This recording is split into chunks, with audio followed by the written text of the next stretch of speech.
something so crude can be graced. What a splatter of beauty!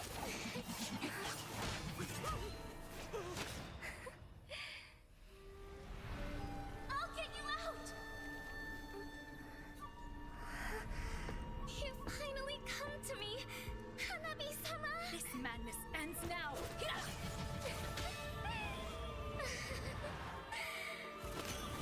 At last, I'm shivering with excitement!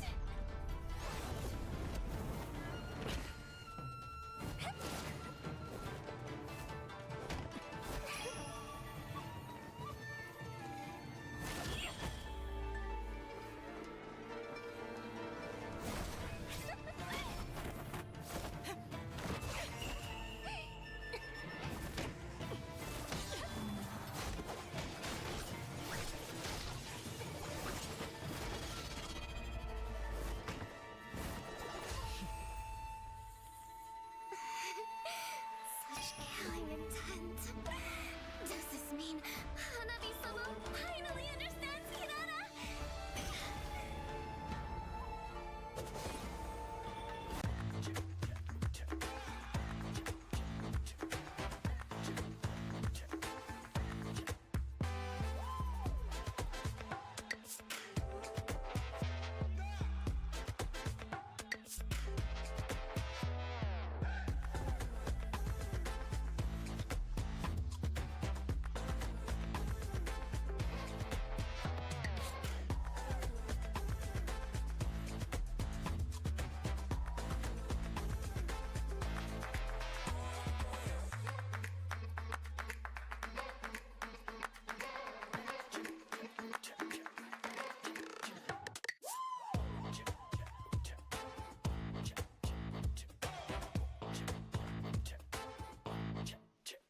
Hold up.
All right, ladies and gentlemen, welcome to the 2026 Asian Games Esports events, MLBB, or rather Mobile Legends Bang Bang Qualifiers. Today marks a historic chapter in both esports and Mobile Legends history. As Mobile Legends Bang Bang celebrates its 10th year anniversary, the title reaches yet another incredible milestone, taking its place as an official medal event at the Asian Games, one of the most prestigious sporting competitions in the world. What began as a game enjoyed by millions across Asia has evolved into a global phenomenon and now stands alongside traditional sports on the contingent's biggest stage. But this tournament is far more than competition. Across the regions, the finest players have answered the call to represent their home. They arrive here carrying out only their own ambitions, but also the hopes and expectations of their nations. For these athletes, the journey takes on a whole new meaning. Yeah, they are no longer competing solely for their organizations, their teammates, or for personal accolades. They're competing for the opportunity to wear their national colors and stand amongst Asia's elites at the Nagoya 2026 Asian Games. At this point, Every draft matters. Every objective matters. Every victory brings them one step closer to making history. Yet before the medals, before the opening ceremony, and before the world turns its eyes to Nagoya, the road begins here. The path to 2026 Asian Games starts with qualification. The participating nations have now been drawn into 4 groups where they will battle through a demanding series, very demanding in fact, of matches for the chance to advance. However, only the strongest team will continue their journey and keep their Asian Games dream alive. So, how does the road to Nagoya look? Let's take a closer look today as what it will take for these teams to earn their place on Asia's biggest esports stage. As I'm your caster Momad, joined with me is Abstract. As we head on to today's games, we have match 1. It's going to be Team Saudi Arabia versus Team Oman. Next up, we're going to have Team Iran versus Team Oman as well. And last up, for match number 3, Team Sri Lanka for Team Pakistan. But stay tuned, we have more. We have more. We have more. As now we have for match number 4, we have Team Kazakhstan versus Team Tajikistan. Match number 5 with Team Indonesia versus Team Laos. Yeah, these groups look extremely scary as we go on as well. We have the headliners for the day, Team Malaysia versus Team Philippines, and also Team Indonesia going up against Team Vietnam. The best of the best are gathered here in Resorts World Sentosa right now, and we're ready to watch a lot of good Mobile Legends bang bang. That is right. We have a total of 7 full best-of-3 games that will be drafted today, and that is what we mean by demanding series of matches. As such, we do have different teams that has been separated in different groupings. As such, take a look at Group A. These are the teams involved with Cambodia, Indonesia, Laos, Malaysia, Myanmar, Singapore, Vietnam, and Philippines. I know what you're thinking. This might seem like there's a lot of teams, but 5 of these teams will go through. Yep. And of course, for Group B, we have Team Iran, Team Saudi Arabia, Team Jordan, Team United Arab Emirates, and also Team Oman. So 2 of these teams will go through from the side of Group B. Now, looking at Group C, we are going to have Team Kazakhstan, Team Uzbekistan, Team Kyrgyzstan, and also Team Tajikistan. 2 of these teams, once again, will go through as well. Now, on the side of Group D, we do have got Team Nepal. Team Nepal, Team Sri Lanka. We got Team Hong Kong, China. We do have Team Mongolia as well as Team Pakistan, whereby the top 2 will qualify while the 3rd team goes into the last chance qualifiers. Good for you guys to know as well, when it comes down to Group B, the 3rd place also goes to last chance qualifiers. Yeah, that's right. So on the last day itself, once the standings are set, we get our top 3.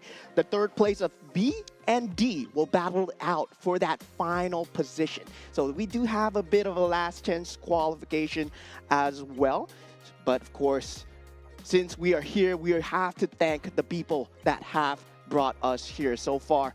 And first of all, I would like to thank the Singapore Esports Association and also Zenway Productions for being our co-organizers here. Of course, in support of sports promotions, we do have Sports Singapore in part with us. Alongside our official integrated resorts partner, we've got Resorts World Sentosa, which is where we all are. Oh, hold on a second. There we go. All right. And of course, our official partner comes down to Moonton Games, My Republic, and Secret Lab. Yeah, thank you so much for having us here. And of course, thank you so much for watching, for all the audience that are watching right now, and all of you guys that are gathered here at the live arena. And I do feel, right, today we're going to have a very good standing of where all these teams are at, especially in terms of placements, when it comes down to, you know, just feeling each other out a little bit. Exactly. So at this point in time, it's all about feeling for each other. You know, in boxing, you're always kind of test distance. This is the kind of day that we can expect coming in, especially for match number 1. So we have Team Saudi Arabia, very familiar faces here. We have El Rashidi, we have Karaba, we have El Khoraini, and we have El Sulaimani, and also El Karni as well. And of course, these are their official names, but they do have their monikers in-game, right? When you think about their in-game monikers, these guys, Team Falcons, Twisted Minds, the best from MPL MENA, just gathered over here. Yep. As much as we have managed to dug out based on their names, well, we do have Sanji, Troll, Coffin, and Sano from Team Falcons, while Ashvin is actually from Twisted Minds, and if I'm not wrong, currently a free agent. Yeah, so I'm not too sure of whether he's a free agent right now, but we know there might be talks. There might be talks. Might be talks. You know, of him, maybe going. Team Falcons Yeah, at this yeah. point. in time. Looking like he's wearing green right now. Yeah, I mean, it might be the Falcons, might be the Hawks, might be, you know, some other birds out there in the nation. I don't know what's out there, but you guys pretty much get the idea. We have 4 out of 5 of these players that are from Team Falcons after all, so maybe there will be some developments. In the meantime, for the side of Team Oman, we do have El Rakadi, we got El Karusi, El Ghasani, El Breaki, and El Alawi that comes in to the team. Now, we don't particularly have any much information from them. As much as we try to dig out from them, doesn't really give us a very good idea, you know, if whether they are veteran players or, you know, starting new players. So coming into this stage, right, going up against experienced veterans such as Team Saudi Arabia, when it comes down to Team Oman, do they have that competition experience? Can they handle that on-stage jitters? When you're playing on that main stage, it's a completely different experience from when you're just playing at home, you know, when you're just doing community tournaments, online qualifiers, very different when you're representing your nation and your team. Yep, you have a lot that is going to be on your shoulders, and we have people all around the world that is watching. After all, this is the Asian Games, after all, right? And this is, after all, going to be the qualifying stages where there is very limited spot where you'll be able to head over to the main event there at Aichi Nagoya. So you're going to have to show your best hand. Perhaps not day one, but at some point in time, because we have a total of 4 days of Mobile Legends Bang Bang games for you guys. Every single day are chock full of games where I believe that is all 7 series, or rather 7 games of best of 3 series. Yeah, and of course, all the group players will be happening at the same time. So there will be concurrent games going on. So Yes. we'll try and update you guys as much as possible with the standings from the different groups. Once we finish one series, once we finish second series, as soon as the information comes in. But of course, at the group stage and also at the main stage itself, the games that we'll be watching, we have already announced. But looking at all these games, it's going to be best of 3s. And now going into the map, veto, map selection, map randomization, we're going into Broken Walls. Yep, it's going to be Broken Walls, so we should definitely be able to expect some, you know, lot dances that are going to be extended a lot longer because of the resets that we can expect to see. These kind of normal talks that, you know, when the new map just came out, you know, we had a lot of talks about it. But we have come down to the point where the meta is not really defined by the maps all that much. Maybe a small little inkling. Maybe, you know, one hero is great for the map. Everyone else just kind of don't care about it. Yeah, well, when you talk about Broken Walls, right, when you think about ranked gameplay, you think about Grok, right? Having the ability to place that barrier, having the ability to just wild charge through the walls as well. So that just gives you another setup option as well. But now taking a look at the current meta, as you said, the map doesn't really matter in terms of meta-defining characters, meta-defining heroes. And we just had a hot patch just coming through just yesterday. So there's a lot of changes. Yep. Speaking of that, right? Everyone should have realized by now that the patch just dropped in yesterday. As such, Hirara is available for play, but not for competition. Because as per normal, right? Every time there is a new patch, a new revamped hero, or, you know, a new hero, new revamped heroes or whatnot, there will always be, you know, pseudo-banned for the first 2 weeks. And unfortunately, Hirara is not gonna be an excuse for it. Yeah, I don't think anyone wants to play Hirara at the moment. Hey, she's a baddie. Okay, she's a baddie. But she's kind of bad at the game, too. So I would say, I mean, having piloted Hirara yesterday, I would just say not too impressive so far. Does need a little bit of work. It's very greedy hero, do require a bit of micro as well, very micro-intensive character. In terms of resource management, you got to be on point as well. There's just a lot of things to juggle in the current state where the game is happening so fast right now. There is also a lot of questions if whether it's going to shift anything when it comes to the meta, for example. Are we going to be looking at a meta where it's going to be similar to what we saw in the previous MPLs in their very specific specific regions, or are they going to be trying out something completely different based on the new patch? So what kind of theory crafting do we have here? Currently, we do have the Ruby being one of the top few in terms of the buff nodes, right? In terms of just damage, in terms of just pure damage alone, Ruby has been buffed through the roof. And I feel that with that Ruby just being in that top tier, the healing meta might just be on the cusp of coming back. We might see Matilda again, because Matilda has technically had that damage buff as well. Also, at the same time, it just makes for a great time to play those healer characters right now. We talk about the old school, right?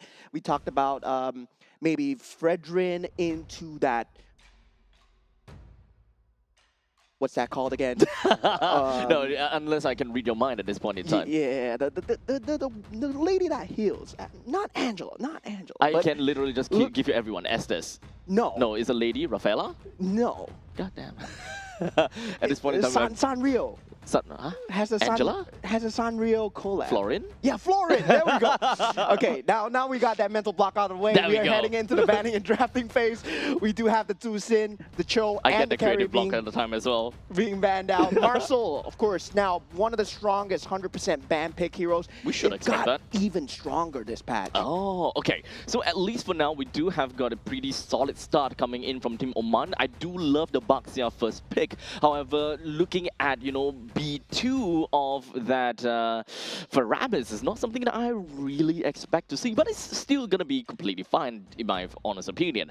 But Yves, Glue, and Guinevere does seem like a very crazy start. Pretty good for Team Saudi Arabia for now. Yeah, Team Oman just taking a playbook out of the sustain meta, trying to just extend the team fight as much as possible, playing with that Faramis into that Baxia.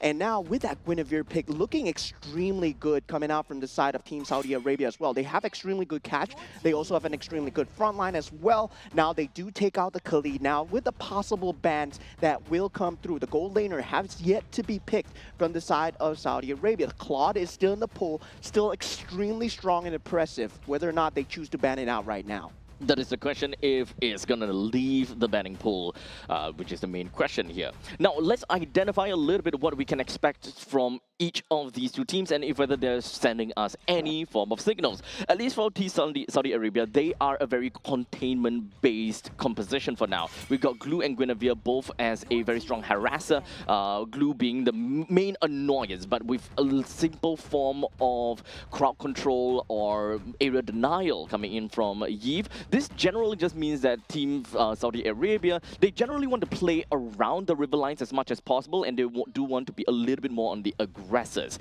While in the meantime, for Team Oman, they want to be fast by the pick of the Baxia along with the side of the Faramis. However, we don't really quite have a very clear idea if whether they are actually going to play a Faramis roam, or because there is always a possibility of seeing a Faramis mid, which is quite unlikely, but we should never throw that out of the window. Yeah, so this ban from Saudi Arabia leaves the Kalea in the pool, right? The Kalea is extremely strong at dealing again with that Glue, having the ability to just isolate as well as the Guinevere and the Yves as well. Now, with the side of Team Oman still lacking that gold laner ban, Team Saudi Arabia, they have yet to pick up the gold laner. I'm not too sure whether they should let Claude out into the pool, especially against a Faramis and also Baxia. Yes, you do have that sustain available, but once that ultimate is down, that might be a great timing. And they actually ban out the Arnold instead. I don't think that they are particularly too concerned about a Claude, because as of now, it doesn't necessarily mean too much if Oman wants to aggress and be the fast one.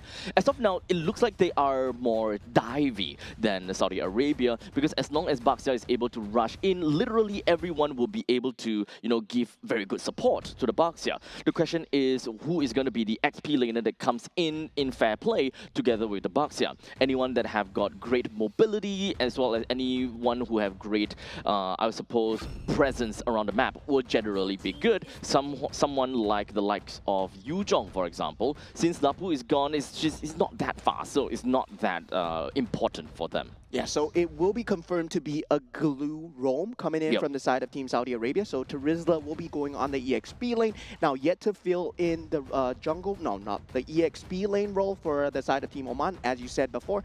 Going up against the Tarizla, yeah, you still have that CC pick available if, let's say, you just want to win the lane alone. But in terms of team fight as well, yeah, like what you said, the Yuzong would be a great pick here, but do you want to pick up the Ruby here? Do you want to go for that buffed Ruby? Because it has left the pool completely as well. So that will be an available pick for them. And if, let's say, Faramis is also going into that roam role, yes, you have the option of going for the Aloy as well, or the Zetian, but they do go for the Atlas here. Okay, I do favor the Atlas, to be honest. It's really cheaty based on the passive at this point in time. As such, it's also still within the dive meta that we are looking out for, or rather the dive-centric identity that we want to see out of Oman. They also picked up the Yuzhong, so we do have very strong map presence that is able to allow them to play around with lanes and do quite a bit of macro management. As such, Team Saudi Arabia will decide to echo that. They do have some dive elements in it. They, however, don't have a lot of map presence or global map presence. As such, split pushing is going to be super important. As such, picking up a Moskov and relying a lot on the SOD is going to be their way of playing around. Yeah. Atlas completely leaving the pool there, and that was just ignored all the way to the last pick. I can't believe Fatal Links, you let the Fatal Links come through. And for the side of Team Saudi Arabia, no respect to the Atlas, dude. 3 flickers, only 1 purify. I mean, at that point, Team Saudi Arabia, they're not playing for the 5v5, right? With a Guinevere around, you're playing for the catch more often. And then with the macro play coming through from the side of the Moscow, yes, there's going to be a lot of solo plays, but at the same time, there's not much synergy. Only the real-world manipulation into that penalty zone. Honestly, there is a lot more of the counter-engage that we want to see from the side of Saudi Arabia, right? As much as possible, they want to also kind of see where Oman is going to be targeting, how they are going to be looking at things, because the main point here is that they want the glue to be the main person, the main tank, the main vanguard. Well, in the meantime, allowing the Tarizla, because Tarizla does have the range and mobility to reach over to the back line, such as the Irithel as well as the Faramis. They want to be slightly away from the dive-centric team from the side of Oman. Yeah, this is why the Faram is still not very favored in that early stage of the game, right? Not having that clear speed available, already brought down, chunked down to extremely low. Karaba will be expanding a flicker here for Al Fadi's Purify. And for that mid lane, I would say currently still looking good for the side of Team Saudi Arabia in just terms of clear speed alone. And Glue is just going to have a better level 1-to-3 ratio of just trying to zone the Atlas out. What else are we going to be looking out for? Like in the terms of XP lane as well as gold lane, I believe that the lane priorities is going to be super important here. Yeah, lane priority, not as much, I would say. I would say jungle priority would be much more prioritized here, right? Okay. Now that you see El Breaky even finding that level 3 way ahead of El Sulaimani. El Sulaimani has to catch up in terms of the clear speed. Will not have the glue to be available to help him for that level 1-3, because the Faramis and the Atlas, you expect him to keep him there as much as possible. Now, that first objective take is going to be very important for both teams because they're running utility jungles as well. We do have El Alawi that managed to hit level 4 at this point in time. Well, Al-Khani is not quite there, so allowing the Yuzhong to actually leave lane a lot earlier than Tarizla is going to help a lot. They do have information at the very least that Team Oman, they have 4 members that's going to be cooped up down to the bottom lane. So they're going to be starting things out real quickly, as the RWM is just going to be popping right out, while Al Sulaimani picks up the kill onto the turtle. The dragon doesn't really seem to do too well, when in the meantime penalty zone lands onto 3, jumping right on top of Al Alawi, brings him down right after the Violent Requiem. As now, Team Saudi Arabia, they are putting up a really good fight as they manage to find another kill down onto Al Fadi. And at this point in time, it's really difficult because we're looking at a 2-for-1 trade. Yeah, this is the segmented team fight that Saudi Arabia have been looking for. Spirit Destruction does land, but not going to be able to jump in here. El Rashidi does see the chance, but not going to jump into Avaxia, into that enemy jungle. But this is the level spike that we need to see out of the Atlas. He was not level 4. Does use the Flicker, but did not have that Fatal Links available, right? So in terms of that 5v5, Team Oman are very ultimate reliant in terms of you need to have that Black Dragon form. You need to have Fatal Links to make the team fight work. Meanwhile, for Saudi Arabia, with the Guinevere, what it gives them is the chance to just choose and pick whichever fight that they wish to, and on whatever battlefield. So it really favors them in terms of just taking these, you know, skirmish fights when there's not much going on in the map. So at this point in time, the main thing that we kind of want to look out for is going to be a matchup between the Roamers. How exactly are they wanting to start a team fight, for example? We do have Team Saudi Arabia that actually committed quite a bit over to that pickoff, which unfortunately did not do too well. But fortunately, it's just the resource used is only ultimates, not much of flickers. Yeah, but still, macro advantage going the way of Saudi Arabia. They've been doing a great job of keeping the map pressure up so far. 2,000 gold advantage currently at 4 minutes into the game. And right now, we do have a bit of skirmish going on, but nothing much is going to result from a Terizla and also a Yuzong going up against each other. But wait a minute.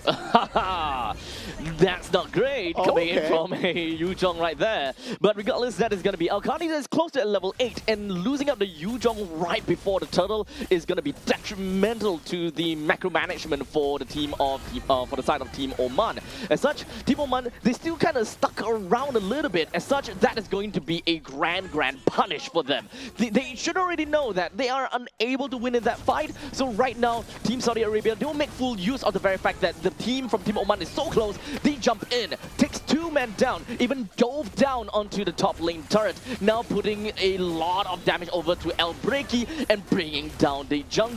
In fact, for El Fadi, he still went in, and they are literally going 1 for 1 for 1, literally as solo heroes for their own team. Not looking good for the side of Team Oman. That was still 5 minutes into the game. That was a Petrify available on El Alawi, and he has not found a chance to use it in that first 5 minutes of the game. We saw that 1v1 skirmish versus Alkarni. That might have been his ego just talking to him. And now looking at the team fight as well, right?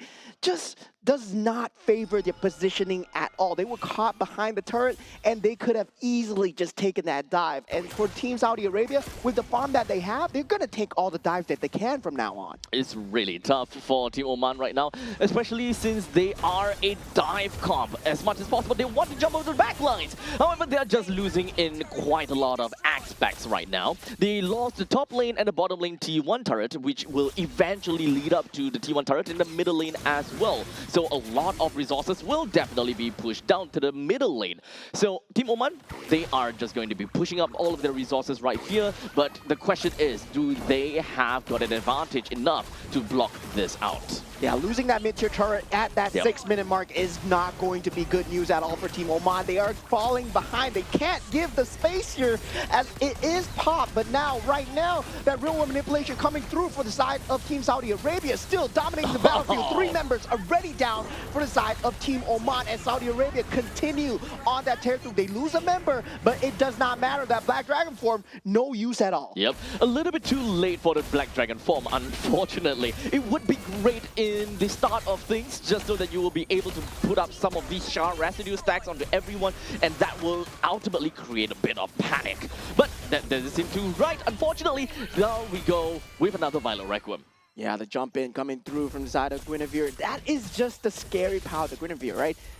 It leaks the pool at that early draft. We totally forgot about how oppressive this character is when it comes down to getting these jumps. Now, combined with the stick ability coming out from Karava, that's just going to be a free engage every single time. They're willing to give Karava's life into starting these team fights as long as they can get a favorable position. Indeed. I mean, for the side of Clue, he is the vanguard after all. So as much as possible, if he's able to get a single connect onto the stick, then it's more or less going to be done. you do have got free engagement coming in from Al Sumayamani or perhaps even from Alkani. They have a lot of initiators that will help them kick off a big fight altogether. They don't necessarily have to play for big fights, but it comes down to splitting the fight into two that will eventually help them a lot. Yeah, Team Oman looking a bit chopped at the moment. 10,000 gold advantage coming in from the side of Team Saudi Arabia, and they're showing their international experience right now. Fatal Links used on one character, and it's not even enough. Karava just runs away. Patrick Starr, run away, my friend. And now for Team Saudi Arabia, it's more about the map control, right? Securing the advantage, making sure they don't make mistakes here. As Team Oman, they can still potentially catch, but they don't have that control factor at all. They don't have a solo control. Yep. Unfortunately, I really like Team Oman's draft. However, it's more about the execution that they were not able to kind of hold down the fort. The game was great and all until I believe 3 minutes in, when they started to lose a lot more lead by the minute. And understandably for Team Saudi Arabia, they took control from that point on, and they will consistently be able to ensure that their gameplay is flawless enough to hold up this kind of momentum, putting them at 11,000 gold lead at 8 minutes and 40 seconds into the game. This is uncalled for. Yeah, I mean, very masterfully drafted from the side of Team Saudi Arabia, just securing that early game advantage, having that Eve glue into Guinevere, that is already your core combo, right? Your EXP lane at that point, it can be whatever. Your gold lane at that point, as long as it can secure gold lane and get that late game through, you have the Claude, you have the Carry. No, Carry was banned out. You had the Moskov. There was a lot of choices because for Team Oman, they went for Irithel so early on into the draft. And that's just not going to be a good time, especially into an enemy glue and also a Eve as well. Yeah, I do like the mobility from the Irithel, but it's not really the time for the Irithel to pop off as of yet. Going up against a Moskov in the gold lane is more about the skill matchup at that point in time, but it's not going to be super important at that point. But regardless, as we slowly move on over to the Lord that will be marching in from the middle lane. Not the best lane for the Lord to be at, but hey, it is what it is, right? They will be able to shove some of these waves on the top and the middle lane to try to sync it up. And it's not too shabby. We do have the Terizla that held on to the top lane, and the Moskov held on to the bottom lane while everyone just made it to the middle.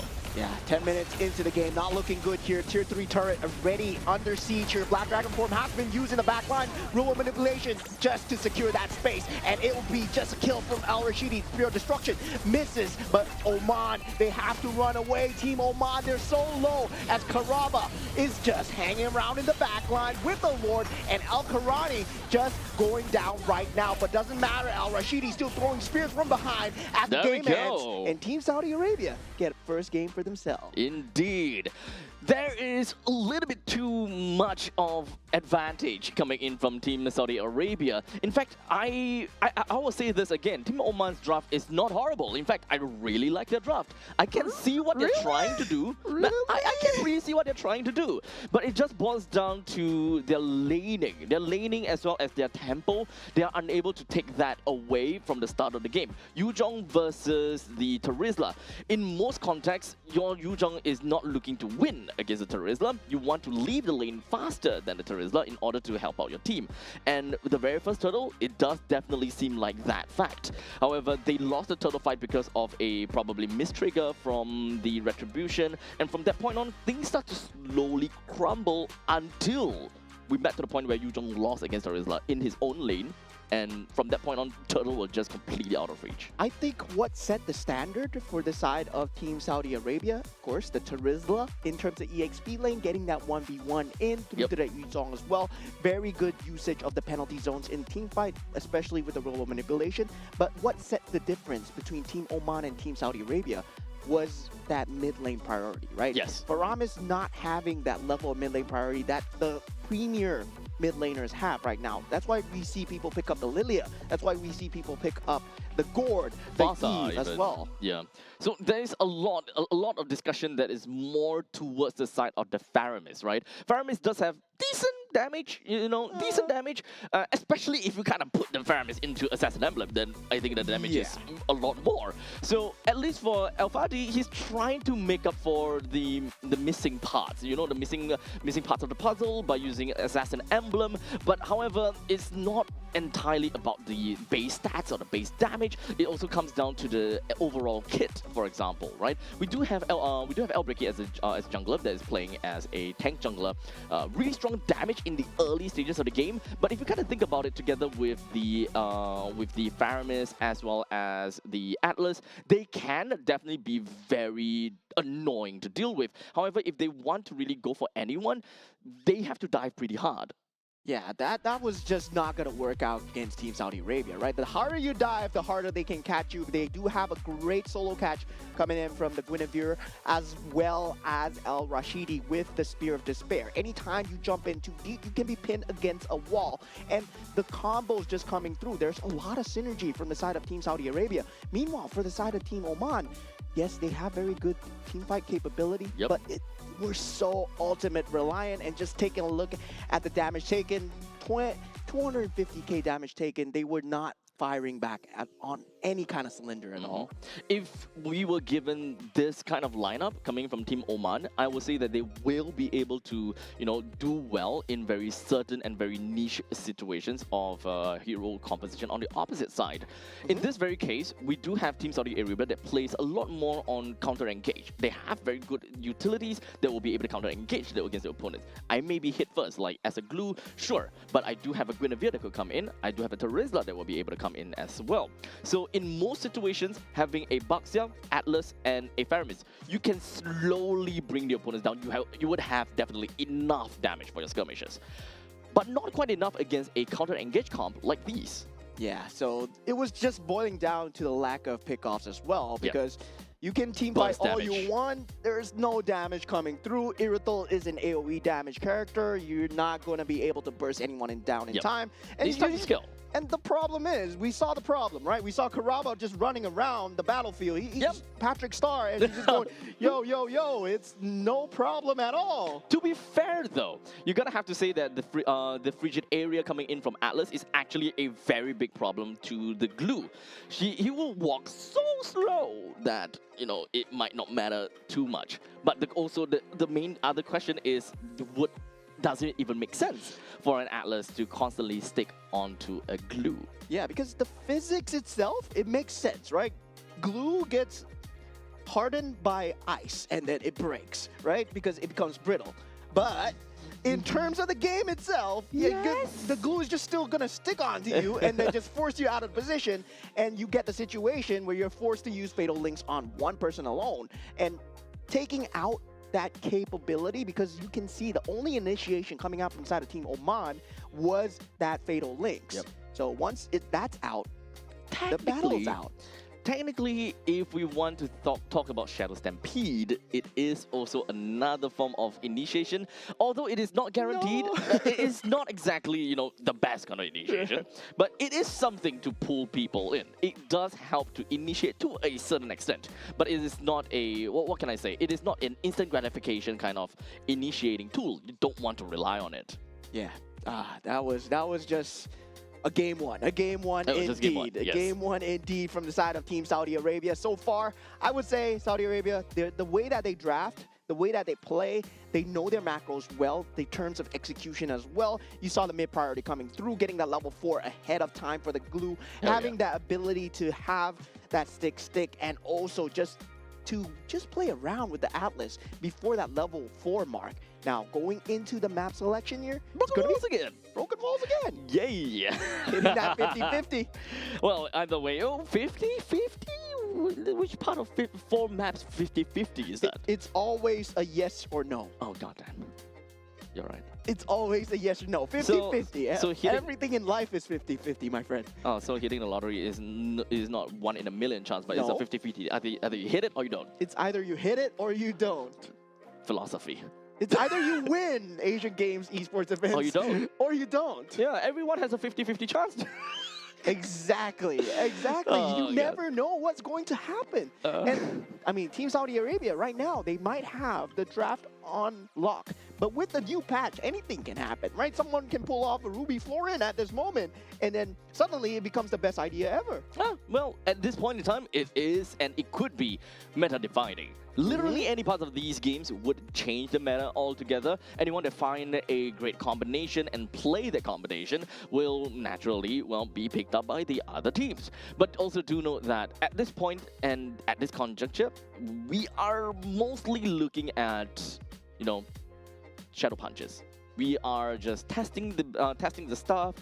There's hardly any stakes around the games right now because it is just the first game. You can afford to trial and error. You can afford to learn about your opponents a little bit more before you go a little bit deeper in. Because remember, when it comes down to Group A, you have a total of 5 slots, all right? And Group B, C, and D, 2 slots for all of them, except for the fact that Group B and D, you have a single LCQ slot for the 3rd place. Yeah, so it's still going to be tough, I would say. It's still tough, but, you know. You say that you have a lot of time, but in terms of round robin, right? Sometimes you only get to play against a certain team once.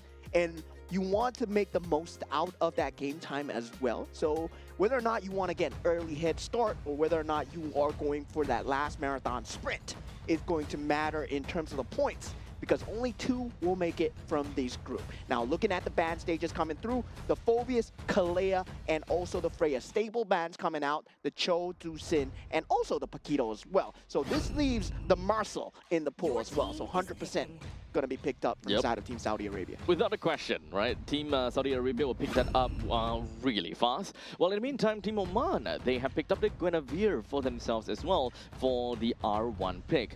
Looking at this, there is still quite a bit of choices that you can eventually go for, but they have decided to pick up a Gord. Yeah, this is usually what happens when you go for a Marcel first pick, right? You don't have that lockdown available. You don't really have the Kaja. Maybe you think about the Franco having the ability to just hook. I mean, it works in rank, but competitive-wise, the Kaja is really much more preferred. Now, going with the Marcel, you do want to just back up on your team fight composition. They're going for that tank capability. Baxia currently still sitting at the top of that tank so far, and we feel that teams, they've been using it a lot, right? But so far, we have also seen the Fredrin and the Arlot combo come up into the question quite a bit, but you need to get those 2 as a 2-piece.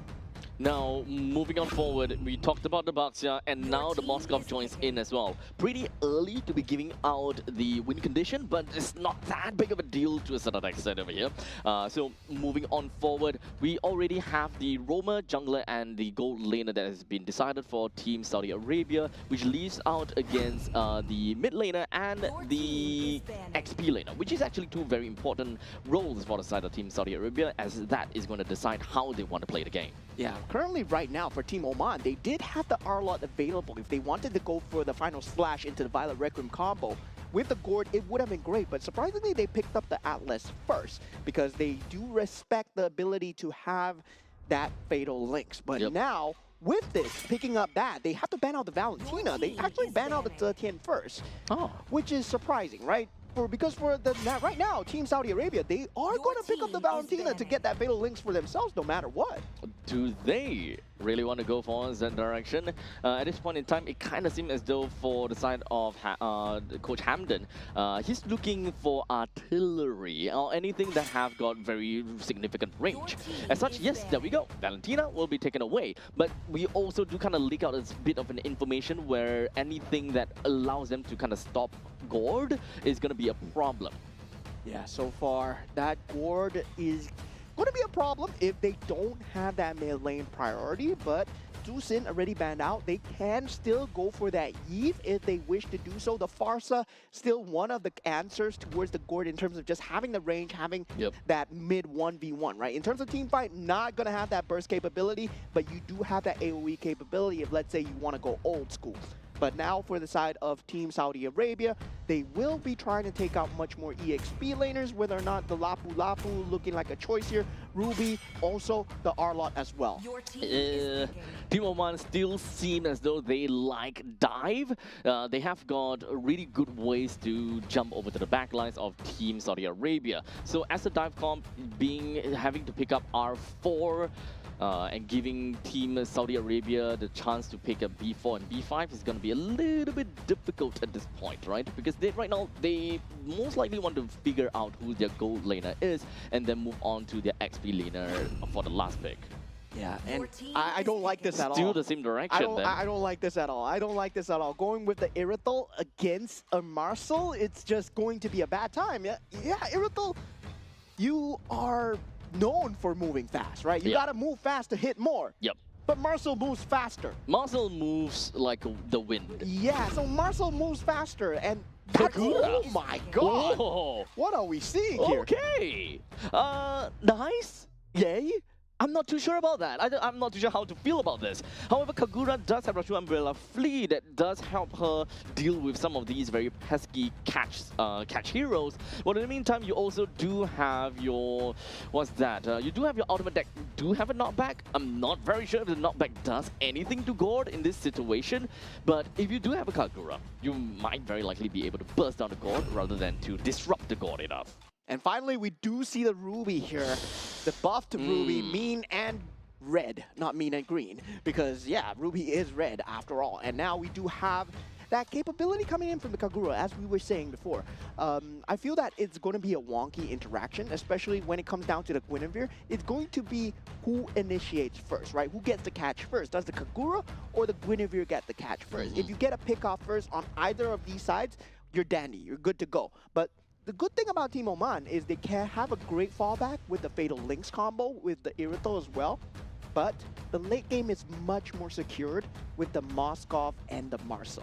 Now, the thing about the early game between these two teams really boils down to who can survive longer in these team fights, right? We don't have someone that particularly is very bursty, albeit the mages are not too bad once they get their level 4s and all that jazz. They are the bursty ones. However, not bursty enough to be instantaneously just clapping someone out of the existence. For example, if you have, for example, a Ruby, a Guinevere, and an Atlas that jumps in, then let's be honest here, there's no burst in that. So it's all about whittling down the opponents long enough, or whose reinforcements or macro play is better. Yeah, I mean, I kind of like this, right? The Ruby pick. No, I mean, I like the Lapu Lapu pick, not the Ruby pick. Because Lapu Lapu with the Wildest Warrior, I mean, he's going to have a great time. The Bravest Warrior is just going to be control immune the entire time and just going to have a lot of fun. Now, of course, when it comes down to the initial part of the game, we are going to be looking at Lapu versus the Ruby. And both of them, well, let's just call them a, well, anticlimactic fight. They are not going to go anywhere. They are just pool noodles that will be slapping one another. But in the meantime, up above, we have Irithel as well as the Moskov. I don't expect too much out of either one of these two, so this really boils down to the main roaming trio in the middle lane. So having mid lane prio sounds fun. Yeah, now that Marcel is going to become a huge problem, especially when it comes down to these objective fights. And when we come down to the objective fights, that Fatal Link time is going to be very key here, still not giving El Carusi any form of level advantage at all, forcing out the Flicker once again. But now we have the Flicker already used on both sides on that EXP lane as well. It's really unfortunate though, they weren't able to layer the crowd control for long enough to be able to really hold down onto Elkani. Because if they actually manages to bring down Lapu, that would be great because the turtle is about to come out and that will leave Elkani at level 3, unable to do too much. But now with the Bravest Warriors, pretty darn sure that Team Saudi Arabia, they do have got the power spike already from this point onwards. Yeah, right now Team Saudi Arabia having complete control of that turtle. And yeah, without the flickers available from El Alawi, there was no way from the I'm Offended to come through. And that might have been just greatest pull of the trigger from the side of El Carni so far. And this gives them control into that orange buff as well. So Saudi Arabia right now, in terms of just resource management, in terms of just invasions, in terms of just map control, they're just starting to ramp up already. And we can see how strong the Marcel is in terms of that vision game as well. Just look at him. Karava is a problem in Game 1 and Game 2 as well. Literally just riding the wind as he's just going to be walking past the two heroes from the side of Team Oman. They take the opportunity and they will be racking down all of these damage onto El Carusi, bringing him down very effectively without any one of the members from Team Saudi Arabia to suffer much consequences at all. Yeah, so far, very good golden hour, and now we do see El Fadi in a lot of trouble here. Yep, doesn't seem like he's going to get away, but hey, take a look at that. We do have the SOD that will manage to land, but I don't think that that is going to mean too much for the Moskov. He's not going to jump right in. Now, you also need to remember that at this point in time, El Carusi, he does not have got his Fatal Links as of yet. He's still stuck at level 3, one full level behind El Karaba, and this is generally gonna make a very big problem because there is no power spike from Team Oman. Even for the XP laners, there was no power spike. No power spike at all for Team Oman, while in the meantime, Team Saudi Arabia, they can be so oppressive with their Baxia plus Marcel. Let's be honest here, the jungle does not belong to Team Oman at all. Yeah, early game priority still very good for the side of Team Saudi Arabia in terms of just mid management into that EXP lane management, getting that level 4 just way ahead of time. But now we do have a flicker. Fatal Links only onto one though. But it's okay because the rest of the members coming from the side of Team Saudi Arabia, they wanted to go in as a counter and engage from all of that. In the end of the day, quite a lot of them has been dealt quite a bit of damage, but no one has went down yet from the side of Team Saudi Arabia. In fact, it is the other way around. It is Team Oman that suffered 3 losses. Yeah, in terms of Team Oman's pickoff comp, if let's say they don't go first, they're doomed. But they don't go last, they're doomed as well. So it's damned if you do, damned if you don't. It's a bad situation, and they had to split up the fight with the Guinevere and El Carusi, but the Fatal Links going first was not something to be expected there for the side of Team Oman. Yep. Now, this kind of boils down to the question that whoever have got the advantage would generally be a lot better because we don't have that power spike from the side of Team Oman. They don't have that burst damage that we could see. In retrospect, technically speaking, you can say that a Lapu Lapu does have a certain level of burst in his Ultimate Warriors, or rather Bravest Warrior, the moment that he has got the lead. So you're gonna have to really look out for that. In the meantime, a simple clapback from the side of Team Oman. Very good catch coming out from the side of Team Oman. They need to win battles like this, right? Take out the Moskov, take out the Kagura as much as possible, but now, El Rakati, well, what were you doing still in the lane as an Irithel, my friend? I mean, you should have saw that from a mile away. You might be fast, but Marcel is faster. Yep, literally.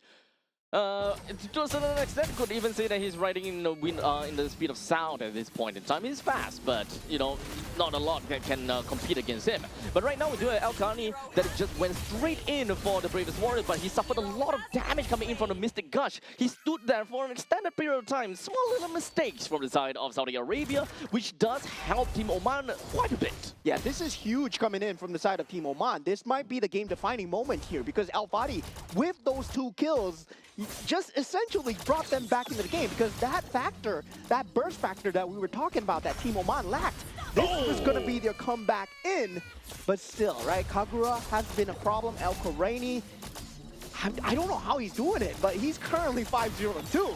This means that both teams, they have a very obvious, okay, maybe not for both teams, but for Team Oman, they have a very obvious target board onto Team Saudi Arabia, and that is mostly going to be onto El Koraini, because a very fed and a very snowbally Kagura is not going to be great at all, and is very difficult to handle at this point in time. Yeah, we start to see the damage coming through from the side of El Rakati as well on the Irithel. So definitely picking up that Haas Claws is still missing out on that crit build, I think. Yes, he will be going for either the Berserker's Fury at this point, but right now the Holy Trinity is very close from the side of Al Rashidi, and once he pops that up, it's going to be that power spike timing coming through from the side of Team Saudi Arabia. They're still keeping the macro up at 4,000. 4,800 gold lead is the more approximate amount that we're looking out for the side of Team Saudi Arabia at 7 minutes. I would say is a lot of a improvement for the side of Team Oman, because in the previous game, by this point in time, we are roughly looking at 9,000 goal lead already. So definitely, we are looking at some improvements that would help Team Oman a tad a little bit. But we'll see how. Wait, was that a flicker coming from El Breaki? Because okay, no, that's weird. But regardless, there we go. It is gonna be a golden moment. It is exactly down onto El Breaki, but he don't have enough support from anyone to bring him down. In the end of the day, it is just gonna be a simple 1-for-1 trade between between two members, and the entirety of Team Saudi Arabia, they're going to be focusing down in the middle lane. Not quite enough to bring down the T2 though. Yeah, Golden Hour just not able to catch, but still very good zoning coming out from the side of Team Saudi Arabia as they manage to cycle out all the flickers. The ultimate from the Gord is gone. Now they can take the team fight as they wish. Immediately, El Badi is going to go down. That is going to be one of the main damage dealers from the side of Team Oman. Losing them is going to be a very big problem. Purified coming in from El Rashidi, ensured that he gets himself away from the Violet Requiem, but did not proc at all.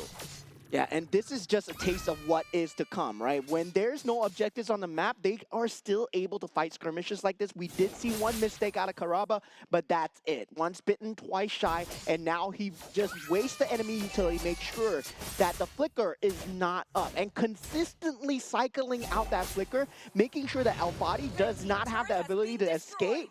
Well, that's just going to be a great team fight for the side of Saudi Arabia, because no repositioning. With the Lord now spawning down in the bottom lane. The entirety of Team Saudi Arabia will focus down and literally focus fire down this Lord. And there is nothing that Team Oman could do at this point. They do not have got the control of their own jungle, nor do they have got the fighting ability in order to reclaim this jungle. So, with the Lord going down for Team Saudi Arabia, the Lord pushes down to the bottom lane, the only lane that still has a... Oh, not only lane, sorry. The only lane that does not have a T2 turret.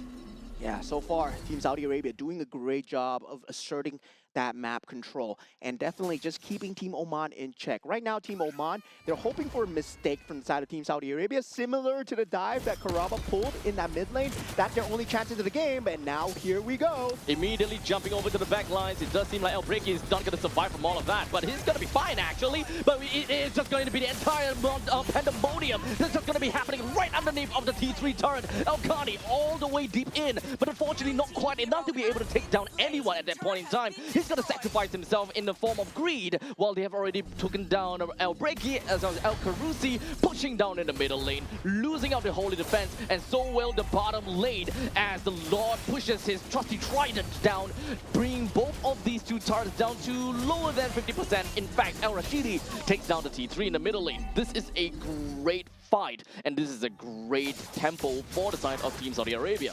Did you see that? The golden hour into the complete meltdown from the side of El Khoraini. Man, this man is just insane. Look at that. In a split of a second, everybody's HP bars just trickled down. Boom. As Saudi Arabia with the Spear of Destruction and also El Khani to just follow up. There's just a lot of AoE damage coming out from the side of Team Saudi Arabia. You don't want to get caught in that golden hour at all. That new Marcel is just going to be just one hell of a creature. It's really difficult for Team Oman to not get caught by the Golden Hour, considering that their entire game plan is to play together. But what is that? He just so single-handedly jumped over to the backlines, managed to deal quite a lot over to the side of El Rakini, but unfortunately he still go down.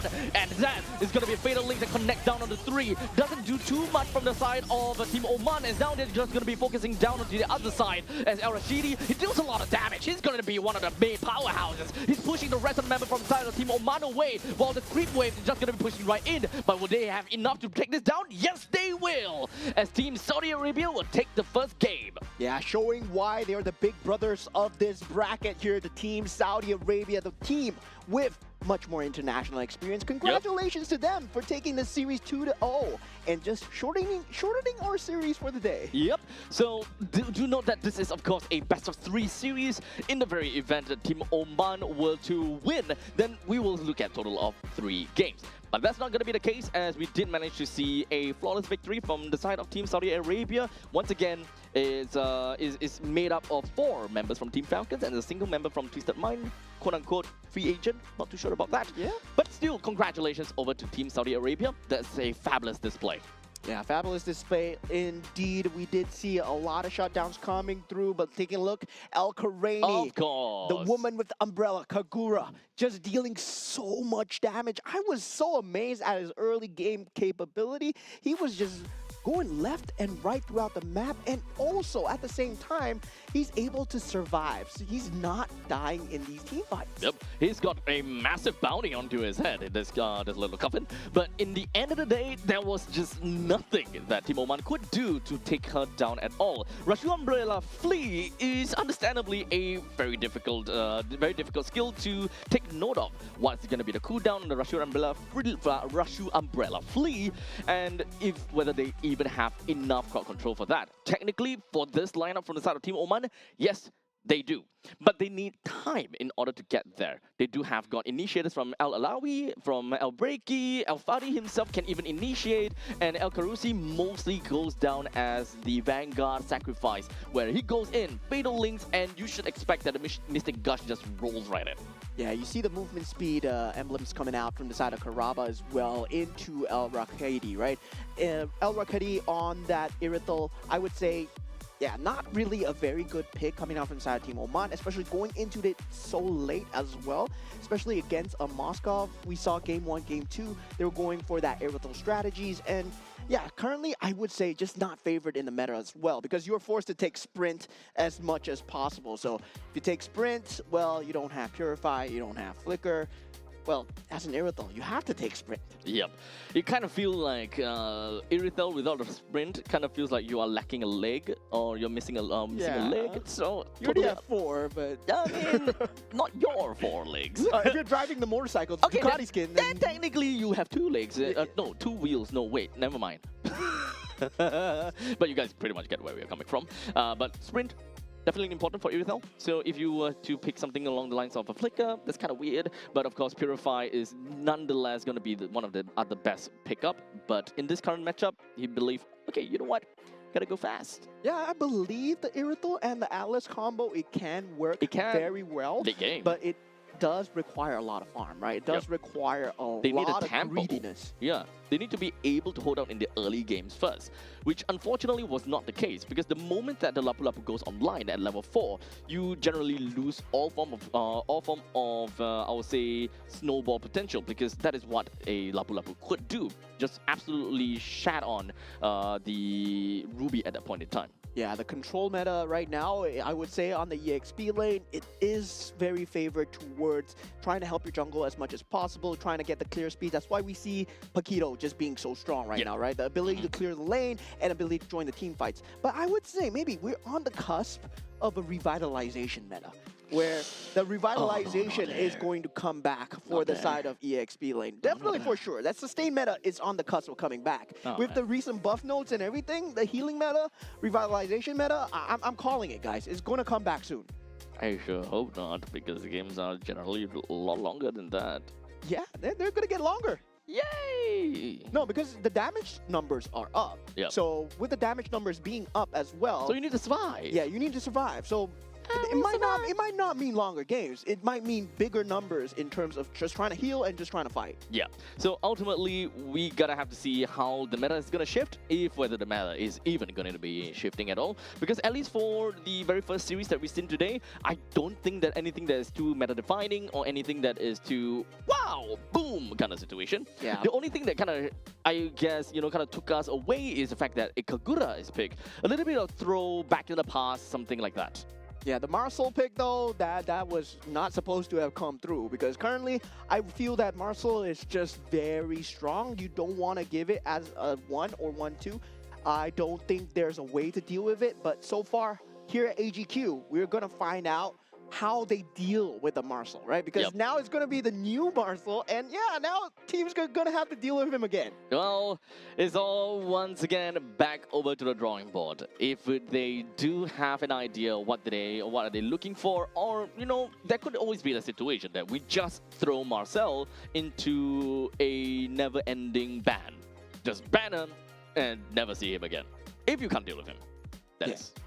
I would say so. Just ban out Marcel, man. Ban out Marcel. Ranked games as well, you should ban out Hirara as well, because make sure that your own teammates don't play him, because that's so sad, dude. That is not a good hero to be playing right now. Is this really a situation where it's kind of like don't blame the game? Don't blame the player. Blame the hero. No, blame the player. No, blame the game. No, don't blame the game. Blame the player. No, I'm not the only one saying it's bad. Okay. I wanted to kind of like cuss you out a little bit. I'm not the only one saying it's bad, man. I'm not the only one. Take responsibility. Who's the one that said that? Who else?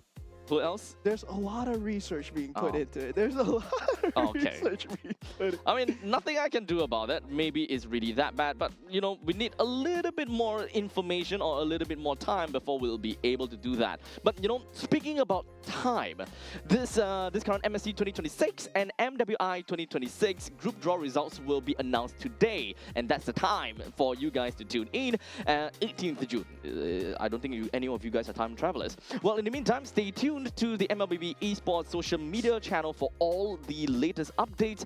The road to Paris is about to begin with the MSC 2026 wildcard kicking off on the 1st of July. Oh, that's really soon. Followed by MSC 2026 and MWI 2026 at EWC. And also remember to follow our social media pages, especially if you want to stay updated on the latest MWI 2026 news, teams, and players, and also exclusive content as you want to follow our queens on the MWI social media pages and be part of the journey as the world's best MLBB female players compete on the international stage. I'm sure that Churros is super stoked for this. Yeah, he's always very stoked for MWI. He loves MWI. He loves MWI. Hint, hint. A bit too much. Yeah, we're kind of helping him. We're kind of helping him as much as we can. But regardless, I hope that you guys enjoyed the very first series of the day. We still got 6 more series to go. A lot of games. We are still in a wee early in the morning. We'll see you all the way to the evening. So, well, you've got the entire day to listen to us, to watch the game, and have some very enjoyable Mobile Legends Bang Bang content. We'll be back in a jiffy. Don't go anywhere too far. We'll be right back.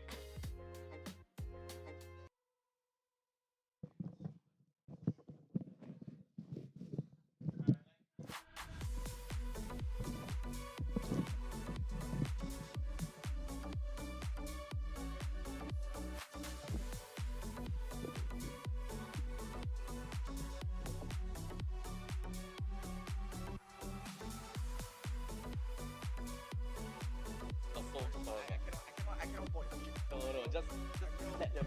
They are kind of like, I mean, you can tell that they're kind of, I don't know whether it's like kind of or very. They're not new at all. I think it's more the fact that they don't have a way to reach over and at the later stages. It's just like they're gonna jump right in and like and.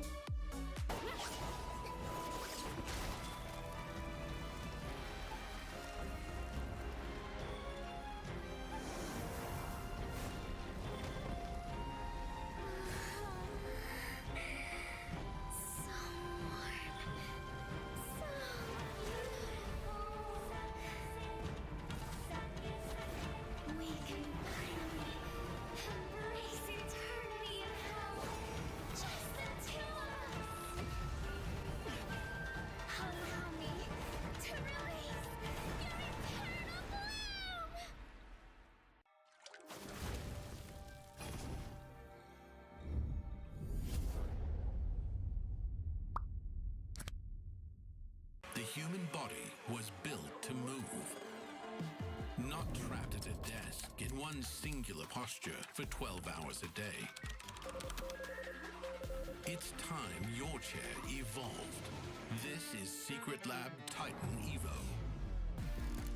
Ergonomically engineered for you, gamers, hybrid workers, artists, backing your every move.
moment.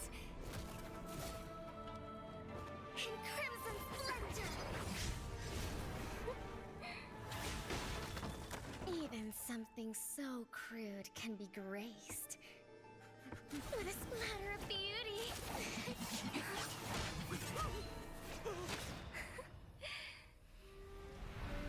I'll get you out! You finally come to me, Hanabi-sama! This madness ends now! At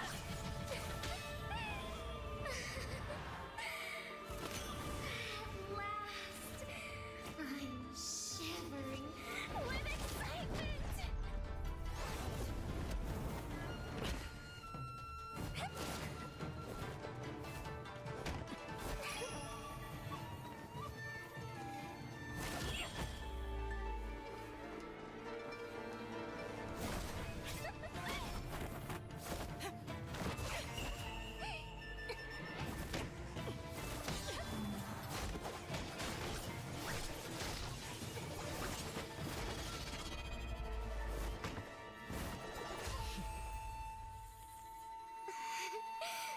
Such killing intent. Does this mean Hanabi-sama finally understands Kirara?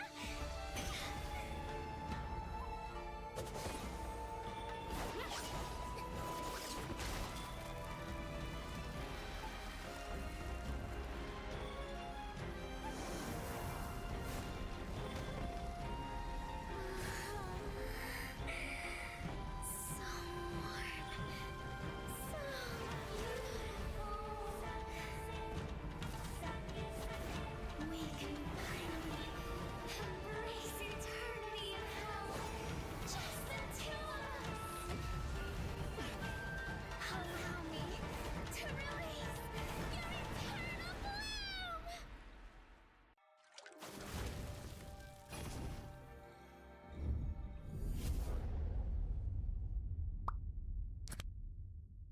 The human body was built to move. Not trapped at a desk in one singular posture for 12 hours a day. It's time your chair evolved. This is Secret Lab Titan Evo. Ergonomically engineered for you, gamers, hybrid workers, artists, backing your every move.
madness ends now.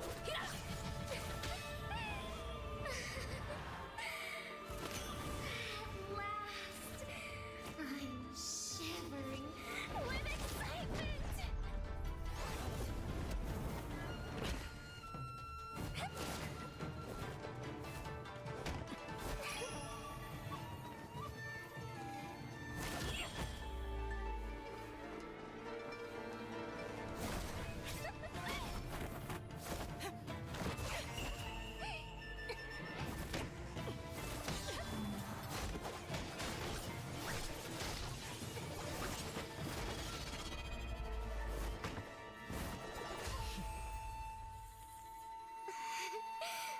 Such killing intent. Does this mean Hanabi-sama finally understands Kirara?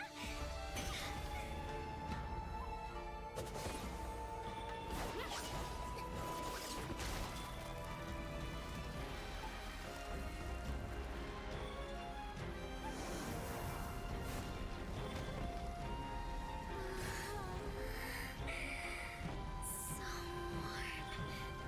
So beautiful.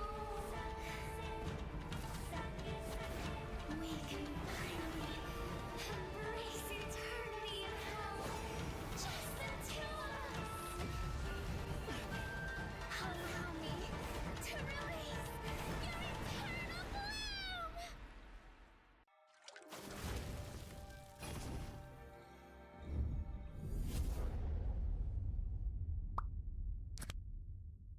The human body was built to move, not trapped at a desk in one singular posture for 12 hours a day. It's time your chair evolved. This is Secret Lab Titan Evo. Ergonomically engineered for you, gamers, hybrid workers, artists, backing your every move.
can be graced.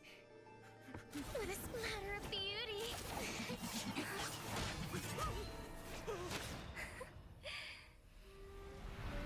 I'll get you out!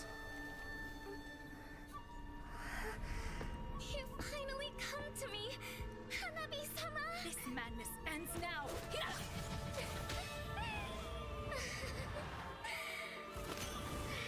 last, I'm shivering with excitement!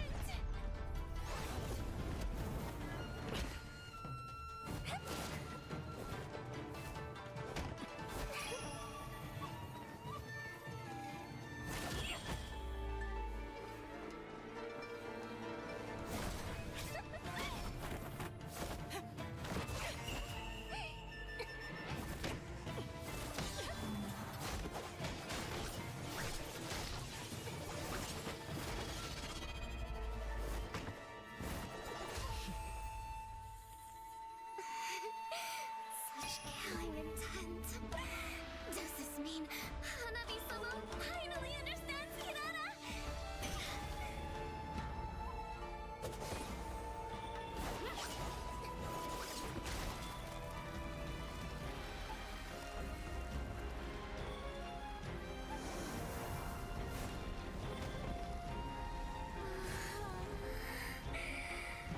So warm. So beautiful. We can finally embrace eternity in hell. Just the two of us. Allow me to release your eternal bloom.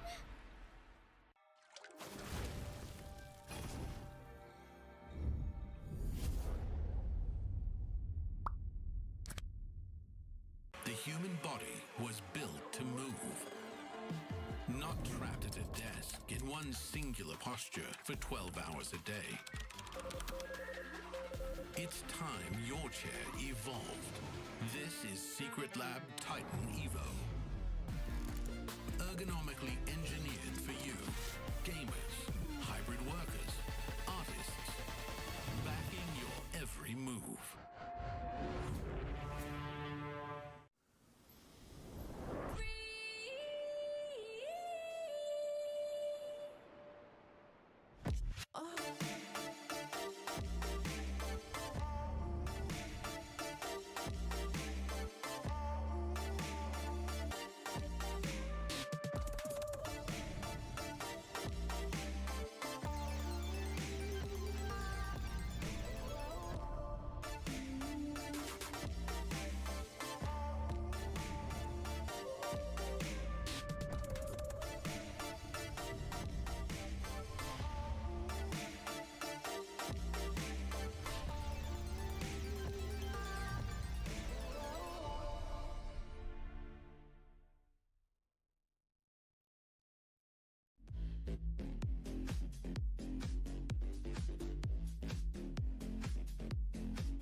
in crimson splendor.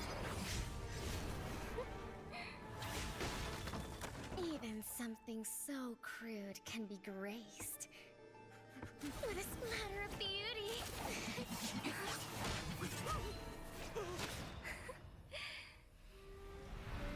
I'll get you out! You finally come to me, Hanabi-sama! This madness ends now.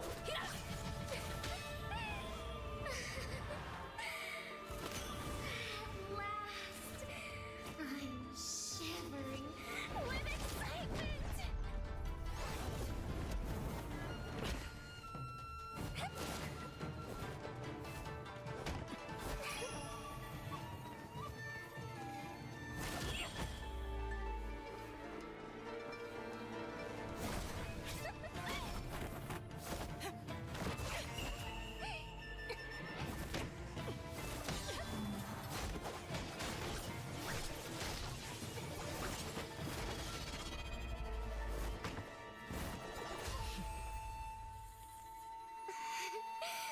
Such killing intent. Does this mean Hanabi-sama finally understands Kirara?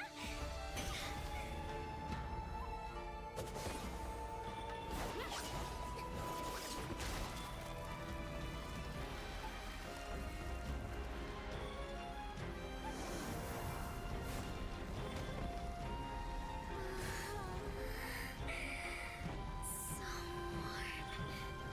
So beautiful. We can finally embrace eternity in hell. Just the two of us. Allow me to release your eternal bloom.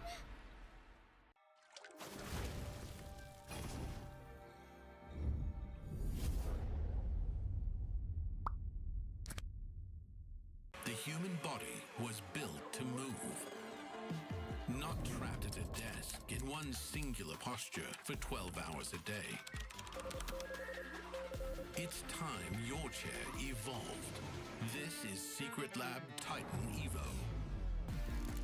Ergonomically engineered for you, gamers, hybrid workers, artists, backing your every move.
All right, ladies and gentlemen, welcome back once again. Once again, we've got the 2026 Asian Games, and of course, is the esports for Mobile Legends Bang Bang today for the qualifier stage.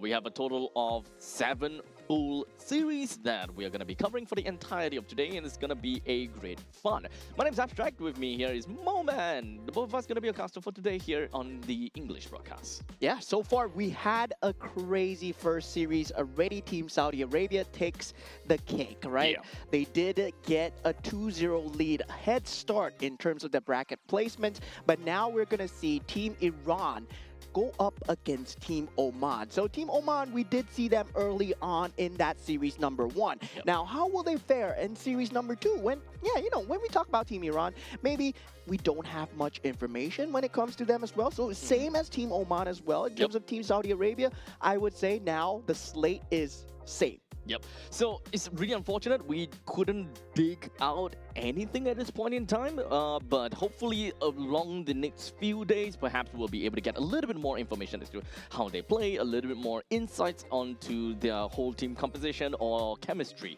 going up against with some of the other teams in the same bracket. Without a doubt, some of these teams are definitely going to be on the stronger half onto the score leaderboards, and the others, they might suffer a little bit. Yeah, but so far we do have that group available, right? Yep. Where we talk about Group A, there's a lot of strong teams in Group A. That's why we have 5 teams that will go through in Group A. But meanwhile, for Group B, C, and D, only 2 of these teams will make it from each group as well. But Group B and D, they will have that third placement match at the end of the AGQ. So Asian Games qualifiers, we will have the end of that third place of Group B versus third place of Group D to decide that final slot. Indeed. So definitely there are going to be some competition between B and D, a little bit of overlap per se, not exactly a full-on overlap, but you guys pretty much get the idea. And of course, aside from that, you guys also do need to know that every single one of the teams here, they are playing for qualifications, and they will be chosen to play at the 2026 Asian Games in Nagoya, Japan in September, which literally is pride, prestige, and qualifications all at stake.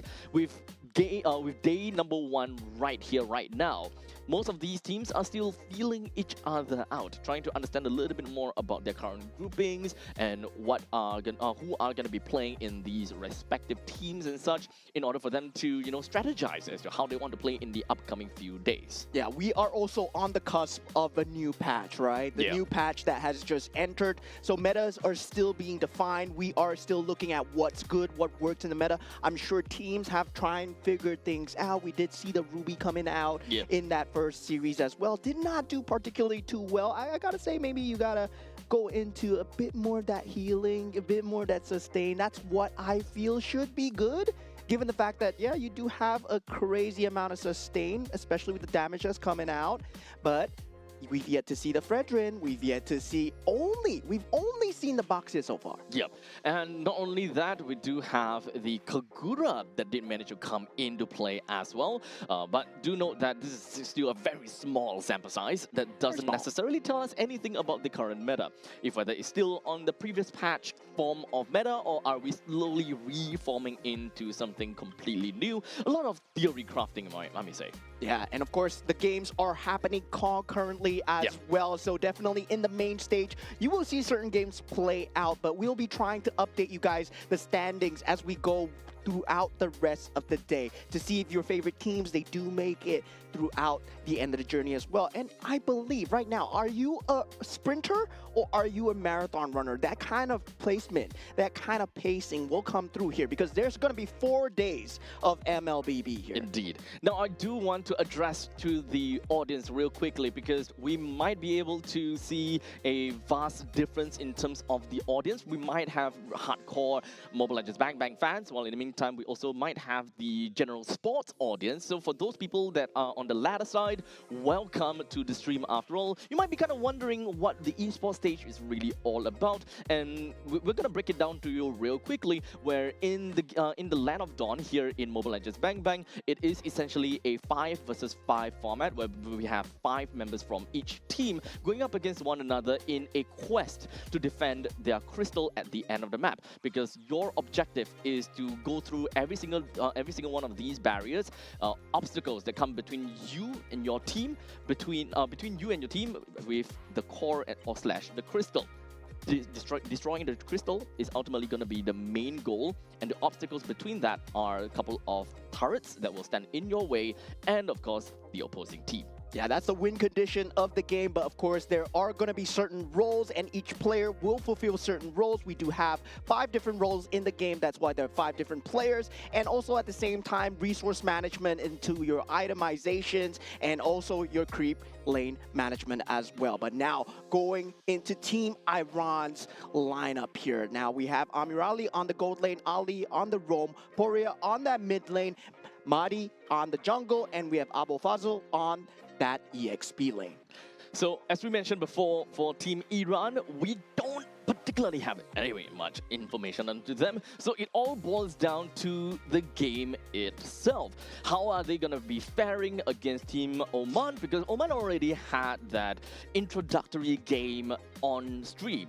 I will say that the audiences might have a pretty decent idea how they play. When it comes down to the draft, it is not, you know, those very beginner style of drafting, such as we see something like, you know, Mia, Layla, those kind of things. No. Because we can definitely expect these kind of things to happen. Yeah, we can definitely expect these kind of things to happen, but I believe the teams here, they will have opportunities to exchange with each other as well. This is a melting pot of MLBB players, right? Yeah. And now looking aside from the side of Team Oman, once again for the second time on the main stage, we're going to have El Rakati on that gold lane, El Karusi on the roam, El Ghassani on that mid, El Breaki on the jungle, and El Alawi on the EXP lane. Yep. So we've seen how they fare. We saw how they played. So coming into the game against Team Iran, they for these players, they might have a bit of idea how the opponent is gonna play, or maybe not. So moving on to the drafting stage is essentially gonna give them a pretty good idea what kind of composition, what kind of play style they want. But in the first series, it does seem as though they have a specific play style that they prefer, which is a lot more divey. However, these dive composition mostly comes into fruition only in the later stages of the game, without much thought into tempo building. How do they even get to that final end result? I think that is mostly going to be what's lacking from the side of Team Oman. And once again, we get broken walls. Okay. The 50-50 has been decided, and we are going once again with broken walls. Stop it with your 50-50, dude. It's always a yes or no. Are we going to get broken walls or no? And we got it. We got it. Well, it's gonna be back again onto the broken walls. Doesn't necessarily change too much about the current meta, nor the drafting patterns as well. Maybe a small little inkling of, well, affection, or rather a small inkling of impact to a certain extent. And so far, Team Oman, they have been, as we said, right, they want to play this team fight composition lineup. I would say they want to play that top down. They want to have that Atlas. We saw it both times in the games where they picked out the Atlas, trying to get that Fatal Links combo, especially with the Irithel, that AoE damage that does come out from the Irithel as well. But so far, they have not been able to make it work, especially against Team Saudi Arabia, because they see it coming, right? Even me, I see it coming, because the only way that you are going to initiate is that Fatal Links. They have not found that secondary combination to actually force out the initiation. Usually, you have maybe something like a Lapu Lapu, a glue, to force out these fights before the Fatal Links is used. It comes out as a countermeasure, and that's when we saw the Belleric meta, where the Belleric was used as a counter initiation meta, and the Fatal Links has to be used in that same direction as well. So kind of like a foolproof way where instead of you jumping into the enemies, you force the opponents to come into you and just kind of force them to react, you know? Yeah. Force them to react or give them a very decision to make. Number one, do I want to let this Lapu Lapu just chip us off, or do we want to go and challenge against the Lapu Lapu? do? Do we have enough information that the opponents have a decent counter engage to come in? Do we have the resources to get ourselves out of that kind of situation, for example? Yeah, now that we have established their playstyles, I'm not too sure about Team Iran though, right? How are they going to respond against Team Oman, right? Given the fact that you know this about Team Oman, but can you do anything about it? Because Team Saudi Arabia, they did a great job at dealing with the Black Dragon form that is the Yuzong as well. Usually we saw the EXP laner, the Black Dragon form was used to try and usher that team fight in, but then they made the great disengage coming out from Team Saudi Arabia. We just don't take the team fight. And then you force out a fatal link on one person, and then that's it. I think we gotta have to remember that some, or if not most of this game for day number 1, the pressure is low. Low impact, and it's mostly about, you know, we are in for Asian Games. Let's get excited. Let's kind of get ourselves into the mood and have some fun. You know, leave the stakes for the next few days after, you know, we kind of collected ourselves. We get ourselves a bit more of that confidence coming in, because game number 1, like we mentioned, it's all about gauging yourselves. All right, then we already have the drafts underway. So looking like the draft coming through, we'll focus on the picks first. Marcel being picked up from the side of Team Iran, and they will be having the Baxia and also the Eve as well. Looking like the Fredrin and also the Matilda combo. This was what I was looking for to see. With the buffs on Matilda right now, that Kimmy as well, Team Oman looking like a much better draft on this half. Okay, so kind of a little bit of a switcheroo to a certain extent. For the side of Team Iran, with the Marcel, Baxia, and Yves, they do have pretty good control in large areas with the RWM as well as the Golden Hour, while Baxia is a little bit more, you know, more onto the tempo style. So we still don't really have a very good idea what Team Iran is trying to go for as of yet. But for the side of Team Oman, we can generally say the same, but they do have a lot of a stronger foundation in the early stages of the game, having the Fredrin as well as the Matilda. With the Kimi in the middle lane, this is their roaming trio. So they do have chip damage that eventually helps them pretty equally. So they are probably just lacking on that XP laner that can give us that level of burst in order to enjoy more early game kind of damage or early game of impact. Yeah, at the same time, I do like the Phoveus ban coming out from the side of Team Oman. It seems like, yeah, they really know what they're doing, right? When you're playing against this heavy mobility coming out from the Kimmy, coming out from the Fredrin, Matilda, and also this Ruby pick, that Phoveus ban is crucial. And now for the side of Team Iran.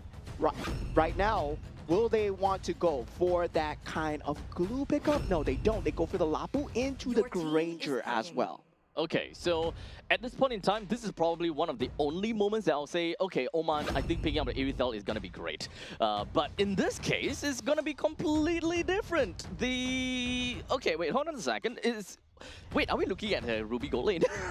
Yeah, it might be. Might be a Ruby gold lane, yeah. This is a Ruby gold lane. Yeah, because Ruby is so good in the gold lane right now.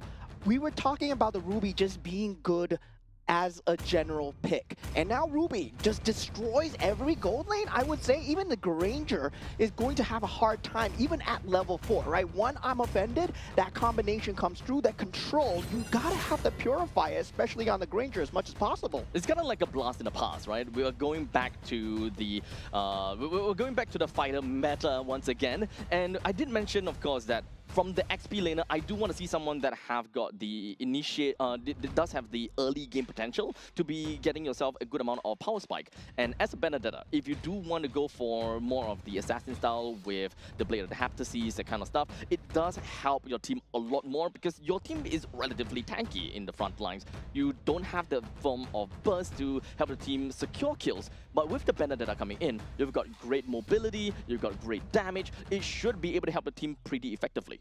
Yeah, you should know you're a Benedetta player, but yeah. I would say, right, on the contrary, you want the Benedetta to be just irritating as much as possible, right? Survive, don't go for the team fights, go for the macro plays, go for counter cross-map objectives. And now, with that being said, that revitalized option for the Benedetta, it actually seems like a great idea because you have a Fredrin that can make use of it. You have a Matilda that can make use of it. So that might be an actual battle spell that might be picked up from the side of the Benedetta here. If we are looking at more of a sustained style of Benedetta, I would agree. But in this case, they are lacking in quite a lot of that damage department. They would require a bit more damage and a lot more stakes in order for them to secure the early stages of the game, in order to get themselves the tempo and to get themselves the lead. As such, I think that if they're going to go for Benedetta with more damage style, then picking up the Petrify might be the better case, as they shift themselves a little bit more towards the utility, allowing the Mathilda to go for flickers to enable more risky plays and to kind of yoink that Benedetta out of very risky scenarios, which pretty much means that the main focal point of this game very likely is going to be more on the Benedetta, as the Benedetta kind of shifts itself and gravitates itself based on which lane requires more focus, which fight is more important. At least that is the case for Team Oman. I would say it's a rock, paper, scissors here, right? What battle spell does the Granger go for as we head on into the land of Dawn for Team Iran versus Team Oman? This is the Asia Games Esports events for Mobile Legends. Bang, bang, as we are in the qualifiers. And game number 2. This is series number 2 of Team Iran versus Team Oman.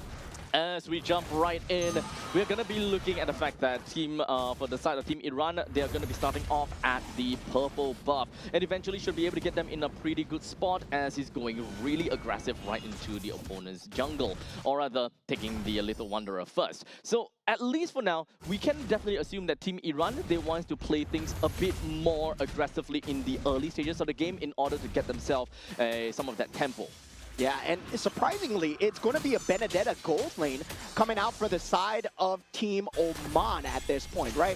The Ruby is actually on that EXP lane versus the Lapu Lapu, and I really like this matchup of the Lapu versus the Ruby going in so far. You do have that control advantage from the side of the Lapu Lapu, having that Bravest Warrior as well, but that's going to be at level 4. But that's what I don't like coming out from side Team Oman, right? You want to place the Ruby in the gold lane. Given the fact that the damage spike right now is just so good, I don't really agree with this. So they did a bit of a switcheroo. They do want to leave the Benedetta in the gold lane to get more gold in order to play the more offensive style, but Benedetta does have ways to actually reach the Granger to a certain extent, but it will be a game of catch-up. So once again, it is still going to be a little bit tough for the Benedetta, but still to a certain extent, more on the skill-based matchup. But the problem is Ruby is not going to have a really good time there. Yeah, that rock, paper, scissors I was talking about, that Purify not being picked up from the side of Amirali, he's going to have a hard time in this game and very reliant on the Marcel as we head on into this first turtle fight here. The Bravest Warrior is just going to be putting himself right onto El Breaky, breaks him down, and it's unfortunately at this point in time, Team Oman, they will have got no retribution to play for against this turtle. As such, the turtle will go over to the hands of Team Iran. Yeah, definitely the clear speed coming slightly faster for the side of Team Iran, especially on this box here at the moment, as we start to see the things ramp up for the side of Team Iran. Currently 1,500 gold advantage so far, and this is only going to get even more pronounced, right? Given the fact that they have that Benedetta on that gold lane, now they do make that swap around. Oh. I'm not too sure whether that is too late, because we are already past the first turtle stage, where this is where Benedetta wants to be a little bit more aggressive, right? Maybe, okay, so you can kind of see it this way, where Benedetta already have got decent amount of the items, as a Benedetta is pretty greedy for items. You want to have the items, but for Lapu Lapu, you don't particularly care about winning the lane, you just want to clear the lane fast enough and get out of there. And Lapu Lapu is already at level 6. Yeah, then the thing about the Fredrin is, right, if you are unable to get any form of early game semblance, you get shut down so easily. That's why you generally need another frontliner on the EXP lane. And that's maybe their idea of putting that Ruby there to get that bit of sustain through. But at the same time, it's just a very greedy lineup right now. Suddenly, they're just lacking all forms of damage. They're not going to be able to take the mid-game team fights. It's always going to be on that Kimmy to land the shots through. And well, is they just need to build magic defense at the start of the game. I do want to know if whether Team Oman, whether they have enough firepower to realistically be able to do anything as this roaming trio, because you are facing up against a Baxia plus Yves and a Marcel. All three of them are very in your you can see Team Iran literally just bouncing right into the opponent's jungle and being quite a nuisance, as now they are putting quite a lot of effort down onto Elbreaky. He doesn't have, he had lost half HP already. Yeah, ready. Early game not going well for the side of Team Oman. Once again, Team Iran really knows how to play with the map, and this Bravest Warrior usage is putting Benedetta in a lot of trouble here. Yep, as such, Benedetta now have already went straight in for that Lecto final blow, only to get stunned in by the Bravest Warrior and losing her own life. The entirety of Team Oman now will have got no Benedetta to play for them, and the RWM opens up from Puria, just immediately locking down the Elbreaky, and this is yet another turtle fight that did not go to Oman. Yeah, this is the case where mobility doesn't matter if you can't survive, and look at them once again. The mobility is there, but not enough to survive, right? Team Iran just brings in the control. Having the Marcel is going to be a huge issue for the side of Team Oman, and we have not talked about this enough, but Marcel being out in that pool that early, and given to the fact that given to the side of Team Iran, it's just going to be very hard to deal with. That vision game is going to be consistently up. And not only that, you also need to consider the fact that we are already at a point where, oh wait, hold on a second, that is going to be Amon Benedetta will be able to connect on the 3. Pretty darn good from the side of Team Oman as they managed to take down Puria, which is one of the main clutch stones or cornerstones of the team fight. As such, all the Team Iran could do is just flee. But very good disengage coming out from the side of Team Iran, right? You saw the macro gameplay going in, that usage of that golden hour just to get out in time. And on the other side of the map, Lapu Lapu gets a solo kill onto El Alawi. That Benedetta was not there, was not in time for the EXP lane, and this switch up might be going against Team Oman right now. Both teams are going to go head-to-head with one another. They do have a way to pull the Brethren right out, but unfortunately not for El Ghassini, as it's going to go straight down as well.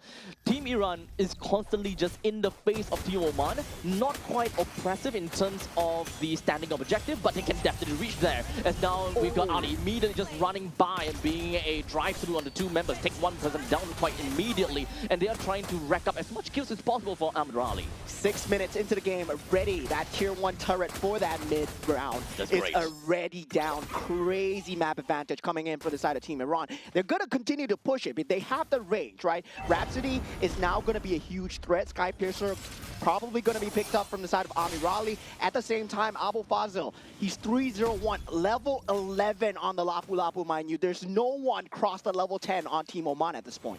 It's really difficult for Oman to do anything at this point in time due to the levels, as you mentioned. So trying to fight for the turtles is definitely not quite there. As you can see, Elbreaky is currently at level 8, which is actually the same as Ali.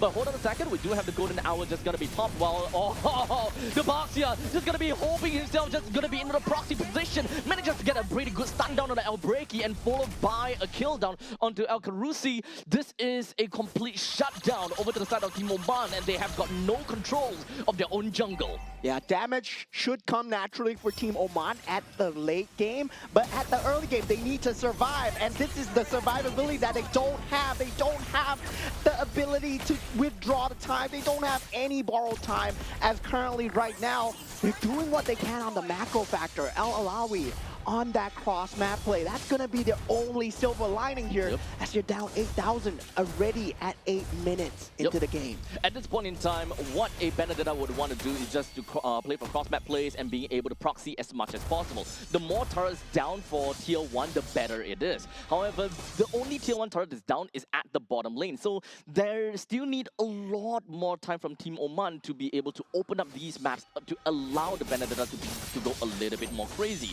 But looking at that fact, I don't think that Al Alawi have got a lot of items to back himself up to be more damaging.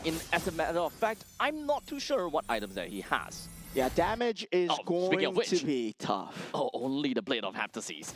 So only the Blade of Heptases is actually going to be really difficult to deal with because the Lapu Lapu is so far ahead. But we take a look at this fight. This is going to be Elbreaky that is not able to survive. While, of course, the Bravest Warrior lands on 2, allowing Abu Fazil to just go absolutely ham and crazy, allowing Amirali to pick up a mania for himself. Do remember that this guy has got Sky Piercer. 6-0-0. This guy, no assists so far, able to secure all the kills for himself, and Team Iran they are running away with this game for sure here, right? Barring a huge mistake coming out from the side of Team Iran. If you take a look at the team fight, that real manipulation, just using time, Bravest Warrior into the back, Team Amirali untouched, even flickers forward to get that Maniac. Yep. So at that point in time, they are just so far ahead that the flicker is used aggressively in order to get himself a lot more of that snowball control over to the side of Team Oman, leading them to a 10,000 goal lead by 9 minutes and 45 seconds, which is a crazy amount once again. Yeah, fast forward pickup coming in, the photo coming through, but we will have that tri-lane push being set up from the side of Team Iran. Barring that, they will have that mid lane as well, but it's not going to be coming in at the same time. They got to deal with the tier 2 turret at the bottom lane at first, and they choose to forsake that. Unfortunately for the side of Team Oman, they don't have a composition that is too great when it comes down to wave clear and wave control. So when it comes down to clearing up these waves, they will take a lot longer of time. And despite the fact that this is only the first Lord, they very likely will lose the T3. As now the members coming from the side of Team Iran, they're just going to be putting themselves right in the face of Team Oman. And RWM into the golden hour, locked 2-person out of the fight, leaving El Rakadi to just put himself right in the front of the battles. He will lose his life on top of all of that, but that will open up a very good avenue for the rest of the members from Team Oman to push the rest of Team Iran away, or rather Team Iran away. But there is still gonna be another point in time where they can just jump in onto the T3 turret in the middle lane and effectively even the bottom. Yeah, Team Iran right now, they had 3 members on a sliver of HP, and Team Oman could do nothing about it. They were just flaccid as they could only watch because they don't have a marksman. They had a Kimmy, yes, but Kimmy does not have that range. 11 minutes in the game, 14,000 gold behind. It's a very tough spot from Team Oman to get out of. In fact, losing all 3 of the T3 turret at this stage of the game, and the fact that this lineup does not allow them a proper wave clear, it kind of puts them on a really difficult spot. And in fact, I think that they're just surrounded by walls where they couldn't get out of it. Yeah, they did have the game plan coming through for the side of Team Oman, but it might just be falling apart right now. Team Iran are going for it. The golden hour is just going to be popping onto 2. They're just going to be doing everything that they can onto Currency and brings him down pretty effectively. All 5 members from the side of Iran will do what they can as they have a Maniac and of course even a Savage collected by Amirali as the head from the side of Oman rolls. And there we go, the first Savage of the Asian Games Esports events. Mobile Legends Bang Bang qualifiers from the side of Team Iran. Coming out from the Granger, man, that is Amirali. That he picks up the Savage. Maniac then Savage, wow. Yep. Literally, we've got Amirali that conducted a symphony of death, doing what he can to play all the way from the start to the end. The moment that he picked up the Sky Piercer, he realized, you know, this is my time. With the Benedetta completely out of the game, with only a Blader they had to seize, there really is no threat going to the side of the Granger at all. Yeah, there was no threat indeed. You saw the systematic control that Team Iran had over the side of Team Oman, right? At the start of the game, yes, their game plan should have been to put that Ruby in that gold lane to get that kind of a bit of a lead towards that Granger, right? Yep. Threaten the Granger a bit. And that's something that the Benedetta couldn't do that. Level 1, level 2, you're not going to have the range. There's not going to have that control available. And I was looking forward to see whether or not they put that Ruby in the gold lane. Didn't happen. Switch came in too late, and it was just too far gone. Indeed.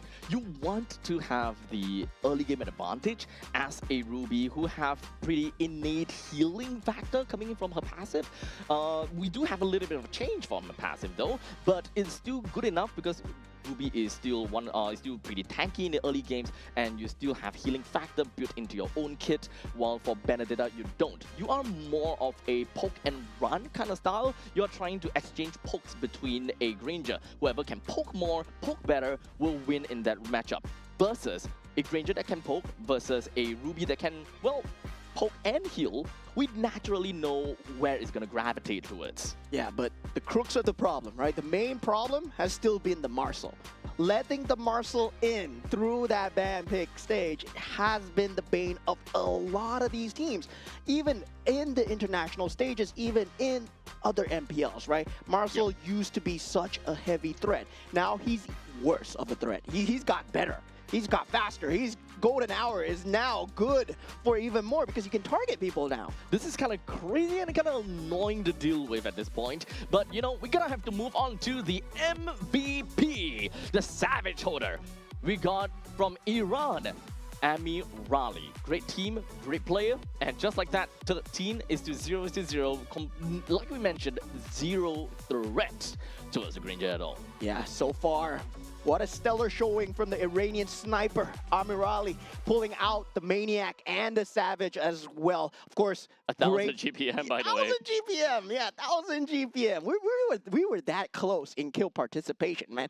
1% less or 1% more, it would have been a memeable moment. But man, oh man, Amirali, you did such a great job on the Granger, but the team setup coming through on the Marshall was so good. Ali, Poria, I would say, real manipulation into that bravest warrior. That timing, man, that was just impeccable. Yep, at this point in time, like for Team Oman, the moment that they kind of caught into any of these ultimates, be it the Golden Hour or the RWM, the first thing that they gotta think of is to get a quick runaway. And the moment they get, they try to run away, they're just gonna be locked in, unable to do anything, and that is just free real estate for the side of Team Iran, where they can just pour whatever that they have in terms of damage control and literally any form of impact that they can push Oman further away. Yeah, because the clear speed coming out from the side of Kimmy and also the Matilda in terms of that mid lane versus the Eve into the Marcel, right?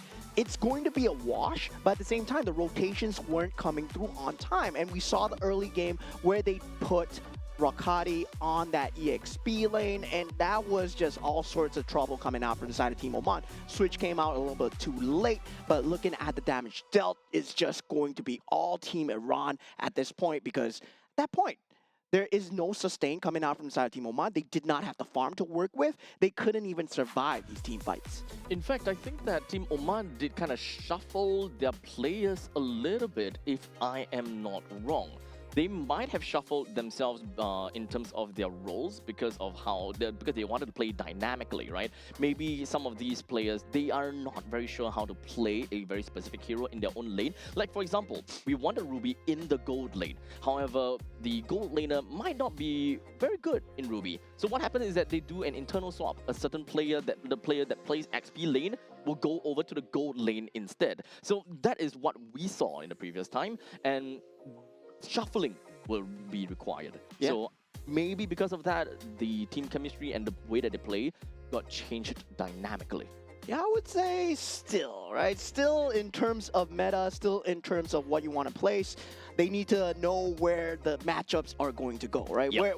Why do you pick the Ruby? They have to know their win conditions very clear from the start. And, well, the game starts at minute 0. So sadly for Team Oman, the game didn't feel like it started from minute 0. They only felt like they were playing from minute 2 onwards, Yep. and that's just 2 minutes of lost time where Team Iran was just, well. Yeah, that's the point where you could have gotten the lead.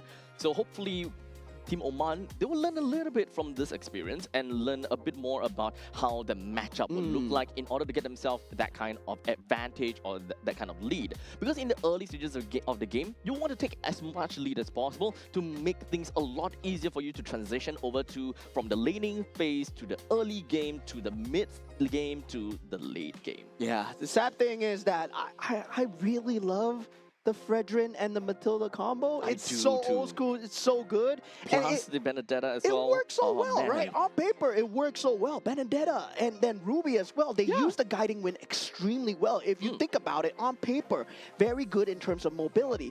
But mobility at a cost of survivability. That it was the problem for Team Oman, because they could move, but they couldn't survive. Marcel moves faster. Yeah, so it is ultimately gonna set up into a very chaotic team fight. If you can set things up, you need to be able to control the key team fight. And we just all said and done, we are gonna go off and take a look at what game number 2 is gonna be like after this very short break. So make sure you guys don't go anywhere too far though, because game number 2 between Team Iran versus Team Oman will come back to you guys very, very quickly. And of course, this is the 2026 Asian Games Qualifiers. You guys are watching the MLBB version. We've got more for you guys. Don't go anywhere too far. We'll be right back with you.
moment. In crimson splendor. Even something so crude can be graced with a splatter of beauty.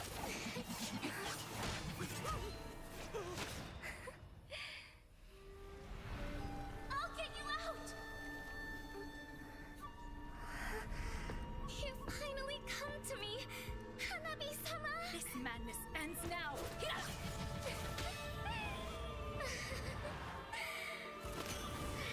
last.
And we are back once again with you guys, and of course we'd like to give a huge thank you to everyone for your very kind patience, and we apologize for the very long technical pause in between of game number 1 to game number 2 between Team Iran versus Team Oman. Yeah, at least you know we weren't yapping throughout the entire. Yeah, you are break. welcome for that. You guys had a break. We had a break as well. Okay, we both get one each. But speaking of game 1, that is already through. So we did see already Team Iran take 1 ahead of Team Oman. Right now, Team Oman are against the ropes. Yep. It's really unfortunate though, because, or rather unfortunate, because Team Oman, they at least on stream have showed 1 full series and 1 game itself. Doesn't really look too good when it comes down to the execution. We can definitely have a slight idea as to what they're trying to do when it comes down to the draft itself, but when it comes down to actually executing the game plan, they don't seem to get a hold of the tempo itself, or maybe it's just about the laning phase. They are not mechanically good enough to be able to get themselves the advantage over the opponents, as much as we see that, you know, the draft or the heroes that they pick should have given them some form of impact. Yeah, definitely. In terms of execution alone, I feel that we have broken walls again. We're broken walls again. This 50-50 is going very strong. You know, this is not a 50-50 at this point in time. It's just 100% broken walls throughout the entire time. So yeah, I think it's time to break down these walls. Oh man.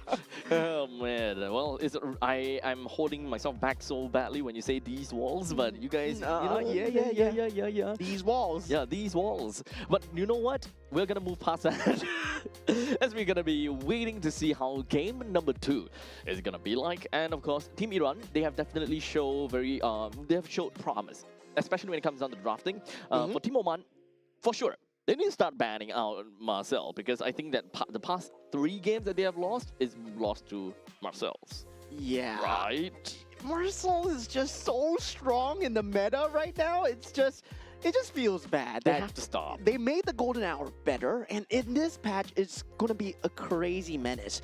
And the fact is, you can just. Yeah, finally they ban it. They okay. But it's Team Iran that banned it. But of course, Team Oman is on that side that picks first. So yeah, definitely. So yeah, they want to ban it out, and surprisingly for Team Oman, choosing to ban out the Yuzong extremely early. So triple EXP lane ban coming out from the side of Team Oman. Oh, that's quite a bit of respect, if you ask me, for the side of Abul Fazil, if I'm not wrong.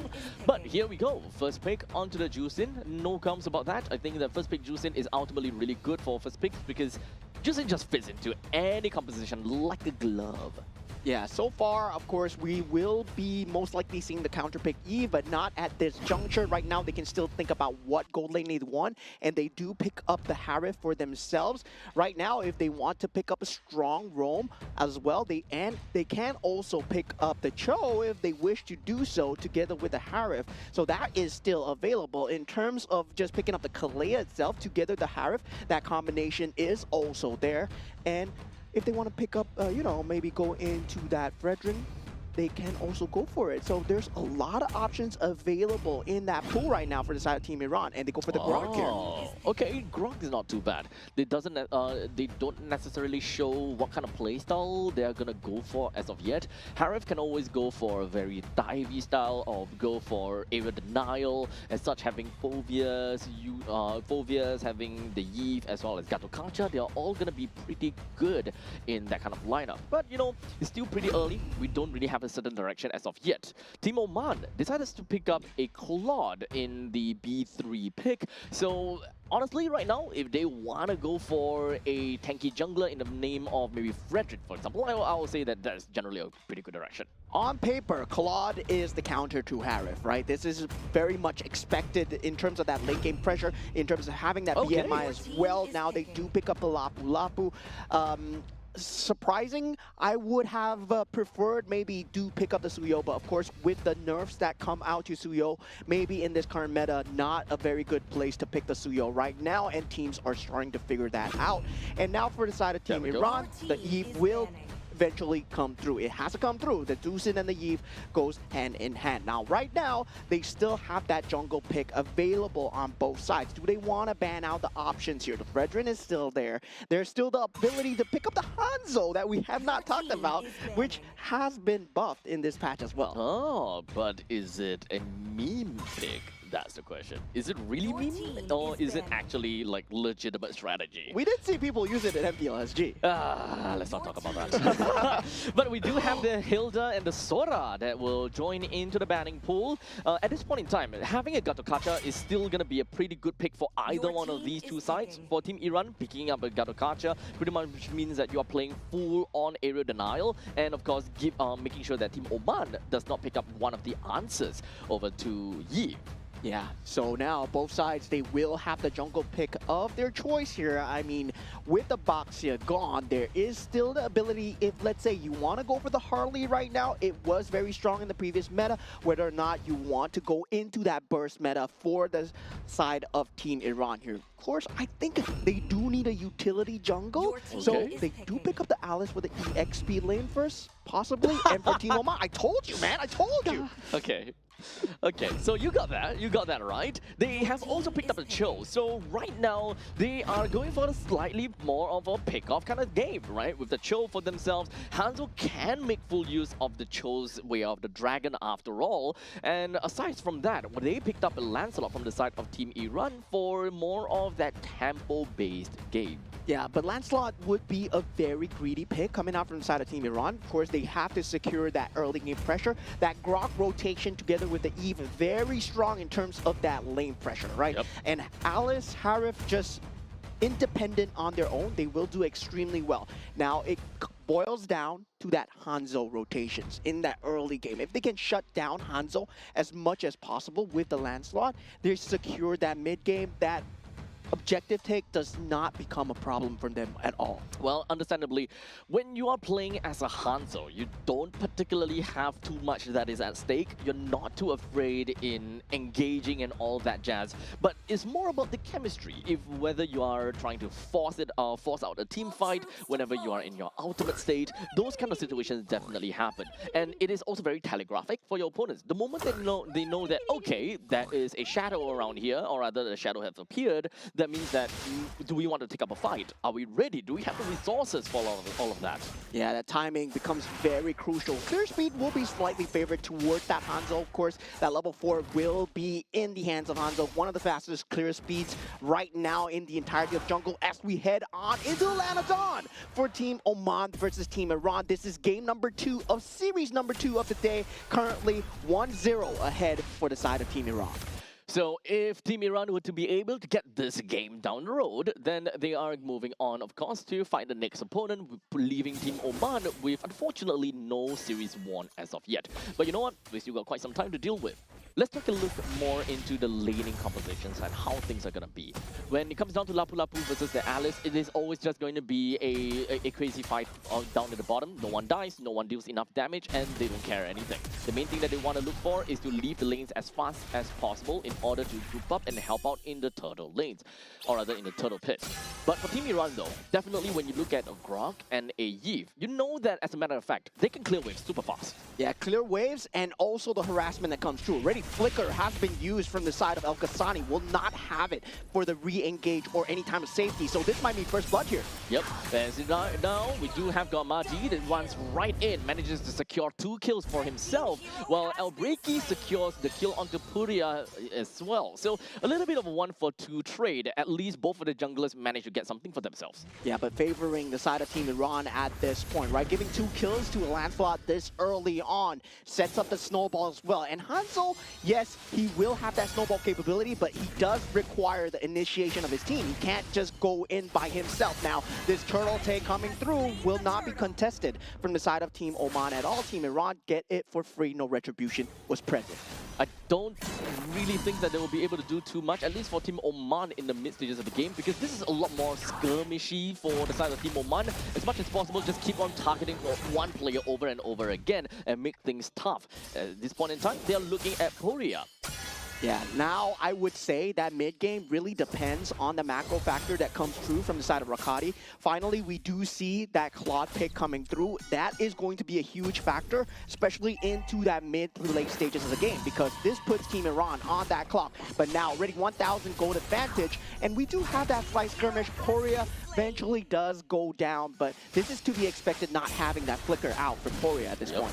So at least for Team Oman, they know what they are targeting and they know and expect what are they going to be looking out for. That will work out for them for a while. I'm not too sure how impactful it really will be, because right now for Team Oman, they are still kind of lacking in terms of XP in various departments. The roamer as well as the mid laner, they're still having some difficulties trying to claim some of these gold and XP, where they are pretty far behind. El Ghazani level 4 as opposed to Puria. This is only to make sense because Puria is constantly being targeted by the Hanzo. Yeah, the power spike timing will be very handed for both sides of the jungler here, right? The onus is on both junglers to secure that mid game as much as possible. And definitely the mid lane turret is going to be that aim of the game for that first 5 minutes. If you can get any form of turret advantage, it favors the map movement so well for these junglers. Just forcing El Carusi out of his own jungle, trying to be that annoying Lancelot that has a lot of firepower to just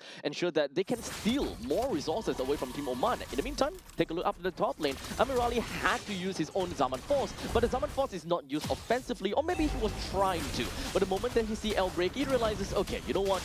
It's over for me. Let me get back and regroup again. Yeah, not waiting that 10 seconds for that flicker onto that free Way of the Dragon onto Amirali could have resulted in a kill. But at the same time, Team Oman, they did waste quite a lot of resources. No more Blazing Duet. They know that Hanzo's not up for this mid fight here. In the meantime, we do have got a few are just going to be landing down onto the enemies, and it doesn't seem like it affected Team Oman all too much. All 4 members from the side of Iran, they are grouped up pretty close together. However, Team Oman, they don't have got any way to make full use of that part of the team fight. Yeah, key timing that we need to take a look for will be that Holy Crystal timing coming out from the side of Amirali. This is going to be that mid-game power spike. And meanwhile, for the side of Team Oman, it's going to be that Holy Trinity for the side of the Claude. Way of the Dragon did connect down onto Mahdi. However, they don't have anyone, once again, like I said, to really make full use of the Way of the Dragon, because Team Oman, they are currently slightly behind, but they are not at a state where they are able to have a significant amount of impact in terms of the damage department. Yeah, both teams going for that kite and fight playstyle, right? Yep. Only one frontliner available, and that's going to be their roamers. And now with Mahdi, still, he might be in a bit of danger if he gets caught here, but does not have the Whale Dragon for the side of El Carusi. It's not going to be that big of a problem, even if the Whale Dragon does land. Now we take a look at the middle lane. We do have the Shadow coming in from El Breaky that's just going to deal a little bit of damage, or maybe just to harass a little bit. But Team Iran, they are not particularly too annoyed or afraid about that. They're trying to group up and trying to look for a direction that they will be able to go. At this point in time, they're moving up to the northern side to kind of deal with Rakati, and hopefully one after another take down some of these tier 1 turrets, because they are currently 2,300 gold ahead. Yeah, name of the game here, still on the junglers, as we know that there's no damage here for the side of Team Iran. They will have to disengage, and they do in a clear fashion, right? Knows their win condition. If they do overextend, they will try and take as much as possible. The flicker did not work out too well from Al Carusi. As such, it will go down to the hands of Amirali. This is going to spark up a battle between Team Iran, and they were trying to look for something over here. But of course, the Shadow brought up from El Breaky. He's going to be fine because it's not his real body.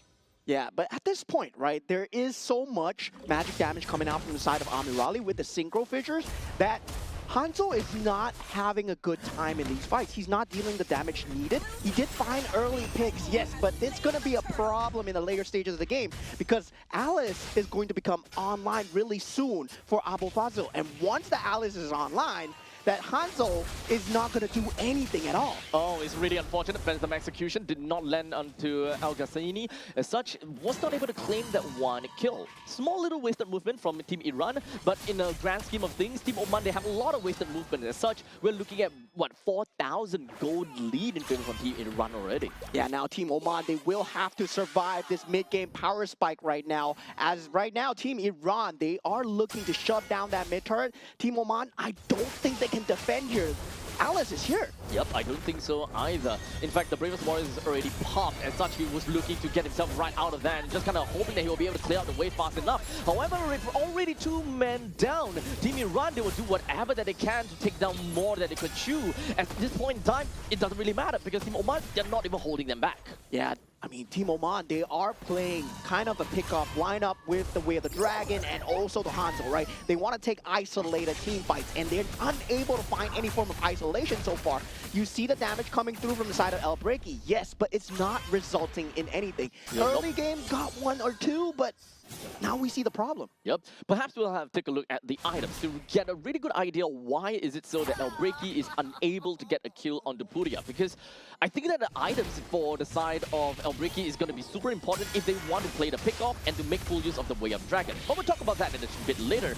Unfortunately, Cho completely caught off guard, completely singled up from Iran with no way to escape. Yeah, currently the Zaymans Force, there's nothing they can do about it yet. They were hoping that they will reach a power point where the Blazing Duet will do something. But look at this Hanzo going at it against Puria. Puria might go down actually, but yeah, Almost not enough here. Not enough, yeah. So it's really unfortunate, but at least Team Oman, they know that, okay, the main thing is the RWM is really, really annoying. If we can take that out, we are going to be good. But Marty is not going to let any of the members from the side of Team Oman get away with it. Even someone as tanky as El Alawi, he's not going to get out. Yeah, and the early game pressure that resulted in Hanzo not being able to get these pickoffs, you can take a look at the itemizations. It's only the golden staff so far, right? Only 1 item so far. So there is no timing available. Now, Holy Crystal being picked up, 8,000 gold advantage. Team Iran, they have reached their critical max. And Mahdi is level 15.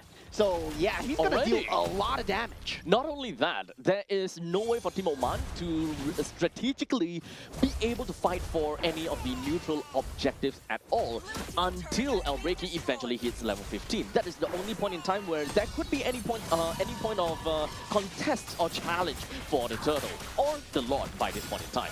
But right now, we do have most of the members from the side of Team Iran just going to be coagulating together, ensuring that that is not going to do too much. But there we go. When it comes down to tectonic charge and the flicker from, of course, the side of Ali, it did enough. Brought 2 men down with the help of his teammates. And of course, let's not forget about the Lord. They'll be marching down the middle lane with his trusty trident, taking out every single one of these creep waves.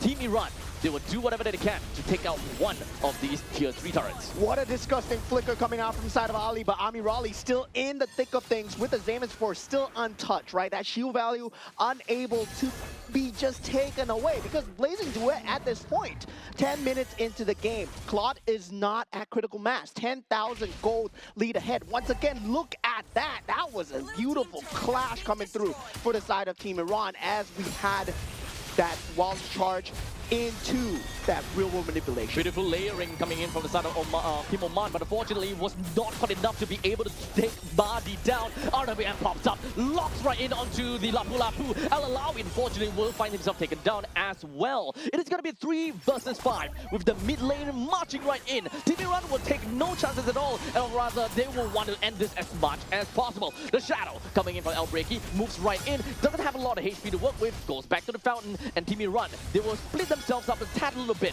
takes down the T3 turret down in the bottom lane, will secure them a better fight into the core. While in the meantime, now El Karusi buys a bit of time with the Wind Dragon onto Marty, but other than that, that is just a valiant sacrifice for him that will allow El Alawi to come back into the fight and try to clear the waves as much as possible. Yeah, this is still doable for the side of Team Oman. They do have that late game lineup, especially with the Hanzo and also the Claude. So Team Iran, they know that they're on the clock. They're forcing the issue as much as possible, but they gotta avoid mistakes here. One move wrong by Mahdi could result in Team Oman flipping the script.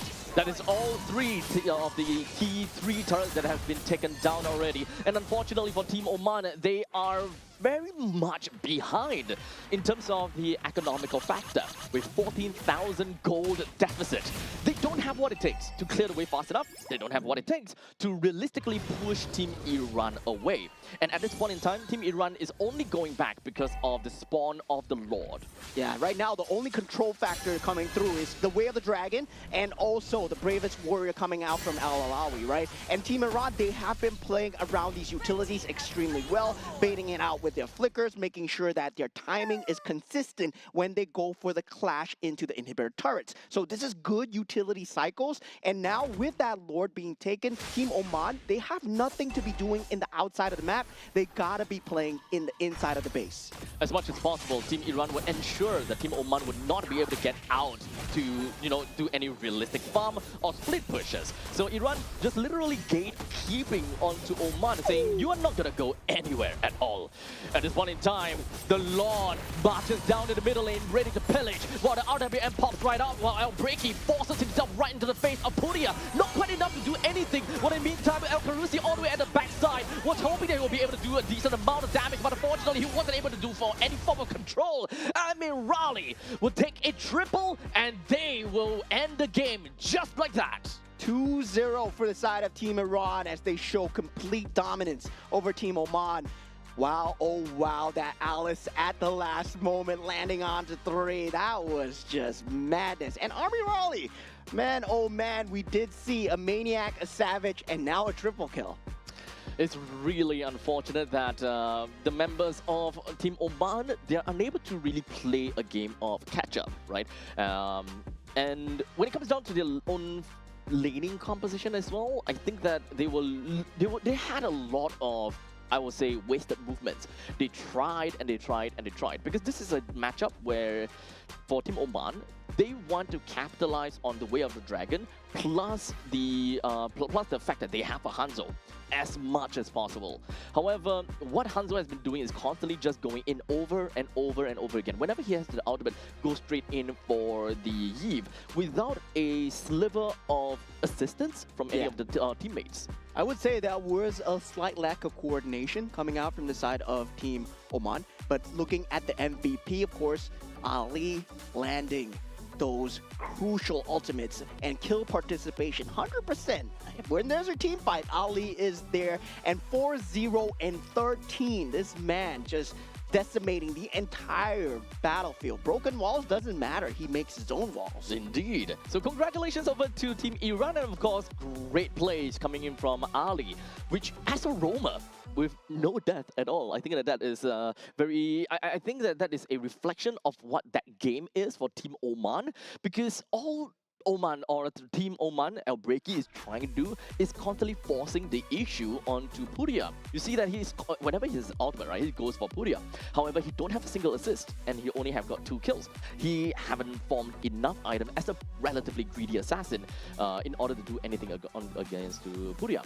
It would be great though if he were to, I would say, gang up together with El Alawi, because he's a Lapu Lapu after all. Create some chaos, be very tanky, and in the meantime can do really decent damage with the Bravest Warriors too. Yeah, I feel that it comes down to the rotational timings for the side of Team Oman, especially when they fall into that mid-game decision-making, where they did a very good job in that early game, trying to lock down Puria as much as possible, got that 2 kills, but they were unable to capitalize on that goal momentum, right? They were unable to go on to Madi and then Amirali and so on and so forth. That's what they should have been doing with the Hanzo, consistently get that snowball, especially against someone who's weak in that early game. Lancelot at that level 4 without farm, well, he looks like the freest meal ever for Hanzo. Yes. So I think that what Team Oman is essentially looking for is that they want to go for single member pickoff, not necessarily trying to get enough snowball to be able to, go from one chain to the other. So in some sense, they are looking at things in a very narrow kind of playstyle. Whenever I have ultimate, I just go. Not exactly the form of, I want to go for a team fight. I want to make full use of the Hanzo with its innate mobility, as well as the fact that he can do very risky plays, dive all the way to kind of the backlines kind of thing. In fact, they're lacking in team fights overall. Yeah. So it feels like, like you said, very telegraphed, right? One target, one play coming out from side Team Oman. It's never a secondary layered play on top where, yo, I'm a Hanzo, I'm going to jump behind, but you're going to do this at the front with the Way of Dragon while I'm making the space. There was no level 2, no level of contingency behind that. And I believe that's the kind of layeredness, the kind of meticulousness a team needs to kind of make it here at the Asian Games here. honestly, if you ask me, if I'm trading between my ultimate as a mage versus the jungler's ultimate, I'll take the trade anytime. Yeah. If I'm able to keep my own team, such as the gold laner, active and safe, so be it. Me as a Yves, without real manipulation, I'm pretty sure my team will still do just fine. Yeah, there was a lot of moments where I felt that they should have gotten the upper hand, especially on the Hanzo. You saw that Poria was extremely low. I believe his death could have been in a double-digit count. To be honest, if yeah. They just stacked their coordination just slightly better. And yeah, that was just such a missed opportunity, but doesn't matter.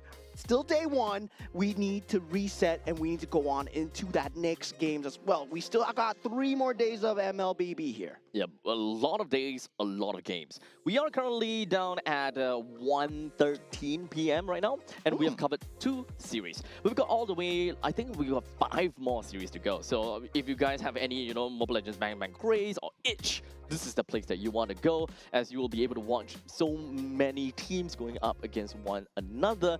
And of course, different regions, different meta, different plays, and I'm pretty sure when it comes down to some of these teams, you guys might already heard of who they are, who is playing, and of course, what team that they are technically from.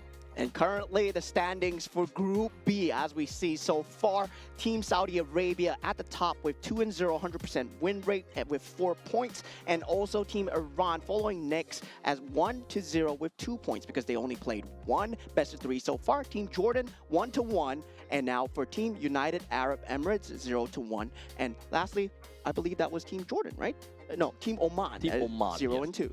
So technically speaking, we're not too surprised about the fact that Team Saudi Arabia is all the way at the top of that list because, I mean, after all, they are names that we could just Google search, right? And like, Team Falcons, okay. Oh, Twisted Minds, okay. The kind of thing, right? Well, for the rest of the teams out there, it's a little bit more difficult for us to kind of get a hands on. Although I gotta have to say, Team Iran, we have seen 1 game from them. They do look pretty darn good though, so they might be a pretty good rivals to Team Saudi Arabia. Yeah, definitely. Only 2 teams will make it from Group B. Of course, that 3rd place, they will have only 1 slot, so they will have to fight it out with Group D eventually in that last day, where that 3rd place, well, it might look good now, but as we head on into these Asian games, into the group stages as well, you're going to see much more desperateness coming out from these teams. Now, of course, we do have got games that is running concurrently, right? From Group A, B, C to D. Eventually, at a certain point in time, whenever we have the standings, we will, of course, show it to you guys and tell you guys, let you know how it's faring so far throughout the entire table. But of course, before that, we're going to go off for a short little break. And once we're back, we'll give you guys 3rd series of the day.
human body was built to move. Not trapped at a desk in one singular posture for 12 hours a day. It's time your chair evolved. This is Secret Lab Titan Evo. Ergonomically engineered for you, gamers, hybrid workers, artists, backing your every move.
something so crude can be graced with a splatter of beauty.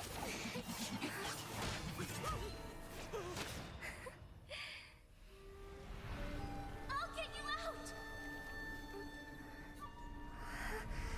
You finally come to me, Hanabi-sama! This madness ends now!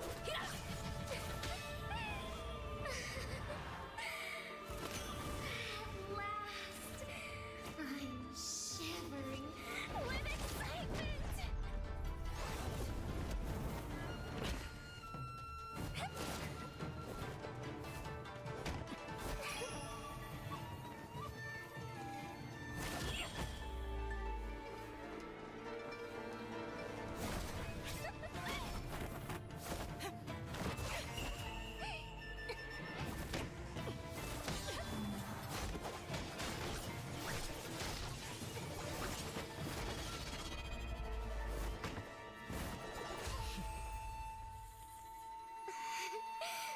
Such killing intent.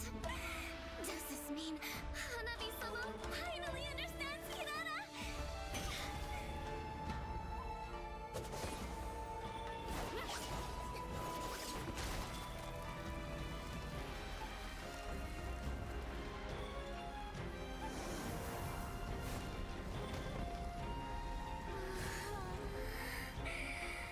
So warm.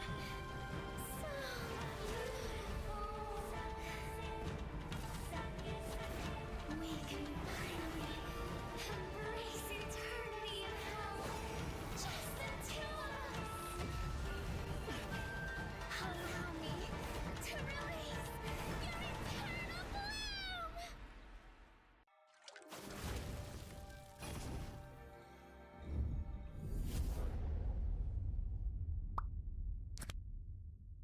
The human body was built to move. Not trapped at a desk in one singular posture for 12 hours a day. It's time your chair evolved. This is Secret Lab Titan Evo. Ergonomically engineered for you, gamers, hybrid workers, artists, backing your every move.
All right, ladies and gentlemen, welcome back once again. We are here once again for the 2026 Asian Games, and right now we're going to be watching match number 3. Okay, match number 3. So this is going to be fun between Team Sri Lanka versus Team Pakistan.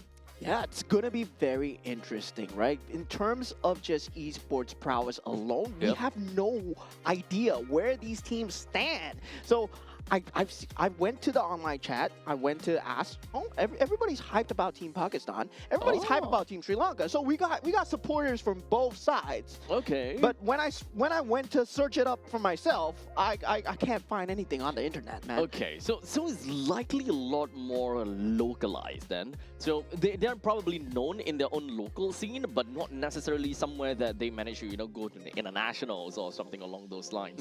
So it's relatively fair to assume that they do have a vast knowledge of the game. They should be able to give us a pretty good game as well. But if whether they will be able to touch the tip of the iceberg is mostly going to be the question. Yeah, so finally we are taking a first look at a group other than Group B. We're going into Group D at the moment, right? yeah. So it's going to be Team Sri Lanka versus Team Pakistan. At the same time, we're still at day number 1 of the Yep. Asian Game qualifiers here. So a lot of power levels have yet to be set. We don't know who's going to make it yet. Maybe we'll find out after today, but right now, still setting the precedent for a lot of these MLBB games. Yep, especially for the fact that we haven't watched a single game from Group A, which I think that is something that everyone is looking forward to, right? We're looking for like Malaysia, Philippines, Indonesia, and the likes. But we're gonna hold on for a tad a little bit, and we talk about the group standings for Group B. As of now, we have watched 1 game from Team Saudi Arabia, and even off stream, they managed to get 2 games for themselves, or rather 2 games in 1 series. So total point, 4 points. Yeah, so far standing at the top, followed by Team Iran, which is 1-0 right now, and Team Jordan 1-1, Team United Arab Emirates 0-1, and sadly for Team Oman, on the first day itself, already at the bottom. Yep. So looking at all of these, it is not out of, most of these teams, they're not exactly out of the woods, and they shouldn't, kind of throw caution in the wind as of yet. It is still day 1. There's still day 2, 3, and 4, which they could slowly accumulate more points. And after today, they will probably have a very good idea where they stand, if whether they can be a little bit more confident, learn about very specific things, such as a matchup between them and the opponents, or if they're still kind of below, down below of the leaderboard, maybe it is more about the mechanics that they're gonna have to learn more than the matchup between them and the teams. Yeah, and we are also sitting on the cusp of a new patch that just come in. But speaking of new, this is for the first time here on the main stage. It will be Team Sri Lanka. We got on the gold lane, we got Praveen, we got on the roam, Hashen, Nisal on that mid lane, Kavindu on the jungle, and Ramanayake on the EXP lane. Well done on that one. Oh, yeah. I would have fumbled, but you know what? Team Sri Lanka, super looking forward to what they have got in store for us. As Mo did mention that they do have quite a bit of supporters, probably from the local scene that knows about Team Sri Lanka and how they would fare. In the meantime, on the opposite side though, I think that is something that we would generally want to talk about, right? Because this is a battle between 2 teams that we haven't seen on broadcast as of yet, as of yet. So this is still gonna be a point where we want to understand how they fare in their brackets, if whether they're going to be at the top of the leaderboard, bottom of the leaderboard, or maybe in the middle. And now for the other side, Team Pakistan. We got on the gold lane, we got Gurmit. We got on that roam, Hasnat. On the mid roll, we will have Azan. And on the jungle, we have Haisham. And EXP lane, Oh, hey, look, it's you. It's me. It's you. Hello, Moed. I With am an Moed. ID. Yeah. Yeah, with an ID. Yours is just with a man. Moed. Moed.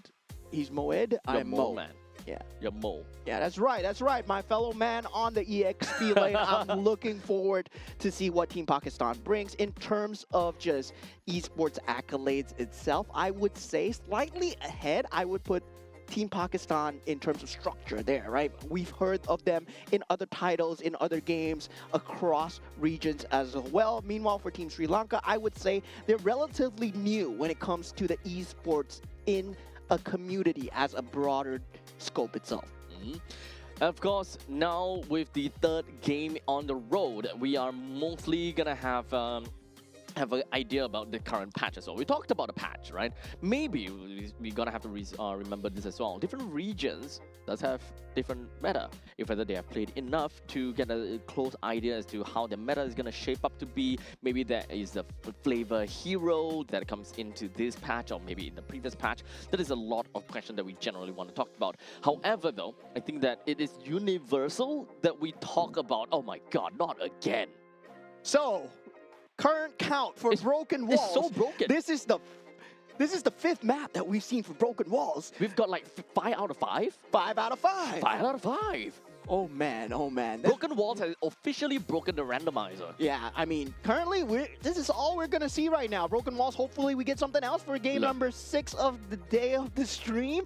But for now, we're gonna have Broken Walls. We'll be jumping into the drafts really soon. But we're talking about the patch, right? We're talking about the meta, and Marcel has been that menace of this meta so far, and luckily it's banned out so far from the side of Team Sri Lanka.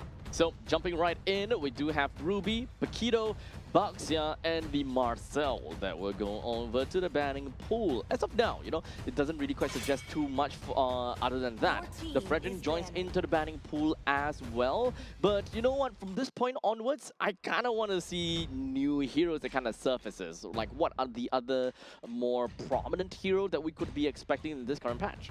Yeah, currently I would say it would still follow that previous meta. I did expect that Guinevere ban. It was that secondary utility jungle that I was looking at. Now with the Zusin and also the Eve available, right? In terms of that mid-roll, I would say maybe you can play the Gord, you can play the Zetian, but you gotta have the lineup to make it work as well. You kind of open things up with something completely ambiguous for now.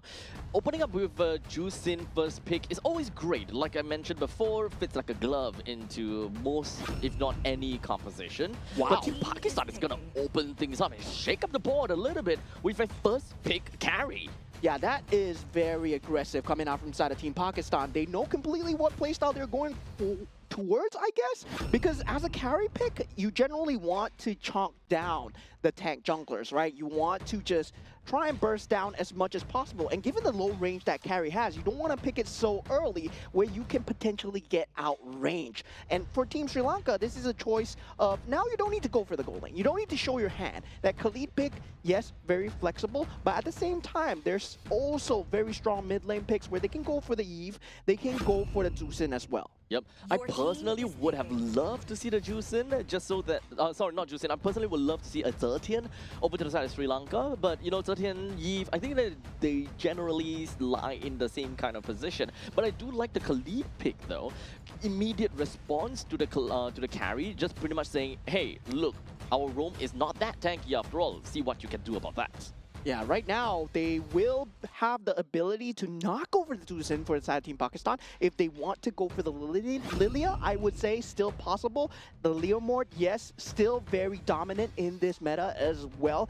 We have not seen it picked very much, but definitely still a top contender when it comes down to utility / tank jungle and the Kalea as well. So yeah, Team Pakistan, I mean, they have that set team fight going for them. Yep, they also do have that pick-off strategy that they will want to play out of the Kalea. Making full use of that is gonna be carry. Now, Sri Lanka is going to be put on a spot now, right? Do they want to pick up a jungler that can rival or be better than Leomord, such as a Suyo in this occasion? Do they want to stack pick that before Pakistan were to, you know, ban that out, for example? I mean, right now, they cannot go for the Suyo. I mean, Suyo, you generally pick Leomord against the Suyo, right? So we did see that, yeah, I mean, with the current nerfs, you don't really want to go for a Suyo. You have the Akai available, and the gold lane matchup, I would say, would be a much better pick right now, especially since you know you're going up against a carry. Now, it's easy for Team Pakistan in the banning and drafting pattern to just ban out the gold laners. So right now, Juicin is going to be taken out of the picture. So for Team Pakistan, the way that they look like they're going to be playing is that it is pick-off for now. It doesn't necessarily move to any form of direction. They can definitely want to play over to the later stages of the game. So to look for someone that is great in the early and the mid stages is ultimately going to be pretty darn important. Someone that can make full use of Kalea as well. So a mid laner that is bursty enough, I think that that's going to be fine. Yeah, and surprisingly for Team Pakistan, they choose to ban out the Clint over the Claude. I would say, yeah, if you know that you're going up against a good Clint player for the side of Team Sri Lanka, yes, potentially can destroy the carry in terms of laning potential. But speaking of that, they do ban out the Moskov as well. So they do pick up the Obsidia coming out from side of Team Sri Lanka. And I don't like this at all one bit. I believe that Obsidia has its place, but currently not in the meta so far. The time taken to farm up the bone shards, you're just stuck in the lane for so long, and you don't really have a way to join the early team fights. You really need to just ramp up the bone shards for that late game damage as well. Yeah, it kind of seems like they are looking at Obsidia as a form of insurance, where if Suyo is not doing well enough, I suppose they can lean over to Obsidia in the later stages or some sort of things. Since Obsidia, yes, Obsidia is very reliant on to items, but more reliant than your bone shards than anything else. If you don't have your bone shards, then even your items is not going to do anything for you.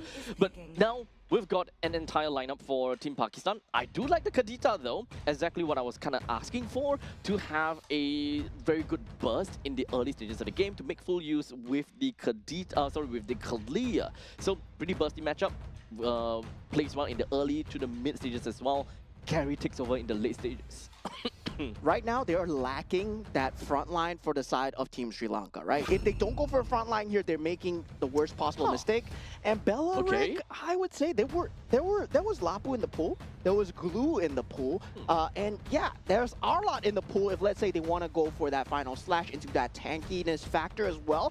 But instead, they go for the Belarik, so they have that Raging Sandstorm into the taunt ability, but with the role manipulation, I see the AoE going for them. They're very AoE dependent and ultimate dependent. So once again, I say favoring Team Pakistan in terms of draft at the moment. Yeah, even for me, I'm not exactly sure if whether Sri Lanka is kind of playing kind of like a protect the precedent kind of thing. It doesn't exactly look like it. It does seem like they want to do an early game funnel onto Suyo, with the Suyo being the main point of damage in the early stages, since Yve likely looking more into utility. At least the Khalid does pave a pretty good way in the early stages when it comes down to harassment. However, none of the members from the from side of Team Sri Lanka can realistically be able to help out the Khalid. But we also need to remember the Khalid should be an XP laner here, not the roam that we expected. Yeah, now we head on into the land of Dawn here as we go into series number 3, Team Pakistan versus Team Sri Lanka. For the first time, we're showing Group D, and now let's see where the power standings are. Right now, I would say the draft still favoring in terms of just lane priority alone. Team Pakistan just doing extremely well on that draft department. Yep. As you can see, at this point in time from Team Sri Lanka, Ramanayake does seem to have a tad bit of a problem dealing with the Alex. But the main thing is not to win the lane, but is to be able to leave the lanes as fast as possible to kind of give some assistance over to the middle lane.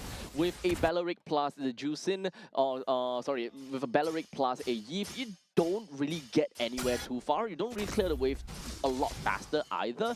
But if you kind of look at it on the opposite side, Hasnat and Azan, not that great too. Yeah, and I don't like this coming in from the side of that mid laner, especially when you're playing a Yve, right? You have that range ahead of the Kadita, and you clear out the creep wave so fast, but there is no objective rotation. You could have held the EXP slightly longer and denied it away from Azan. So now Azan, he gets that level 3 close to level 4 for free, and does not even burn out the Petrify, does not even burn out the Flicker. So when it goes down to that level 4, that burst potential from the rough waves is going to be rougher. At this point in time even for the Sandaraka Vindu, he rotated himself all the way to the top lane preparing for the upcoming total fight. However, I'm not exactly sure whether they can do this or not. It is going to be a 4v3 though, so that is going to be... Wait, no, never mind. We do have a stack down onto the Pixel Brush, and that is where Hashin moves right in. We do have, of course, Barbil that will be summoned right in together with Nisal, opening up the RWM right onto Haisham, but didn't go to anywhere. In the meantime, Team Sri Lanka manages to pick up a total for themselves. Yeah, not able to get the positioning, but a lot of battle spells used, right? That Nisal does not have that flicker anymore. Revitalization not available for Hashin, so there is that slight timing, despite the first turtle being taken. But at the same time, Team Pakistan didn't get any kind of macro advantage when the turtle was being taken. So Team Sri Lanka, well, right now they got basically the turtle for free, and they might have a reset on that flicker if Team Pakistan does not push the issue here. Honestly, at this point in time, it doesn't seem like any team fight from here is going to benefit anyone.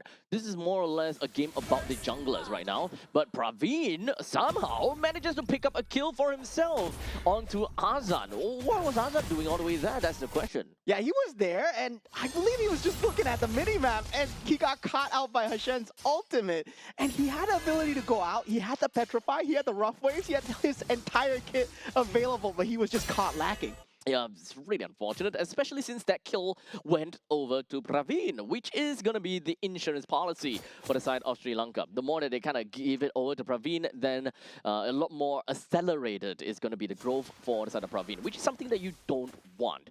In the meantime, you also kind of don't want to give it to Kavindu. He is the assassin after all, so giving that assassination over to him is not going to be great. In the meantime, that is going to be a title strike followed by a slam down, allowing for Pakistan to pick up two very easy kill right down in the middle lane, and perhaps even wanted to get a little bit more out of the greed. Yeah, we see the initiation capability coming out from the side of Hasnat and Azan. The Rough Waves, Tsunami Slam combination, that is going to be the staple for that pickoff, right? And Team Sri Lanka, they have to learn how to not get caught by it. And jumping onto Nisal, that's the prime target that they're looking for. Nisal not having that Purify, going for that Flicker, might have been a crazy, crazy move. That's a lot of ego on his part. Hashen needs to find a way to eventually make his way into the midst of the team fight in order to last out a good Rapid Dryad. However, it's not as easy as you may think. Right now, we do have a bar build farming right out, and of course, RWM just gonna pop right out as well. Hashen locked everyone down with the Rapid Dryad, but unfortunately not too great. Hasnat not a lot of HP to work with, hiding right behind of the walls, while Hisham looking for the opportunity with, of course, momentum and a retribution. Steals it right away from the noses of Sri Lanka. Great timing coming out from the side of Team Pakistan, popping that light wheel Gurmeet, starting to deal damage in these team fights, and Praveen was nowhere near the scene. So very good usage of man rotation coming out from the side of Team Pakistan. And that's a problem, right? With Obsidia, where you are forced to stay in the lane for quite a long period of time. Yes, Praveen does eventually come through with the ultimate, but Hasnat has a very good disengage tool. You can just go away. You don't even need the flicker available. So currently 5 minutes into the game, and Pakistan is only at under 1,000 gold lead. So it is still pretty even Stevens at this point in time. It could go to anyone, and it could be anyone's game. With Gurmeet with 1 kill, Praveen also at 1 kill. They are relatively equal. In fact, the entire game is equal, so I would love to see how this is going to transpire into. Yeah, currently, right now, Molwid going down was not part of the plan, but Tsunami Slam coming through right now. Together with the ultimate, that's not going to be enough for the side of Team Sri Lanka. Team Pakistan, that initiation combo, just very strong. And Team Sri Lanka, they have not been able to answer that. Now they will get that mid-turn for free. This Suyo should not be staying here as he goes for a 1v4. Not something that you want to do, especially where you're talking about that 1v4. As a Suyo, you can't really defend that at all. At that point in time, it's much better to just give it all away. At least for me, you know, I can understand that a Suyo is very slippery. You can skill 1, 2, and 3 right out of it really quickly. However, this is also a team that has got pretty good crowd control. Yeah, decent lockdown. Yeah, so you're kind of balancing, or you're kind of gambling for a fact that, you know, you're just hoping that they don't lock you down. Yeah, currently right now, Team Pakistan, they're running away with all forms of map advantage here. Praveen, he has no business standing near this turret. He's actually in a very dangerous position here. Does manage to disengage, though now the shoe is on the other foot. Team Pakistan, now they have a semblance of momentum, right? 3,000 gold advantage, 7 minutes into the game. And this is where things start to become slightly harder for the side of Team Sri Lanka, because they have no way in, barring the Raging Sandstorm. That's the only initiation capability. Yes, you can argue that Bellaric, you can initiate, but he doesn't have a flicker. He's on a Revitalize. Yep. So at this point in time, right, we kind of saw that, we were kind of seeing for the first 5 minutes the pressure cooking is just kind of brewing until eventually Pakistan just released all of those pressure and just went straight to town. It was under 1,000 goal lead, and now they have managed to float themselves up to 3,000, or rather 3,700 goal lead. This is all gonna get higher and higher because the whole time for the first 5 minutes, Haisham has only been building survivability items. In fact, his first item was an immortality. Yeah, right now Tsunami Slam does go through. Revitalize not enough to save. Real World Manipulation is there, but there's no damage coming through from the side of Team Sri Lanka. And now Hasnan eventually goes down, but he's just a roamer. The EXP lane for the roam, he will take that trade any day for the side of Team Pakistan. But unfortunately, that's not going to be over as of yet. Moit now puts himself right in the face of Kavindu, and of course just going to be brushing his face, ensuring that Sri Lanka needs to run away. But here we go, Haisham, just a sliver, just a single take of damage away to be able to get a kill down. But it doesn't really matter because in the grand scheme of things, all they wanted was the T2 turret up top. Yeah, I think they weren't even expecting to get that damage onto Kavindu. And this just goes to show, right? The damage problem really starting to come through from the side of Team Sri Lanka. You picked up Cydia, but now with the frontliners, with Alice in front, with Leomord in front, what can you do to take away the horse? What can you do to take away the demon? There's not a lot of choices that Sri Lanka is posed with. In fact, for the side of Team Pakistan, they have constantly been giving Team Sri Lanka very difficult choices to make. Do they go in or do they run out? Because at this point of this conjuncture, Sri Lanka don't have got the answer or what it means to be able to, kind of fight back accordingly. Kavindu just picked up that War Axe. Not a big fan, but regardless, I mean, currently 9 minutes into the game, not a big fan on the routes that he's on right now. But hey, regardless, that is going to be a simple slam dunk onto Kavindu, takes him down before he is able to react over to the Lord. The rest of the members from Pakistan now moves himself forward to the side of Sri Lanka. Misses a TOR, but not that big of a deal. Main thing is, they managed to get the Lord and try to get a push down. Yeah, Raging Sandstorm used to disengage together with that Flicker. And we've been seeing, right? They've been trying to initiate very much with the Belleric, trying to ulti in as much as possible. Hashem, yes, at the start it did work because you found Azan in No Man's Land. But when a standard top-down team fight is going on, there's no positioning where you're going to get Gurmeet, you're going to get the gold lane, you're going to get that mid lane. The main damage dealers will never be in that front position for your Belleric to ulti. And Team Pakistan, you're completely exploiting that fact. As such, now the Lord moves his way up north, looking to pillage everything that belongs over to Sri Lanka. As he spins his trident, lands a hit, Hasnan just immediately running with a title strike, landing on a 3-person. Well, this all from the back opens up the outer I'm hoping that he will be able to cage up the rest of the members from the side of Pakistan. However, Sri Lanka, trapped in their own cage, like a bird cage they are in. They were unable to do anything as Pakistan rolled over them. And now, with every single one of the members from Sri Lanka completely taken down, Pakistan will take game 1 off of the feet of Sri Lanka. Yeah, there was a huge problem in terms of the damage department, right? You pick up the Obsidian, yes, but there's no damage against the Leomord and the Alice who could just dive into the turret. They were under the inhibitor turret. They were under fire from the crystal. But the sustain was just there. Kalea's healing factor, that's what made Kalea so good. Yep, so you've got great healing factor from Kalea. You do have an Alice that just pops for days as long as she's just underneath a massive amount of players. Yeah. And unfortunately, at that point in time, the RWM doesn't really quite do anything.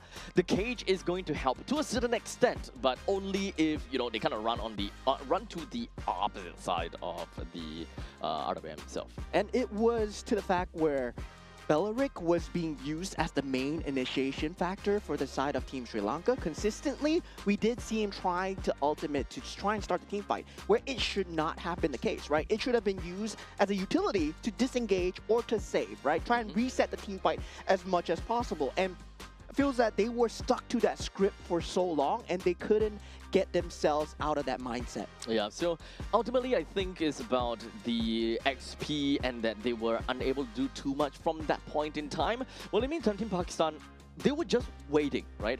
All the way from the start, or at the laning phase, they kind of know they don't really need to do anything. It's actually up to the opponents to launch an attack, and it's up to the opponents to be able to kind of grab an advantage. Because Team Pakistan, they know it's all about timing. The moment they reach over to the mid stages of the game, that is when they will start to roll off. And Azan, the MVP of the game, Rough Waves, well, made a mistake in the early game, but didn't matter. Came back stronger, 2-1 and 11. And yeah, on the Kadita, without the Kaja, this is a Tsunami Slam dependent. So water on water action that we see from the side of Team Pakistan, and they executed it very well, right? They waited for their time. They knew that level 1 to 3, well, we can't really do anything. But Yeah. once we get that level 4, that's when we're gonna start hitting them stronger. Yeah. So undoubtedly, the moment that you kind of see from Team Sri Lanka's lineup, you kind of have those questions. You know, who is supposed to be the one that leads in the early stages? Who's supposed to be the one that kind of hold out the tempo for the mid stages of the game? Because it's the moment whereby Kavindu, yes, he may be able to get kills in the early stages, but what happens from that point in time? Do you kind of pave a way for Praveen to get decent amount of farm with with him being the insurance policy?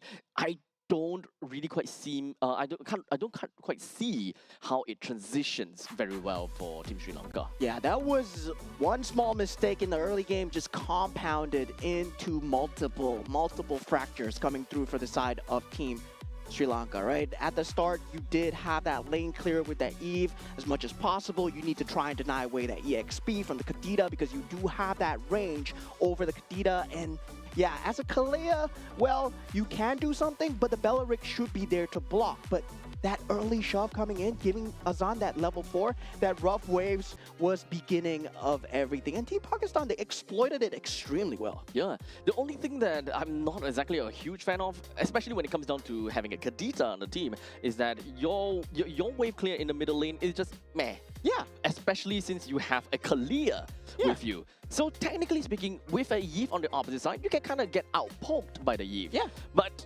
like we mentioned again, the Bellaric is kind of out of the picture. If we were kind of looking at a hero like maybe Grog, for example, it would have been a complete steamroll in the middle lane that will ultimately deny a lot of avenues for such a gank or skirmish related mid laner. Yeah, that's why I was impressed with the draft at the start. The Khalid and the Eve together, oh, it would have made so much sense. Then suddenly, the Bellaric came in. Yeah, Khalid is going to the EXP lane. Yeah, and then suddenly the synergy is all out of whack. Yep. In fact, yeah, it's a really good point because Khalid was one of the first few picks coming in. So the moment we kind of see the Khalid and the Yi, we're like, okay, the mid lane is definitely going to go over to the side of the team, is it Sri Lanka? So for the side of Sri Lanka, we're like, oh, okay, that's all great. Please don't be broken walls. Thank you so much. We were talking about water, and water has delivered. We have gotten expanding rivers. First game of the day, first game of the series, we saw Kadita and Kalia. Tsunami Slam into Rough Waves. It is all part of the plan here as we go into expanding rivers, finally, for the first time in the stream here. 1-2-1, thank you. Not 1-2-1, sorry, but finally something different. Yeah, finally something lost different. the 50-50. Technically, it's a 50-50. But you know what? I was about to go crazy if we actually go 6 times in a row because the probability is just absolutely insane. Yeah, at that point, well, if we get broken walls the entire day, we might be expecting the same type of matches every day as well. I really hope not. But finally, we've broken out of that shell. We're now looking at expanding rivers, so we can definitely expect a little bit more faster movements coming in from the junglers, and we can expect more, maybe more tank junglers because, you know, at this point in time, right, tank junglers does not have very good mobility. So if you're going into the expanding rivers, you can technically kind of cover some spaces there. You can catch up onto certain timings a lot better. And something that I want to talk about is also this patch, right? Where tank junglers, yes, they're good, but they've also made assassin junglers like Nolan pretty good as well. So with expanding rivers, my theory is that Nolan is going to have a crazy clear speed on the expanding rivers as well. So yeah, that's something, and that's an angle that players can look at. And also, a gold lane that's really good on expanding rivers is also the Harif as well. We see most teams trying to snap it up as a priority when it comes down to expanding rivers, because with the Zamon's Force, you can join these objective fights and just lock down these areas as well. So with all of the bans that is done and dusted, we once again have got a plethora of mid laners that is currently available for the picking. It could be a Eve, it could be a Juicin, there's quite a lot, right? But right now, we're going to be looking at Your first team pick is Archive from the side of Sri Lanka. When there's a Guinevere in the pool, I mean, at this point, Akai, it might be too early, right? But it is a flex pick after all. You can go EXP, you can go roam, you can go jungle, I guess. I But guess. yeah, the Harif definitely staple, very good on expanding rivers. At the same time, will they pick up the Eve? No, the Your Phoveus is team there. is Yeah, the picking. Phoveus in the pool. Oh, yeah, For the right. first time, Phoveus is leaked. However, though, I'm not exactly a massive fan into picking a Harif when there's an Akai on the opposite side. Akai will be able to do his job very effectively in trying to kite, or rather just kind of pushing the Harif away. As such, it comes down to a very important role for the rest of the team from the side of Team Pakistan to be able to zone the Akai out of the Zaman Force, for example. So with the Phoveus in play already, having a Yif part of their lineup is ultimately going to be great. Yeah, extremely early Kadita pick coming out from the side of Team Sri Lanka here. Well, I do expect good things from this Kadita pick if you're going to pick it this early, and also a Clint as well. Yeah, I mean, we did see Team Pakistan ban out that Clint early on in that game one. So Team Sri Lanka, maybe they have a very good Clint player, and right now they are trying to show whatever they have on the main stage here. And now we Your have that team Hylos is pick. banning. Expected, as we did see that Zaman's Force control together with the Glorious Pathway just being a menace to deal with, especially when Harif was super in the meta. Right now, he's still pretty much king. And now Hylos together with the expanding rivers, the map, the rotations are going to be so much more easier. Now with the bans coming through, we will have the Your roaming team is bans banning. coming out from the side of Team Pakistan. They can also choose to ban out jungle if they believe that the Akai is going on that roam role. So moving on forward, so Hylos being part of that. Okay, so moving on to that, Your Team Sri is Lanka, they have banning. already selected their gold laner being Clint. So if they are looking for someone that is able to kind of deal true damage, it will no longer be onto the gold laner. It would still possible to see on the jungler, but Your is that really the team is direction that we banning. want to see? That is the question. Yeah, currently with the Boxia and also the Fredrin being out of the pool, right? Guinevere is still pretty Your much team in this. is picking. Okay. Yeah, so there is a possibility for both sides, and most likely Team Pakistan to go for the Guinevere here, given the fact that they have the Phoveus.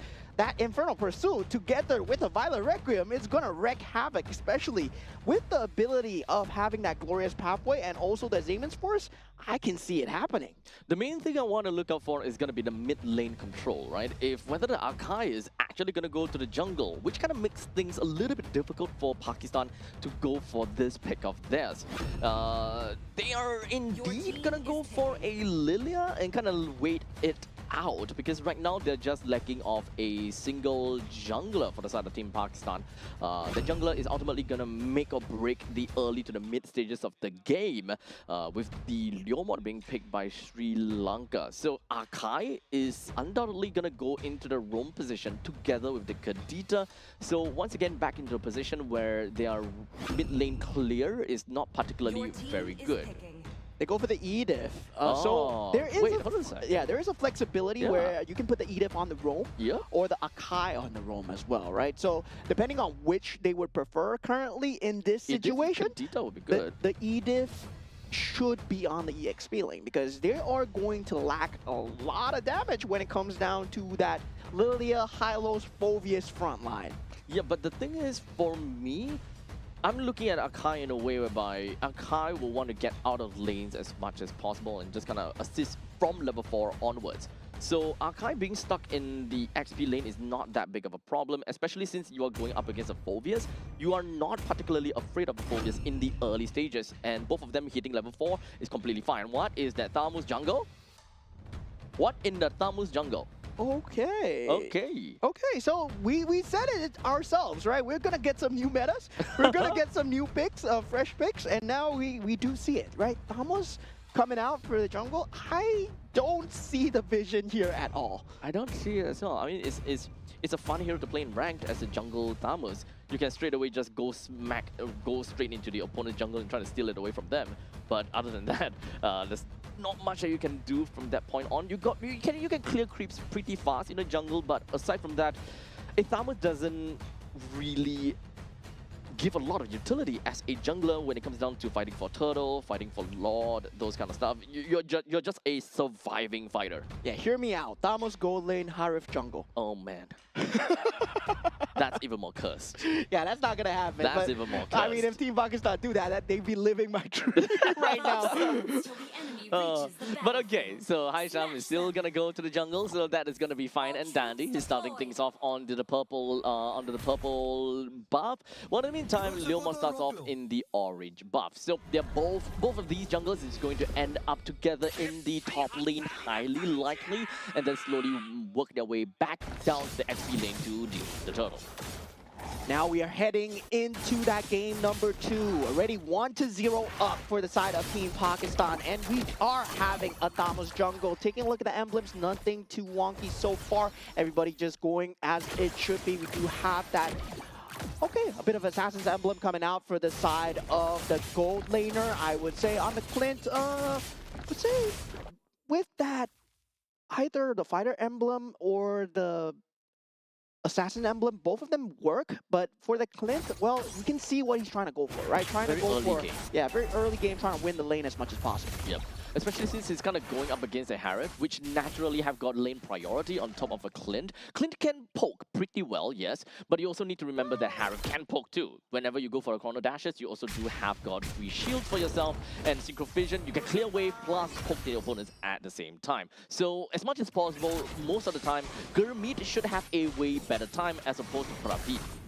Yeah, but at the same time, right? Purify versus Flicker. So there is that opportunity for that kill potential if he does get into a bad position. So Gurmeet has to watch his positioning very closely. The spacing, well, Hasnat does spot Hashen out in the jungle so far. And Haisham's clear speed so far so good, but Kavindu, well, on the Lure mode will be slightly faster. Now, this is what's going to kick. That first turtle take, the first objective that's going to come out. I'm very curious to see how this Thamos matches up against Leomord, because we have not seen that in competitive play for the longest time. Unfortunately, it was not going to do too much. But in the meantime, we do have Ramanayake.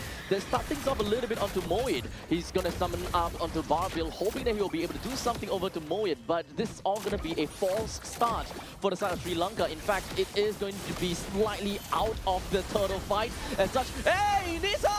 You can't just do that! Stealing it away from Haisham, the jungler itself. This makes things look even more worse for a Thamos jungle. Yeah, I mean, at the same time, you saw Team Pakistan just sitting on top and the rough waves just coming through inside. What a game we're having here, ladies and gentlemen. As the orange buff will be the consolation prize, but Team Sri Lanka comes in for the defense here. This extended team fight is going all sorts of places, as this shouldn't be happening. But definitely for the side of Team Pakistan, they will take the L, they will take the retreat so far. But in terms of macro, still very much even. Just Kavindu ahead in terms of having that level advantage combined with that turtle advantage as well. Well, in the meantime, currently, it doesn't really quite shift to any direction as of yet, but of course, it's going to be shifting over to the side of Sri Lanka in the early stages a lot more. You've got the burst potential from Nisal, and Praveen generally can join in team fights very early into the fight, especially if turtles, were to bump themselves over to the gold lane, for example. But unfortunately, the turtle is going to be back onto the bottom side, and this is not the point in time where a Clint will be able to join in. Usually, by the third turtle, that is where Clint can come in. Yeah, we do see the Zamon's Force being popped up on that top lane as well. Now, the problem is, how are they going to catch Gurmeet, right? And he is going to have that Purify available, so a lot of it is going to be on Nisal, right? The catch is, everything is on Nisal so far, and Team Pakistan, once they realize that there's only one telegraph catch for the main damage dealer, Azan and Gurmeet, they can play around with Nisal's rough waves if it does not take out any one of them. Honestly, at this point, the question is who in the Sal is actually going to go for. Yeah. Because the thing is, you know that for a matter of fact that his job to deal with Gurmeet is not high priority. But in the meantime, take a look down at the bottom lane. Rough Wave has already been used and just going to be trying to melt down Moed as fast as possible. Hasnam is going to be the next one onto the chopping block. And Hasram, he wants to be around. And he's taking a little bit of hits, but he is, of course, in ultimate form after all. So every hit is going to give him a lot more HP or heal a lot more HP. Yeah, it was a situation where, yes, the heavy spin was so good, right? But Gurmeet, what are you doing in the enemy jungle, taking out Praveen at this point? And that should have been a kill that should not be possible for side Team Pakistan. That was slight recovery for the side Team Pakistan. I agree. Yeah, Team Sri Lanka still wanting to punish Gurmeet as much as possible, but Gurmeet's going to become a problem, especially in the mid game. Well, we'll see about that, because like I mentioned, it is not exactly Nisal's job to really deal with Gurmeet. In fact, Hashin is one of the only members, or rather one of the members that is a direct counter over to the side of Gurmeet. Gurmeet would be forced to use the Purify. However, once the Purify is used, it's naturally going to be the green light for Nisal to go in and burst Gurmeet down.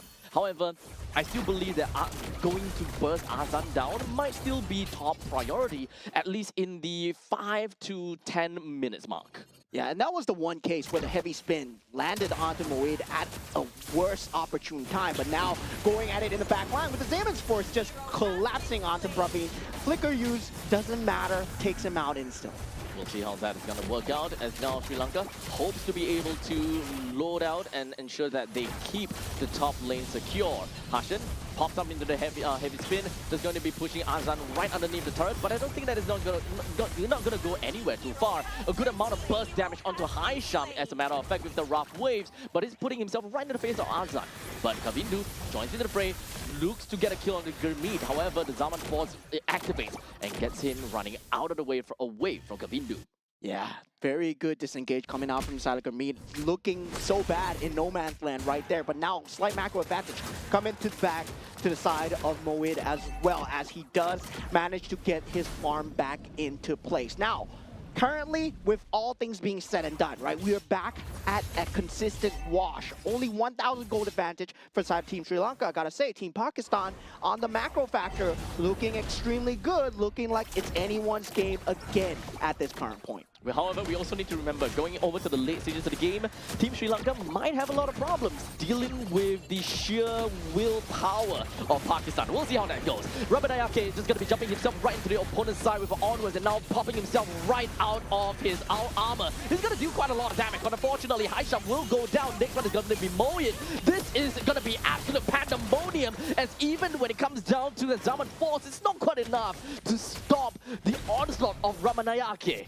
Yeah, a bit of an early call coming out from side of Team Pakistan. They were going up against a very heavy sustained lineup, and in this choke point here, right? Infernal Pursuit is there, but it's not enough damage. There wasn't enough time bought. And right now, Gurmeet still doesn't have the items to just burst everyone down. Yes, great positioning, but at the same time, Praveen, he's also at a great positioning. Yep. That fight was ultimately very, I would say, very advantageous for the side of Team Sri Lanka, right? Because of Hashem, the fact that you do have a Arkai. But hold on a second, up to the top lane, Moyed! No way, Jose, will he be able to do anything at that point in time, being completely clashed down by 4 members. Yeah, slowly building up the momentum once again is Team Sri Lanka, just based off that mistake, right? One mistake in the jungle that put Gurmeet on top 2-0. Now, he will be a problem later in that later stages, but Haisham has not been finding any value on this Damu so far, and once again he's falling extremely low.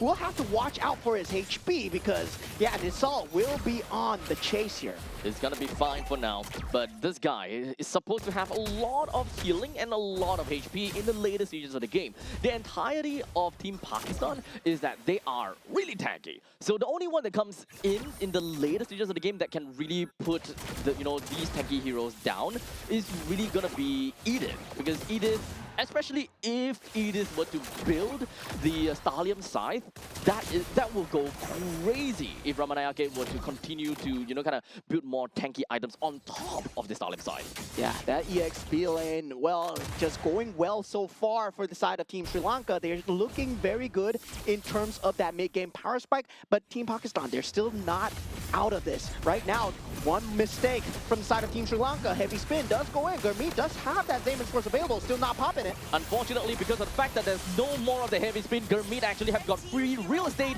to drop down the Zaman Force. But the moment that he dropped down the Zaman Force, everyone else has moved away from all of that fight. As much right now, Hasnan, next one down. The fight is just still going to be continuing between Haisham as well as the side of Kavindu. But they're going to be forced breaking the fight because Pakistan, they have lost 2 already. Yeah, Team Sri Lanka, very good usage of map space there, dragging the fight away from the Zaman's Force, where Gurmeet is going to be that main power source coming through. Now, Gurmeet does go for that Zaman's Force. Nisal looking extremely low, but the bubble shield pops just in time. Now, Gurmeet in trouble. Purify, not enough. Counter kill here. Overextension for the side of Team Pakistan, and that was the only damage factor that they could have had. Oh, what a bait, man.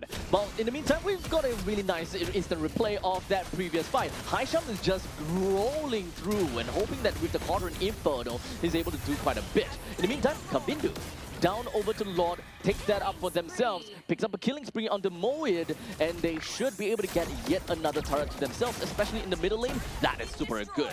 Yeah, and that's the point, right? The Thamma's not going to be, in terms of that mobility factor, just not there versus Kavindu's mobility, right? The man is on a horse. The man is able to jump behind and able to deal so much damage that it is just bad time for the side of Team Pakistan at the moment. But now, at this point, Gurmeet is still going to be a lot of pressure on him as the Glorious Pathway is being used as revitalization just to keep Haisham alive, but Hasnat has to cut all ties with him, and does he even get out here as Kavindu is on the job and on the chase, will get an easy 2 KO for the side of Team Sri Lanka.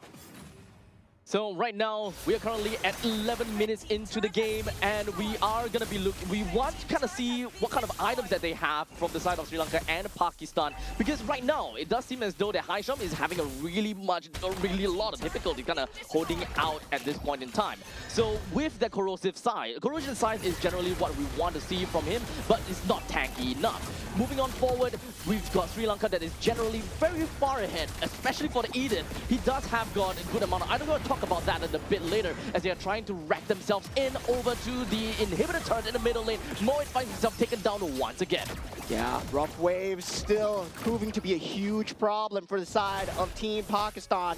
Now 8,500 gold advantage for the side of Team Sri Lanka, 12 minutes in the game. Team Pakistan, I would say they're still okay. They have a Lilia, so we know what Lilia can stand for, right? You can hold down that high ground, you can hold down that inhibitor turret till the next game. And eventually, he's 1-0-1 right now, still not able to be found. So it's good news for Team Pakistan if they can hold on slightly longer. I think that they can, because once they get to the later stages of the game, it's going to be really difficult. The only one that can realistically be able to do anything to them is Ramanayake if he picks up the Stallium side. He does not, though. Right now, all he has is the Feather of Heaven, decent amount, if not actually quite a bit of damage for himself if he just pops himself out of Phylax. But of course, that's this meme build, right? Stallium Scythe plus Holy Crystal plus full out tank items, because your magic power just skyrockets from the point in time.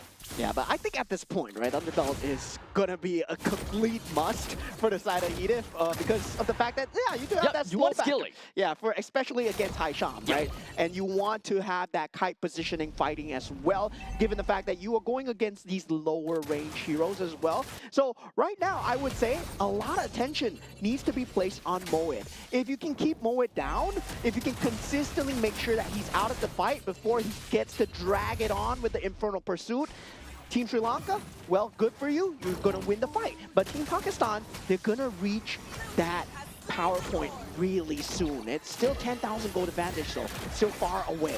This is the problem about having a, well, Thamus being in the jungle. Jungle currently level 15, currently constantly just gonna be smacked up to the wall. Hasnat did not receive much damage at all, but in the meantime, the Glorious Pathway is just gonna be popped right out from the side of Sri Lanka, or rather for the side of Pakistan. He wants to get himself running away. All 5 members from the side of Pakistan is still gonna be fine and dandy. They can clear the wave extremely fast, so Pakistan they're not too afraid. Haisham can also deal a mean damage over to the Lord the moment he kind of crash in. But you also need to remember the current T3 turret is already down to a low amount of HP. As Kavindu launches himself forward with momentum as well, comes down to the bar bill. That is going to be the launch that's going to be knocking down onto the walls on the side of the core. Every single one of the members from the side of Pakistan, they goes right in with a heavy spin. Coming from Hashan, pushes the rest away. Zaman Force drops down and brings down the Lord effectively, ensuring that Sri Lanka is unable to break in even more. Yeah, Team Pakistan hold for now. Gold advantage kept for the side of Team Sri Lanka so far. 11,000 going the players' way. And now for the side of Team Pakistan, right? They need to think that it is a very easy to build against Team Pakistan because they're so magic damage based. And meanwhile, for the side of Team Sri Lanka, they just need to make sure that they're building the Athena shields, they're building the Radiant armor, and make sure that Kavindu and Hashan are not perishing in these team fights. And Kavindu so far left unpunished, unable to punish anyone at all because they don't have a semblance of control coming out from the side of Team Pakistan. But a well-placed stun from Hassan might change everything here. With a total of 37,000 gold over to the side of Pakistan, their items should be more or less there, especially for Haisham and Azan, maybe just lacking of one full item. But hold on a second, look at that. It's going to be a complete two-way roleplay coming from the side of Sri Lanka as they evolve themselves round to Hassan. And right now, his HP went all the way down, but Gurmeet, he goes all the way to the back line. He does have the Zaman Force that he used all the way to the back, but unfortunately taken down by Praveen. Pakistan loses 3, while Sri Lanka only lost 1. Yeah, they will try to hold on to the Inhibitor turret for now. Black Shoes still available. Azan still alive. But Praveen is going to be a crazy factor, dealing so much damage in the backline. Heavy spin being used. Black Shoes being popped as well. This Crystal is under threat as their final creep wave does come through. Haisham. But it looks like Team Pakistan, they're holding the wave for now. Haisham hoping that he'll be able to stay alive a little bit longer. But there's way too much crowd control for him to be able to consistently deal all these damage. And that has allowed for Sri Lanka to pick up game number 2. Yeah, 1-1 will be the score line here. I gotta say, right, draft-wise, just not in the favor of Team Pakistan at all, giving Team Sri Lanka a very clear-cut victory, given the fact that they ran away with so much momentum at the start and they weren't able to hold on with the Lily at all. I gotta say, that's just the Thamos problem, man. That's the Thamos problem. That's the Thamos problem. You lost a lot of advantages that you could have gotten in the early stages of the game. Sorry, not early. Throughout the game. Because you've got no way to contest against a Leo mod in terms of these neutral objectives. No way at all. You are a fighter that can hold down the fort pretty darn well. If you have endless battle, great. You can melt down some of these tanks. But aside from that, he is just a brawling machine. Not a jungle material. Yeah, and we saw the plays coming out from the side of Kavindu, our MVP of the game as well.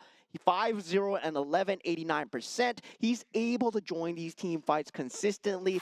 I mean, he did have a marksman emblem, so I'm not too sure whether that is correct or not. But yeah, he did have a marksman emblem for the... I think he does, yeah. Yeah, he does have it. He did have it, right? So, but he built the Athena shield, right? At the end, I was expecting a Radiant Armor Athena shield coming out. Kavindu would have been untouchable. But going for that brute force breastplate into that endless battle, still very good build coming out from the side of Kavindu, identifying the fact that he needed to go for that magic defense. Yep. So understandably, throughout the entire game, we've got a total of, more than 11,000 gold lead in favor for Sri Lanka as they kind of led their way in the early all the way to the later stages of the game.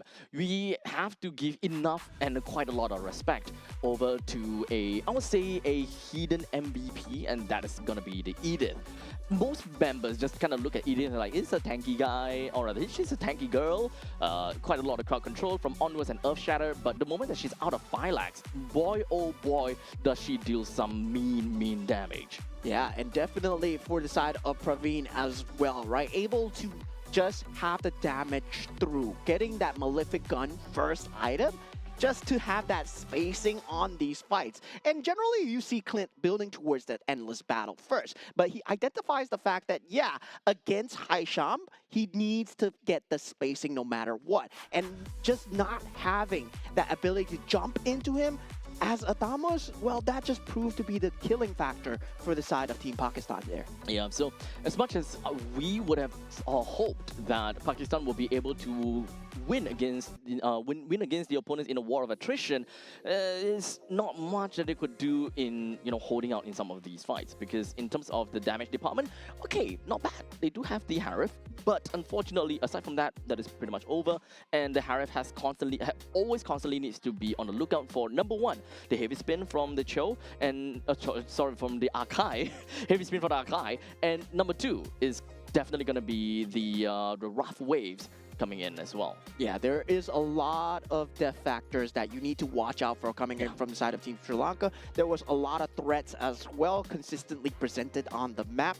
I would say, just don't draft Adamus jungle next time. Maybe that would work, right? There were a lot of picks available. I mean, Guinevere was there. Suyo was available if you wanted to go for him. Yeah, I mean, if you do want to play Adamus, you need to snowball really hard. Yeah. Like really hard. Like right from the get-go. Once you reach this level 4, you start dive turrets. Dive turrets together with a team in order to grow exponentially. So even if you kind of lose out in terms of abilities to the opponent's Leomord, because Leomord does have momentum plus retribution, helps them to kind of climb back out of fights a lot easier.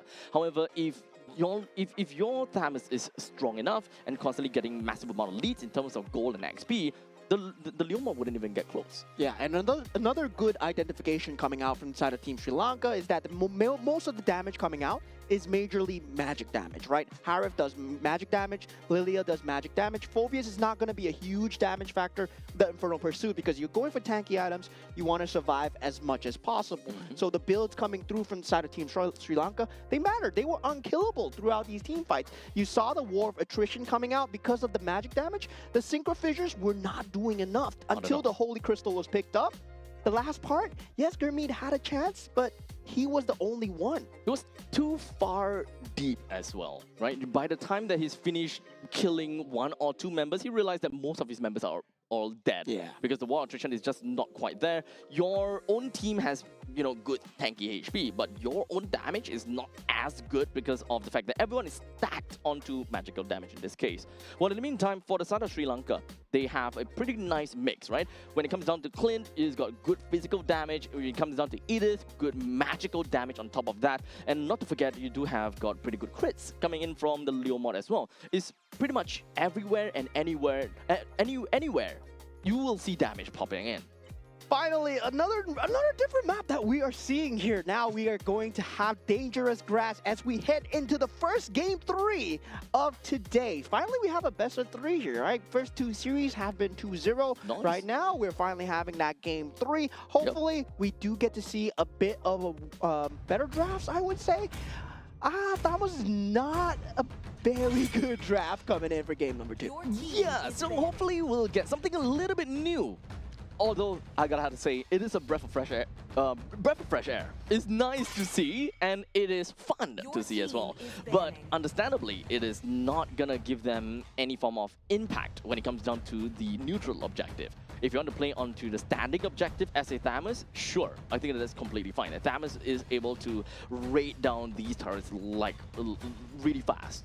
Yeah, right now we will be seeing the drafts coming through. The bans now, Paquito, so far has been 100% banned out for both teams. And for a lot of these teams so far, Paquito is going to be that headliner for the bans. Now they ban out the Akai. Huge respect coming out from the side of Team Pakistan there, feeling that Akai was a problem, and Ashen was indeed a problem, right? The early game, heavy spin, pinning Phoveus onto the wall, that was great plays. Yep, it's all about crowd control.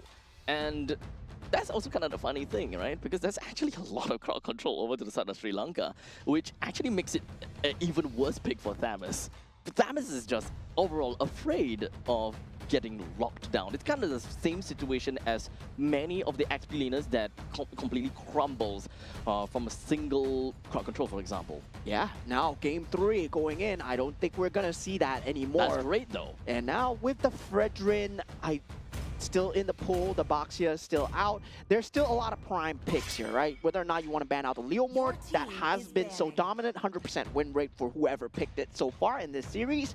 And also, for the same time, there is that Guinevere that has not seen the light of day as well. Marcel is still there, 100% ban and pick. And do Team Sri Lanka see this?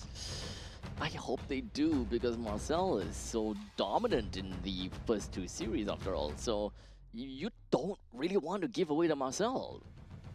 Yeah, Marcel has been 100% so far in terms of games that have been streamed, and a lot of these teams, well, currently the state of Marcel is a very hard state to play against. You just move so fast, you can have so much information, you're able to deal so much lockdown for so little cost as well. And Team Sri Lanka, they do sniff it out and they finally do ban it out. But right now, there's still a lot of very strong openers. Sin, Yves, you have the Claude, you have the Harif. There is also a Kalea opener if, let's say, you want to go much more flex. And also at the same time, Gord is still there. Zertian is also available. So it's completely in the opens for both of these 2 teams. And naturally, for the first 3 picks, you don't want to kind of show your hand too much about your win condition or how your laning phase is going to be. Generally, you can kind of look down onto how your mid laner as well as your roamer will want to be if you want to play on a more aggressive stance.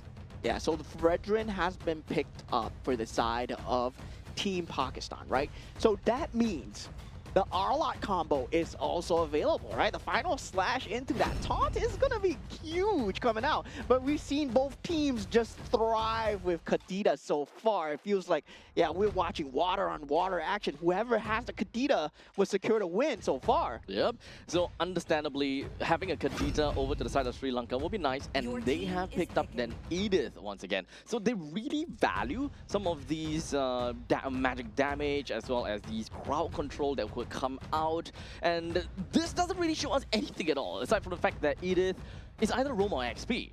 Kadita definitely go to the mid, so we need someone that is able to help Kadita well enough in wave clear, which unfortunately I don't personally like Edith as a Roma together with Kadita. Yeah, now we do see the Sin pick up as well. Still very strong top to back lineup coming in from the side of Team Pakistan. The Arlot pick looking extremely juicy here. Do they want to pick it up for themselves? And they go for the Granger instead, want to secure that gold lane. Okay. I think that this is a pretty standard 3 pick coming in from Pakistan, something that we see very often in some of the previous meta. This pretty much opens them with a lot of opportunities of how they want to play in the roamer as well as the XP lane, especially since Fredrin has already secured his role as the tanky one, so the XP laner naturally can be either hybrid or a full damage dealer, which is something that Lapu Lapu, Benedetta, they all have got a pretty good spot in. Yeah, currently right now, Team Sri Lanka still not fully showing their hand, right? Kadita, Edith, well, they can go for the Kaja here if they want to go for it. The Kajita combo, still very strong. In terms of just trying to get that cheese, trying to get that ube in, maybe they want to go for that. But they do go for the Gato Kaja here. Okay. In terms of roam, Gato Kaja does have that clear speed, does have that ability to frontline for the Kadita. With the AOG, will have that AoE presence and also a global presence as well. So I can see it going their way, but there were quite a lot of strong roam picks in that pool as well. I think that given the current circumstances, I think it's not too shabby as well. They are given quite a bit of, I'll say, choices, but there must be a very good reason why they wanted to go for this. It's either about the global presence or it's about the taunt mechanic that they are seeing here. Is banning. Yeah, the ability to have that counter taunt as well, right? So now with the Khalid being banned out, feels like the gold lanes will be getting banned out from side Team Pakistan. And in terms of that Granger matchup, I would say you don't really need to ban out the Clint, but there's a respect coming out from side of Team Pakistan.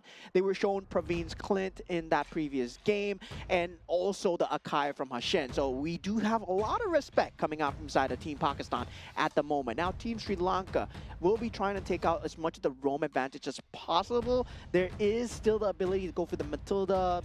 There is that cheese available. Kalea is strong as well. There's also that Florin pick if you want to go for that healing meta. Yep, so Team Pakistan, they are not too afraid of losing out in terms of, last hits and all, since they do have the Juicin and the Granger. There are definitely points in time where we could see the Sky Piercer being picked up by Juicin. Just, of course, the question is whether you want to or not, because you have a Granger that wants to play with the Sky Piercer and, kind of steamroll from there. Yeah, right now, late game capabilities being taken out, Moskov as well as the Clint. So right now, what would Praveen want to handle on the gold lane? Doesn't have to exactly show it now. They've yet to pick up their jungler as well, right? So what matches up against the Fredrin, the Akai jungle? Yes, you can actually heavy spin the Fredrin out of existence and also zone out the Zusin as well. But the Akai is already banned out. So same time, the Guinevere is still there. They want to go for that pick-off lineup with the Kadita especially. With Edith kind of being the hybrid, they can kind of go for a jungle on the final pick. So going for the gold lane first. Oh, Lucas jungle. Ooh. We haven't seen Lucas jungle in a long time, but I think he's still fine. But going up against Team Pakistan, I'm not too sure if whether the Lucas in the beast form is able to do relatively enough of a job, especially since now Atlas comes in, even kind of makes it even worse. Yeah, team fight looking extremely strong from the side of Team Pakistan in terms of the just front to back alone. Taunt Fatal Links into Dusin, just trying to protect everyone, trying to keep the umbrella, trying to keep that lantern over everyone as much as possible. Now, for the side of Team Sri Lanka, they will have that Lucas, yes, but gold lane, where is the damage coming from, right? Kadita right now with the rough waves, is that going to be enough? Edith, yes, definitely in the late game. I would say the damage mostly comes from Lucas in the early stages. If you do have Snowball, sometimes you don't even need the Snowball per se. Once you hit level 4, when you're in the Beast form, you naturally kind of have elevated stats, and that should generally be enough for you for the first turtle. So if you don't manage to kind of get a good control from that point on, I think that Lucas will be having a really tough time. Yeah, definitely. You do need to get a semblance of a snowball going, like you said, with Lucas as well. So, yeah, in terms of the draft, still looking kind of enigmatic coming out from the side of Team Sri Lanka. I still don't see much of the synergy coming through because Kadita, yes, you're playing by yourself with the rough waves, you have the Edith. There's not really anything that ties the team together for the side of Team Sri Lanka, right? It feels like everyone's going their own individual routes, especially for the side of having that Gato Kacha, yes, having the Edith. I don't see the clear initiation for the side of Team Sri Lanka. I guess what is left... Okay, so technically they still need a gold laner, right? Yeah. If they really... Ruby? I was kind of thinking about that, but with this composition, that doesn't necessarily mean that they are super good in the gold lane. They're not going to be super good in early game, because if you want to go for double fighter, or rather triple fighter in this case, they need to be able to really steamroll and they need to really snowball. Technically speaking, Edith can kind of work as their marksman in the later stages of the game, so that is fine as well. Putting an Edith over to the gold lane is actually pretty okay. Wait a minute. Freya. Oh. Crap. Freya gold lane. Freya's completely slipped the pool. Oh yeah. You know what? If Sri Lanka actually goes for that Freya, it actually might work out very well. Yeah, it ties everything together. I would say Freya would be a crazy pick right now. Yeah, so at this point, Sri Lanka can play a very aggressive game.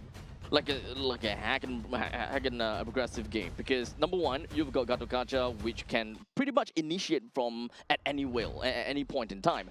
While in the meantime, Kadita can kind of force difficult decisions onto the backliners with a single Ocean Oddity.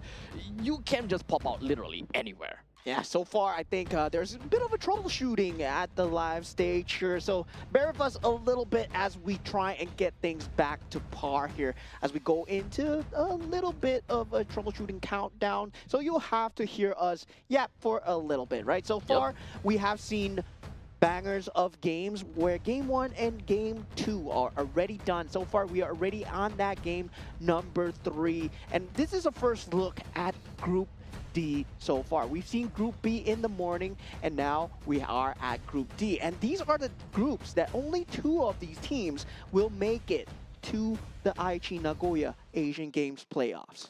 So ultimately, how is this game gonna look like is mostly gonna be the question that I have, because we didn't see the final pick. I really want to see how the final pick looks out to be, but well, regardless, we will jump in when we actually get that game on. Yeah, so far I would say in terms of just hype alone, I'm waiting for Group A, right? Like waiting for Group A, really. Where Group A, there's going to be a lot of the powerhouses. A lot of the playoffs for Group A just ended. So a lot of these players, they're very warm here. And Group A, well, so far, most of the Southeast Asian contenders are there. Most of the teams that we know are there. Team Singapore is there.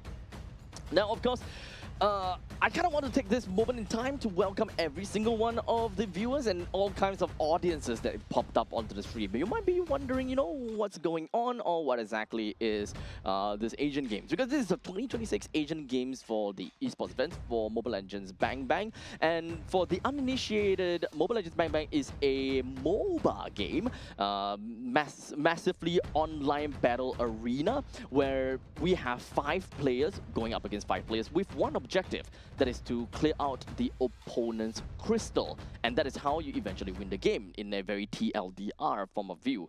And some of the some of our audiences could be from, you know, some what was that again, general sports audiences, that kind of stuff as well. So I mean, if you're taking a first look at esports, this is it. But now we have the picks coming through. It feels like, oh, it's going to be a Sora. It slipped the pool. Once again, Sora, with the shifting skies, it's a very dominant hero, but a lot of teams have learned how to play against it. And we'll have to see if Team Sri Lanka, they can play against it as we head on into the final game of the series versus Team Pakistan versus Team Sri Lanka as they decide who will take home the cake here. All right, so let's break it down a little bit. Kavindu is opening up onto the range median. Yeah, very curious. Different. Very, very different. But hey, I think that maybe he's onto something. Maybe he's onto something, but we'll see how that's going to work out. But in the meantime, he is going to be playing as a Lucas after all. And as a Lucas, you do have got a massive shift in stats the moment that you hit level 4. You should be able to do quite a number on your opponents, but only if the opponent doesn't have very good escape mechanism or any form of lockdown. Against the Juicin, I think that you should be able to lock down Juicin pretty well. Yeah, at the same time, I'm just worried for Ramanayake versus the Sora at the bottom lane here for the EXP lane, because, yeah, just 1v1 against the Sora, nobody generally has a good time. Maybe a CC, maybe sometimes a Yuzong, but it's a very hard lane to go up against, and already and very early skirmish coming in. And immediately picking him up and taking him down. Just like that, the first kill is going to be credited over to Pakistan, as Sri Lanka, they have a small little problem because this game, they kind of want to play for Snowball. Yeah, Team Sri Lanka actually going for the Natan pick here at the final pick, right? Yeah. And yeah, this is going to be that same problem where Team Pakistan had with the Harif and the Lilia, right? This is all magic damage. Yeah, a lot of magic damage. The only one that doesn't have magic damage is Kavindu. Like, heck, even Hashin is a magical damage dealer. Yeah, so a lot of magic damage, and Team Pakistan, if they can identify it early, they just need to start building that magic defense as fast as possible. So Athena Shield, Radiant Armor, name of the game here, especially for the side of Hashan. Technically speaking, it is going to be a buff over to Kavindu, because you kind of force the members from Pakistan to respect the magic damage, but this opens up a way for Kavindu to come in with those physical damage, which can be really annoying to deal with. Yeah, and Turtle surprisingly not being contested for the side of Team Sri Lanka as Praveen does go down solo in that top lane against Gurmeet. And yeah, just slightly overextending his hand here, using that entropy just too aggressively. Yeah, Pakistan currently with 2 kills for themselves, for Sri Lanka not anything picked up for themselves as of yet. But Moed actually went into cloud form in the early stages. Most of the time going in with the storm form may actually be a lot better because you can deal so much more damage in the early stages. And your scaling with your health is not that great yet. Yeah, Shifting Skies just extremely good at dealing in these team fights. Well, I'm good. This is going to be a rougher time for Rough Waves, even in Dangerous Grass as well, where Nisal, I don't think that he's going to be able to catch anybody here. Gurmeet, if he plays this correctly, he's never going to be in a position where Nisal should be able to jump onto him. So definitely Team Pakistan, they need to keep their vision game up and make sure that consistently getting Nisal's information, right? Make sure that Kadita is never able to jump into your back lines there.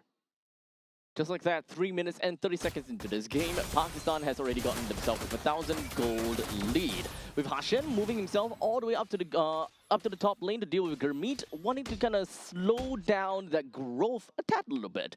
But understandably, between the two junglers, the two of them are still going to be in a relatively same state, both of them at level 7. But what we want to see from Kavindu is for him to be able to go completely ham.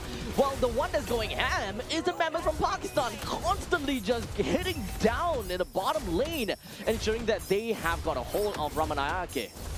Yeah, and there is a plethora of ways for them to initiate, right? Shifting Skies, you have Taunt ability, you have Azan's reposition, you also have that Flicker Fatal Links combo that you just saw. But meanwhile, I'm seeing a problem here for Team Sri Lanka, where how are they going to start the team fight? I mean, it's generally just factored on Pakistan jumping onto you.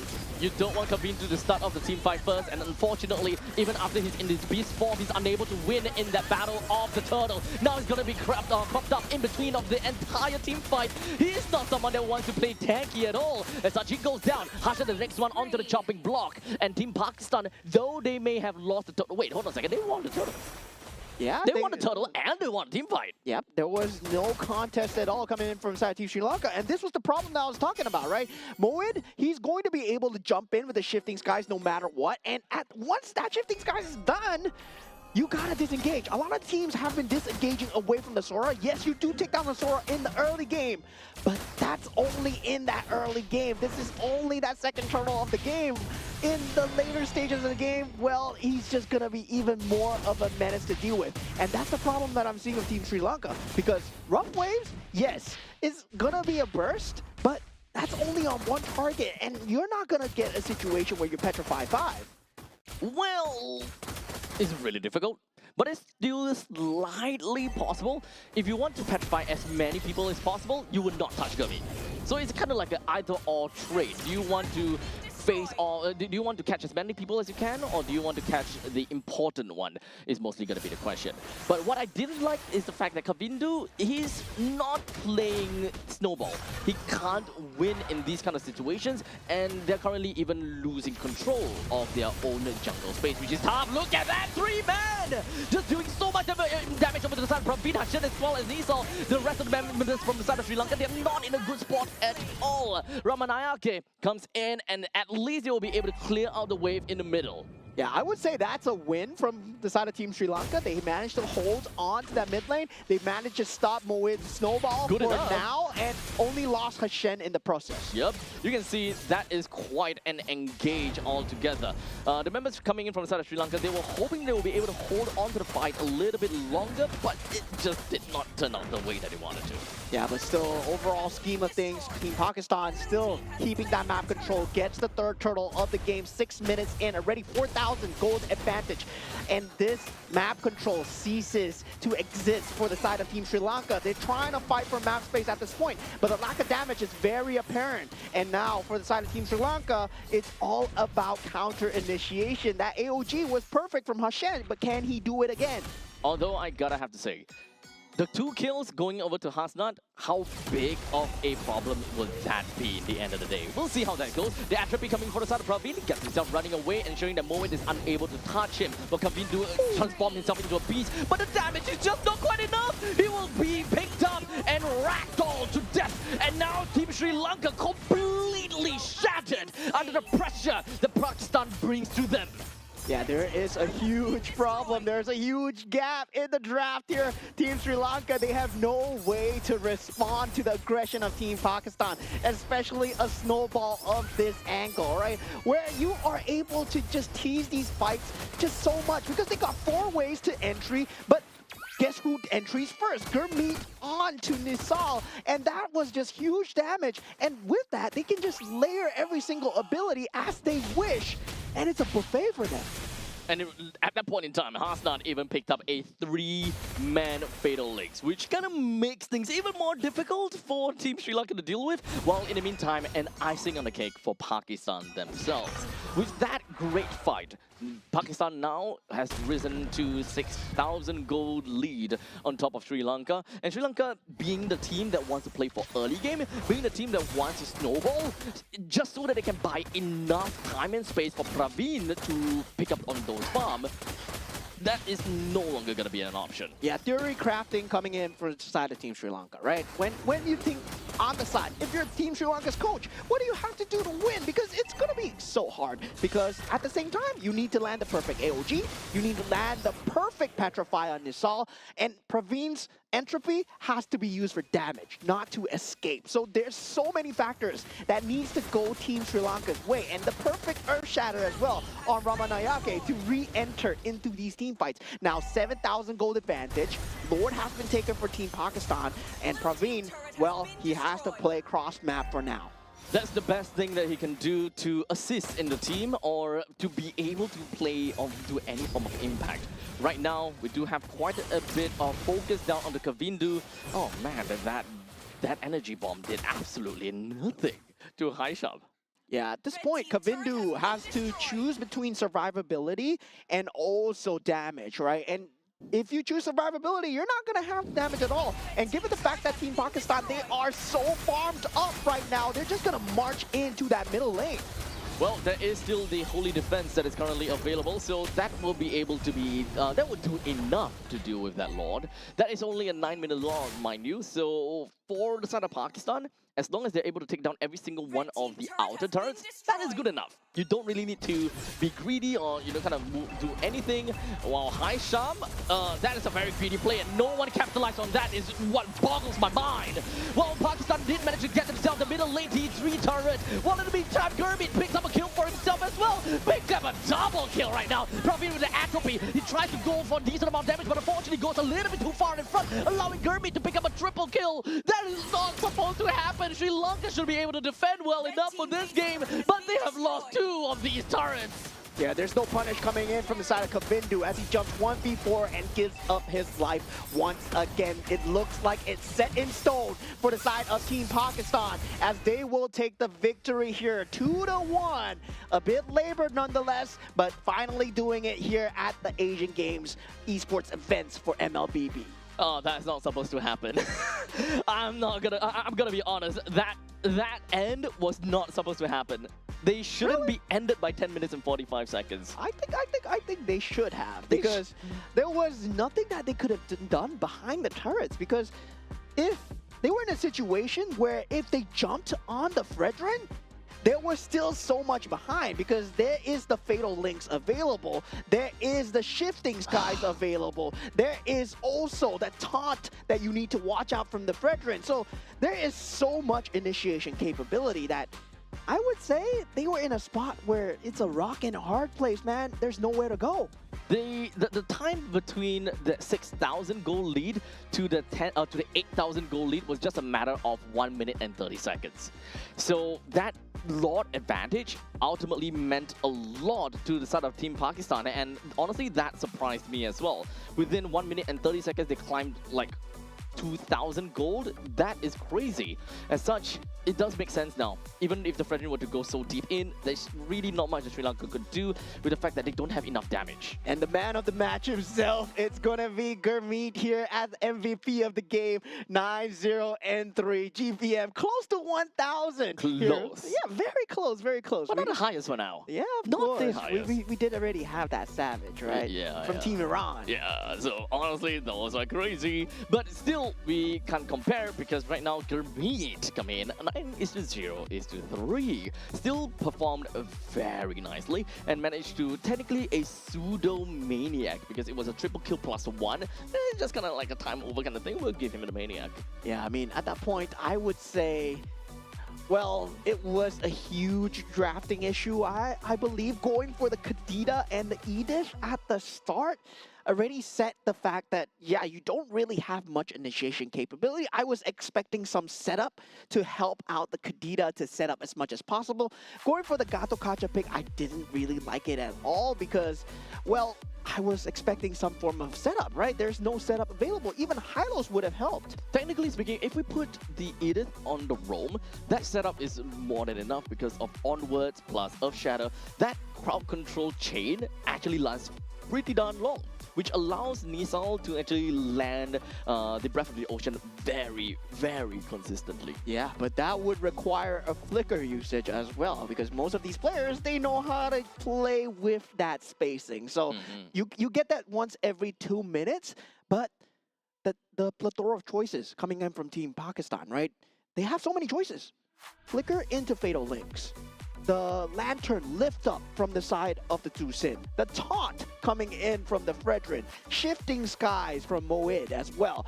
Any one of them could be the main setup, and they kept threatening them from all sides. So even behind the turrets, they didn't feel safe. So it really boils down to the fact that there is no control of the game from the side of Team Sri Lanka. Yeah.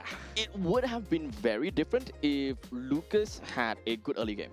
It would have been very different. Oh, yeah, definitely. Yeah, the amount of stats that Lucas is able to bring into the game, and the moment that he picks up a early War Axe, it would have shifted the direction over to the Team Sri Lanka from a single man carry in a very wide perspective, because you would be able to kind of storm over Azan, you will be able to storm over Gurmeet if they get anywhere closer, and every single one of those energy balls coming in from the Lucas itself can actually deal like half HP to some of the backliners. Yeah, but the only way was that they had such a heavy momentum with the Lucas, because if they went to the late game where it was still a wash, I would still favor Team Pakistan in terms of that draft alone, right? So Lucas needed to do a lot of work there, like possibly put in that 100%. Yep. And not only that, I think that the start onto the range minion is also a bit of a problem. If he were to start on the purple buff, orange buff, and then slowly make his way over to the XP lane, that by that point in time, he should reach level 4 pretty effectively, and you should be more than ready to fight over the turtle. You will be a lot faster than the Fredrin to reach the turtle, and of course, in terms of level itself. But with that all said and done, we're gonna go off for a short little break. And once we're back, we'll give you guys the next series. Take care.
can be graced with a splatter of beauty.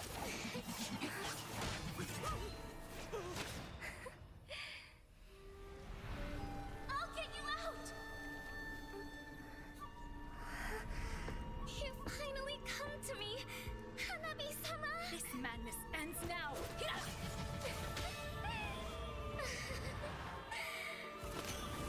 At last, I'm shivering with excitement!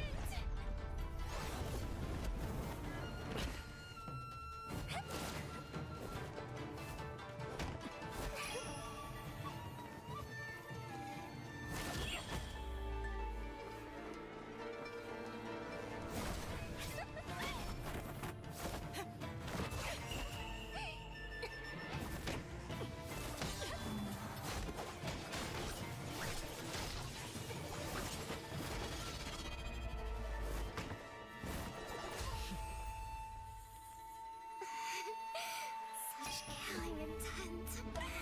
Does this mean Hanabi-sama finally understands Hinata?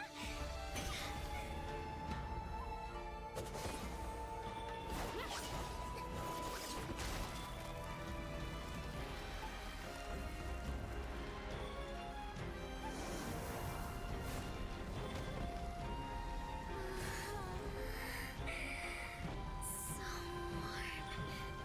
So beautiful. We can finally embrace eternity in hell. Just the two of us. Allow me to release your eternal bloom.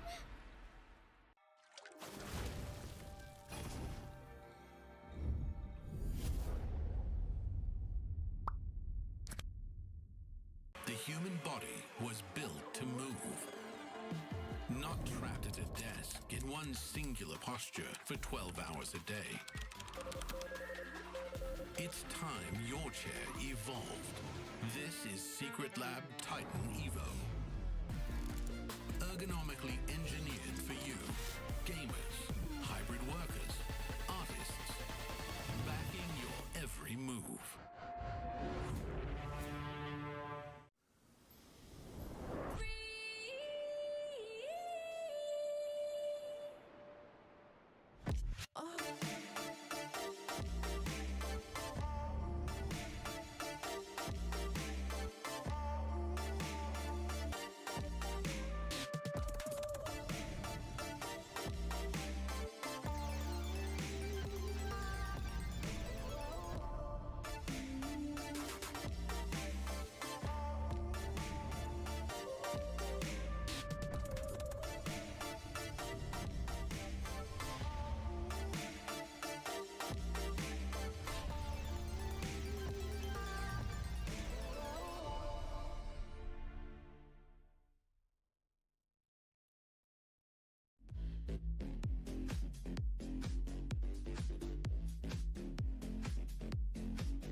something so crude can be graced with a splatter of beauty.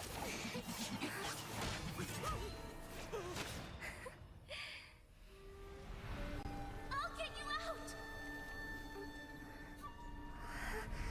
You finally come to me, Hanabi-sama! This madness ends now!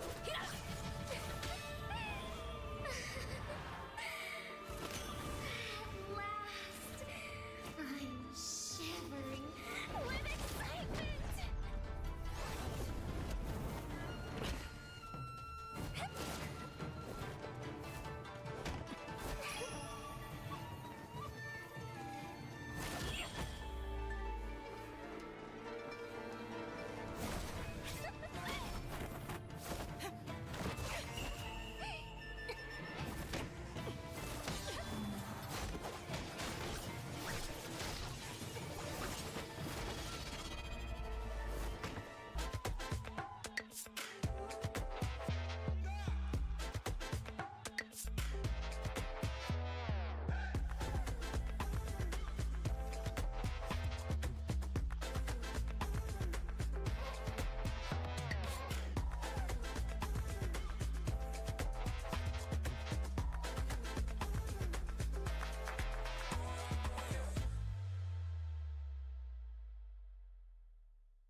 right, ladies and gentlemen, welcome back once again. We are here for the 2026 Asian Games Esports event for Mobile Legends Bang Bang Qualifiers. My name is Abstract. With me here is Moment. Once again, we are coming in to you guys with a game between Kazakhstan versus Tajikistan, which we haven't quite seen on stream just yet. Yeah, a lot of unfamiliar players, a lot of unfamiliar teams have graced the stage so far. And for Group B, we already went through, right? Yeah. Team Saudi Arabia on top. But now we did see a glimpse into Group D as well, where we did see, yeah, between Team Pakistan and also, I believe that was Team Sri Lanka. Yeah, Team Pakistan came out 2-1. Yep. Finally, best of three, where we had all three games. The only one that brings us all the way to the 3 games though, although we all can agree that Thamus, that game did not really count, let's be honest here.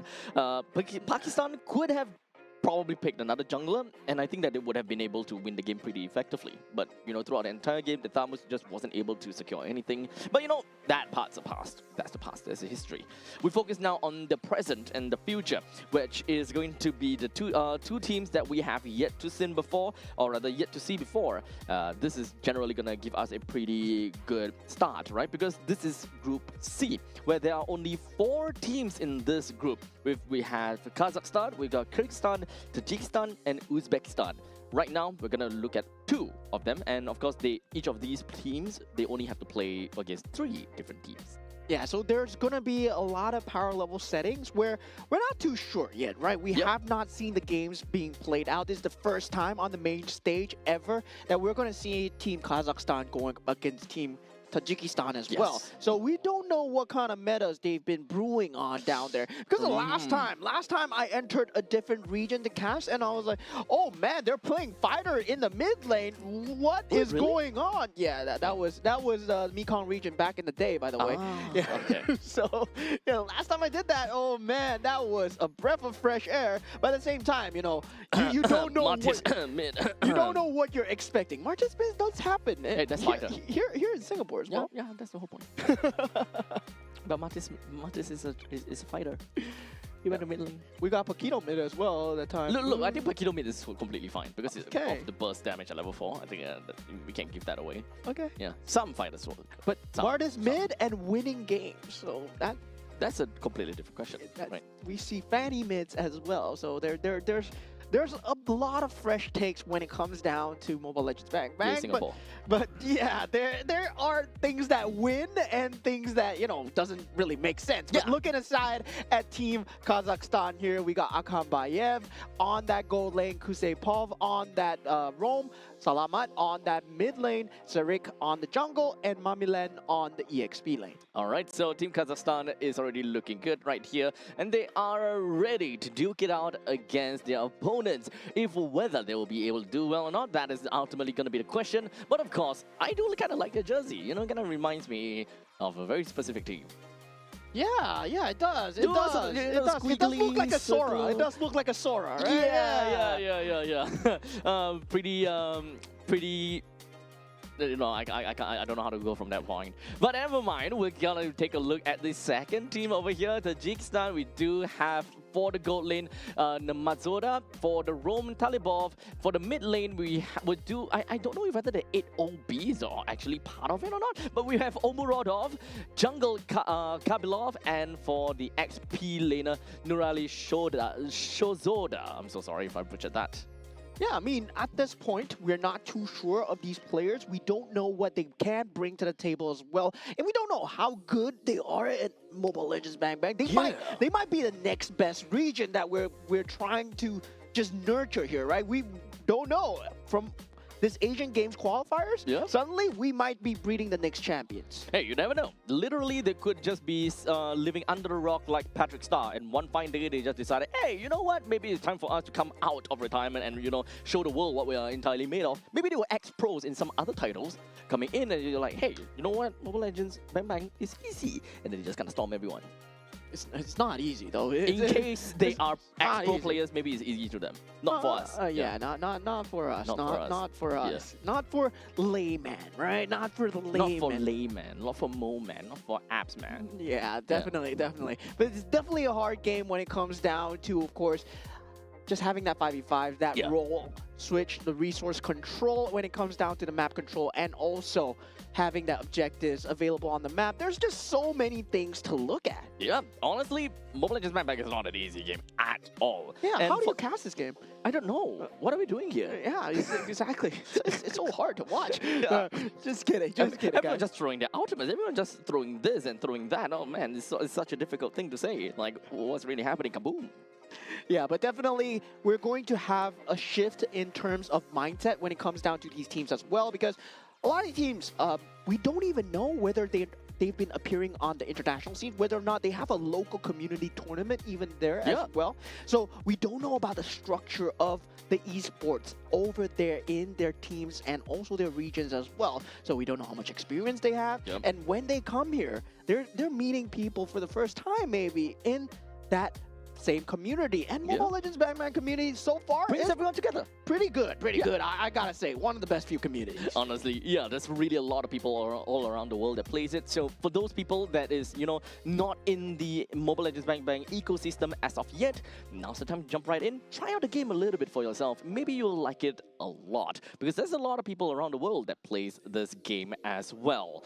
So as we going right in, we do have the map that has been randomized, and it is going to be Dangerous Grass, where we have random spouts of grass that decided to, grow out of absolutely nowhere. Yeah, the lawnmower didn't work, and Yep. suddenly just a lot of grass out of nowhere, Yep. behind the Lord, Yep. behind your turret, Yep. behind everything. Yep. So if you're playing a Hellcat, you gotta watch out. Yep, and honestly, not just a Hellcat. Hilda, Natalia, all of these are generally going to be good heroes. Anyone that kind of plays kind of like a ambush, bushwhack kind of thing. Dangerous Grasses is indeed very dangerous. So far, of the map rotation, the only one that we have not had so far is Flying Cloud, right? We've had Broken Yes, you're Walls, right. we've had Expanding A lot of Rivers, broken walls. Dangerous Grass. Yep. No Flying Clouds. No flying clouds as of yet. But we did see Sora. Yeah. Yeah. And then a team that... And we have a team that... jersey that looks like Sora. Yeah. Pretty niner, if you ask me. Yeah. Yeah. Pretty dope, Yeah. I would say. Yeah, I would say too. Yeah. Definitely for the side of we get a Sora this game. Maybe. Hopefully. It's hinting to a Sora this game. Manifests. And we've had a lot of heroes that have been slipping in terms of pool, in terms of just meta as well. Honestly, yeah. You off stream, off cam, we were kind of talking about Guinevere. Yeah. Where in the Southeast Asia meta, or the obvious regions that we normally watch, Indonesia, Philippines, Malaysia, all that, Guinevere has always been a really big pick. Even if when it comes to Singapore, Guinevere is such a big pick. Yeah, leaks the pool, it gets instantly snapped up. And we do see the standard bans being more towards, heavy-handed towards the Paquito, right? Yes. The Paquito has That's been fair. that 100% so far. And now we do see more teams taking out Marcel as well. In that Series 1, it was just... Not even. Oh man, Marcel is just scary. The first series and the first and the half of the second series as well. I think from that point on, people are just deciding, you know what, Marcel have got no spot in the picking pool. Yeah, and I'm surprised that a lot of teams have not been trying to just play out the Loyi as well. And also, there has been the chip available every single time. That shortcut capability that just defies distance throughout that map stage. Well, it is still a problem, and a lot of teams still not choosing to play around it. Well, maybe not suiting their current needs at that time, but there has been a lot of picks that have slipped the minds of a lot of these players. But now looking at the drafts going in, we have the Marcel, Guinevere, Freya, and also the Phoveus, Baxia, and Harif being banned out. Okay, Paquito. Yes, sir. Okay, Paquito is gonna be leaked out by Tajikistan, and just like that, Kazakhstan have got a free Paquito. Suyo part of them, God part of them as well. So it's a very fragile lineup, but yet pack a lot of punch. Yeah, so there's a lot of mobility when it comes down to the Paquito and also the Suyo, right? But of course not if you are a Suyo jumping into the 1v4 that we saw just now, but definitely not going to be the case for most of these Suyo players. And also at the same time, we do have the ban coming out for the side of Team Tajikistan, where they choose to ban out the Moskov. And the gold laner is still yet to be picked up from the side of Team Kazakhstan, and carry will be that gold lane of choice here for the side of Team Tajikistan. And I don't really like showing the carry pick so early because the enemy team doesn't really have a tank that you want to burst through. Yeah.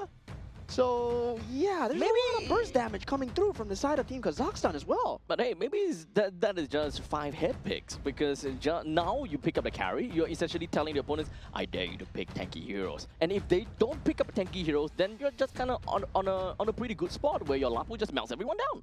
Yeah, Right? I guess Yes. that would be the case. 5 head. Okay, maybe that works. Maybe that works. Okay. I see the direction. I see the direction. Right. Now, meanwhile, for the side of Team Tajikistan, they will have to deal with that lane clear that the Gord has. So they do ban out the Zusin and also the Yves. So Kazakhstan really singling out that mage pick here. Now, for the side of Team Tajikistan, they will have the Zetian available, and it feels like Zetian has been somewhat overshadowed as of the late, and we do see Kimmy being the choice here. I'm actually not exactly a very big fan of that, considering the fact that we are technically looking at a Suyo and a Paquito. Both of them have got very good reach over to the back lines to really burst someone down. So both the Kimi and the carry, they're kind of in a pretty tough spot to a certain extent. Kimi doesn't have very good range, carry as well. In fact, I think that both of them will stand together if they're just hitting the same enemy. Yeah, Right? That's going to be a huge problem, especially given the fact that you have a Belarik on the other side as well, Which right? is it, but was, yeah. Yeah, as a Kimi. Team Kazakhstan, I would say they know a little something. They've been picking, they've been watching, and they've been learning the as metas, well. right? The Gord into the Belarik, it's a very good combination for initiate into counter initiate, and they go for the Bruno here. Very long time that I've not seen this man. Yep, very early game centric draft for the side of Kazakhstan. Well, for Tajikistan, they are trying to kind of go for all-rounder composition. Both the Kimi and the Lapu Lapu does have pretty strong presence in the early to the mid stages of the game, but of course Kimi starts to kind of skill a lot more in the mid and the late. So most of the time in the early stages, you'll mostly just see Kimi trying to be there for some of these crowd control, especially when it comes down to her ultimate. Yeah, fist bumps all around as we head on into the land of dawn for Team Kazakhstan versus Team Tajikistan here. And I gotta say, right, that Bruno pick, there was a period of time, right? Remember M6 where Bruno was just a monster with the Malefic Gun meta, where the Malefic Gun just made Bruno just a disgusting lane bully. Indeed. And I would say it's still a lane bully right now, especially versus the lower range of a carry. Fair, yeah, that's pretty darn fair. And of course, Bruno is a very early game hero. As long as you kind of bring up in the early game, and especially depends on what is the first item that you go for as a Bruno, right? You can go for a more sustainable, safer way by going first item Heart's Claws, or you want to go completely out of town, first item Berserker's Fury, and you just go literally kill everyone that you see. Yeah, and now we do have that similar creep start coming in from the side of Team Tajikistan. I mean, generally this is done just so that the buffs do last a bit longer into that first objective take. And you will know that that means that level 4 objective take will be coming through from the side of Team Tajikistan no matter what. And they will have the Matilda for that early game rotation as well. But Serik already in opponent's jungle trying to deny away as much of the enemy resources as possible. So very good rotations coming out from Team Kazakhstan in that first half of the map so far. Yep, but however, do note that team for the side of Serik, he doesn't really quite do any. He wasn't really quite able to do anything. Perhaps it's just looking for information coming from their team. However, that is more of a Kusepov move, if you ask me. Roma want to kind of go around, take a look at which creep camp has been taken away, just so that they have an idea where the Fredrin's rotation is like. Yeah, so far, both will have very good lane clear on the side of the mid lane as well. But so far, I mean, I would favor Salamat when it comes down to that mid clear, but definitely with Murojan's rotations, right? He's been doing an extremely good job of cycling between the Kimi and also the Fredrin, so there's a lot of link pressure that's being applied. So I'm kind of liking this already. Both teams, they look like they know how to play the map.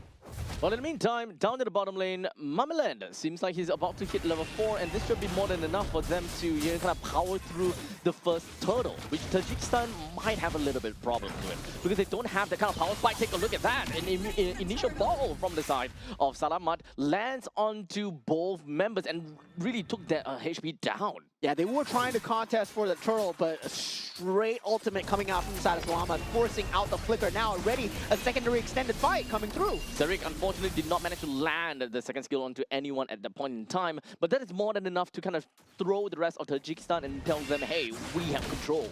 Yeah, so far control towards the side of Team Kazakhstan with that first turtle take. They will have that turtle buff to work with. They want to go for the invade as much as possible, but very good keep away mechanics being played on by Murojan. Very good use of this dangerous grass terrain so far. And so far, I would say both sides, they know how to play the map rotations correctly. The push and pull is going as it should. Now, that gold lane matchup, it's going to slightly favor that Bruno in that early stage of the game. But once you reach out level 4, that kill potential does come through for the side of the carry. Although I do want to say that the gold lane is getting a little bit too much off time.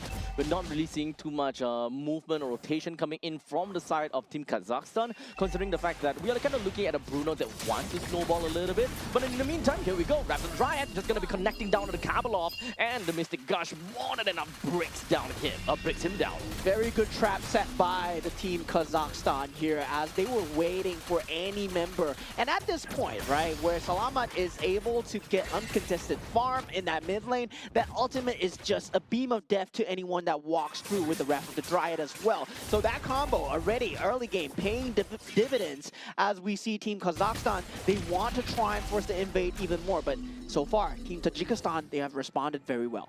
I think that is going to be a lot more openings for Team Kazakhstan to be able to come in with some more farms. Like I talked to you about, Mamaland picks up that kill. They have a lot of burst damage and they have a lot of opportunities that they can open up for themselves. We'll see how that is going to go. In the meantime, Kabalov hiding right behind of the turtle pit, waiting for the perfect time to go right in. But here we go. Mamaland picks up the kill on Tolibov, while Zarek still manages to take the turtle for himself. Considering the fact that he's currently at level 8 versus Kabalov at level 6, there's no chance in fighting for that retribution. Yeah, Tolibov not as tanky as he thought he was. You see the frontline problem here. Kabalov not being in that front line, hiding in that push, and Tolibov did not have the tank capability. Now Team Kazakhstan, they start to push the tempo here as they do take out that mid lane turret, and we do see the carry trying to farm up as much as possible. But now with Zarek trying to form up that snowball, and also Mamaland getting that farm, that cross map control is going to start to come through in time. Zarek and also the Paquito on Mamaland, he's going to have a great time playing that top and bottom side. Honestly, that's an insane timing to be able to get the T1 turret in the middle lane. That's insane timing, and they already have got 3,000 gold lead. It's just gonna go downhill from here for Tajikistan, where they now lost control of their own jungle. It's gonna be so difficult for them to kind of hold down the fort right now, especially since in these early stages of the game, they don't have a lot of control in terms of firepower. The only one that can realistically be able to bruise is going to be Tolibov. But who is going to be the one that comes in to kill, respectively? As now we move on to the top lane, as Team Kazakhstan literally just walked in and took a kill off of the carry as well as that Matilda.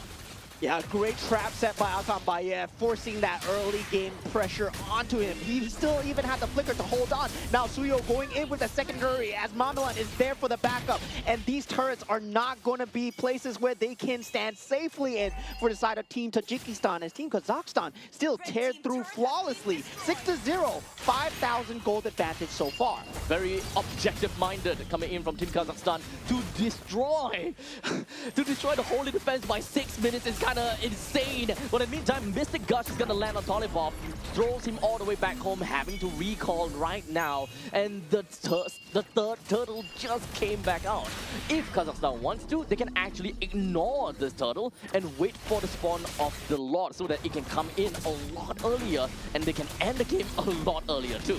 Yeah, oh my god, a double knockup coming in from the side of Paquito. It could have ended extremely bad for the side of Team Tajikistan if they had the damage to follow up from the Gord, but Serik will be on task here as they go for the objectives and they secure that further macro lead. Team Kazakhstan, I gotta say, they're playing the map like a fiddle, and Team Tajikistan, they're just running into this. Wait, it might almost be a solo kill coming in from Kusepov, but unfortunately wasn't able to get there. But nonetheless, it is going to be a pretty nice take coming in from the side of Salamat as he lands in with that Mystic Gun.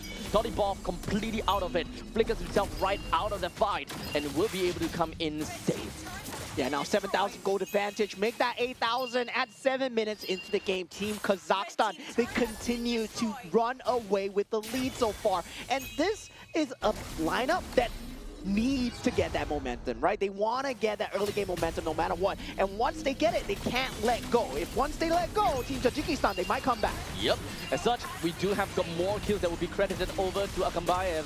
As long as this Bruno consistently gets himself more kills and participations, he's just going to steamroll from this point. And speaking of steamroll, the amount of burst factor coming from Kazakhstan was just too much for Tajikistan to be able to get out of that. Take a look at this as they move on from one member to another, leaving no man behind. Yeah, they're so good at this right now. Team Kazakhstan just tearing through that top lane as well as the mid lane.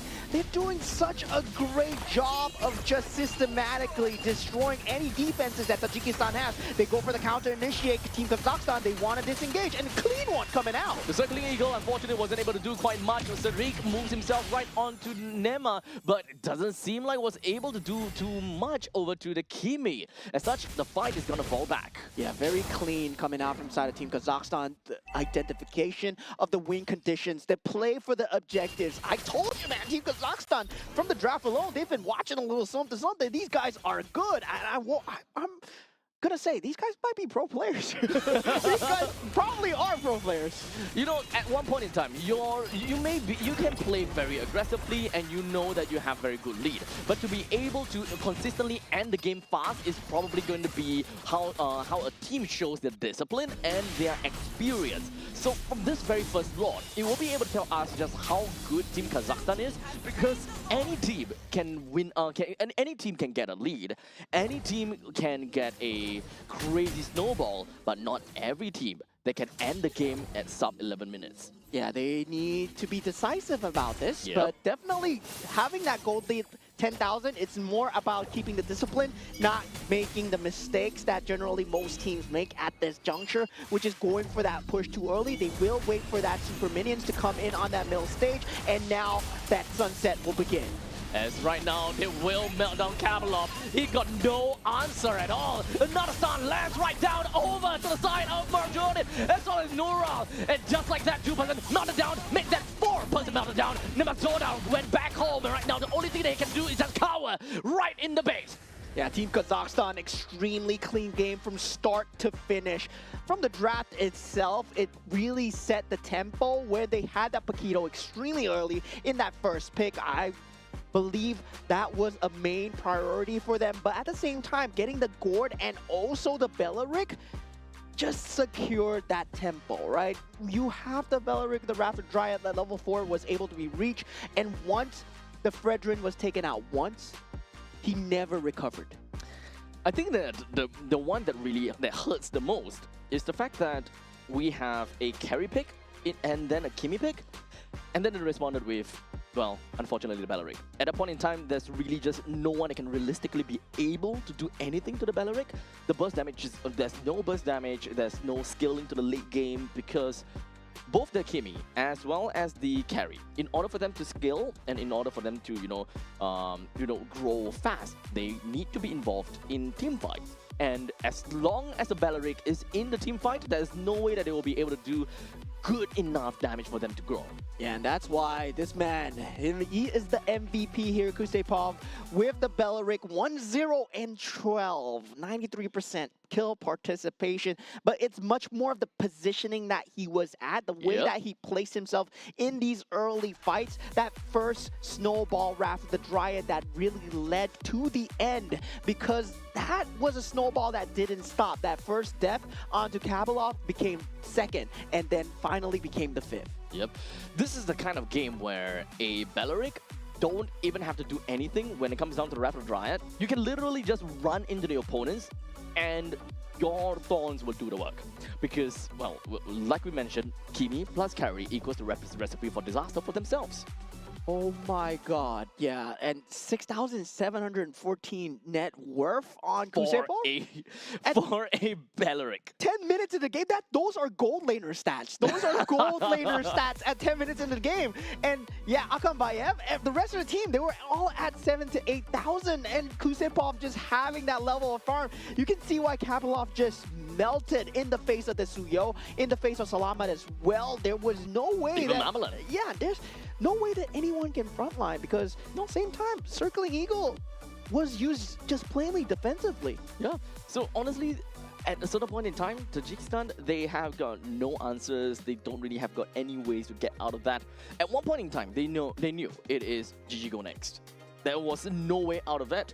And many people, of course, say draft makes up like 70% of the game. In this case, it kind of makes up like 90% of the game. Yeah. Yeah, you kind of went into the Land of Dawn knowing that you are in a heavy disadvantage because you are just counterpicked down to the ground. Yeah, this is where the draft really matters here because as we can see, there was really no answer. I mean, the only answer that was there, maybe the bravest warrior for Lapu Lapu. You had to find the perfect slam, but on to 5, but But well, who can come in to help? good luck finding Team Kazakhstan grouped up as 5 when they're playing a Beleric and a Gore. They don't have to play together. They don't have to. In fact, they will space themselves out so effectively that it's really going to be very tough to reach the Gord. And if you are in between of the Gord and the Beleric, you're kind of in a really tough spot because a taunt may come in, the Rapid Riot may come in, pulls you further away from God. Let's be honest here. At that point in time, the moment that you're locked in, unable to use any form of escape mechanism or any form of skill to burst someone down, you are going to get bursted first. Yeah, and a lot of the times I feel that it boils down to the choice, right? It boils down to having that choice of initiation. And it feels like Team Kazakhstan, they had multiple choices. Meanwhile, for Team Tajikistan, they did not have any singular choice at all. Yep. So with that all said and done, we've got game number 1 that pretty much is done and dusted. And I'm pretty sure that when it comes down to this part, this is such a difficult game for Tajikistan to play. And, you know, hats off to them. I hope that they will be able to come back a bit stronger for game number 2. Yeah, and of course, this is the internationals before the internationals, so we do have the MSC and NWI happening at ESC. So this is happening in Paris from 1st July to 1st August as the group draw results will be announced today on the 18th of June. So stay tuned to the MLBB Esports social media channels for all the latest updates. And the road to Paris is about to begin with the MSC 2026 wildcard kicking off on the 1st of July, followed by MSC 2026 and MWI 2026 at EWC. So many things to be happening during EWC itself. So you guys would want to follow MWI social media pages if you guys want to stay in the known and of course updated when it comes down to the latest MWI 2026 news about teams, you know, players and, you know, exclusive content. Follow the official MWI social media pages and be part of the entire journey and this entire ecosystem as the world's best MLBB female players competes on national stage. Yeah, I mean, shout out to Churros, man. He loves MWI, so definitely you'll be seeing him cast on day 3 and day 4. You'll be hearing him talk a lot more about MWI. I love MWI. I love MWI, man. I don't know how to. This season is so good. This season is going to be good. I'm your #1 fan. Oh, yes, definitely. And for those guys, we're talking about internationals before the internationals, right? This is a great chance to get the power levels down, try to get a grasp of where your team stands when it comes down to these regional/national/global standings. Yep. So we have got quite a lot of days to go as a matter of fact, and a lot of games to go as well. So to kind of take a look at the standings and to kind of take a look at about the prestigiousness of this entire event is something that, you know, everyone should be really happy about. Yeah, definitely. I'm just happy that, well, We're here at our 10th anniversary for MLBB as well, and it's finally an official medal event at the Asian Games. So definitely the playoffs. Group A, we have 5 teams that are going to make it to the playoffs. Yep. And for now, we're watching Group C. Only 2 teams are going to make it, but of course, only 4 teams in this group. So only 50% of them will make it. So the best of the best will be going through. Yep. Of course, before we talk a lot more about the games and of course following up with the games, a quick little update, or not update, a quick little reminder that the 2026 Asian Games Esports event, Mobile Legends Bang Qualifiers, are of course proudly co-organized by the Singapore Esports Association and Zenway Productions. In support of sports promotion, we have Sports Singapore, our official integrated resorts partner, Resorts World Sentosa, and of course our official partners, Moonton Games, My Republic, and Secret Lab. We thank all of our partners for helping make this journey to the 2026 Asian Games possible. Yeah, and with that said, we are going to move on to Game 2 really soon, right? We saw that Game 1, Team Kazakhstan just complete tear-through of Team Tajikistan. Man, they had no chance. But now, Team Tajikistan, they got to take a look at the draft. The draft was completely written in stone there. But now we got it! We got Flying Clouds, the last 50-50 condition. Yep, that is the true 50-50, you know? The first 2 series, no, it doesn't matter. Okay. Those were not part of the statistics. Those were a lie. Okay. No. Oh, 5? Really? 5 broken walls in a row? 5 broken walls in a row. And then now we have like 5 different maps in a row without any overlap. Yeah, I mean, I'm guessing Broken Walls was the name of the game for the first half right now. Yep. Now we have Flying Clouds, the ability to jump into the team fights is going to be much more objective-based, right? It's really much the same as Expanding Rivers, but Flying Clouds, it does affect into that laning stage a little bit as well. Just a tad bit. Just a tad bit, but the recall timings will be slightly much more pronounced, right? Yep. Whoever recalls better will get the better macro, especially in the first 1 to 5 minutes into the game, where those tiny little adjustments, tiny little like macro modifications to your recall timing into that Flying Cloud back into the lane is going to matter, because that one little creep is going to matter the entire game. And not only that, this also allows for heroes that doesn't have very strong regenerative power to still be very sticky in lanes. In most normal occasions, going back home and recalling is often very punishing. But with the Flying Clouds, you can actually go back home and still catch up to the waves a short bit after. So poke games in lanes might not be very important in by the grand scheme of things. So assassinations and fast burst damage, fast burst kills generally are going to be more favored in a game of Flying Clouds. Yeah, now looking at the bans coming through, we got the bans coming in from both sides. The Harley will be the last ban here with the Harif and also the Paquito. Meanwhile, for the side of Team Kazakhstan, the Freya and the Marcel being the bans of choice. Marcel, I gotta say, 100% still has to be banned out so far. Do they ban out the Baxia, the Guinevere, one of the key jungle here? The Fredrin was a problem for the side of Team Tajikistan. Do Team Kazakhstan want to deal with that? So what else? Okay, there we go. Guinevere's gone. So Baxia, understandably, gonna be a possible first pick situation coming in from the side of Tajikistan. But aside from that, you know, we've mentioned a lot about the other mid laners, for example. But indeed, Tajikistan will go for the Baxia. Nothing too out of the ordinary.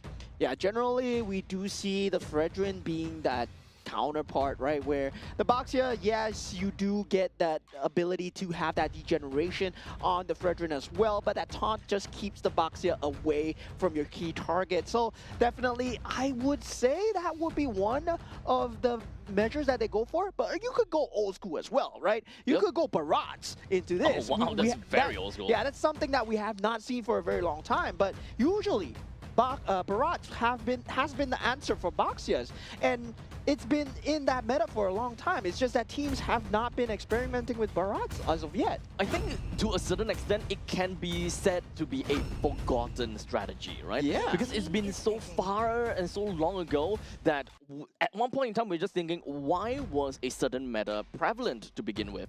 And it's only because of the prevalence of another meta. That's why they pop up. So at this point in time, it's all about picking up the old strategies that, is a very good answer to Buckstars, for example.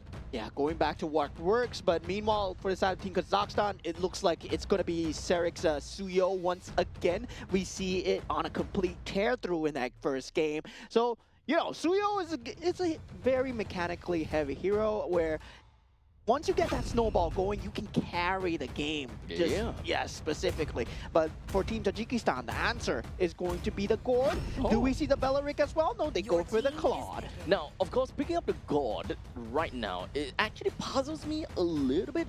Now, of course, the idea of bringing a God in naturally gravitates towards the fact that the opponents are playing more of a tanky composition and something that we would see from a tank jungler, and then you respond to a God. Because God's Mystic Gush deals crazy damage over to players with really high HP, for example. So to pick up a God against a Suyo on the opposite side kind of breaks the idea of picking up a God in the first place during, those meta seasons. I would say Gord would still do a lot against Suyo because... It would still do a lot. Yeah, despite the fact that you're not tanky, Suyo is quite squishy when it comes down to that level 1 and 4. If you get that level 4 ahead of time... Wow. Okay, once again, the Bruno. Same thing. So it does seem like for Team Kazakhstan, they still want to play a very early game-centric composition. The only thing that isn't too early game is the Phobius to a certain extent. We don't have an idea how Tajikistan wants to play their XP laner as well, so perhaps that is something that Team Kazakhstan will want to think about, how their mid lane wants to play. Yeah, the Alice, very good ban coming out for the side of Team Kazakhstan. And meanwhile, for the side of Team Tajikistan, they have yet to pick up their EXP laner as well as their jungler, right? So for the side of Team Kazakhstan, well, they can just try and ban out as much of these strong picks. And also, for the side of Team Kazakhstan, they've yet to pick up their mid laner. So yeah, the Tusin, the Eve, there is that possibility of the Lilia as well. Pick your poison, right? Pick your poison. I think that early game or laning phase is the important part. If we are looking at a Jusin, if Team Tajikistan wants to play a Jusin, then they would need a very oppressive, or not oppressive, they need a fast clearing roamer in order to do decently in the mid lane. So this is probably going to go down to a fight in the middle lane in order for Team Kazakhstan to set a pace for themselves. Yeah, they do ban out the Lapu Lapu coming out from the side of Team Kazakhstan. So yes, it means that the Phobius is just going to have a much better time in terms of that 1v1 mechanic.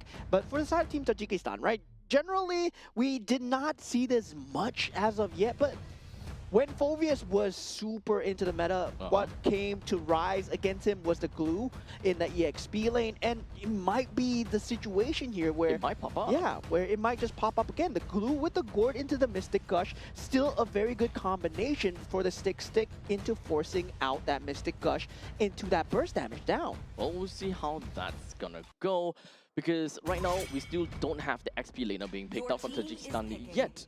Now, of course, Lilia and Yi being taken away from Tajikistan is definitely pretty darn good. Now, Kazakhstan picks up a Khalid for themselves, still in the very early game-centric composition. They have very good harass, or in fact, containment style from the side of Kazakhstan, where they want to be so powerful in terms of firepower. They kind of force Tajikistan in a very difficult spot. Yeah, that Belleric pick right there, I would have went for an Atlas. Still, I mean, the Fatal Link's just extremely strong right now. Yeah, and they do pick up the Terizla for the EXP lane as well. And I'm going to say for Team Kazakhstan, right now, the team pick looks extremely good. Because Fury of the Phoenix into all of this, into whatever that they have behind, especially if they get a lead going, that's going to be great. But at the same time, they can still pick up the Tusin if they want to be safe. They do have burst potential coming in from Suyo already, but they have decided to pick up on a Valier. Yeah, very good pick. Okay, so Valier is essentially a really good answer to Terizla and the Bucks here, because if they were to kind of go for a dive or counter engage, at least the Searing Taunt from Valier does give the team a little bit more space to play around with. Yeah, and also the repositioning on the Boxia as well, the ability to push him away, and also the setup capability coming through with the Phoveus Infernal Pursuit. So there's a lot of combinations coming out from the side of Team Kazakhstan, but I gotta say, Team Tajikistan's draft of this part, it looks slightly better, right? They're taking a book out of Team Kazakhstan, going for the Gord Belarik themselves, but I don't see the kind of mid-game potential that they have, especially leading into the Claude, because they're going to need that space with the Claude, that Blazing Duet, eventually in that later stage of the game. How do they build up the advantage on the Claude? And I don't see the Belarik being the key player behind that. I don't think it is, honestly. The main thing is, or rather the main question is, how are they transitioning? That is always going to be the main question. This Khalid is going to be number one, really annoying, especially since we do want, as a Baxia, to kind of roam a lot faster, right? You want to finish clearing out your own jungle and then move over to the opponent's jungle to kind of spy things a little bit. You want to move from lanes to lane a little bit, but you also require your own team to be fast moving, which unfortunately God as well as the Belarik does not really fit the bill all that well. Yeah, Phoveus still doing extremely well against that Terizla on that 1v1 as well. Now we do have that 4-member already stacked up on that middle side. Serik not landing the second skill so far, but still, he is behind them, and that's going to be a free first blood coming in for the side of Team Kazakhstan. Yep, totally understandable. With the amount of damage that they have in the laning phase, they can melt down quite a lot of these members. Even for the side of Morojon, he would just go down if Kazakhstan just didn't care about anything at all.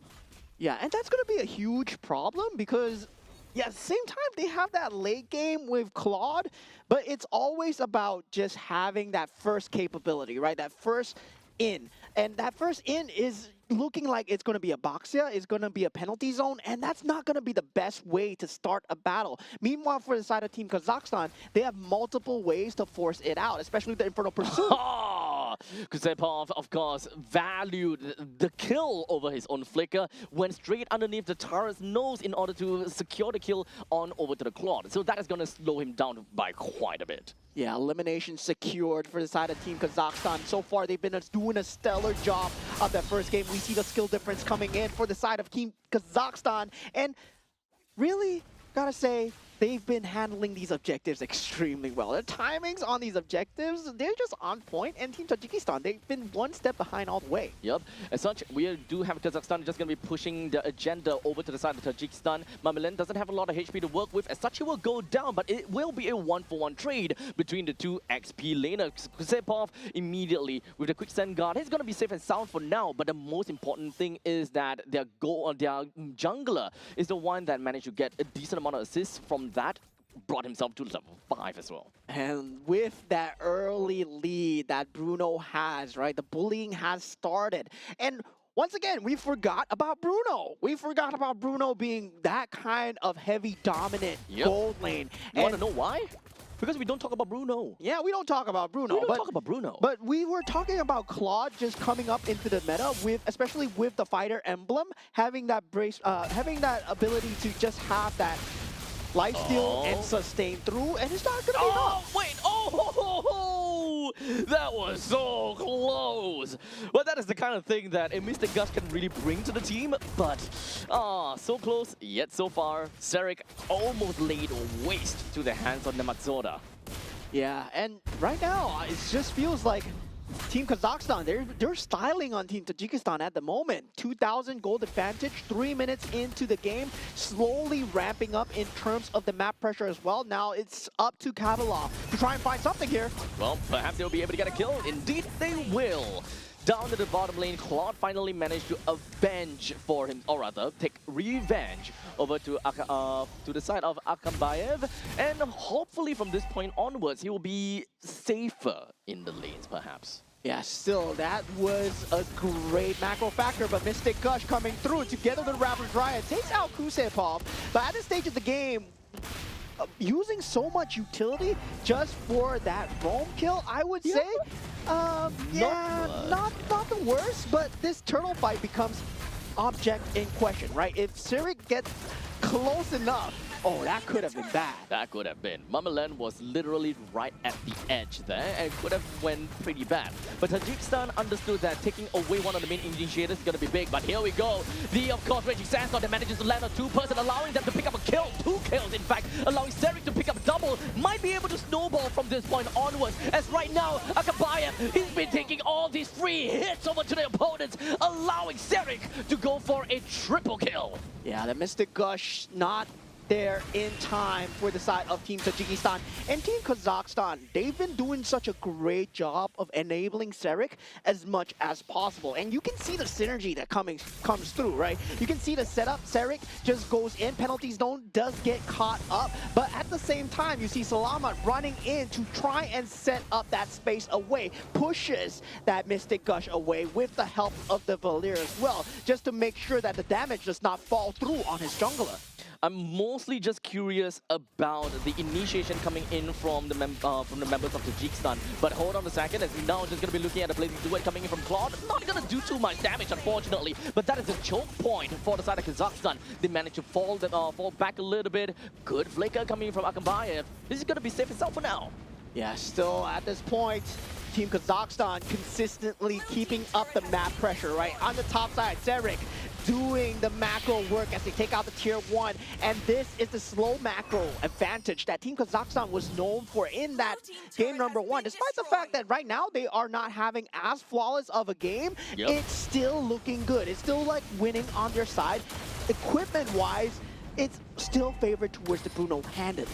Yep, here we go. A quick crash down over to the side of Salamat, who wasn't able to get himself right out of there with his ultimate. But now it's going to be 2v4, as the amount of members from the side of Tajikistan is just going to be a little bit too overpowering. But hold on a second, take a look at this. Mamaland, he stayed alive for so long. Even when Kusepov and Serik, they made their way to the middle lane to try to take down the middle lane as much as possible. But all in all, Tajikistan, they still lost a lot more from the entire ordeal. Yeah, great identification of targets from Team Kazakhstan, right? Taking out the Gord first, and Nematzoda being out of the battlefield, no Mystic Gush, meaning that you can take the battle as you wish. Blazing Duet at this stage is not going to deal enough. They take the purple buff for their trouble, great invasion, great enemy resource juggle, and Team Kazakhstan, while this was happening, they took out Nematzoda, and knowing that the Blazing Duet is not enough, Mamala just jumps in, and the rest was wrote in history.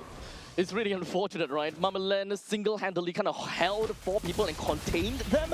Well, it was a very slow walk from Kusepov as well as Serik to eventually make their way into the actual team fight, for example.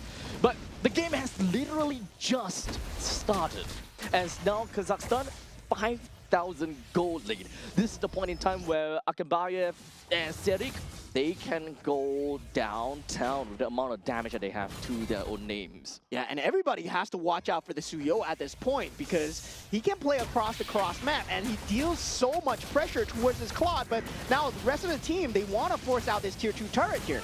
And it does seem like taking down the T2 turret is going to be one of the great parts. But unfortunately, the Nematzoda, when it comes down to the Mystic Gush, was not able to touch on anyone. As such, they will lose one and slowly losing 2, as the Valir is going to be a little bit annoying for them to deal with. Akambayev picks up the kill. That is 2 men down for the side of Tajikistan, forcing them to stay alone at home.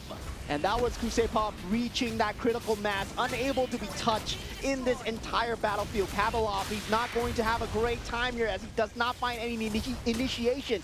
Team Kazakhstan, they can initially stick as 4 and leave Serik to do the dirty work on the cross-map plays.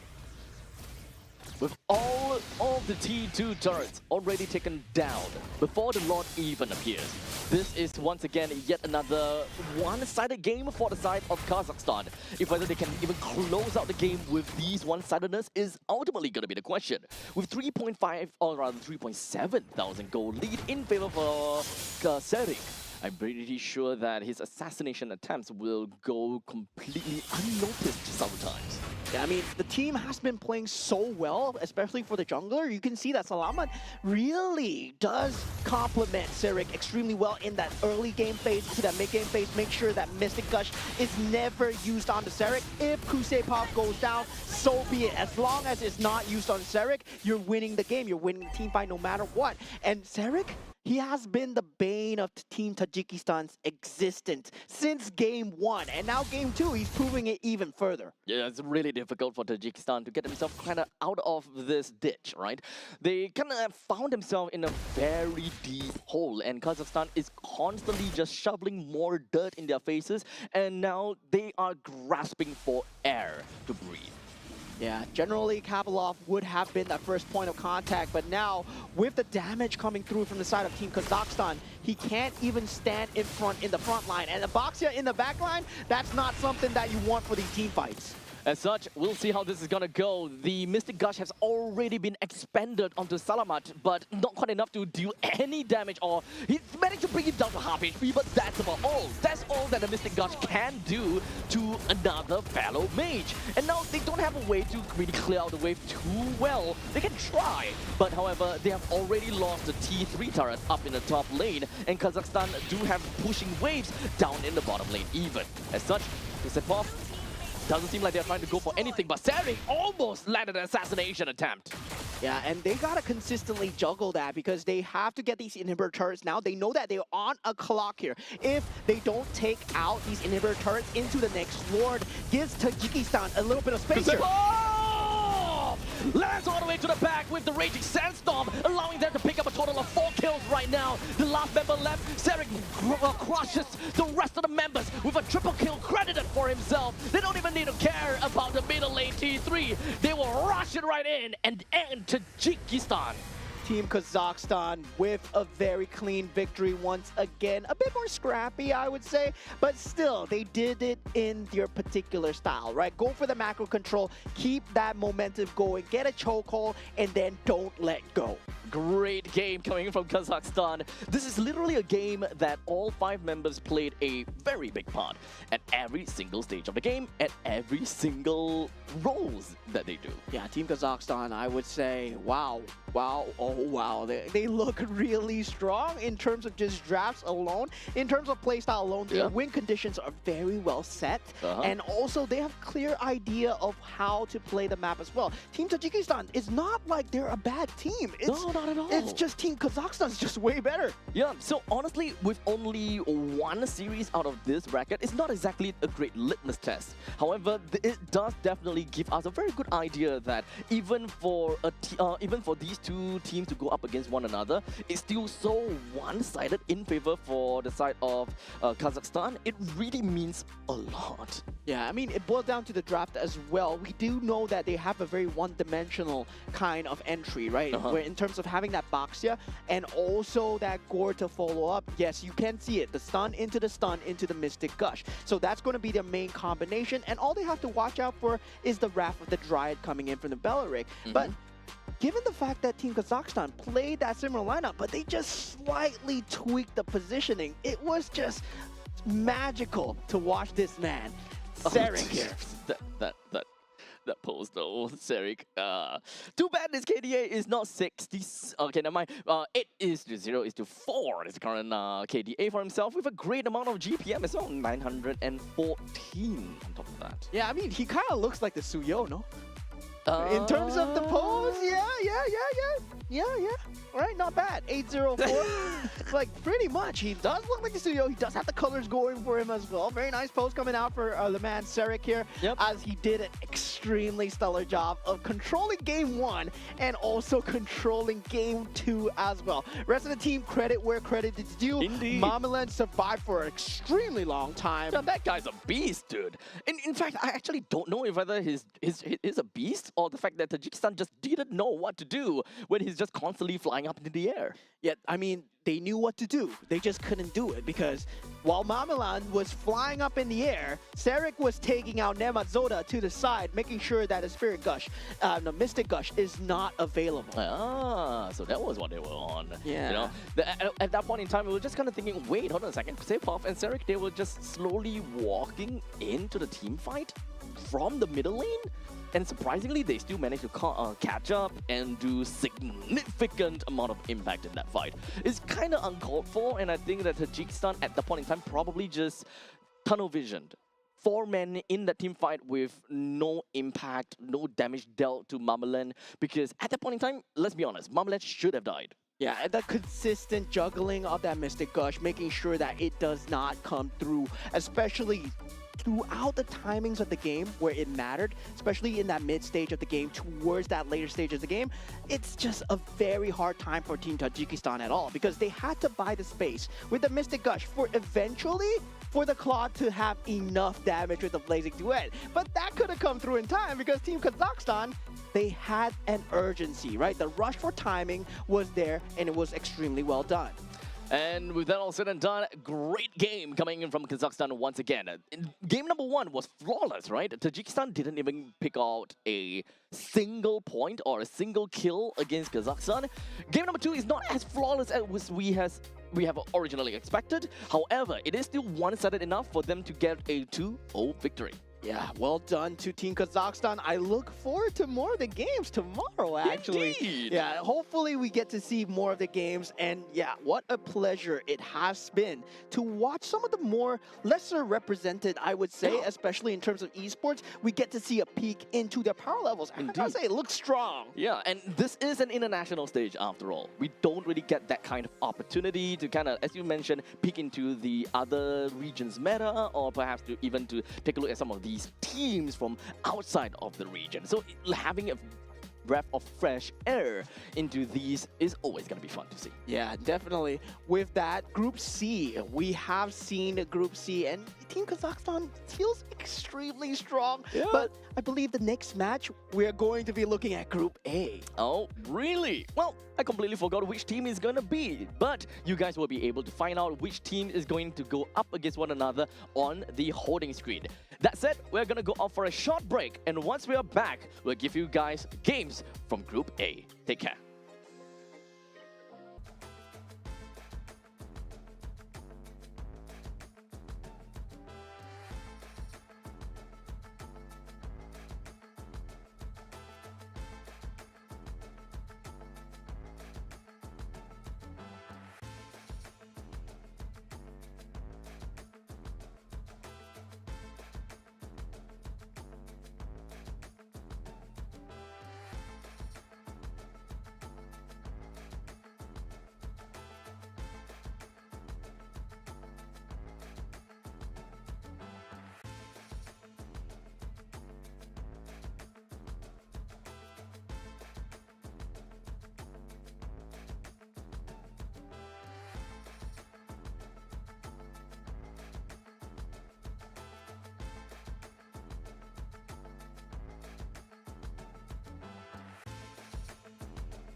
Such killing intent.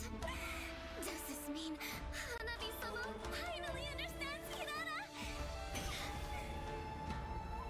So warm. So beautiful.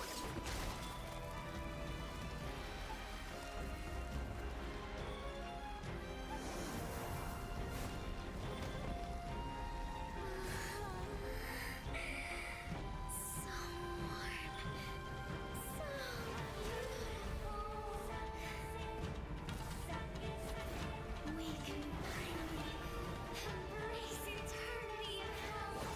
Just the two of us. Allow me to release your eternal bloom.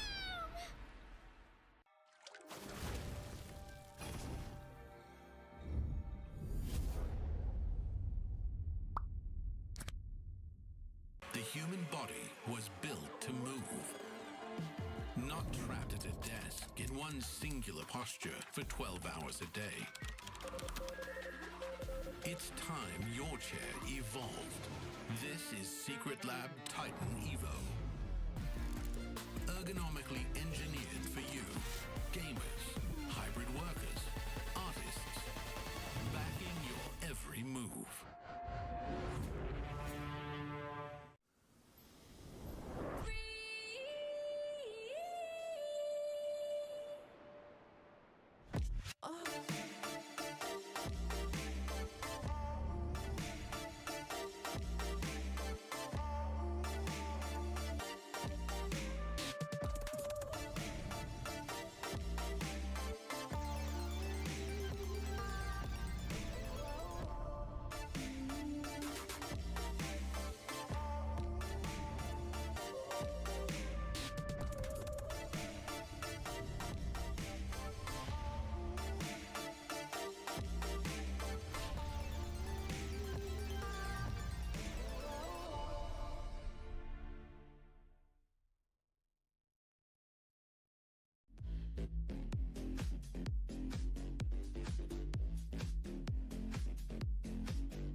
If all that bloom are faded to wither.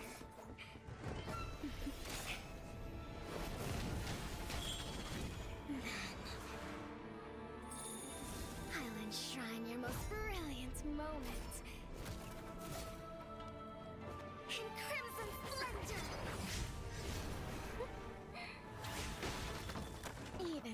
Nothing so crude can be graced. What a splatter of beauty!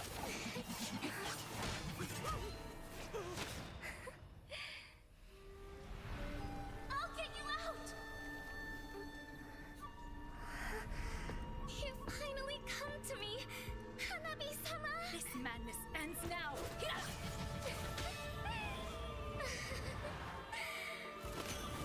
At last, I'm shivering with excitement!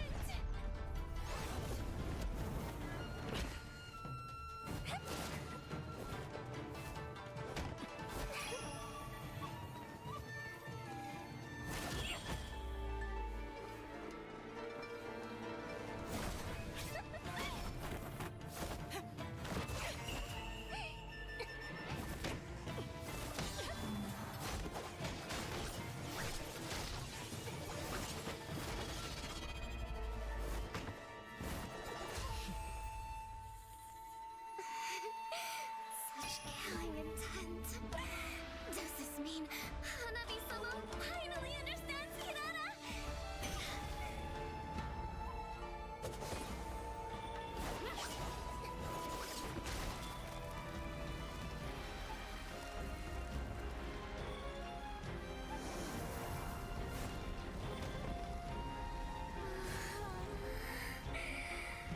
So warm.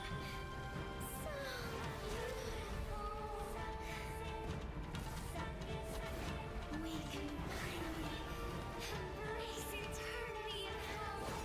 Just the two of us. Allow me to release your eternal bloom.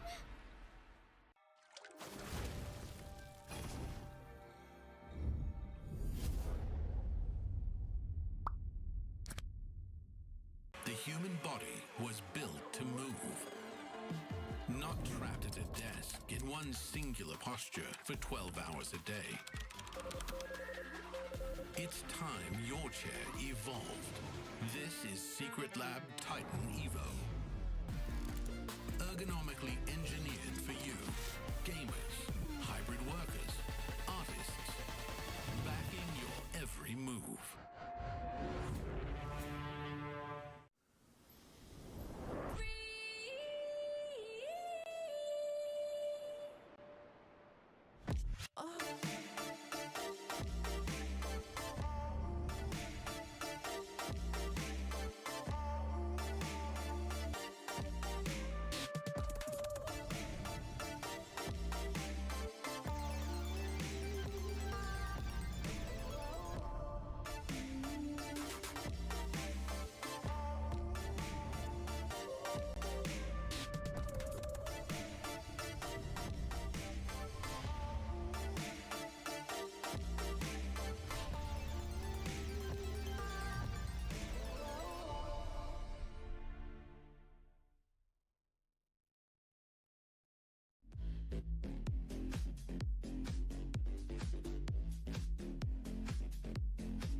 in crimson splendor. Even something so crude can be graced with a splatter of beauty.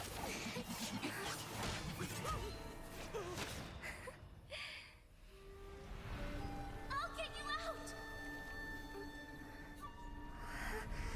You finally come to me, Hanabi-sama! This madness ends now.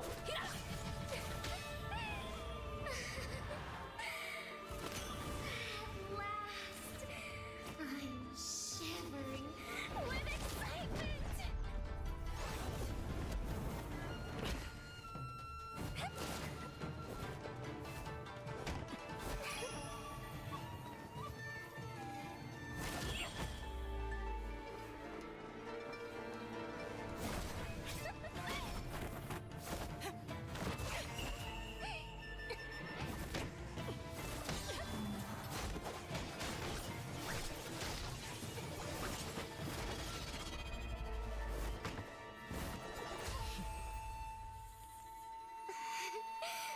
Such killing intent.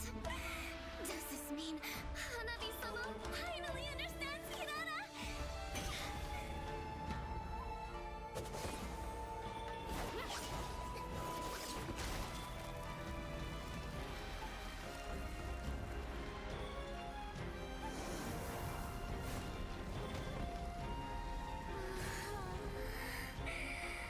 So warm.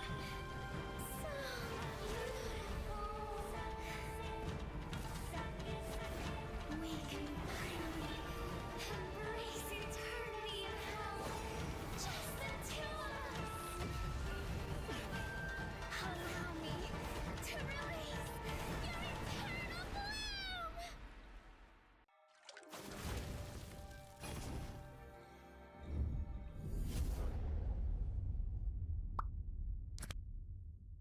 The human body was built to move. Not trapped at a desk in one singular posture for 12 hours a day. It's time your chair evolved. This is Secret Lab Titan Evo. Ergonomically engineered for you, gamers, hybrid workers, artists, backing your every move.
something so crude can be graced with a splatter of beauty.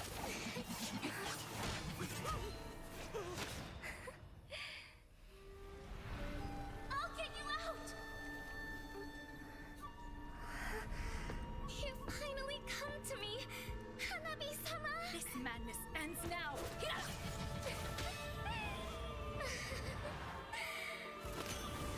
At last, I'm shivering with excitement!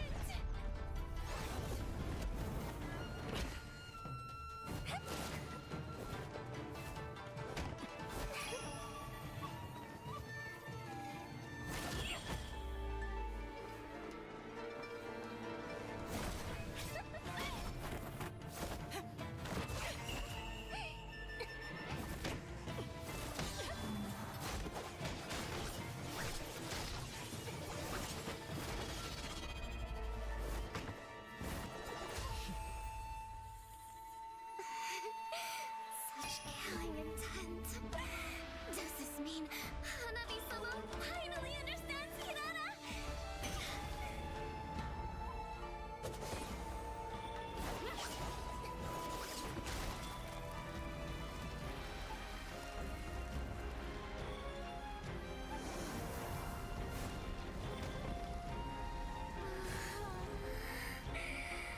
So warm. So beautiful. We can finally embrace eternity in hell. Just the two of us. Allow me to release your eternal bloom.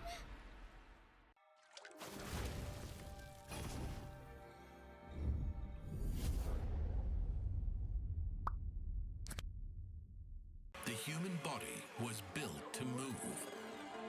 Not trapped at a desk in one singular posture for 12 hours a day. It's time your chair evolved. This is Secret Lab Titan Evo. Ergonomically engineered for you, gamers, hybrid workers, artists, backing your every move.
something so crude can be graced with a splatter of beauty.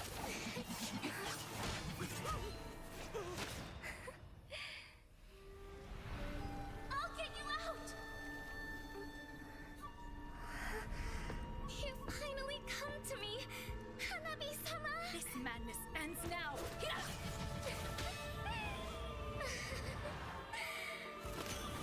At last, I'm shivering with excitement!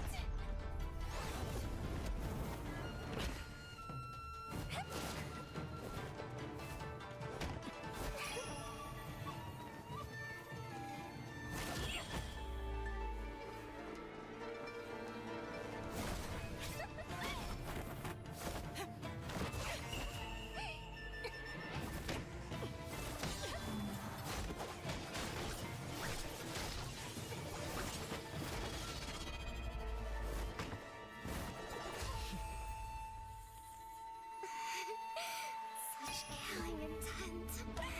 Does this mean Hanabi-sama finally understands Hirara?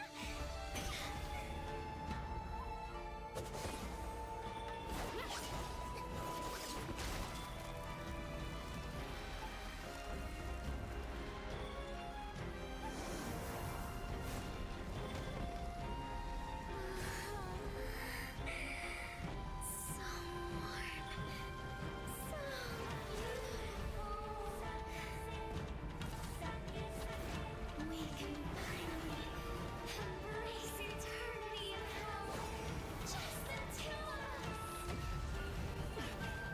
Allow me to release your eternal bloom.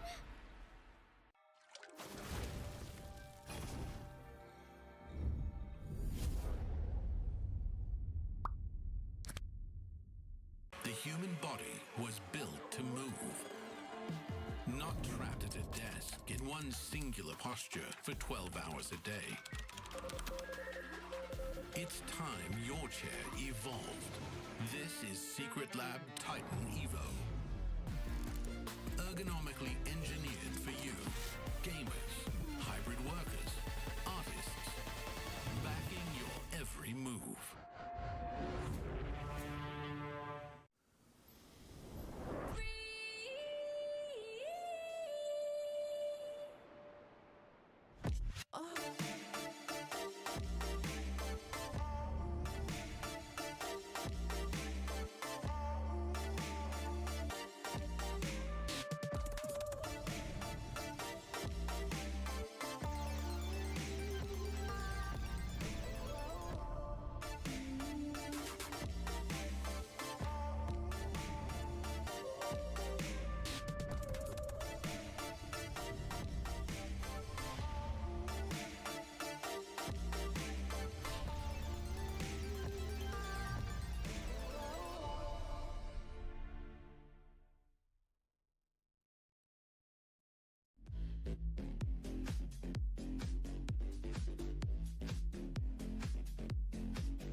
What a splatter of beauty!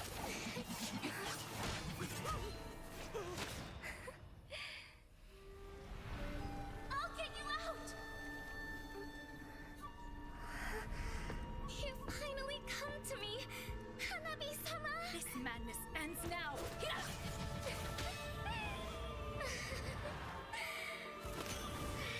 last, I'm shivering with excitement!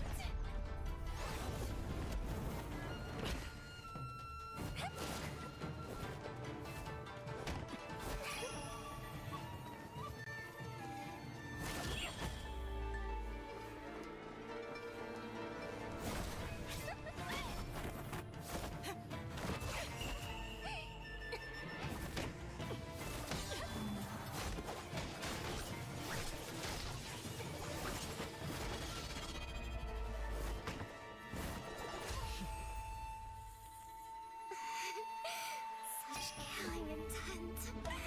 Does this mean Hanabi-sama finally understands Hinata?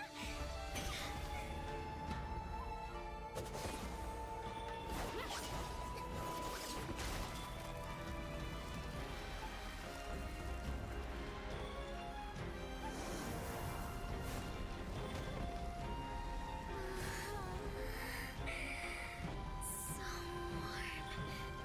So beautiful. We can finally embrace eternity in hell. Just the two of us. Allow me to release your eternal bloom.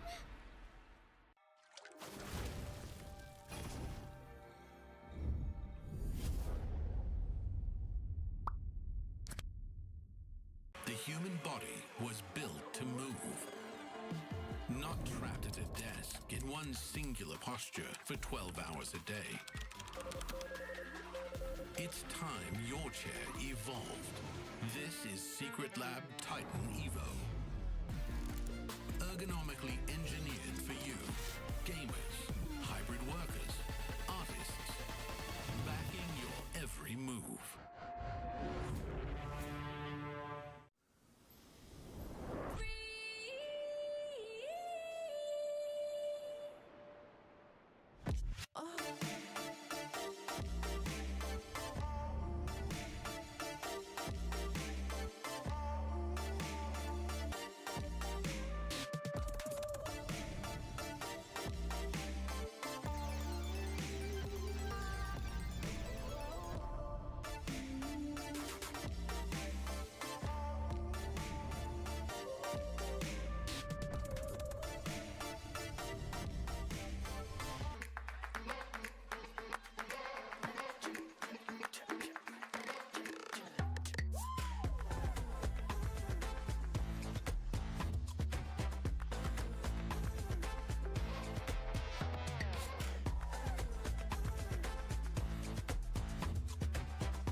right, ladies and gentlemen, welcome back once again. We are back at it once again for a pretty amazing game that is going to be back for us. And we are finally going to be looking at Group A.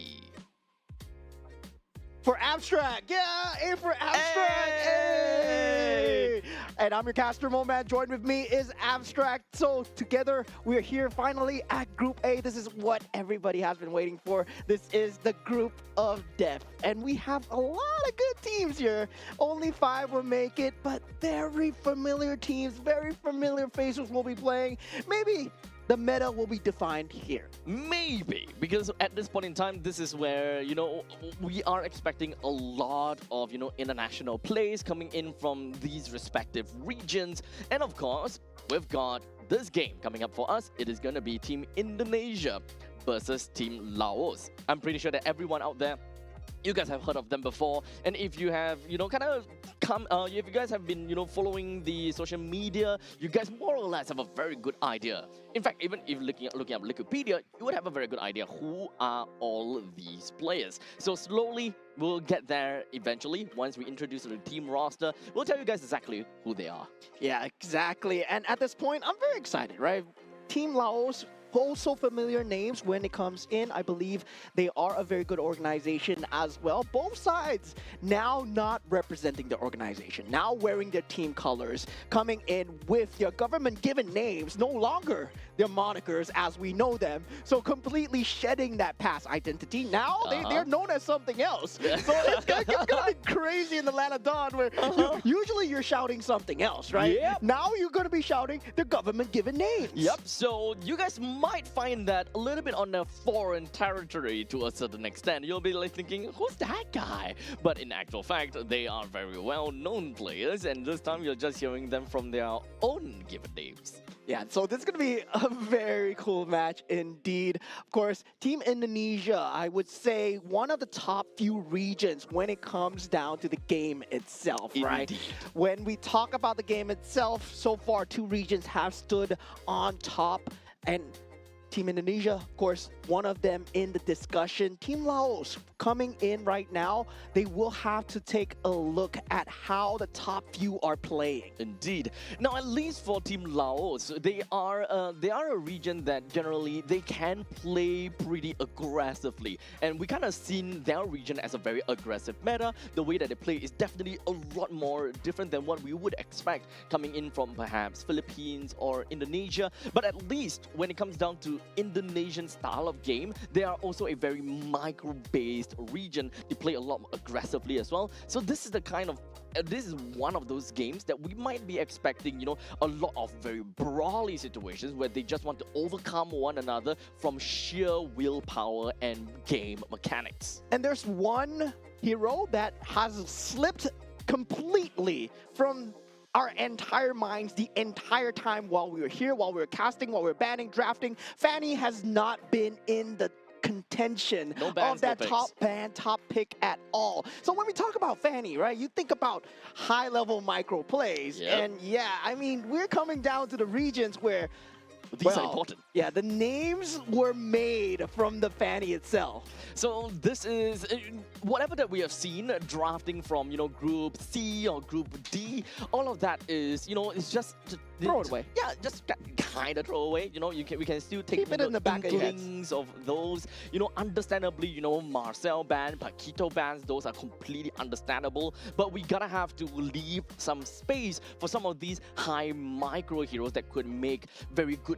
As long as you make really good decisions, they will be able to come up on top of many other heroes on top. Yeah, definitely. I'm very excited for this one. We get to see twice of Team Indonesia today, I believe, in this game, and also at the end of the day as well. I believe we have Team Indonesia versus Team Vietnam as well. Oh, okay. So we are gonna have some fair share of, meta meta-defining games from this point onwards, I suppose. So we definitely do want to keep our eyes very much peeled in order to find out, if whether, Indonesian players, they are going to change things up or not. Oh man, these guys look super familiar. Very Oh familiar. man, on the gold lane we have Mr. Dingarai, aka Arfi, and we have Alexander on the roam, and he's known as Alec by his moniker. We got Delvin, aka Hijume, on that mid lane, Afan, that jungle, Mr. Yazuke himself, and Nino, Mr. Shauki on the EXP lane. So Indonesia is completely stacked, and we pretty much expect that they are gonna go pretty darn crazy. And of course, for the uninitiated, they are the ones, of course, that represents the team Alter Ego. So without a doubt, you guys definitely will heard of them. If you don't hear their names before, you heard of their team names. Yeah, and for the side of Team Laos, also very familiar names. We got Hansana on that gold lane. He is coming from Nightmare Esports. Phone Savat on the roam as well. He is Jasmine, and Latana on that mid lane as well. I believe he is Soso. And for Sin Bandit on that jungle, he is Too Easy for Lexi, and Phone Pasomse, which is Juviana on that EXP lane. So these guys, they've been playing together as a professional organization for a very long time. And as we said, right, you were talking about Alter Ego organization, and this is their alter ego. This is their alter ego right now. This is their actual names. Yeah, actually showing us what a nightmare they can be. Well, understandably, Nightmare Esports coming in.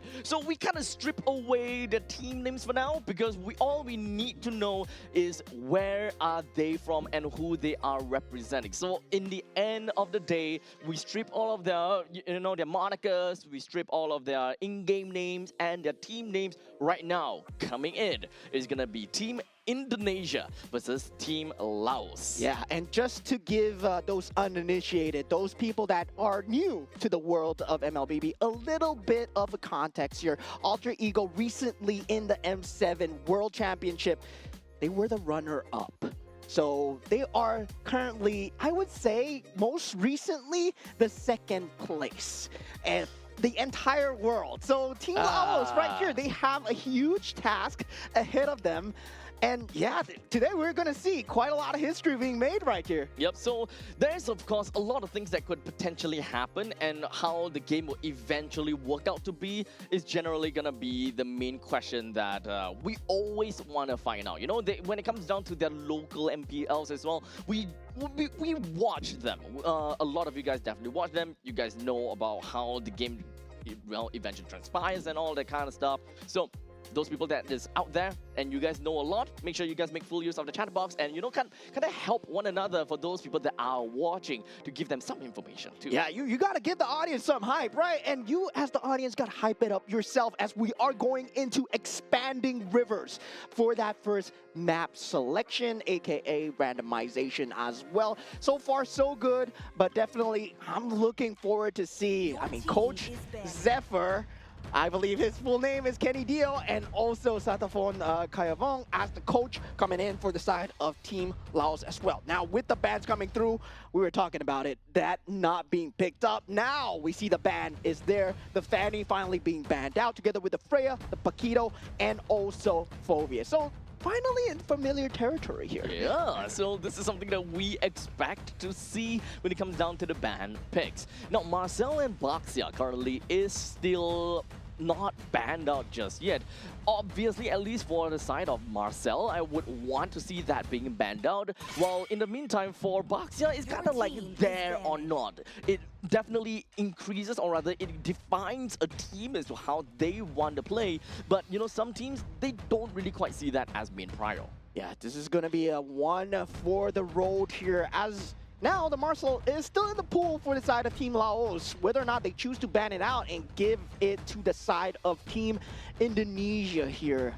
And yeah, definitely for both sides here, I feel that Baxia does have that place in the meta right now, but I don't feel that it's going to be that top tier, right? I really believe that Freya, Paquito, yes, up there. Fanny should be up there as well, especially since most good teams, they would have a good Fanny. Now, Marcel is going to be that top tier pick coming out for the side of Team Indonesia.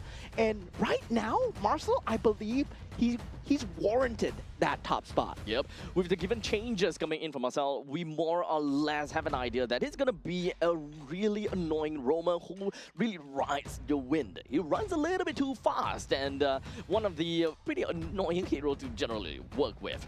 So given that information from the side of Team Indonesia, Team Laos now have got R1 and R2 picks. They have that priority to pick two heroes right off the bat, immediately picking up a Yi for themselves and of course a probability that they will just lock in one of a hybrid, or rather one of the more open heroes, Gatotkaca, if they want to deny Team Indonesia from being able to go for a jump taunt onto Eve. Yeah, and generally we do see the Claude being a very early priority for a lot of the teams here. Claude, I have to say, it's still one of the top tier gold laners, and I not seen it being given enough respect. But now, right now, we see where it's at. Currently, it's going to be in that top tier right now. And for Team Indonesia, right now, they can answer back with a Moskov of their own, probably, if they want to do so. Harley. That Harley is going to be one scary factor as well, and Zusin, that will be their pick here. Now, for Team Laos, shoes on the other foot. Okay, so now given that fact, Indonesia now have now left with their XP laner and their gold laner. So understandably, it does seem like Indonesia wants to leave some of their, or rather all of their win condition for a later parts of the stage. Harley comes into the equation with a little bit more of that burst factor that will, of course, tilt the game in ways that we can definitely imagine, dependent on how Team Laos wants to draft for themselves. Yeah, and I was expecting maybe a utility jungle here, but they go for the EXP lane first. The Uranus still extremely strong in terms of just getting that lane advantage. That proxy capability is there for the side of Uranus as well. But right now, with the bans coming through, they will have to think about the gold lanes that are available as well. The Harif are being taken out. That's already a good breathing space. The Moskov, also a possibility. And also, you can take a look at maybe the Bruno as well that we see out of Team Kazakhstan that has been used very well against the Claude. I do want to talk a little bit about this Uranus pick though, because of the fact that there's already a Marcel and a Harley being picked up from the side of Indonesia. It definitely makes things kind of difficult for Uranus to play any form of proxy, because going too deep into the opponent's jungle is definitely not what you want to do if Marcel, number one, can reach to you really fast, and number two, Harley is the kind of hero that can burst you down pretty effectively, which is something that Uranus is really afraid of. Number one, burst, and number two, generic crowd control, forcing you to unable to, number one, use consecration and kind of get yourself out of these very tricky scenarios. So more often than not, Uranus is more gonna be that annoying hero in the middle of team fight where Indonesia just don't want to deal with most of the time. You just kind of want to leave him alone and see what he can, really brew for the team. Yeah, and meanwhile for the side of Team Indonesia, taking out that box here, really good ban coming through. There is still that Fredrin in that pull as well, so definitely looking forward to ban that out as well. Sora being taken out, that would be a huge initiation factor coming out from the side of Team Indonesia. Right now, they will have their pick available of the EXP lane. They can go for the glue, the Lapu Lapu still available as well. With the Bravest Warrior, I still think it's a very good initiation tool, especially against the Claude, right? You want to have some semblance of control, some semblance of lockdown, especially before he can BMI away. So with the Yuzhong and the Sora being taken away from the side of Indonesia, they are trying their very best to disable any form of hybrid XP laners from the side of Indonesia. So this is a way whereby we're looking at main bruisers who deal very decent damage at level 4. They have their kind of power spikes while still being able to serve as a pseudo tank, or mostly as a tank in the later stages of the game. This is where we kind of contemplate, is this a point in time where we want to see a Ruby that can play in later stages in the game as a pretty tanky and also damage dealer, or do they want to keep at it with a Lapu Lapu, which have seen a lot of success lately? Yeah, they are going to need some more form of frontline, because for Claude, you do require a lot of meat shield. Uranus is not going to be enough.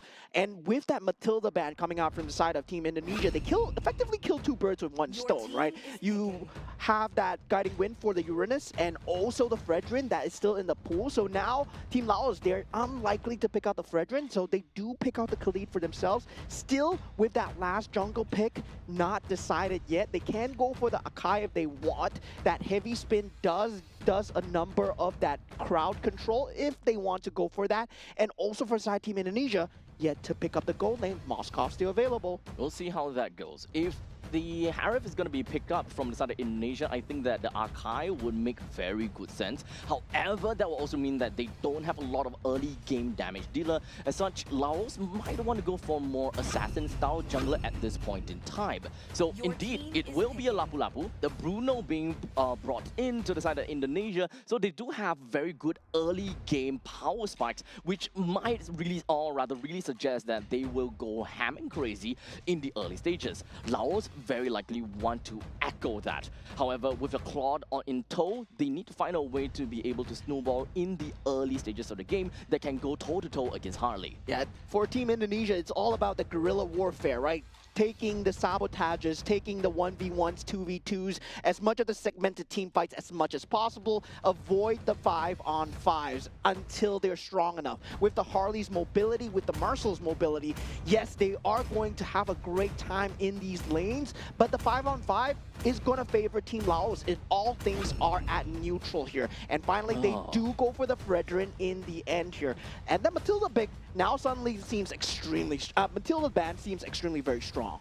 So at this point in time, what we are seeing from the side of Laos is that they do have a lot of utility for themselves, right? They have good ways of engagement, and they have quite a lot of things that can play around with counter-engage. But my only question is if whether they are able to hold out in the early to the mid stages of the game, because they don't have that power spike that will bring them forward and overwhelm against Team Indonesia. More often than not, they will be playing with their back against the wall. The Fredrin is definitely going to lose in terms of objective taking comparing against the Harley. So most of the time, the neutral objective is going to be really difficult for Laos, and they can't exactly go out for very strong team fights in the early stages too. Yeah, they're very ultimate reliant, so I would say Raging Sandstorm, Real World Manipulation, and also Appraisal's Wrath, Blazing Duet. All these, they will need to come in hand when you're playing against Team Indonesia. Meanwhile, for Team Indonesia, it's avoiding those symphony of skills, right? You don't want those skills layered on you. They want to take as many segmented fights as possible, make sure that you're forcing them 3v3s while you're doing the cross-map plays, and you have the mobility to do so. So we're not going to see a Lapu Lapu that's going to be initiating team fights. It's more of a distraction, appealing factor. Use that bravest warrior to try and draw the attention away as much as possible. Yeah, I can't help but think that Indonesia has a very strong win condition right at the start of the game. The moment that we start to see Harley hit it at level 4, he does have, although a relatively small pool of heroes that he can go with, but as long as we've got Lapu Lapu that is enabled and unlocked from his own lane, that is where chaos is definitely going to ensue. You have a bruiser on the side of Shoki, and as long as he goes in first, there is a lot of targets that the Harley can eventually go for in order to go for these executions. Yeah, definitely on the Rome versus Rome front, going to be very important as well. Alexander versus Fonsabat, Khalid versus Marcel. And we know what Marcel stands for, right? You let it in the pool, you gave them the first pick. There's going to be that vision, that ability to just go in, get the photograph, get out, and just be an extremely irritating tool, especially when it comes down to these objective fights as well. And what's good about these photos is also the fact that Harley can follow up behind, and you never know when there's going to be a pesky little Harley dealing so much damage behind your enemy's back. That's the kind of thing that Harley will be able to do, very sly kind of gameplay that you can generally expect. And of course, just like that, we are going to be starting things out when it comes down to Team Indonesia. They're going to be starting it from the bottom side of the jungle, and Team Laos going to be starting on their bottom side as well. So eventually they will finish up all of their jungle rotation by going to the XP lane. Which, speaking of the XP lane, it is once again going to be a pool noodle fight between the Lapu Lapu as well as the Uranus, where Lapu Lapu can't stand to do anything against this Uranus. Yeah, it's definitely going to be a tank-on-tank action. Most of the action will be on that middle lane. Dalvin still dealing a lot of AoE damage and really good usage of that early game capability of that creep clear as well. Now this photo is proving to be a menace to deal with as they do get the lead though from the side of Team Indonesia, despite the fact that Team Laos had 3 people there. Yep. Other than that, we can also talk a little bit more about the bottom lane situation being in the gold lane, having a Bruno as well as the Claude. Understandably, both of them have very different power spikes, and when are they supposed to be expecting to join into team fights? And understandably, the poke coming in from Bruno is always going to be a lot more scary because there's really not much that a Claude could do until he hits level 4, where he could just blazing duet clear out the entire wave at the bottom lane and look for more opportunities in the other parts of the map. Yeah, generally does well against most of the metas gold laners. That is the Claude. That's why he has been so powerful as of the late, but people have forgotten about the Bruno, right? We saw that today out of Team Kazakhstan. Now Team Indonesia, they have figured that out too. The Bruno is now back, ladies and gentlemen. It is so good at dealing with the Claude and dealing with that poke damage, dealing with the quantum charge that he has. But look at his first turtle pick here. It does seem like as though Simbandit is not going to be having a good time, as he's immediately going to go straight down to the hands of a member from Indonesia. And that kill, of course, goes over to Shelky. While Afan picks up the kill onto the turtle, Indonesia now has got a slight bit of advantage. Yes, currently so far, Team Indonesia doing a very great job of having that map control. And now Hansana in a lot of trouble. Blazing Duet has been used, and now with the golden hour, he's gonna be in a bit of danger. Has to flicker away though, and that would mean he's safe for now. And that's a flicker gone though. Yep. It is 120 seconds though, so I think that he should still gonna be safe and sound for the next 20 seconds unless Team Indonesia wants to be supremely aggressive down to the bottom lane. Understandably, it is still gonna be a Harley. A Harley can join in and really just dive the turret as much as he wants because of the hat trick, and he can literally just go around the map, which is exactly what we see in the middle lane. Dealt enough damage, it didn't even have to proc the ulti. Yeah, and Fosavat has to give a lot of respect here to the Zhu Sin, the ability to just clear out these creep waves alone, and you gotta worry about Afan now. The power spike has been reached. Sin Bandit as well, unable to get any form of map advantage for themselves. Team Laos right now, they do all have their ultimates up, so they are relying on these ultimates without the help of the Blazing Duet to try and stabilize into that mid game. They're not trying to look for kills. They're just trying to bring themselves to a wash before that mid game advantage is reached for Team Indonesia. Now, while we currently have a situation where, you know, kind of both teams, they're just kind of like slowing things about, but maybe not that slow after all. We do have Indonesia trying to be extremely aggressive down in the bottom lane, and unfortunately, when it comes down to the Raging Sandstorm, it doesn't seem to do too much coming from Putsavat. As such, Hansana brings himself down as there is going to be a big proxy push coming in from Indonesia. 2 men in, brings the Claude down. And that's why, ladies and gentlemen, the golden hour is a problem for the side of Team Marcel, right? When you saw the Marcel just popping that golden hour just to stop the fight, it's a complete free disengage and also time bought for Team Indonesia to come into the bottom lane. And look at this. Yeah, this is exactly what I'm talking about when it comes down to playing as a Uranus. You might have a little bit of difficulty trying to survive in all of this team fight due to the amount of crowd control as well as burst potential. But regardless, that is going to be the part of that fight. We do have a 2.6 thousand goal lead in favor for the side of Indonesia. While Putsavat goes in, Raging Sandstorm looking for a kill on the Dingarai. And of course, RWM pops right out, immobilized down onto him and trying to get himself a good decent amount of kill. But of course, the Blazing Duet jumps right underneath the turret, leaving Alexander just by a sliver of HP to fight back and climb back from the side of Indonesia, ensures that there will be no more victims, or rather no more witnesses. All flickers down, 4 flickers down, and they couldn't even find the finish onto Dingarai at this point. And now, Simbandit is going to face the full wrath of Team Indonesia as they try to go for the middle turret. He's not going to be long for life here, and now 5 minutes into the game, they set their sights on even more of the opponent's territory.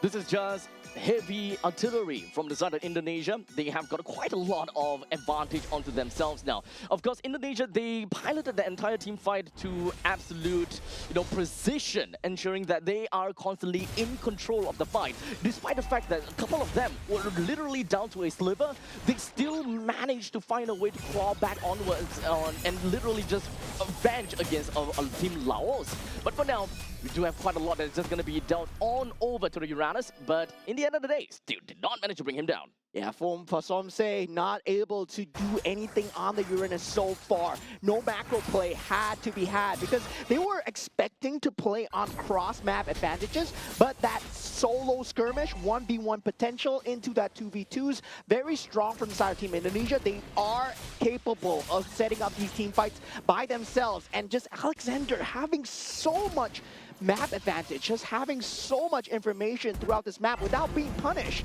And they can't do anything about it. If they choose to punish him, he can go with the golden hour, and suddenly it looks like a great setup for the side of Team Indonesia. We also need to remember that Team Laos is a lineup that doesn't have a lot of damage. So even if Indonesia just kind of rush right at them, do they even have any form of punish? As right now, Latana finds himself taken down, and Team Indonesia literally just going to be knocking on the doors of Team Laos. 1 down, 2 down. In fact, this is all double kill for the side of Dingarai as he wants to get a snowball ongoing. Yeah, this is what it means to go against one of the kings of Group A as Team Indonesia show what they're here all about as they go onto that middle lane turret, completely ignoring the Uranus here as they go for pure objective gameplay. Yes, they lose the catapult, but still getting so much damage and taking out Hansana in the top lane in the process, man. It doesn't really seem like Hansana has got any form of damage, even when it comes down to the Blazing Duet. Pretty nerfed down to the ground, but, you know, this is all about, well, high risk, high reward, I suppose. You want to scale over to the later stages of the game, but at this point and the way that this game is going, there's no skilling involved for Hansana, which is really darn sad. The flicker is just going to be exposed coming in from the side of Uranus, as of course Consecration used as well. And in the meantime, Punsavat hoping that he will be able to glide his way out of that. He wasn't able to, unfortunately. Bad news bearers is when your Fredrin is getting chunked out from the opponent Harley. Arfan is having such a great time in just trying to deal damage as much as possible, and every single ultimate has resulted in a kill so far. And Team Indonesia is because of that insane gold lead that they have right now. 10,000 with the photo going through. This is not going to be punished at all as they get more tier 2s going for themselves. Team Laos has to wait for a mistake here. Unfortunately, we are kind of at a point where, as a marksman from the side of Dingarai, he deals already so much damage per soccer balls. And unfortunately for Uranus, there is really nothing that he can do, right? He can heal bit by bit, but you can see it takes a large chunk of armor out of him. Yeah, and just nice, it's World Cup season, ladies and gentlemen, as Dingarai is showing what the soccer player is all about. And Alexander just still proving to be a huge menace as he just dominates an entire half of the map with the information by himself. This is going to be a free lord for the side of Team Indonesia. They are going to continue ramping up and choking away the space. Now, Team Laos, we have not seen any semblance of them trying to use any form of their ultimates at all. They have been the one responding, but it is always one man down. Yep. For Team Laos, they just trying to, you know, kind of split up the farm a little bit and try to funnel some of these gold. And I think that it is starting to realize that the scaling for Hansana comes in a little bit too late for them to respond to this current problem. It's not about the fact that they want to scale late, but right now they want to scale right now.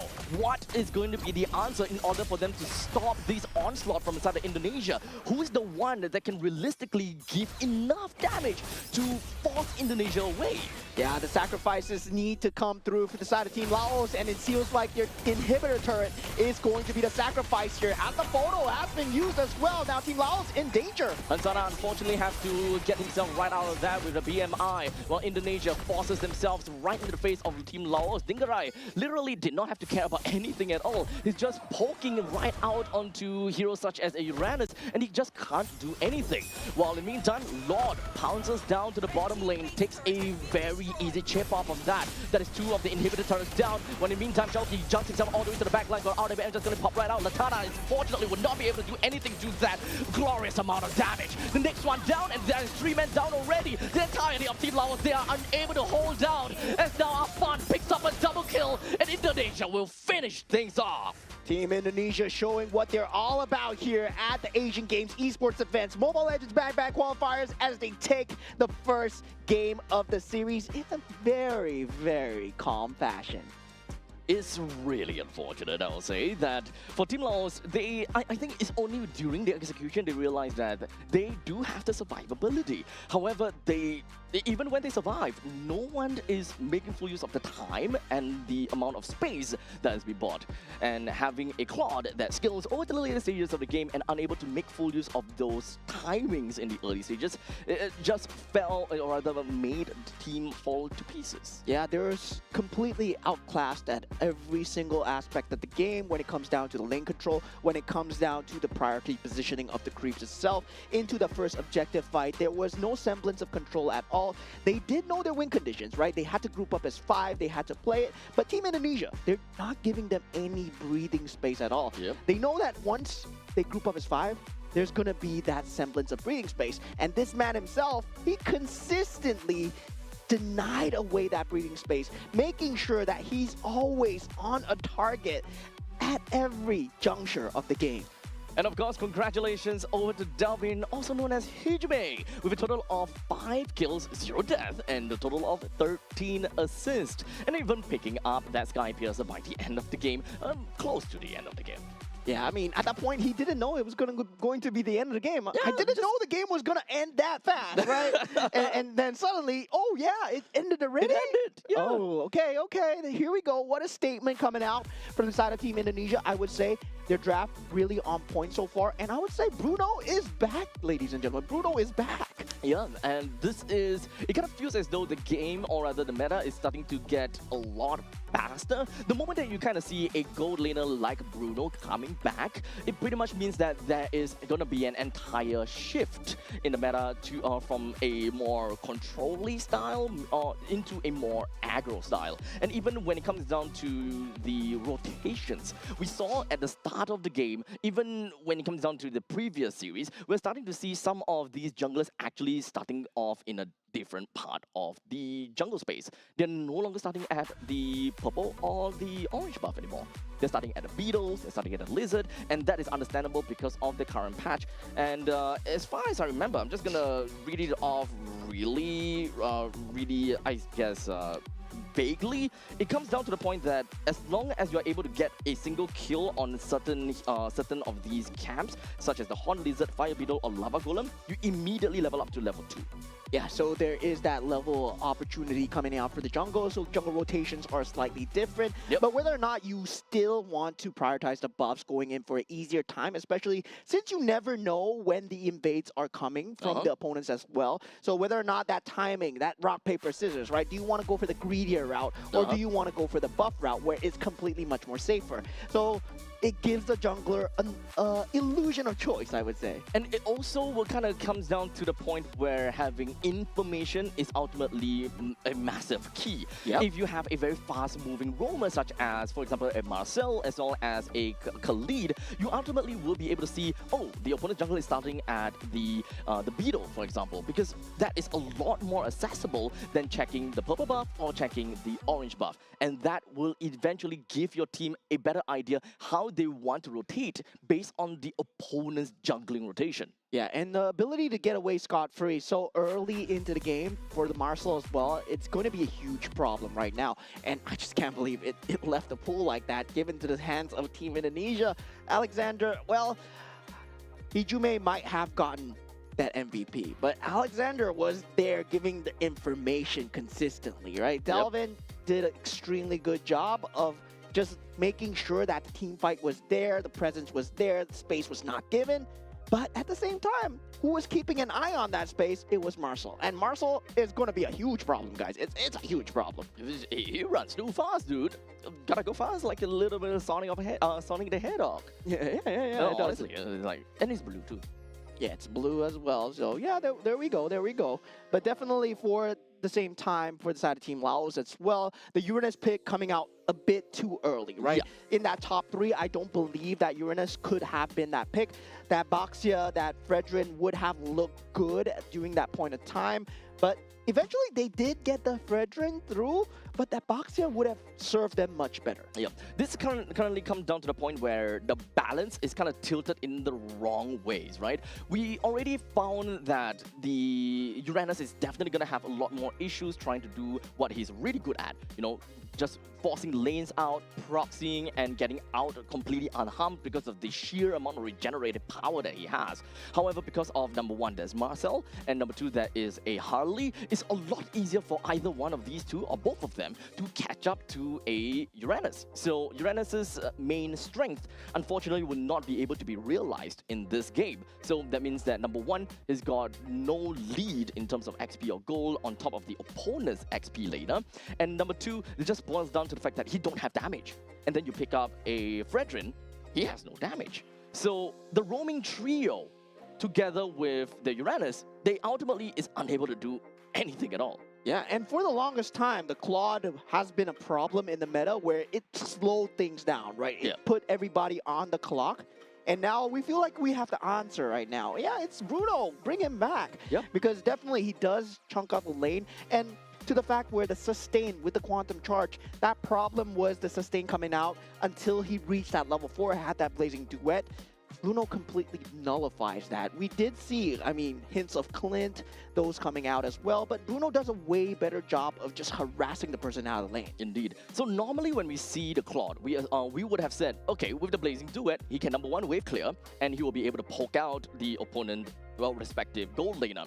But in this current case, if the Bruno is already having a great time all the way from level 1 to level 4, he's that close to getting the Heart's Claws already, regardless. So getting a little bit of a pinch from the blazing duet, it's not going to do anything. He can just stand still, continue poking out the Claude, and he don't care about anything. He would eventually heal them all back. He may have lost his creep waves, but he can just do the same thing to Claude's wave, and Claude needs to recall back home. Yeah, the amount of damage that you deal just so much that you get the life steal back, you get the sustain back. Well, Claude doesn't have any of those. Yeah, Claude is just relying on that quantum charge, right? Making sure that he does get the hits through, and now finally we do see an answer, but now for that Marcel, right? I believe you gotta ban it out. If you're Team Laos, if you're Team Indonesia, you don't want to be playing against the Marcel. Yes, of course, you still want to ban out the Fanny. You still want to ban out the Freyas, the Phovius.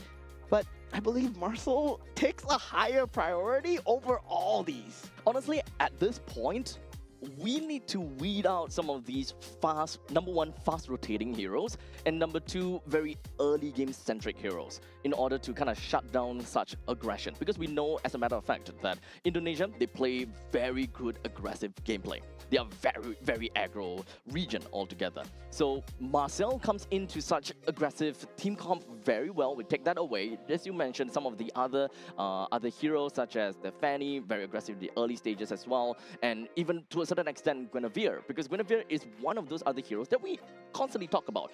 Very non-committal kind of jump. You can jump in, you may whiff, but nothing's gonna happen to you realistically. Yeah, and I would say right now I gotta put Marcel as a problem that no team can deal with yet. Number one priority. Yes, number one priority in terms of ban or pick. If you let it through, Marcel's gonna come through no matter what. And we are finally back at Broken Walls, but it comes full circle here, right? We get to see Team Indonesia playing Broken Walls against Team Laos. So far, Team Laos on the ropes as Team Indonesia had a clean first game so far. So, what are we gonna expect to see Broken Walls? Well, let me tell you guys, it's walls that are broken. Wow. Wow. Philosophy. Wow, that's amazing. Oh my god. Oh man, I know. I come up with some of these good old words of wisdom. Oh man, I never expected that. You never knew that, right? I never knew that. I never knew broken walls were broken. Oh man, that's a crazy map. Damn. Never knew. Oh man. Now, with the Freya and the Fanny being banned out, do we see the Marcel being a priority here? Yep. Because I believe for Team Indonesia, maybe right now they might let the Marcel slide and just be like, hey guys, we got a way to deal with Marcel. But for Team Laos, they're just shooting themselves in the foot. We're not gonna take Marcel. You're not gonna take Marcel. Yeah, no one's gonna be touching Marcel for now. I mean, this is still, remember, this is still day number one, right? Technically speaking, we can always look at day one as a no pressure kind of day. To a certain extent, right? This is a place where you kind of figure yourself out and figure out where you are in the groupings itself. Are you the top half, bottom half, middle ground? And you will be able to prepare accordingly to your opponents moving on forward. However, going up against Team Indonesia, you can't help but feel the pressure. Yeah, the pressure, man. The pressure coming in from the side of Team Indonesia here as they do ban Your out team is the banned. Kalea. And still, right now, with a lot of good bans, a lot of good picks in the pool, the Phovius being one of them, that is a very solid starter pick. Their Guinevere as well, still very strong in terms of that non-committal jump. There is also the Claude. No, it's not going to be that top priority ban. I But don't we think that did we see count the Claude. Harif being one of the Harif, yeah. top priority ban for I think, especially Team Laos. If you do have a team that can actually help to accelerate the growth of the Harith, I think that Harith is undeniably still a really good hero to play around with, because understandably, magical items are a lot easier, or rather a lot cheaper to max out. So Your team Harith comes is into banned. play pretty effectively, and he can make full use of each individual magical items to the best of his ability. Yeah, and the Zhu Xin as well. We did see Afan playing the Delvin playing that Zhu Xin to a very good degree just now for the side of Team Indonesia. And now for Team Laos, right now they will have that first pick available. Now finally Team Indonesia with the last man, they got to decide what they want to let through here. That Guinevere's still in that pool, very good in terms of that flex first opener. But I believe, what's that sound? I'm not too sure if they banned that out. That's a diggy, right? That's all to do. But there's a cat. Your Uh, team is picking. That sounds like that sounds like digging. Yeah, that don't sound like diggy, but they But banned. that's too far out. They banned out banned the the Fredrin. All right, they Okay. banned the Fredrin. Well, that is a massive curveball thrown at us. But you know what else is a curveball? Not the Paquito. Because the Paquito is something that we should definitely expect. Yeah, but at the same time, I believe teams have figured out how to deal with the Paquito. There is that slight nerf coming in. Yes, that capability coming out from the side of the Paquito to have that ability to jump in and out as he wishes. Still deals extremely good damage in terms of the lane clear as well. But the Zhu Xin, the Boxia there, having a Nice. good utility jungle, ignore the Paquito as much as possible, go for the good team fight. And Team Indonesia, well, they love their team fights. Yeah, so this is, once again, still back to a very aggressive start, right? Boxia generally means that you want to be ahead of rotations. Team Laos, they can definitely echo that and try to go for someone that is really fast in rotations, such as the number 1 Suyo and number 2 Nolan.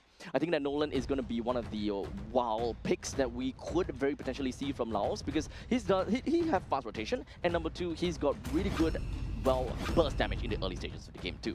Your Okay, team so is similar picking. to what the Marcel brings to the table, right? The Cho was the original Marcel, I would say. Very hard to catch with the Jeet Kune Do. Very hard to just kind of lock down, and also having the ability to have that one-person lockdown with the Way of the Dragon. Now combining that with the Gourd.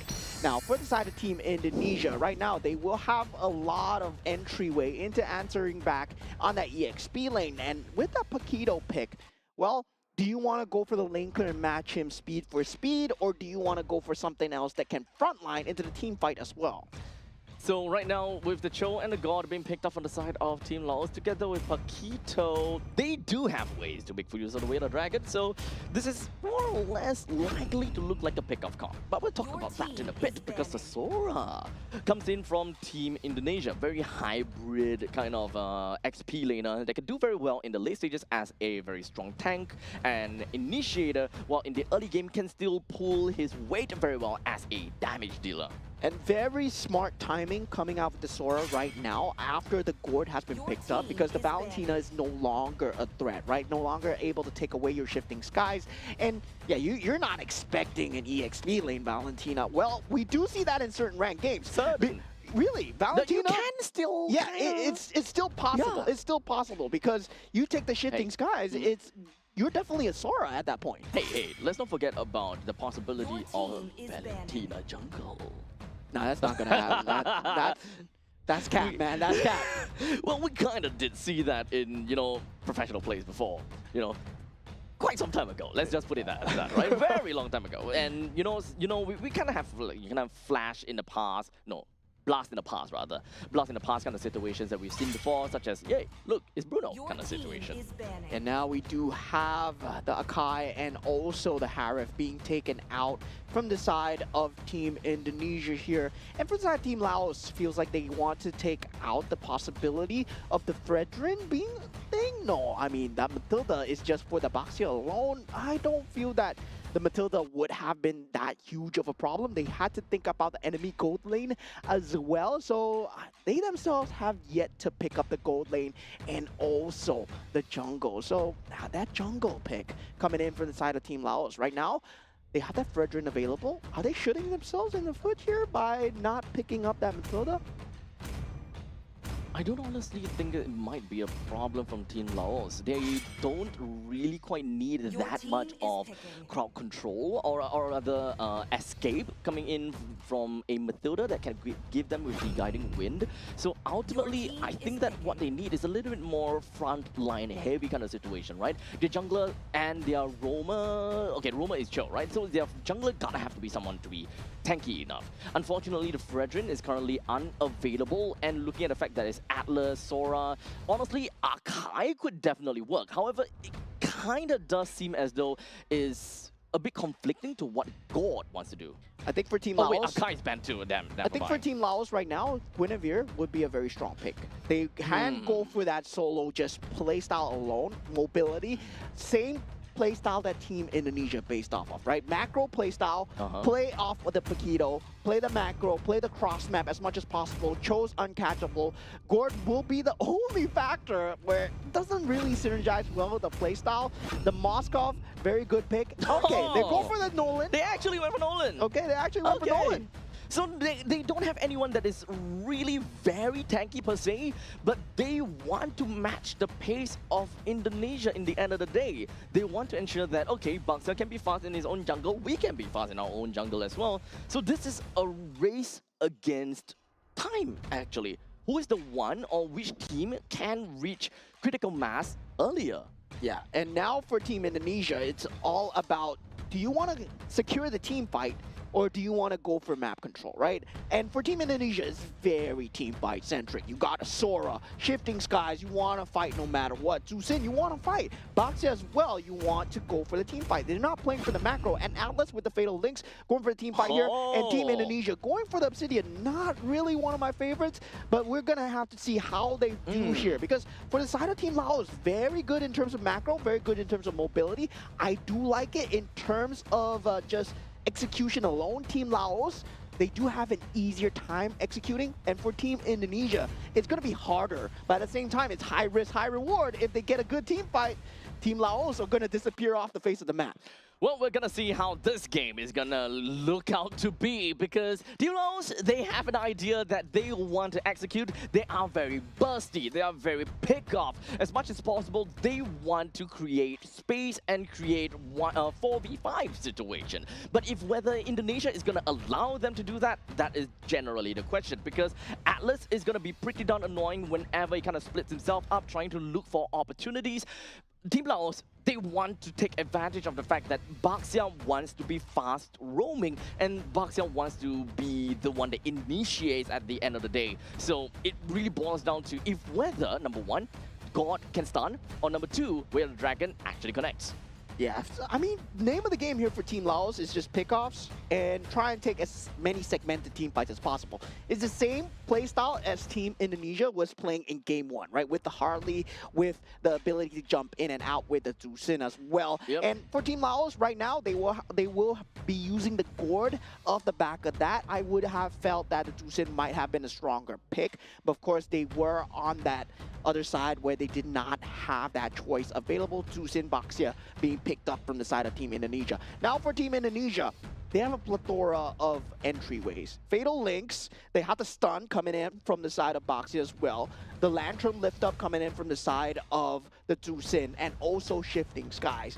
Now, the Obsidia is where things start to get a little bit wonky here. Do you go for the team fights here? Do you go for the ultimates? And I feel that looking at Team Indonesia, you don't go for the bone charge. You're using Obsidia to try and get the lockdown, try and force out a 5-member engage as much as possible. To be fair, for the side of Indonesia, at least for Obsidia, you don't have to care, or I mean, skilling is still very important. But because of the fact that Team Laos, they are such a fragile comp where they don't have a proper frontliner per se, and someone that can, kind of hold the Lord, I think that is going to be the main thing that Indonesia is banking on.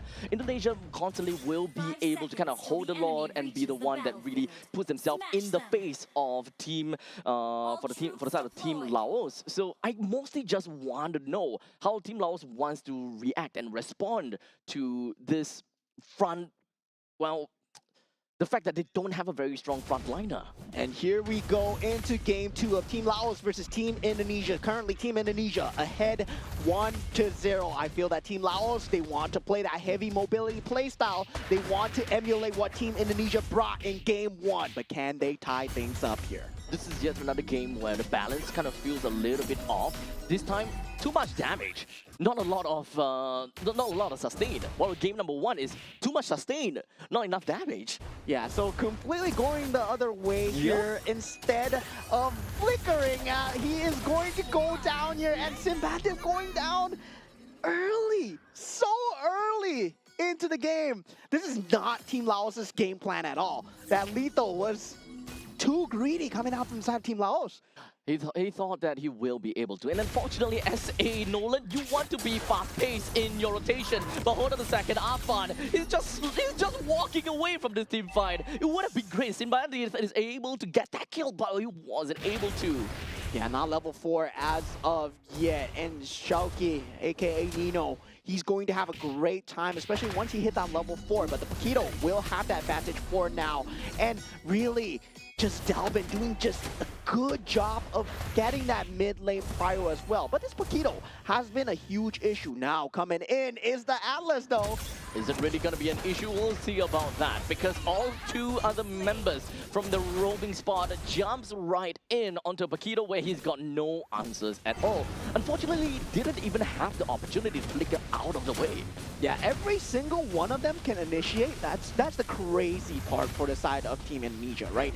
Even the Obsidia, right? You can lock someone up effectively for that 3 seconds. Now you gotta worry about this man coming in right here. Literally just gonna be jumping themselves right onto the members of Team Laos and invading over to the jungle. Dalvin picks up a kill and moving on forward, he's just gonna be sticking himself down on the Putsabat, bringing him down pretty effectively as well. Simbandit, he can't go down right here. If he go down, that is gonna be really painful. A masterclass in resource denial coming out from South Team Indonesia as they continue to go on a tear through towards enemy backlines here. And Dalvin Sander, well, you're taking too much. Yeah, let's not talk about that. Okay. Let's talk about what they did well, all right? They were able to take away the purple buff from the side of Nolan at 2 minutes into the game. And that's completely what they came for. And that's a complete W in Team Indonesia's books right there. Because how do you beat someone who's trying to farm his own jungle then faster than you? You take away his jungle. You take away his jungle as much as possible, man. And the main idea about picking a Nolan here is so that he will be able to match the pace of Afan. But right now, there is no pace for Team Laos. Taken down twice for an early game assassin is not great at all. And unfortunately, the trend is just gonna go completely bearish from here. Yeah, Nolan is all about mobility and damage, and you need to be ahead to get that mobility. You need to be ahead to get the damage. Because if you can't kill your opponents fast enough, you're just going to perish in these team fights. Now, looking at Team Indonesia, they want to go for something. Will they be able to lock down a Punsabat? No, it's not going to. However, this is where Team Indonesia manages to take a really good spot where they are just pushing the rest of Team Laos away, forcing them in a very uncomfortable spot where they will have a chance to take down the turtle. But unfortunately, Putsavat, he was a little bit too bold, trying to go a little bit of a Jit Kun Do, but it's in the end Jit Kun Don't. Yeah, I mean, Mystic Gush onto almost every single member of Team Indonesia, and it did nothing. It tickled them. It was a water gun coming out from the side of Team Laos, and Team Indonesia are just showing the advantage that they have, right? Consistently just invading the jungle, making sure that this is how you control Nolan, right? We thought that Nolan is going to be good. I didn't really like the idea of Nolan. I really would have preferred them having a Guinevere, having some semblance of control. At least they could have initiated. Now, a Nolan with no farm. What are you going to do for the side of Team Laos? Because you went lethal ignition, you expected to have the damage by now. Yeah, but unfortunately you don't. So right now, Team Indonesia, they will take whatever that Team Laos is gonna give over to them. Their creep, their wave, their turret, they will eventually take everything that Team Laos holds on dear. And it's currently 5 minutes into the game. Team Indonesia, they can just kind of get together and be a menace. Oh my god, Team Indonesia is reading Team Laos' Shouty? movements as like a book. Shouty right here, he can just go in with the shifting skies if he wishes to do so. And you don't want to fight this cloud form Sora. I mean, he might be flickering away, but it might be a bait. Oh, Shouty taking a little bit too much damage, and of course that flicker did not go too well either. But it's not that big of a deal, because in the end, they still managed to fight back. Shouty with a total of 3 kills to his name. Yeah, and Hansana did manage to get the better of Dingarai in that top lane as well. There is a bit of recovery coming in from the side of Team Bandit, but Team Indonesia once again not giving any space to breathe, as this purple buff has been a hot zone for contest so far for the side of Team Indonesia. And this is their win condition, right? Consistently taking away the purple buff. Nolan with no purple buff is the same as Fanny with no purple buff, right? Yep. You don't get the rotations through, you don't get the cooldown reduction, you don't get the cooldown, the skill reduction as well. And you don't get extra bars, which is actually super important. But take a look at this. Finally, a Whale Dragon that connects down onto Alexander with the Mystic Gush eventually takes him down. But unfortunately, Dingarai just gonna be tattered down over to the side of the Paquito. Takes him down effectively. And this is the psychology behind that Obsidia pick, right? Usually Obsidia, we don't like it that much because you have to farm up the bone shards, but this is them saying, if you are going to initiate, we are going to keep you locked in, because every single one of us has a method to lock you down. Lantern lift, shifting skies, we have the Boxer stun, and once again, Shulky, he's just going ham on the Sora at the moment, and they have no response. Yep, that's the kind of power that you get as long as you're kind of in the storm form, right? Literally so much damage. But speaking of damage, down in the middle lane, that is what they want to do right now. And the two-man fatal lanes connect down, and this is nowhere for any of these two members to stay alive in. Yeah, that was the pile driver that could not be answered for from the side of Team Laos, as Team Indonesia right now, they have every single method. Everybody's dangerous, right? Yeah. Even Dingarai, he's 5-1-1 at this point. He's joining the team fights even, and this is a different look on Obsidia. Yep, Team Bandit don't even have any place to farm. The lane is not for him. The jungle is not for him. There's nowhere that he can go, unfortunately. Yeah, currently, of course, for those of you that don't know, Team Indonesia are sitting in the top right now. And now with that, Infamose doesn't seem like he's able to do anything with the Mystic Gush. He's right in the middle of that fight. I believe Mr. Gush right now does not deal damage to the side of Team Indonesia at all. At this point, A little bit. It's enough to bring one person down. Dingarai, maybe the only one. It managed to bring down Alexander once. So I hope that they will be able to do a little bit more from this point on. But remember, this is even though we are looking at, the Mystic Gush is indeed a splash or AoE skill, but Team Laos is not a lineup that have any form of AoE crowd control. Yep. The only thing that they have is a single bouncing ball from the side of Interfonse and a single kick coming from Putsapat. Yeah, that's what they're hoping for, right? Way of the Dragon, Mystic Gush, find that That's pick off, get that map control going, but the map control has been consistently denied for the side of Team Indonesia so far. And now with the next objective being spawning up on the map, 6,000 gold advantage, 10 seconds in towards that next Lord, and double flicker still available. So Fatal Links, something to watch out for. Pressures onto Punzavat, but he will be able to Jikundo himself right out of there. The Lord is just going to be spawned down in the bottom lane, and Shelky hoping that he will be able to also just kind of zone the rest of the members away. 1v1 between Hansana as well as Dingarai, but unfortunately a quick little proxy coming in from Delvin. But will be able to get a kill down on Hansana, but the rest of the members coming from the side of Indonesia, they're just going to be coming crashing in. 3% down already, and they're literally just going to be creating a storm right in the doors of Team Laos. And 5-man play could not be answered from the side of Team Laos. We saw the Paquito doing what he could, dealt the damage onto Alexander and Delvin, but almost is not enough. If there's a sliver of HP and you don't get the kill, you don't get the kill. And look at that going in. They were so close. That Fatal Links into that flicker out straight away, and every single one of them just collapsed. Honestly, the fact that Alexander still stayed alive throughout the entire team fight is essentially just them styling against Team Laos. Even if Alexander were to die, he actually didn't even need to use that flicker because they're just so far ahead. 8.9, in fact 9,000 goal lead as of now.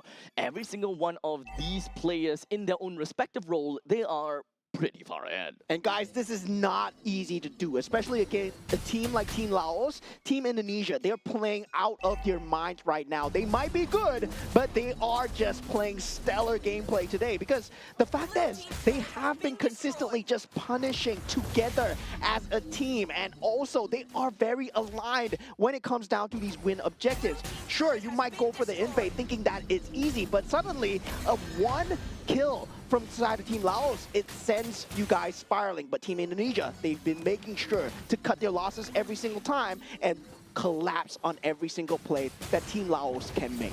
That's going to be a massive spike coming in from Delvin as he picks up himself a pretty big item right now. So as much as possible, Delvin will definitely put himself right in the face of the enemies as much as possible. He did manage to get a nice pick on the Punsavat. As such, he will be not going to escape from the grasp of Indonesia. The middle lane T3 turret will now be destroyed, and now the top lane is going to be destroyed as well. No way from Team Laos to even come back from this. None of the members from the side of Team Laos will be able to do anything. Shoki! That's what we want as it goes in and pulls 2% in. Even when it comes down to the Fatal Links, get another more. Team Laos unfortunately will not be able to get themselves out of the situation, and Team Indonesia styled onto Team Laos and get themselves 2 wins in a row. Very clean gameplay. Once again, methodical, surgical coming in from the side of Team Indonesia as they finish 2-0 against Team Laos. And Team Laos, by any means, they're not a bad team. But Team Indonesia, wow, they were playing out of their minds today. This is amazing gameplay coming in from Team Indonesia, and let's be honest here, there was only 1 or 2 proper kills coming in from the members of Team Laos, because I think 1 or 2 deaths was just, you know, Team Indonesia just kind of trolling around. And remember that Atlas in the top lane? No, let's not talk about that. But, but you know, there's only like 2 combos that we managed to see, right? Or rather 2 in a similar combo. We had a Dragon, Mystic Gush, boom, 2 kills. Yeah, that's all that they had, and there was the ability for Team Indonesia. How many combos did we see, right? We saw Fatal Links, we saw Shifting Skies being used, and also the Obsidian Ultimate every single time for that punish. Just disgusting. And once again, our MVP of the game, Mr. Hijume, Mr. Dalvin, as he is able to just be a monster on this 2 Sin. Twice in a row. 4 kills, 0 death, and 14 assists is, of course, the situation that we see coming in from Delvin, and of course, great plays coming in from him. Yeah, very good itemization. They're not going for the Sky Piercer this time because he knows that, yeah, there is going to be a different itemization coming out from the side of Team Indonesia. They will have that ability to just try and fight every single time. Once the Fatal Links are up, once Afan has that stun up, there is just so much fear in the side of Team Laos's eyes. Oh man.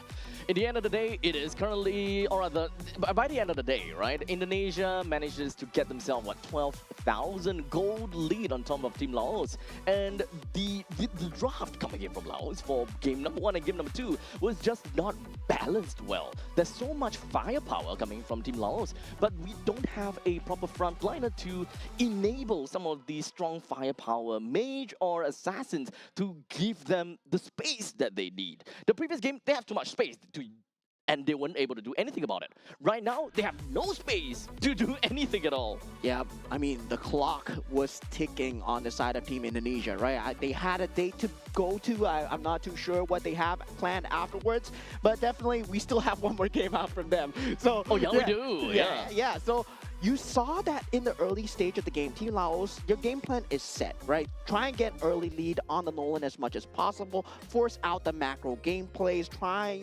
go ahead, head-to-head with the Boxy as much as possible. But that's when Alexander is like, no, my friend, no. I am Mr. Atlas, and I am in your jungle. Protect your purple buff. If not, we take it. And then, yeah, we got a Boxy rolling in, takes the purple buff away, and they never got the purple buff again. Yep. At that point in time, it was just Indonesia constantly just saying, yep, here is option A and here's option B. Choose one or don't. They don't care because they will stomp through everything. What do you mean choose one? They took everything. Yeah, there was nothing to choose because at that point in time, it's either you make the choice to defend it or you don't at all. And most of the time, we did manage to see that, Punsabat, which is playing as a chill, he tried to defend. But understandably, he's just kind of jikundoing in the middle of the team fight, which is not what you want to do as a chill. You kind of want to prep your jikundo and then go for the final jikundo, land on someone, kick them behind. But he was trying to deal as much damage as possible with each jikundo dashes, which is actually something that he don't really need to. Yeah, and there was just a master class in space denial coming out from the side of Team Indonesia. This is why they're consistently one of the top few regions to watch, especially when it comes down to team fights, when it comes down to resource management. Man, oh man, there's so many things to break down here. Now, of course, we're going to go off for a short break, so make sure you guys don't go anywhere too far. We'll be right back with you guys for more MLBB action.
in crimson splendor.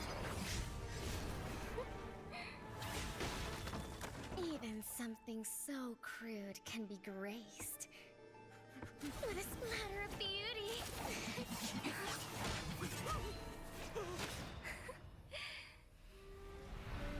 I'll get you out! You finally come to me, Hanabi-sama! This madness ends now. At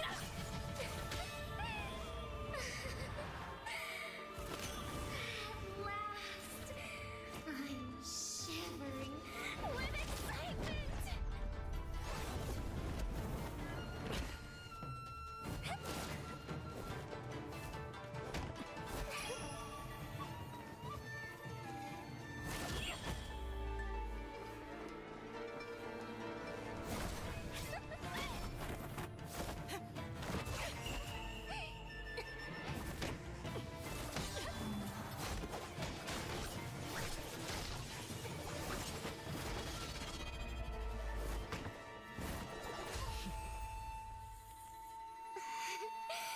Such killing intent. Does this mean Hanabi-sama finally understands Kirara?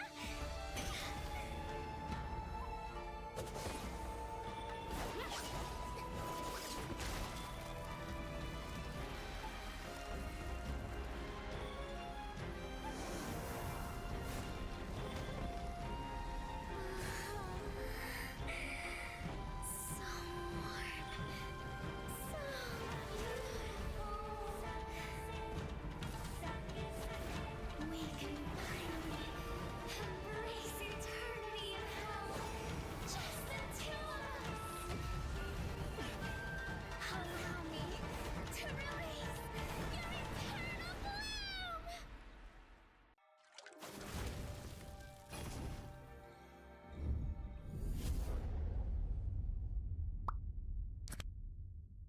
The human body was built to move.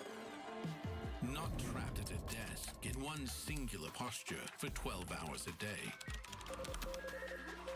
It's time your chair evolved. This is Secret Lab Titan Evo. Ergonomically engineered for you, gamers, hybrid workers, artists, backing your every move.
in crimson splendor.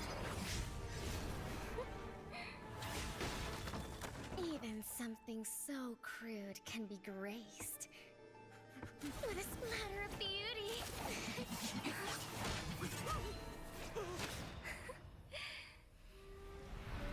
I'll get you out!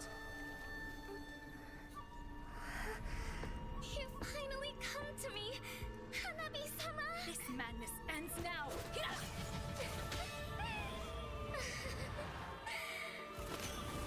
At last, I'm shivering with excitement!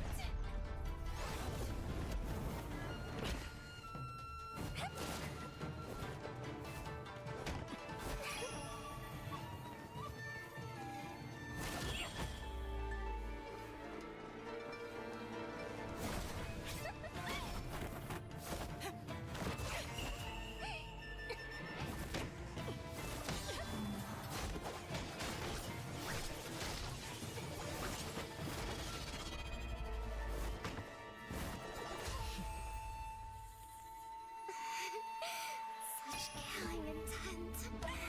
Does this mean Hanabi-sama finally understands Kirara?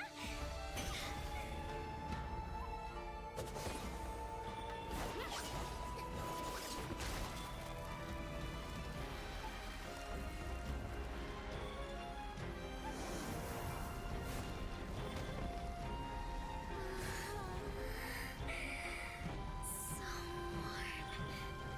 So beautiful. We can finally embrace eternity in hell. Just the two of us. Allow me to release your eternal bloom.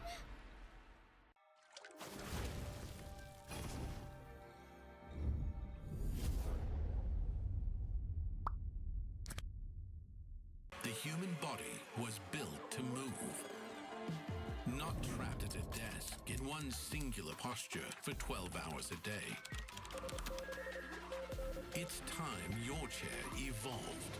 This is Secret Lab Titan Evo. Ergonomically engineered for you, gamers, hybrid workers, artists, backing your every move.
with a splatter of beauty.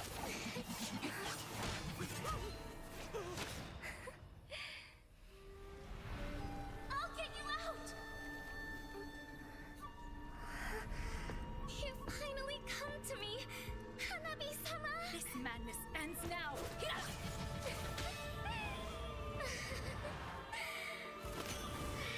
last, I'm shivering with excitement!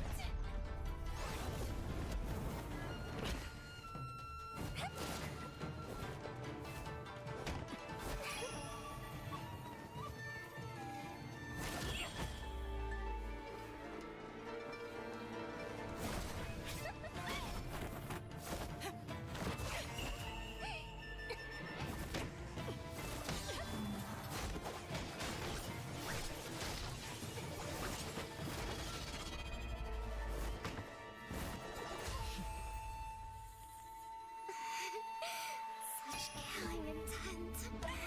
Does this mean Hanabi-sama finally understands Kirara?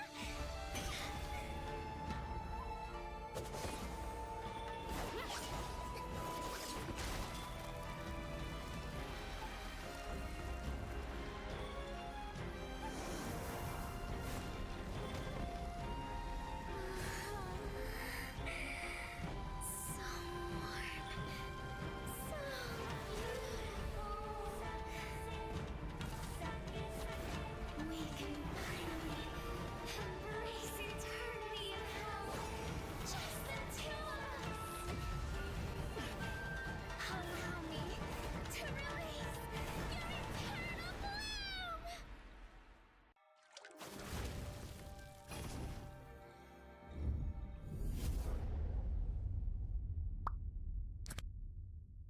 The human body was built to move. Not trapped at a desk in one singular posture for 12 hours a day. It's time your chair evolved. This is Secret Lab Titan Evo. Ergonomically engineered for you, gamers, hybrid workers, artists, backing your every move.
in crimson splendor.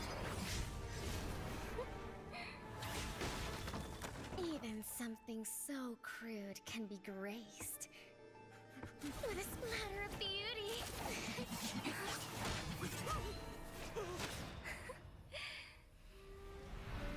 I'll get you out! You finally come to me, Hanabi-sama! This madness ends now!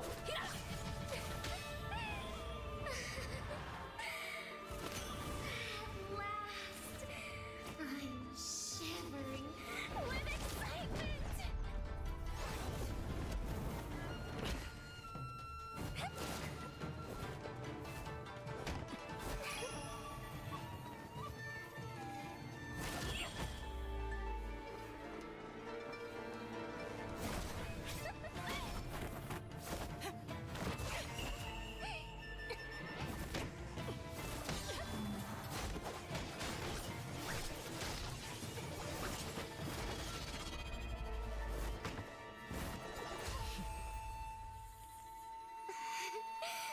Such killing intent. Does this mean Hanabi-sama finally understands Kirara?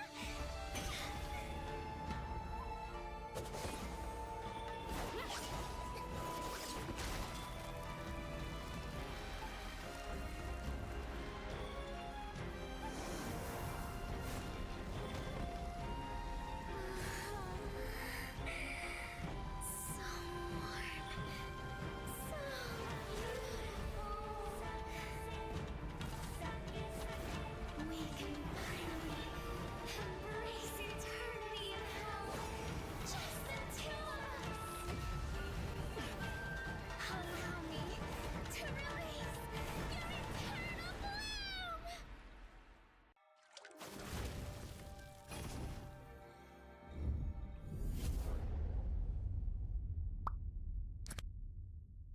The human body was built to move. Not trapped at a desk in one singular posture for 12 hours a day. It's time your chair evolved. This is Secret Lab Titan Evo. Ergonomically engineered for you, gamers, hybrid workers, artists, backing your every move.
moment. In crimson splendor! Even something so crude can be graced with a splatter of beauty.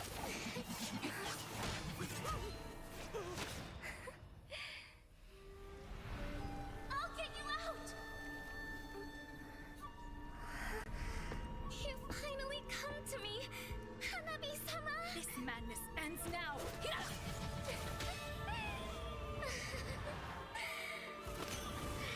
last, I'm shivering with excitement!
ladies and gentlemen, welcome back in once again to the 2026 Asian Games qualifiers, of course, for Mobile Legends Bang Bang. My name's Abstract. With me here is Bowman. We are going to be looking at one heck of a game upcoming, and I'm pretty sure that the arena behind us is completely filled to the brim. Yes, oh yes, we are going to have the headliner match for day number 1. It's going to be Team Malaysia versus Team Philippines. And yeah, familiar names across both teams so far. I would say not too famous, you know, not people that you want to take photo with, not the GOATs, you know, It's totally fine. totally fine. Yeah, it's not like they're in Singapore or anything. I'm shaking, man. I'm literally shaking as I say this. Right now. Go on Oh over. man, I want to take a photo with them so bad, man. Oh, well, but unfortunately, it's going on. They are going to be pretty separated away from us, and they won't be able to hear us yelling, shouting, and, you know, kind of going fanboying on them. But you guys get the deal.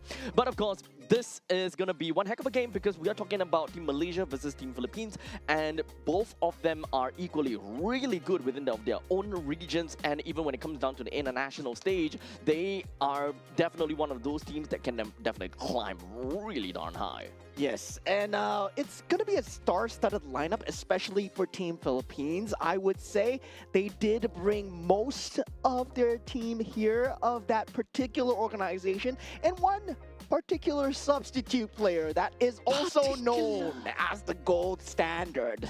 So that moniker itself, you know, it speaks for itself. I gotta say, Team Malaysia right now, they got a lot of work cut out for them. Honestly, I'm pretty sure that they are really excited to even go up against them, right? Because it's definitely not their first time going up against them. They gotta have some strategies going up for them and just kind of, you know, mess around a little bit, find out how their games is gonna look like by the end of the day. Yeah, in terms of power levels, they are the top few, right? And in terms of just the uninitiated alone, for those of you that don't understand what Mobile Legends Bang Bang is about, well, currently for that World Series, where we talked about Team Indonesia just now, they were the runner-up. These are the champions. Team Philippines, they have been consecutive champions. And undoubtedly so, they have constantly held on to the crown year after year after year.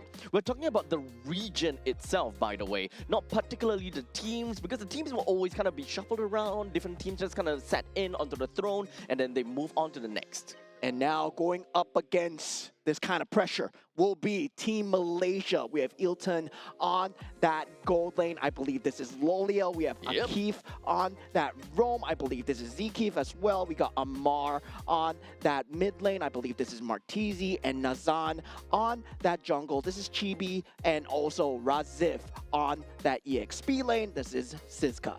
So with that all said and done, they are one of the few teams that we really need to look out for. And Team Malaysia, we have seen them, of course, from across the bridge time and time again. And MPL Malaysia, MPL Singapore, you know, it kind of happens here and there. You know, we're close together. Even for you know, some of these games, we are, you know, sometimes we get some nice little screams with one another. And understandably, for the side of Team Malaysia, it is I would say a mixture. Yeah, a pretty nice mixture of different teams that just kind of comes in together. Most notably, we've got 3 members from Team Ray. Yeah, and 1 from BTRMY, and also lastly Zekif, of course, from Monster Vicious. But looking at the boys that they're going up against, the boys in blue, Team Philippines coming in the gold lane. This is the government-given name of Viana, which is Teddy Cutie, and we have De La Cruz, also known as JP, and Pabico, also known as Mr. Sanji, and Nepomuceno, also known as Mr. Carl, and Vinuya on the EXP lane, which is none other than Sanford. Wow, they have been headliners for, you know, seasons after seasons, and of course, as you mentioned, extremely star-studded. And for many of the Singaporeans that is out there here in the Resorts World Sentosa that filled up the seats, they are definitely here to look out for some of these players on the Philippine side and even for the side of Team Malaysia. Now, of course, we're gonna strip them off of their names. You know, it's no longer about, you know, who they are. You know, it's not about which team that they're from. Yes, started lineup, complete TLPH coming in here. But for now, we're just going to be focusing on to their names because, once again, they're not representing any organizations anymore. They are representing their region. That's right, Eugene. That's right. So he's no longer abstract on this table. He is now That's so currently weird, dude. Eugene, right? That is so weird. This is the exact same thing that's going to be happening for the players because right now they will be using the government-given names. That's right, Mosaong. Yeah, that's right. That's right, indeed. Thank you, Mr. Eugene Yu. Well, that's why we ain't players. Because Oh, yeah. well, technically speaking, my government name is not Eugene, so you gotta try it out. You gotta try it again. Oh, man. Oh, No, man. there's no way. I forgot about your Chinese name. Yeah, you can't. You can't reach that. Mr. Yu Yen Song. Okay, there we go. You know, now that we have the players set in, oh man, this is gonna be one headliner of a series. We did see how Team Indonesia took out Team Laos in such a clean fashion. And it's in the same way where the micro was so good for the side of Team Indonesia, Team Philippines, they have a very good mix of the micro and the macro. So if there is a team fight that does not suit them, they're not going to take it. No. They're going to take their time, but somehow you're going to feel like you're losing the game. That's kind of like the power of Team Philippines, right? And I always come down to talk about how different regions play a very different Mobile Legends Bang Bang, right? So notably, we have always been seeing in a very macro view or top-down approach is that, oh no, not again. But okay, we'll talk about this a bit. But when it comes down to the regions itself, Philippines and Singapore play very similar, whereby we, kind of look at things in a more macro view. Well, from Malaysia and Indonesia, they look at things a lot more of a micro view. That's why whenever you look at Indonesian or Indonesia gameplay or Malaysian gameplay, a lot of people look at it and it's like, yep, that's Brawl Server. Yeah, that's Brawl Server indeed, but when you look at Team Philippines, right, it is a very good mix of that macro. The things that define what a MOBA is in that MOBA category, that resource control portion of controlling the lanes, controlling the resources, and the objectives in the map. And speaking of the map that's selected, once again, Broken Walls. Why am I just not surprised? At the start of the day, we saw 5 Broken Walls in a row, and we are back on that track. But you know what? We're gonna move that aside. We're gonna be taking a look at this very game for ourselves. We do have Chip, Guinevere, and Glue thrown into the batting pool from the side of Team Philippines, while for Team Malaysia, decided to take away the Juicin and the Freya. Yeah, so definitely a lot of staple bands there. The Marshall's still in the pool, and Team Malaysia right now, they need to decide whether or not they want to play with Marshall in that pool as well. So they actually let it go and they choose to ban out the Phobias instead. Now, this is a great move from side Team Philippines. Oh, they go for the Paquito instead, representing their country. Now, of course, getting a Paquito for themselves is undoubtedly a very powerful pick for themselves, right? They will be able to kind of play a lot more into the early stages of the game if they want to go for a more aggressive play and just kind of go into what Malaysia is very used to, and that is very early game aggro style, if they are going to that direction. Yeah, they can potentially go for the Marshall. The Zusin is no longer available, but the Eve is there, so they do go for the Atlas. But at the same time, the Marshall's still in the pool, right? You give that back, you give that control back to the side of Team Philippines in terms of the draft here. And now, if they want to go for the Marshall together, the Paquito does not really synergize well, but with the vision that you get from the Marshall, the Paquito can actually macro very well as well. So whether or not they want to have that in their playbook. At this point in time, picking up Marcel for Team Philippines undoubtedly will allow them to kind of go neck and neck against Team Malaysia when it comes down to the drafting sense. However, they are not going to go neck and neck. They want to go above and beyond, and they want to excel in what they are good at, or rather what they have drafted for themselves, right? Paquito is really good at bursting someone down, and they want to capitalize on that. So picking up a Cho on their own end, being able to single out one player in order to play a more macro-intensive game to win in a 4v5 fashion, Cho comes in pretty effectively. And we've seen Claude being one of the top priority picks and bans coming through for both teams so far. And now with Claude on the side of Team Malaysia, they will have that late game capability with the Blazing Duet. Of course, you do need the farm to get there as well. And we've seen all the Claudes struggle so far in the qualifiers today. And so far, I gotta say, Claude has not been good on that statistics, but it's still a very strong pick in terms of that survivability alone. And versus the Harif, it's the standard counter. Still relatively early, but the second phase of the bans has been zooming us past, and these are the bans with the Leomod, Arlot, Lilia, and the Valentina. Very much expected to see Valentina being thrown into the banning pool due to the presence of Atlas as well as Yve. We throw the ball over to the side of Team Malaysia. At this point in time, they're playing for a lot of AoE crowd control and generally just looking for area denial. So what they're looking out for is an XP laner and a jungler. Very likely they want to leave the jungle for the final pick and kind of look at what they can play around with when it comes down to the EXP laner. Yeah, but the box is still in the pool, though. They do pick up the Fredrin instead. This gives the opportunity for the side of Team Philippines to go for the Boxia if they wish to do so. Now, currently, Cho is going to be on that roam role, Paquito on that EXP, and this is going to be most likely an Akai jungle as well, right? Yep. Trying to zone away the Atlas as much as possible, just not getting the Fatal Links off. That would be a good avenue of gameplay as well. Now, going for the Gourd. Yep, Gourd is a very good answer considering that we are looking at a tank jungle this time, back onto Fredrin, melts down the Fredrin and the Atlas very effectively. As such, right now, they don't, for Team Malaysia, they don't have a very good, early game to mid-game kind of transition. So picking up a Sora does kind of double down for them in the late stage durability. And at least in the early stage, Sora will be able to come in and support with quite a lot of these damage. However, if we want to kind of look in a durability matchup, Team Malaysia has it. Well, in terms of damage department, Team Philippines definitely have it. Yeah, definitely for both sides, the drafts look extremely square here, right? 50-50 in terms of just having that late game presence with the Claude, but in terms of that team fight pickoffs, it's for Team Philippines, it's going to be looking better on winning the lanes. Yep. Meanwhile, for Team Malaysia, it's about winning the team fights. And you can see the signatures of each server coming in out, right? Rearing its ugly head here as we head on into game number 1 of this banger of a series, Team Philippines versus Team Malaysia. I'm so excited to see what is gonna come in for us. And we jump right into the land of Dawn.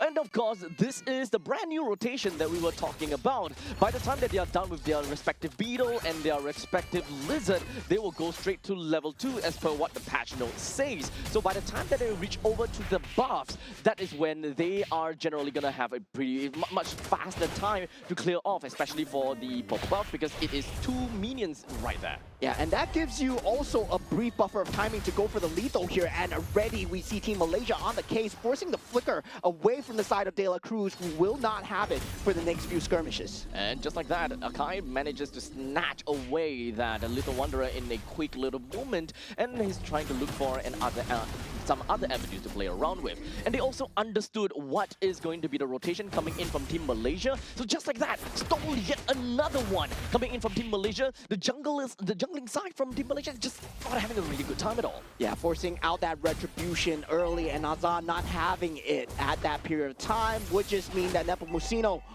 right now, he would be way ahead in terms of that curve as well. In terms of that buff clear speed, into that objective clear speed, slightly ahead, but both teams, in terms of net worth, still neck and neck, nobody giving up first blood just as of yet. And we know Team Philippines, at this point, if they don't find a team fight that suits them, they're not going to take it.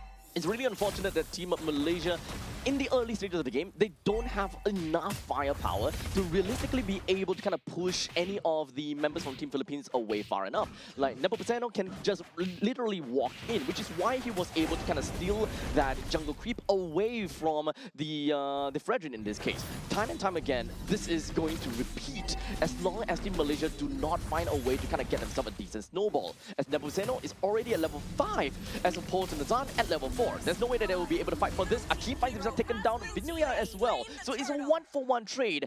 Unfortunately, it is going to go towards the side of Malaysia a little bit more. Yeah, but Razif does get the better of Vinuya in that EXP lane, taking out the Paquito, trying to go for that over-aggression with that flicker usage coming out from the side of Venuya as well. So gotta say, in the grand scheme of things, yeah, does still favor Team Philippines because they got the turtle. They got a very good usage of that heavy spin in that early game as well. You don't really see that often coming out because the team fights will be kind of avoided till that heavy spin is out.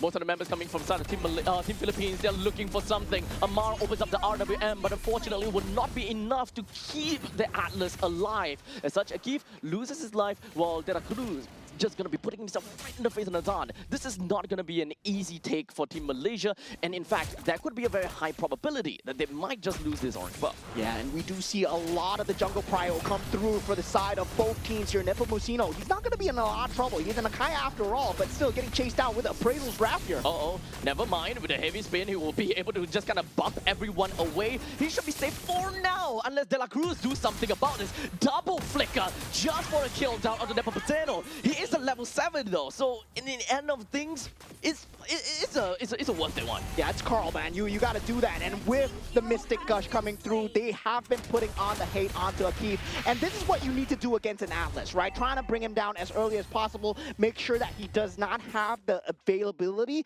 of the space to make sure that you cannot get the Fatal Links off. And once you keep threatening his HP, Akif, he cannot go in freely. And that's why Atlas dropped off in popularity so far. And with Nazan unable to frontline for now, Team Philippines are playing it very perfectly when it comes down to the space control. Once again, at least in the early stages of the game, we really need the power of Amar to really just pop up as the Eve. Akif and Nazan can always set up for the team, but if we don't have Amar or Razif to come in to make full use of the space given and that opportunity brought up by either the Fatal Links or the or anything else, then it's not going to go anywhere. At this point in time, we do have Team Malaysia. They're just going to be wrapping themselves right in the hands of Team Philippines. Well, in the meantime, it is going to be quite a lot of spinning going on downtown for Team Philippines. It's a 1-for-4 trade, and it is an absolutely free turtle for the side of Team Philippines. Pivotal wipe coming in from the side of Team Philippines. Great use of the heavy spin. Managed to find two members of Team Malaysia pinned up against the wall. Akif being taken out very early. Despite the usage of the Fatal Links, there's no damage coming through from the side of Team Malaysia at this point, right? If Razif is not able to land the Shifting Skies, this is what's going to happen. And that is a huge damage buff coming out from the side of Venuya at this point. It's really unfortunate, but Team Malaysia, they do not have got what it takes to realistically, I mentioned before, to kind of push the members of Team Philippines away. They are tanky, but Amar, I don't think that he's got much damage for himself. While in the meantime, his opposite side, Papiko, he's got so much out of his Mystic Gush. He may have used it already, so Team Malaysia, they're not too afraid of re-engaging. Yeah, and the damage tools coming out from the side of Team Malaysia. In that early game, it's really one-sided onto that Sora alone, right? Amar, he's not going to have the damage. Ilton, he's not going to have the damage on the Claude as well. Blazing Duet with a Demon Hunter Sword. At this stage of the game, it's not enough. Meanwhile, that Paquito, he does have that level advantage on that EXP lane. He's able to deal that damage with just one item alone. Just like that, 6 minutes into this game, and we are already looking at a 5,000 gold lead in favor for Team Philippines. Team Malaysia, let's take a look at things, right? Or what exactly is going to allow them to get themselves out of this difficult spot? They need a great Shifting Sky from the side of Razif, right? And he's not able to get it because look at where Venuya is playing, right? Consistently making sure that Shifting Skies is wasted on him as a solo target. And once Shifting Skies is gone, well, they can take the space as they wish. And Team Philippines, they know that. They know that. That's why they're just playing for the Sora to use his utility. Because the rest of the other team members, they don't have the damage. Fatal Links into what? That is realistically just playing around Razif as much as possible. Make him waste up a little bit and make him make sure that he's unable to get decent amount of farm to kind of stay alive for extended periods of time.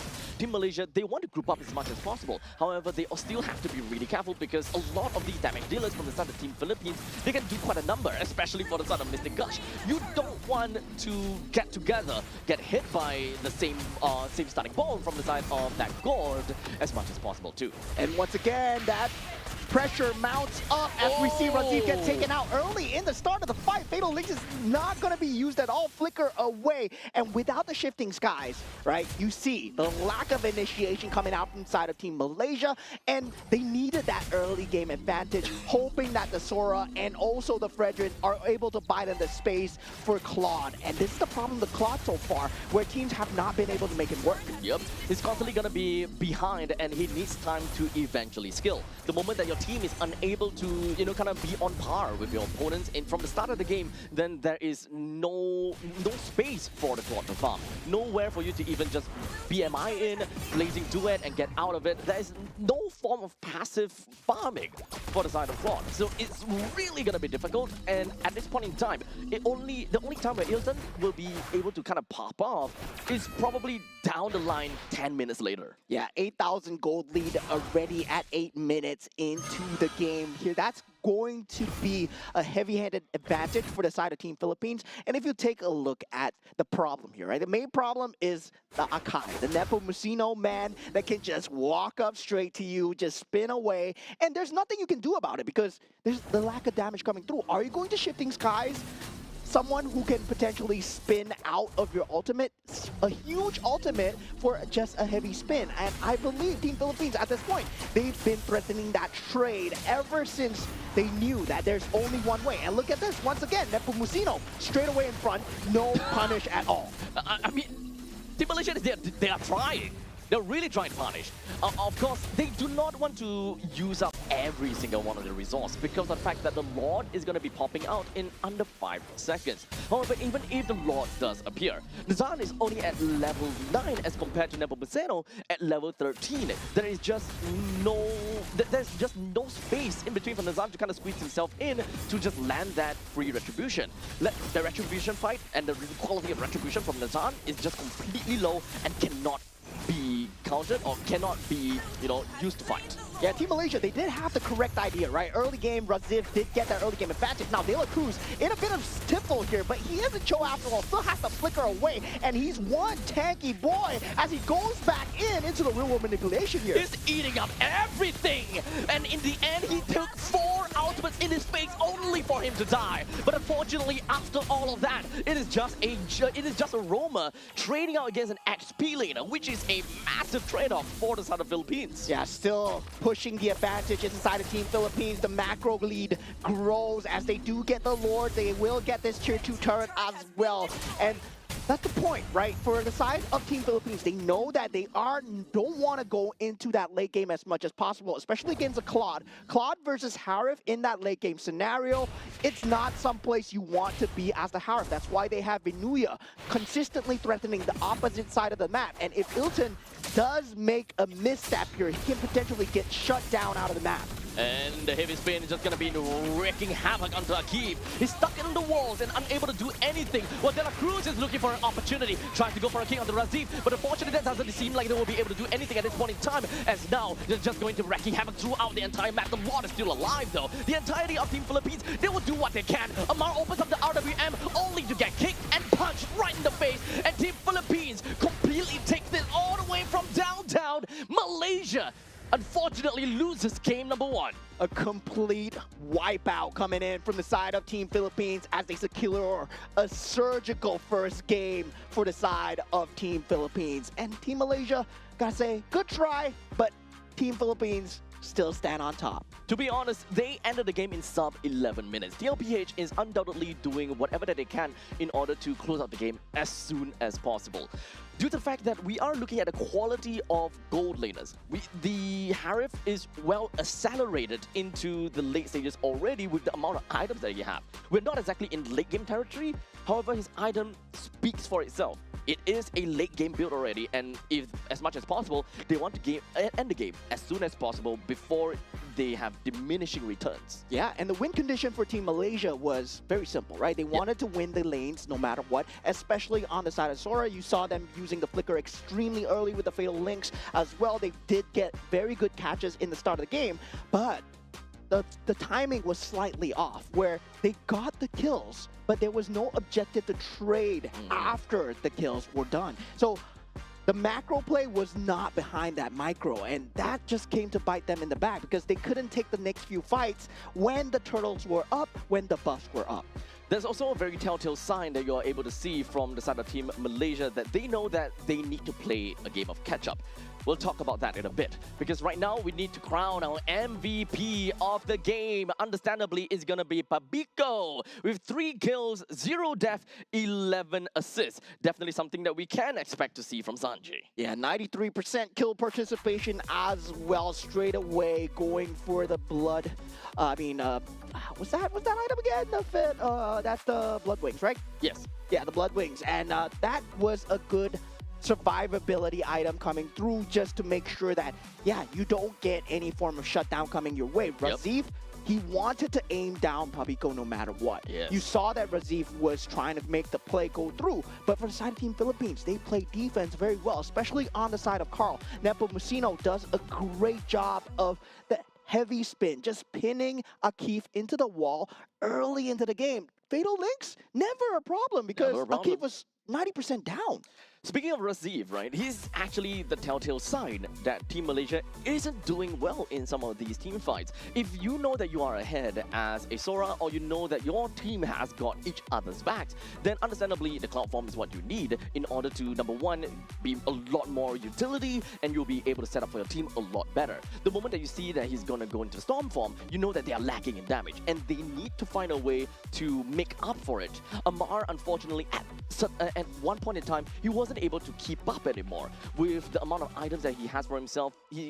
They realize they need more firepower. Yeah, and this is all in the hands of De La Cruz as well, right? In terms of having that roam advantage, just forcing out the rotations, you can see how aggressive Mr. De La Cruz was when it comes down to chasing down these kills. It does not matter if he gives up his own life in the process, but Way of the Dragon, the threat is always there. Even if he gives up his entire HP bar, he uses it well as a resource. Yep, and in the second last fight in Team Malaysia's jungle, I'm pretty sure that you guys saw it wholeheartedly. That was a single JP, that's a single Cho that literally ate 4 ultimate. He didn't die, by the way, only until we've got the Sora that decided to flicker on forward just to get a kill, and that was not a very good trade at all. Yeah. But at that point in time for Team Malaysia, they're so far behind that any kill could potentially be worth it. Yeah, a lot of the times you see a good Cho player, a hallmark of a good Cho player is when you can use the iframes perfectly in time as well, right? Just having that micro sense on top of the macro sense. It's not just about that gold lead alone that affected the game. It's all about that Jikundo timing, and he played it to a T, man. He was just standing there. Are you gonna hit me? Are you not gonna hit me? If you're gonna hit me, I'm gonna dash, you know? And yeah, there was that timing where Team Malaysia were unsure. Do we go for him? Skill shots became non-existent over to the likes of a really good Cho. Yeah. And understandably, that is something that we will be able to witness, or rather, we have already witnessed in that very, well, talented play coming from Team Philippines. However, that is only game number 1 of the best of 3 series, and we can definitely expect to see some, revenge from Team Malaysia. Hopefully we rightfully see some, right? Because in the same time that Team Philippines, they are very strong. Team Malaysia, they are also strong as a region, but Yes. maybe they have not had enough time to gel together as a team. Because when you think about Team Philippines, all 5 of them, All 5 of them are in the same organization. the same organization. They have a lot of time to train, and they are the main 5 of Team Philippines after all. Yeah. While in the meantime, for the side of Team Malaysia, yes, they are the main 5. However, they all come from different organizations. 3 of which from Team Ray, 1 of which from BTR, and another one from Monster Vicious. So they have, in some sense, limited time to train together, and especially since they just completed the MPLMY. Yeah, as well, right? So definitely a lot of playoffs fever that we see from a lot of these teams as well. But definitely coming into these Asian games, coming to represent your team, coming to represent your national colors. There's a lot of pride and stake involved when it comes down to just national ego, when it comes down to MLBB, right? You just want your country to do well. Honestly, there's just so much patriotism coming in, right? So eventually, we shall see Singapore coming up. We'll see. You know, we're not gonna. level of patriotism. We're No. not gonna see Team Singapore today. Not for today. We just had bad news. No. Okay, we won't talk about the bad news, but the good news here is for Team Philippines fans out there currently 1-0, looking extremely clean, looking extremely surgical so far. If you're a Team Malaysia fan, don't fret just yet. This was first game out of a best of 3, so game 2, maybe something to the draft, some pep talk here and eureka there. moment, perhaps. Yeah. After all, this is still day number 1, though. Even though Team Malaysia is going up against a titan like, Team Philippines, at this point in time, it is still considerably low pressure. They're not at the point in time where they know that there's a lot of pressure and they are on the verge of, not being able to make it to the top 5, that kind of situation. At this point in time, they still want to, kind of cruise. As much as possible, cruise. Yeah, and as much as we say it might not happen, well, anything can happen in Mobile Legends, right? Who won MPL ID? Oh my god. Oh my god, anything can happen. So right now, anything can happen here at the Asian Games qualifier as well as we head into that next map randomization here, and we do not have broken walls this time. Thank God. It is going to be expanding rivers, and this is going to enable the junglers, or rather, junglers and the roamers, to really get from one place to another a lot quicker. Yeah, definitely, and we're going to see that Harif once again. I believe it's going to be either top ban or the top pick, because with that Damon's Force, with the ability to traverse the river at breakneck speeds, that first objective take becomes much more pronounced, especially since you have that ability to join that gold laner into that first foray. Now, going into the bans, Boxia, Fredrin, and Phoveus coming out from inside Team Malaysia. They don't like the tanky boys. Yep, so take that all away. All 6 of the heroes have been banned out, with the Boxia, Fredrin, and Phoveus out for the picture. While in the meantime, Team Philippines is looking out for the Glue, Freya, and Chip, which will allow Marcel, Guinevere, Fanny, and of course Juice, and let's not forget about that will be collected by the side of Team Malaysia. Yeah, so far, Zusin will be that first pick coming through. And right now, right, both teams have not picked up the Marcel. Will Marcel be a problem here? I still believe very strongly that Marcel is a very strong problem. Paquito. And now, once again, the Paquito has made it through. Okay. Oh, man. Oh, man. Even as second pick, second ban, you still get to pick up a Paquito? That's not usually a very good news, especially in the hands of Sanford. Yeah, this is going to be a very hard deal indeed. Once again, Team Malaysia, they do go for that Atlas, right? And now going into a different build, different play style that you want to go for. No longer on that Akai. Now it will be the Harley. The threat is going to be real. There's going to be way more damage coming out. If you thought heavy spin is going to pin you down, well, how about pure damage right now? And now we do see the Arlet ban coming out. Now, with the side of Team Malaysia, they already have their jungler set. So right now, it's all about damage mitigation against the Harley. So for Team Philippines, they are very damage-oriented at this point. So Team Malaysia, what they want to do is just remove as much tanky heroes from the pool as much as possible that would fit in the roam position. And understandably, Hylos being one of the tank heroes that have the highest HP within the entire tank role will be taken out. And let's not forget, the Gata Kacha will be taken away too. Yeah, so now with that Obsidia being taken out as well, that would have been a great goal laner to punish the Harley as much as possible, try and catch him during these rotations. Right now, they do pick up the Claude for themselves. And so far, right, Claude has not been good for any of these teams. But Team Philippines are here to show you, right? Guys, right now, chill out. We're going to play Claude. This is how you do it. This is how you're going to do it. And for the side of Team Malaysia, they responded with a Moskov and a Sora. And this is also a very good pick coming out from side of Team Malaysia. But they, once again, they're very reliant on getting the Fatal Links through. However, I do like the balance coming in from Team Malaysia, right? They have a very good balance in between durability, utility, as well as damage altogether. But Team Philippines, they don't care about tankiness.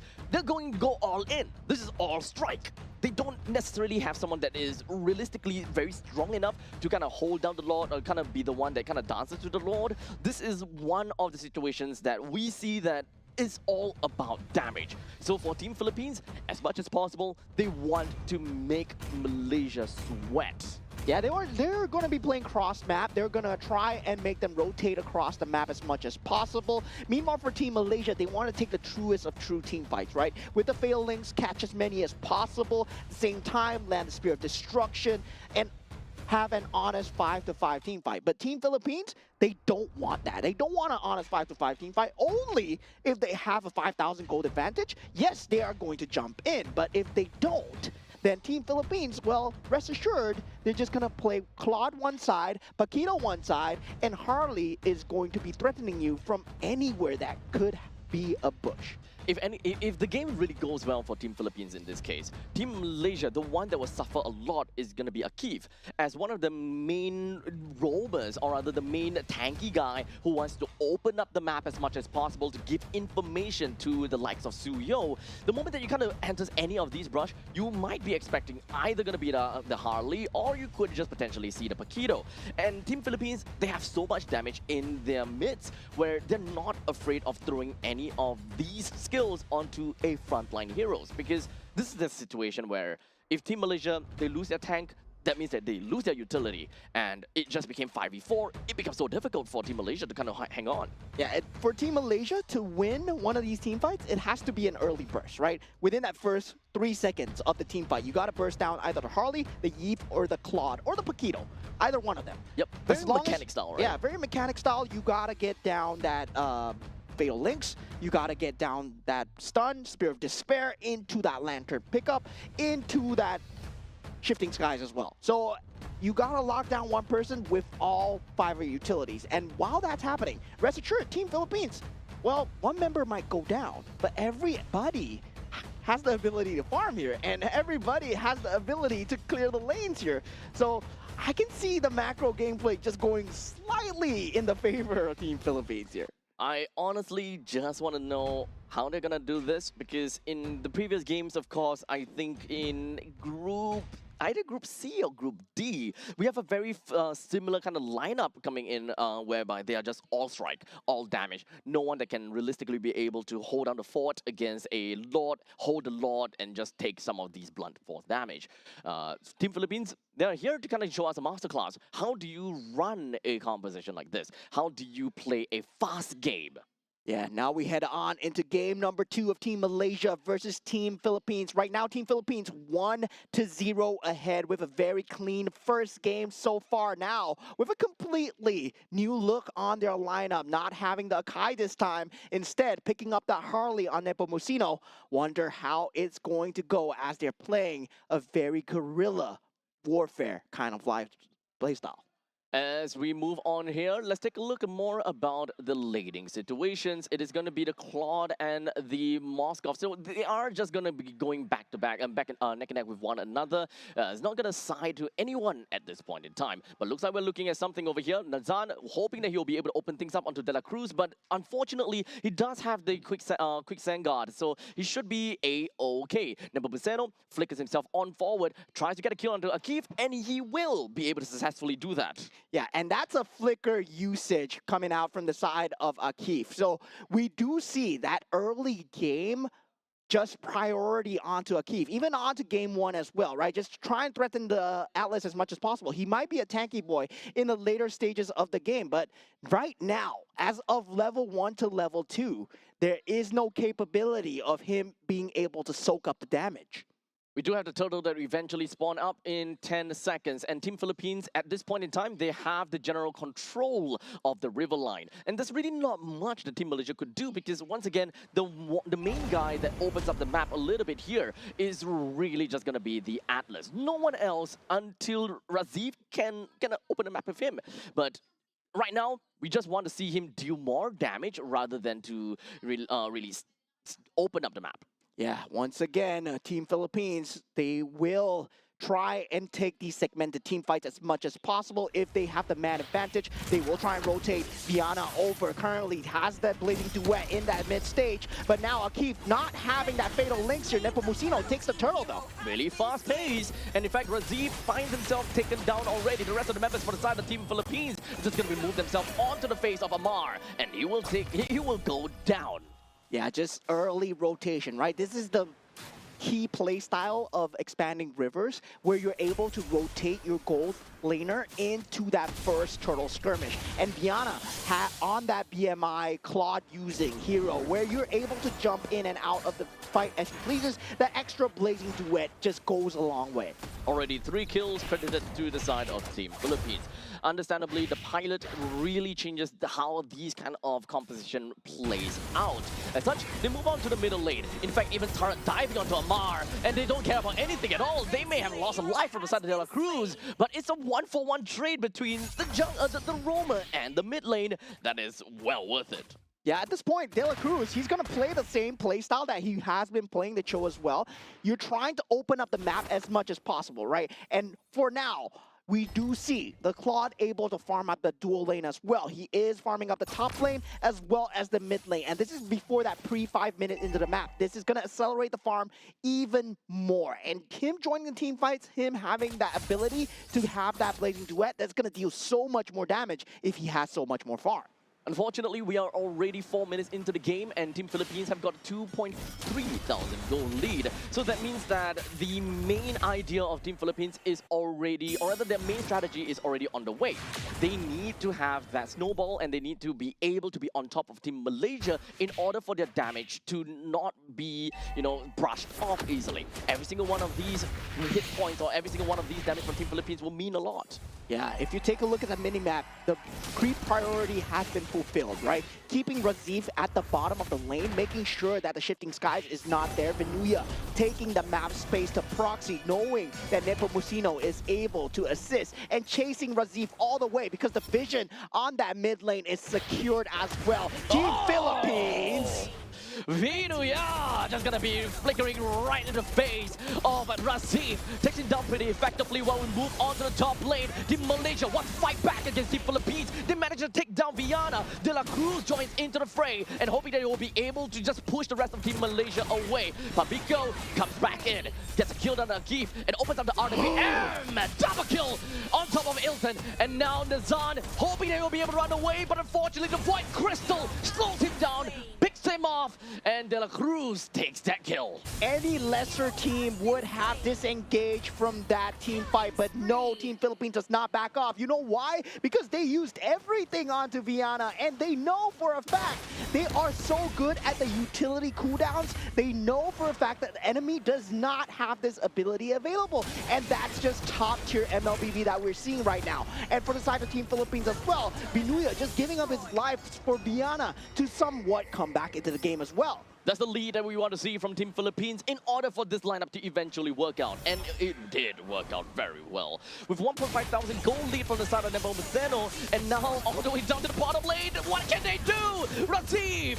Unfortunately, it doesn't seem like he will be able to do too much from here. He wanted to get a kill down onto De La Cruz. And wait, hold on a second, they managed to! With a good fatal links that connected down to De La Cruz, and Papico down over to the hands of Razif. Yeah, that's the problem with the side of Team Philippines lineup, right? They don't excel when it comes down to a straight-up man fight. If Team Malaysia, they do get that lead, they do get that man advantage. Team Philippines, well, they don't do well. They want to take these 1v1s, they want to take these 1v2s and spread them across the map. But Venuya, man, oh man, he's putting a lesson on the Paquito so far. A masterclass. He understands that there is no need to immediately just burst the opponents down because he can't exactly. He needs to land a couple of those auto attacks in order to really get a kill on Nazan. Waiting for the S1 to appear from Nazan.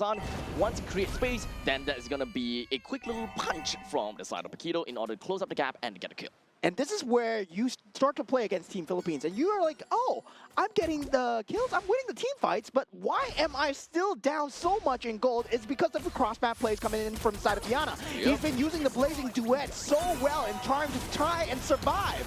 And unfortunately, right now, he might go down. Hey, never mind! Viana! The BMI brings him all the way to the back, and he eventually managed to escape a complete masterclass. And now back to the main team fight. Team Malaysia, they're looking to pick up a little bit more kill. Papico will go down, but here comes Vinuya. It doesn't seem like he has got enough damage to do anything, but never mind. Take that back. Immediately with a good flicker, he puts himself right in the face of Mar, takes him down, and Nagoya joins into the fray as well. Not quite enough to bring Razif down, but they do have a little bit more to continue to push it down. Yeah, completely exhausting every single flicker here. And that should be a situation where you use everything on Viana. You're expecting a kill, but no, the BMI coming out at the perfect timing. Yes, with the rest of the team members just committing all that utility on the Vienna, they had nothing else for the rest of the members. That is Team Philippines that convened on them on that top lane. At this point, with 5,000 gold lead from Team Philippines, it's not necessarily even about team fights anymore. Team Philippines will be able to whittle down the members from Team Malaysia one after another as long as they have got a very good Oh no. Oh man.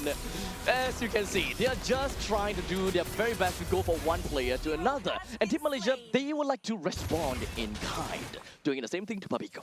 Yeah, and this is the thing, right? Team Malaysia needs to play as a death ball. Meanwhile, Team Philippines, they can play as individual commandos where they are taking Vinuya on one side of the map, Viana on the complete opposite, Yupu Nepomuceno in the center because he has that capability, and also De La Cruz just to get that map vision. So consistent creep pressure coming from opposite sides of the map, 6,000 gold advantage. Yes, you might be winning the team fights, but you're slowly losing your outer turrets. And for Team Philippines, they have all their outer turrets so far. Unfortunately, if we're talking about the frequency of skirmish versus team fights, the amount of skirmishes definitely is maybe 2 or 3 times more than, you know, some of these team fights out there. So Malaysia, they may win some of these team fights as you mentioned before, but when it comes down to skirmishes, Team Philippines definitely takes the cake. And overall and over the long periods of time, Team Philippines, doesn't matter if whether they lose some of these team fights, it doesn't really matter. But in the meantime, there we go. It's gonna be a big team fight, but the Lord Sand Strippers are flying up to the air right within Papico's RWM. And that's more than enough for Team Malaysia to take 2 L to their name. Razif hiding inside of these brushes, and there's no way he's gonna get himself right out of the hands of Viana. And you can take one, you can take Nepomuceno out, but we're gonna make you pay, right? This is what Team Philippines is all about. Because right now, Team Philippines, Viana is at critical mass. Look at how much damage the Blazing Duet does when a good Claude player is given the farm. And this is why Claude is still so dominant as one of the top tier gold laners. It's just that teams have not been making him work. Now Team Philippines putting on a masterclass. To be honest and to be fair, it does seem as though Team Philippines, they have very strong control of the lanes and of course the river lines. As long as you have good control of the river lines, Viana can literally go anywhere that he wants to farm either in the lanes or in the jungle. And that will help him to proportionately grow together in time. With 7,000 gold lead in favor for Team Philippines, Malaysia is way, way behind. And despite the fact that this is a very well-balanced team composition with good tank... Oh, wait, hold on a second. What was that? As the Raging Sandstorm lands, De La Cruz unfortunately will sacrifice his own life, and he's taking a lot of enmity coming from the side of Team Malaysia. He may sacrifice his life, but managed to allow his team to take a keep and Razif down. As continuously from this point onwards, Zan looks to get a kill. He managed to pick up a double, but Papico will take him down once and for all. While Vinuya goes for a little bit of style onto the side of Team Malaysia. Ilton now, as of course the Moskov, he do whatever they can to push out the waves and to survive. One more creep wave coming in from the side of Team Philippines. This might be the end here as they're trying to go for it. Ilton does go down. Team Philippines, they go for the throat here as they know they are on that clock as well. They don't want to give them any space to breathe as Team Philippines takes this 2-0. This is absolutely scary of a game from the side of Team Philippines. They are doing whatever that they can to ensure that they will put the opponents down under. I gotta say, Team Philippines, they look super friendly when, you know, they're not in the game, but when they smell blood in the water, this is the kind of players they are. Honestly, at this point in time, the moment that we go into the game, Philippines looked at the game and they focused in, like shooting fish in a barrel at this point. And this is what that play style is going to be about, right? Where a lot of the teams, they are taking the guerrilla team fights, but they want to play the Nolan, they want to play the Claude as much as possible, but sacrifices need to be made. And for Team Philippines, they're using their HP bar as a resource to start these fights, to force out these fights. De La Cruz, he might go down, but what do they gain out of it? And looking at Pabico as well, he died 3 times, but doesn't matter. Doesn't matter because in the end of the day, it's all about trade. You may go down, but someone else gets the kill, and then someone else will make full use of the economy that they have gotten. Well, in the end of the day, Pabico, also known as Sanji, with 6 kills, 3 deaths, and 10 assists, crowned the MVP of the game. Yeah, definitely for all the Team Philippines members putting on a show here. Team Malaysia, they did what they could, right? They did what they could. Won the team fights. They fulfilled their team comp perfectly. But when it comes down to the art of battle, Team Philippines, they won that war. This is the kind of situation whereby Team Philippines would not give you a grand dream. They're not going to sell you all of that. They're just going to be like, look, we have one person here, make your choice. Do you want to send Akif all the way into Fatal Links on the one guy? Or do you want to wait it out for a perfect opportunity for Razif to go in and out massive amount of people? Unfortunately, that dream was never sold to Malaysia because for the side of Team Philippines, 1 person, 2 person may get caught.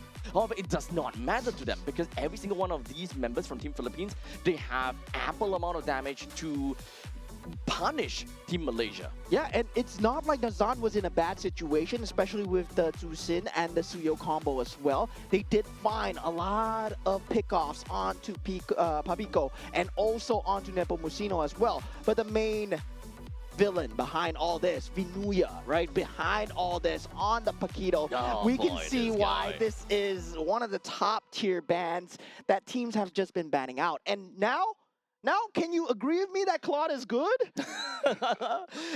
in a winning situation, Claude is great. Yeah, but even in a losing situation, we need a litmus. We need a proper litmus test for Claude. You know, playing from behind, how good Claude will be. Technically speaking, it's technically speaking easy to win. What's the word for it? I know what you mean. It's easier to win harder. Yeah, but it's not exactly easy to win slowly. Yeah, it's what I always say. That's what I always say. Every good team knows how to play when they're ahead, right? But when you're behind, that's where the decision making matters. Yes. Okay. Yeah, that's the way. Yeah. Forget what I said. Yeah, just take what he said. Yeah, so congratulations to Team Philippines for taking a 2-0 victory here at day 1 of the Asian Games qualifiers so far. What a treat that we had so far. We saw Team Indonesia going up against Team Laos, Team Philippines going up against Team Malaysia. Well, still early days. There's a lot of time to reset here.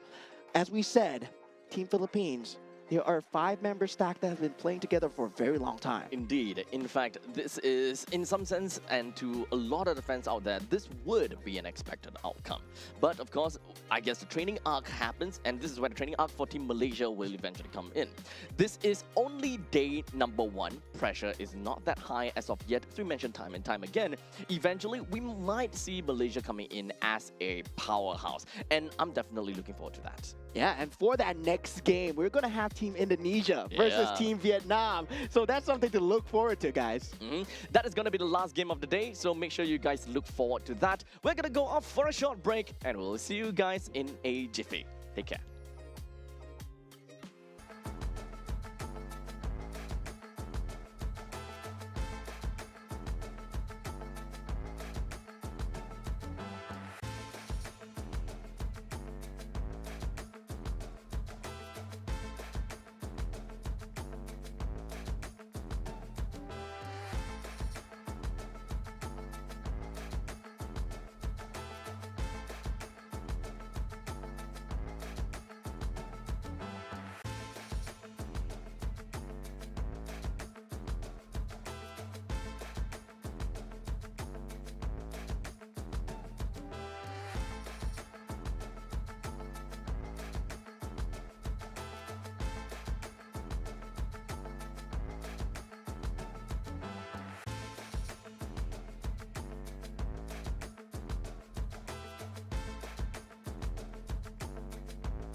human body was built to move.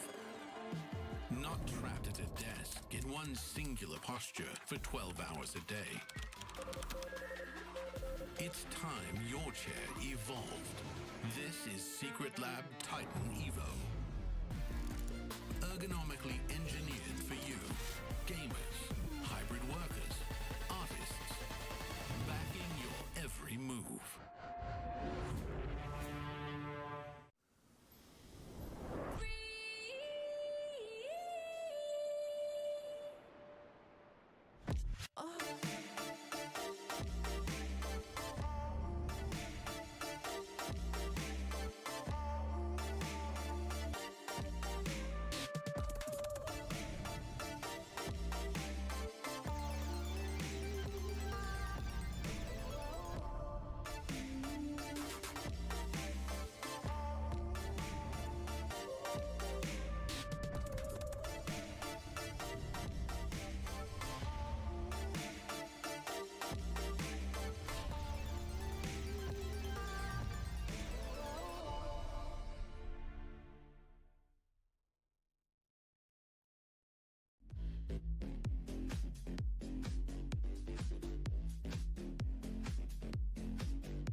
Something so crude can be graced with a splatter of beauty.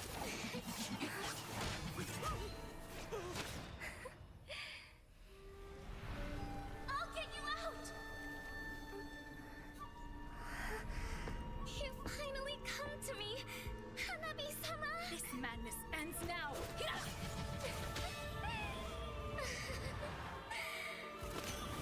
At last, I'm shivering with excitement!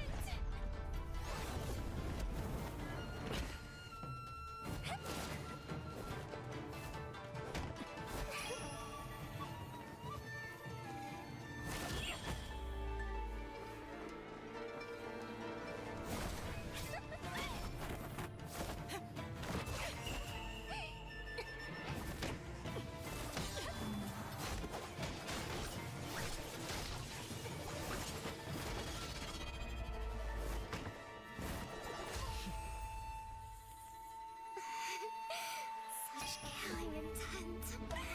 Does this mean Hanabi-sama finally understands Kirara?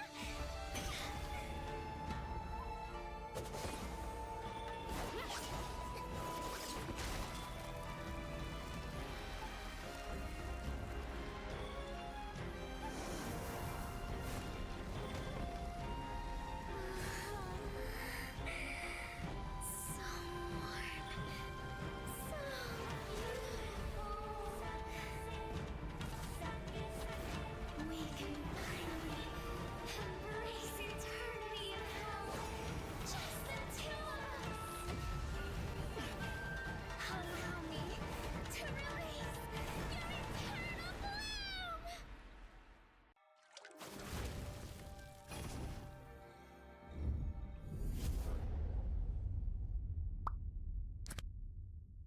The human body was built to move. Not trapped at a desk in one singular posture for 12 hours a day. It's time your chair evolved. This is Secret Lab Titan Evo. Ergonomically engineered for you, gamers, hybrid workers, artists, backing your every move.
Something so crude can be graced with a splatter of beauty.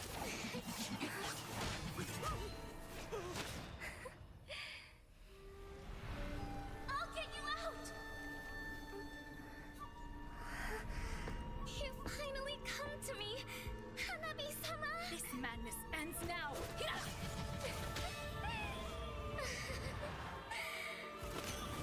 At last, I'm shivering with excitement!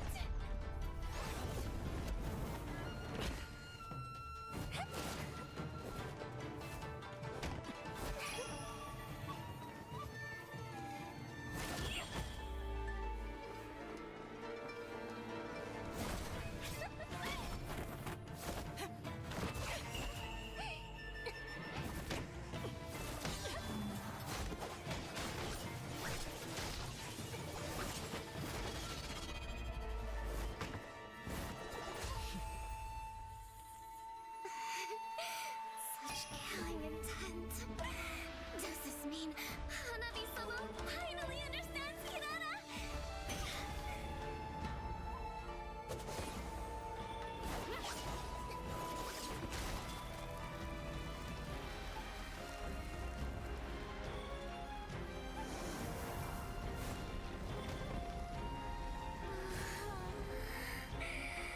So warm. So beautiful. We can finally embrace eternity in hell. Just the two of us. Allow me to release your eternal bloom.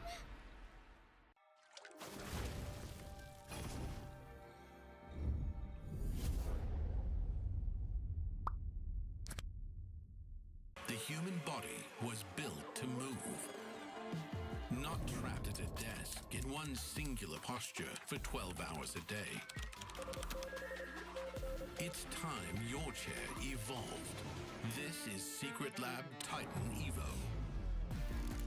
Ergonomically engineered for you, gamers, hybrid workers, artists, backing your every move.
Even something so crude can be graced with a splatter of beauty.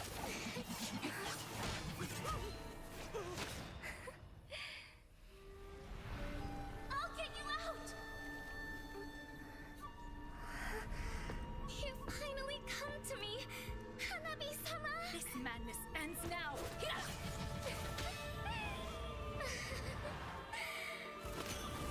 At last, I'm shivering with excitement!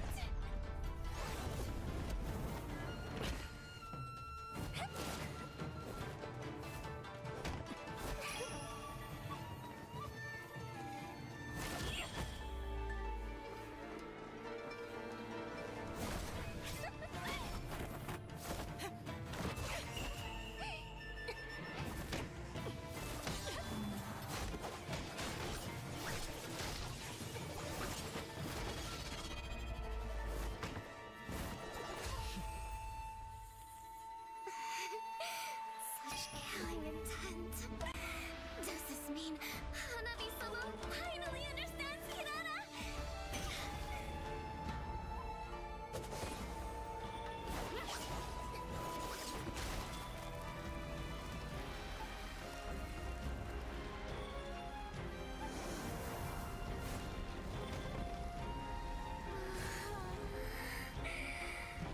So warm.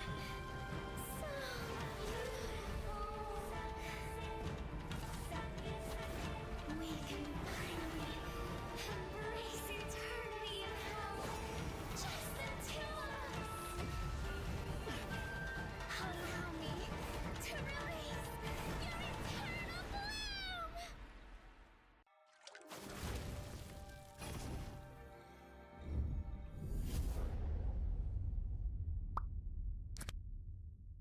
The human body was built to move. Not trapped at a desk in one singular posture for 12 hours a day. It's time your chair evolved. This is Secret Lab Titan Evo. Ergonomically engineered for you, gamers, hybrid workers, artists, backing your every move.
most brilliant moment.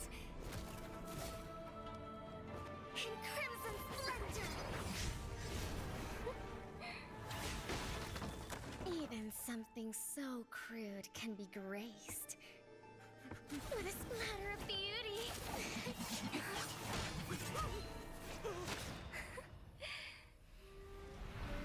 I'll get you out! You finally come to me, Hanabi-sama! This madness ends now! At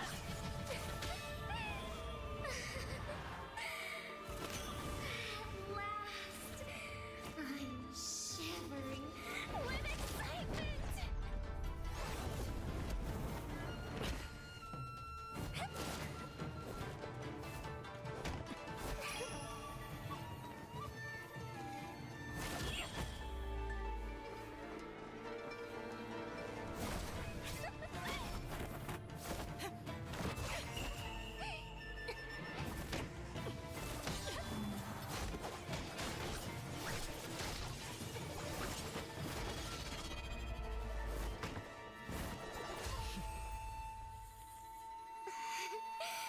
Such killing intent. Does this mean Hanabi-sama finally understands Kirara?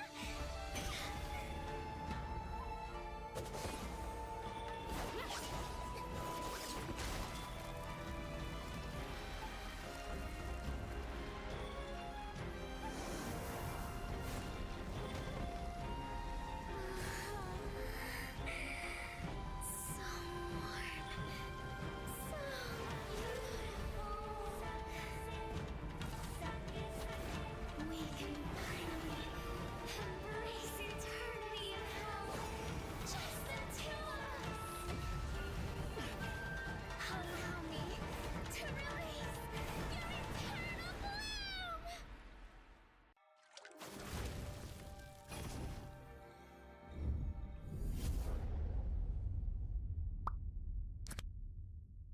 The human body was built to move. Not trapped at a desk in one singular posture for 12 hours a day. It's time your chair evolved. This is Secret Lab Titan Evo. Ergonomically engineered for you, gamers, hybrid workers, artists, backing your every move.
most brilliant moment. In crimson splendor! Even something so crude can be graced with a splatter of beauty.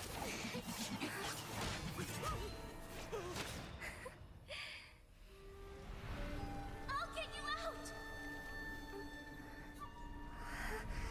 You finally come to me, Hanabi-sama! This madness ends now! At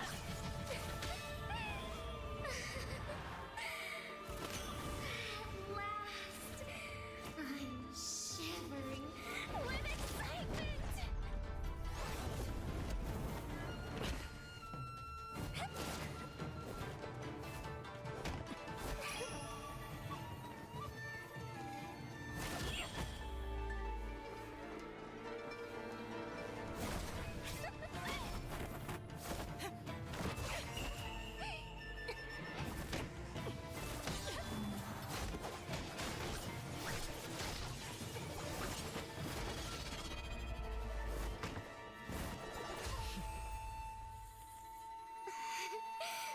Such killing intent. Does this mean Hanabi-sama finally understands Hirara?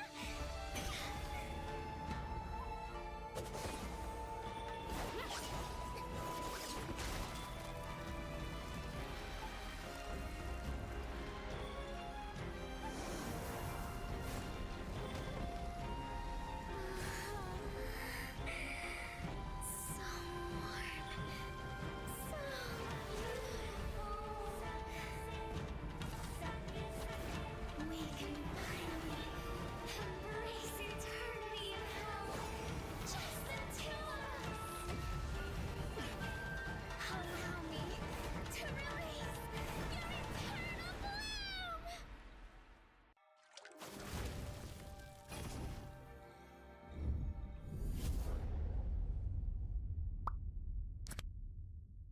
The human body was built to move, not trapped at a desk in one singular posture for 12 hours a day. It's time your chair evolved. This is Secret Lab Titan Evo. Ergonomically engineered for you, gamers, hybrid workers, artists, backing your every move.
most brilliant moment.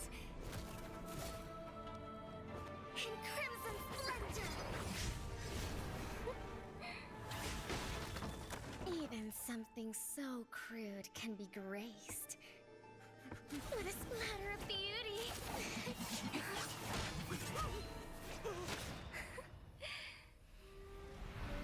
I'll get you out! You finally come to me, Hanabi-sama! This madness ends now. At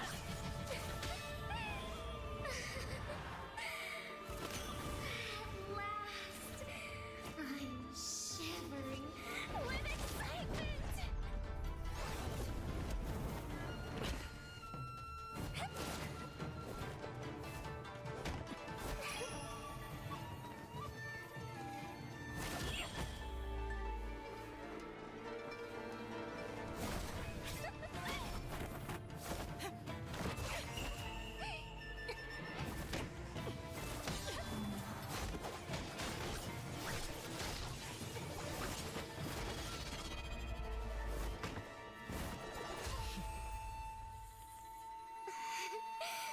Such killing intent. Does this mean Hanabi-sama finally understands Kirara?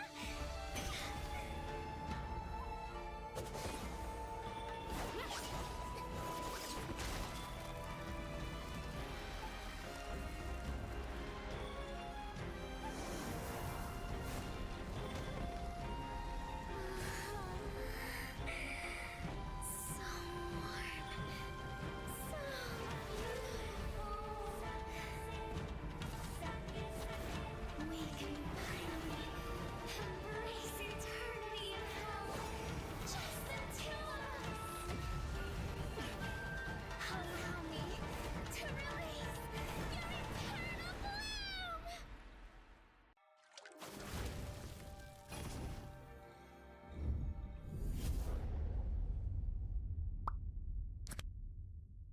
The human body was built to move. Not trapped at a desk in one singular posture for 12 hours a day. It's time your chair evolved. This is Secret Lab Titan Evo. Ergonomically engineered for you, gamers, hybrid workers, artists, backing your every move.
right, ladies and gentlemen, welcome back once again. And of course, we are now at the final game of the day. It is definitely going to be a big one, and we've been waiting for a long time until we finally reach this stage.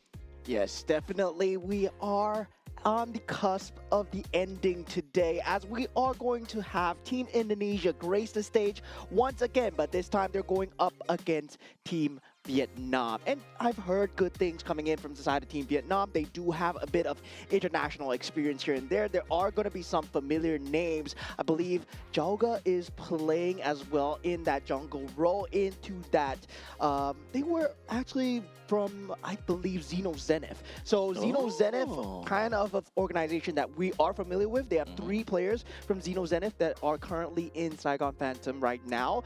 So they will have a bit of, you know, MSC, M6, but not really at the playoffs level. They're mostly at the wildcard stages. Right. Now, we do have some time to talk a lot more about the teams and, of course, the players in a short little bit. But before we go down to the nitty-gritty, I would like to take this opportunity to thank every single one of you guys that is watching online, be it hardcore MLBB fans or general sports audience. We'll talk about that in a short little bit. Now, but of course, before we jump right in, I would like to take this opportunity to thank... oh, you know what? Let's talk about the standings first. Yeah, standings for Group A as we speak right now. Team Indonesia currently at the top 1-0 with Team Vietnam and Team Philippines following closely behind. Now, with the side of Team Cambodia and Team Myanmar also at 0-0. They have not played any matches so far. I believe Team Myanmar and Team Cambodia, they just finished the match. Now, Team Laos 0-1, Team Malaysia 0-1, and Team Singapore also 0-1. So they're at the risk of not making it. Only top 5 makes it through to Group A so far. But don't worry, it is just day number 1. Well, in the meantime, let's jump right in and take a look at Group B, where at this point in time, we got Team Saudi Arabia that's at the top of the list. Every single one of these teams have played at least once. Well, in the meantime, Team Iran 1-0. They have got 2 points for themselves. Well, in the meantime, Team Jordan, they are currently 0 point as they went 1-1. Yeah, and for Team United Emirates and also Team Oman, they are currently sitting at the bottom of Group B. And mind you, only 2 teams will make it, with the 3rd place having to play that last chance qualifier. Now, with that all said and done, I believe that we have groups standings for Group C as well. I really hope we get that. But of course, once it comes up, we'll... There we go! There we go! Okay, so for Team Kazakhstan, which we saw how strong they were in that game against Team Tajikistan, it is literally only them that has played thus far. So 2 points for Kazakhstan.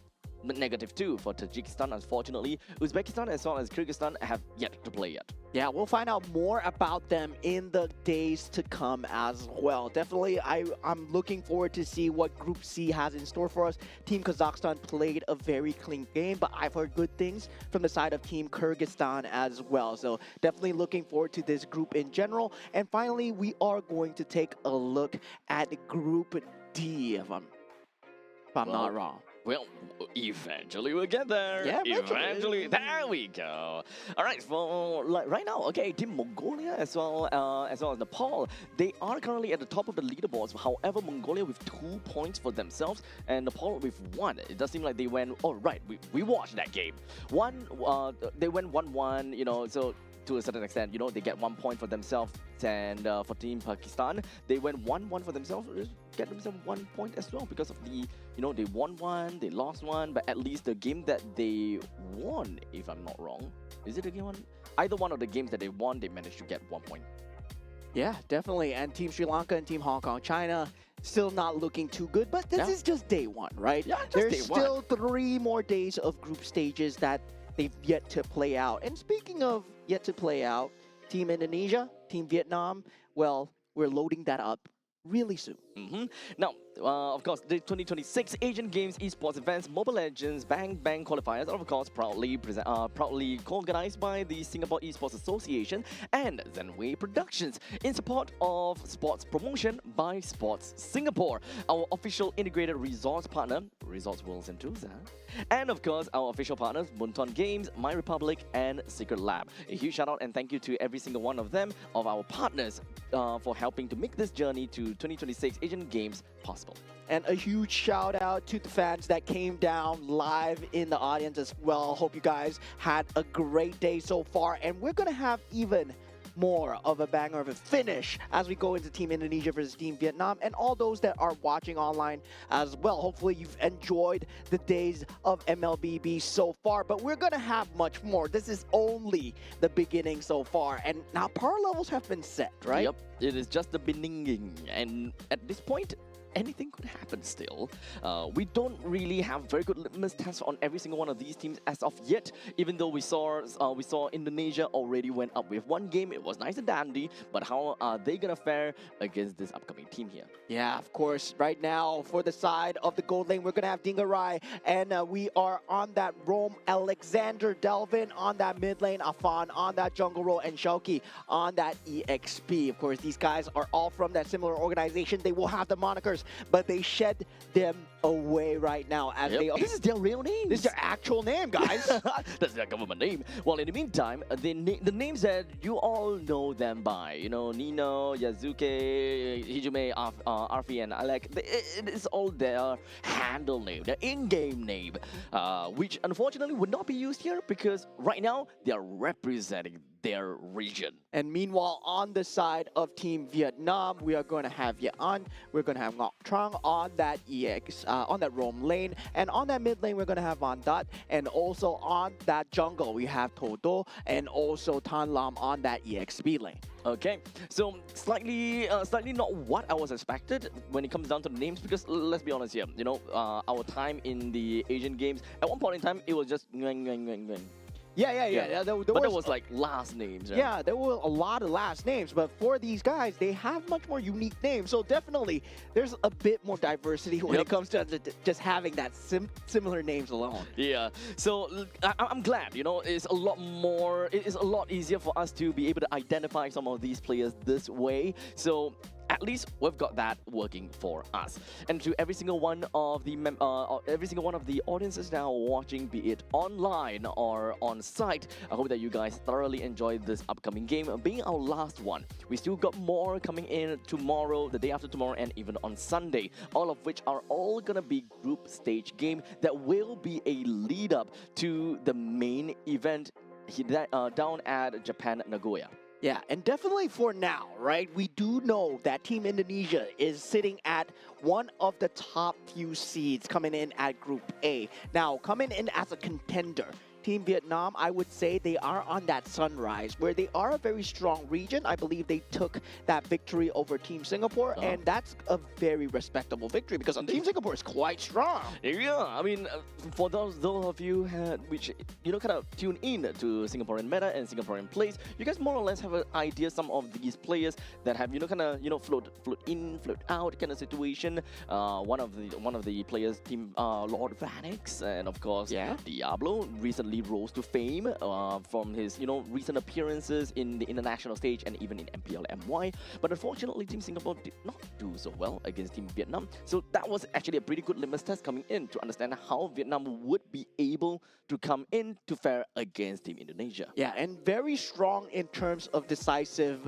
macro decision making as well. In terms of the entire gameplay itself, I would say Team Vietnam have a very good understanding of the game, but now that understanding is going to be fully put to the test, right? Because we saw from the previous game that they played against Team Laos, Team Indonesia are very prepared to shut down whatever comes their way, and it's going to be the map of broken walls once again. Oh man, I'm just staring at production right now. It's like, guys, what is this? Just staring at them. Hey, you know, who's gonna do? Who did this? It is what it is right now, as it is a map randomization, and we rolled Broken Walls quite a lot of times in the mainstream here. And for the Broken Walls itself, definitely you will have a lot more capability to traverse into the crevices and also play around with terrain, a lot more choke spots as well. So definitely you're going to see heavy AoE coming out from both teams, but given how the meta has been playing so far, there are teams that favor that guerrilla playstyle over that team fight as well. As such, without further ado, we're going to be jumping right in over to the team draft is with banned. Volvius. Volvius, of course, is going to be thrown right into the banning pool. Kalia alongside with the Freyr. Nice to see that Marcel is going to be taken away together with Fanny. Yeah, so Marcel has been a problem until as of late, right? Team Malaysia versus Team Philippines. I feel that they just ignored the Marcel problem by just not looking at it. That hero doesn't exist for them. And right now, it's finally back in the server, and it feels like it's going to be banned out. Meanwhile, for the side of Team Indonesia, banning out the Freya as well. And Freya, we have not seen any play today so far because it's been consistently on that ban ladder.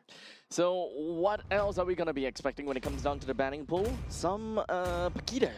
Yeah, Paquito is a very huge pick here, but they Your do team ban is out the picking. Fredrin. So for the side of Team Indonesia, they can actually pick up the Paquito for Shauki if they want to do so. Yep. Yeah, that's going to be a very strong opener, especially if they want to go into that macro playstyle. A punch for a punch, Your indeed. team is picking. Paquito going into the hands of Indonesia, that just means that they have very strong early game presence right off the bat from the XP lead. All the way to the start to the end, right? Even once you hit level 2, that is where there are a plethora of ways that the members from Indonesia will be able to start up a team fight, or perhaps even to just slam dunk in the XP lane.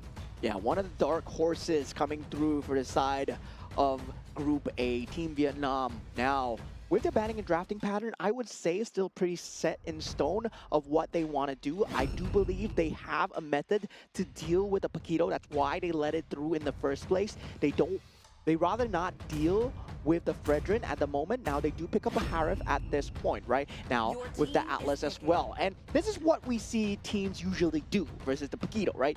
It's either you favor the guerrilla playstyle or you favor that team fight. And now for the side of Team Vietnam, they're really going to lean towards that team fight with the Zaman's Force and Fatal Links available. Now for the side of Team Indonesia, it's about playing in units, in short little Your units, team is get the picking. macro as much as possible, and we see a play out of the Claude and also the Dulce. Okay, so we'll see if whether this is a clock that plays the game and win harder for the team, or would they come down to a point where they, kind of have a little bit of difficulty in the early game and kind of come back to the game thanks to a clock. That's the kind of thing that we want to see. But in the meantime, let's take a look and talk a little bit more about Team Vietnam, because right now they do have a Harif and Atlas. So at this point in time, it doesn't really quite suggest anything as for Eve? now. But yes, you did mention about the Eve. I would definitely say that Eve comes in pretty well. Drags anyone into the RWM as an Atlas. Is very open. Your team is banned. And this is actually a very strong pick in this current meta right now. Ling is Oh. actually very favored. It's very strong in terms of that rank gameplay as well. We have not seen it resurfacing in competitive, but a lot of theories out there that Ling is back. And we talked about Bruno coming back as well. And Ling, together with the Harif, with the Zaman's Force, we saw the combinations coming through, especially when it comes down to 2025, right? In terms of MSC, the gameplays, Ling was all it. And now it's time for Ling to just show its little prowess here, back again here in this current meta. Yeah, Your I team do is kind of banned. want to find out a little bit more about what brought along the idea of picking back a Ling here. Does Your the team is battlefield change between the jungle creeps actually make a difference here? Yeah. And that's mostly the question. Yeah, the ability to get that level 2 slightly ahead when you get that early creep gives you a slightly better rotation, right? And Ling, if you can optimize that team is movement, banned. especially with the ability to just traverse across the walls, once you get that purple buff after that level 2 timing, you can get very early snowball in, especially since you have a very good iframe and also a very good ability to jump into these team fights. But of course, you require a very good setup. team That's is why the picking. Atlas and the Harif are already there. Now, for the bans coming through, they have the Hilda and the Khalid being banned out, and being taken out is going to be the Eve and the Sora for the side of Team Indonesia. And that Eve is going to be a huge issue, especially with the Ling and Atlas and Harif.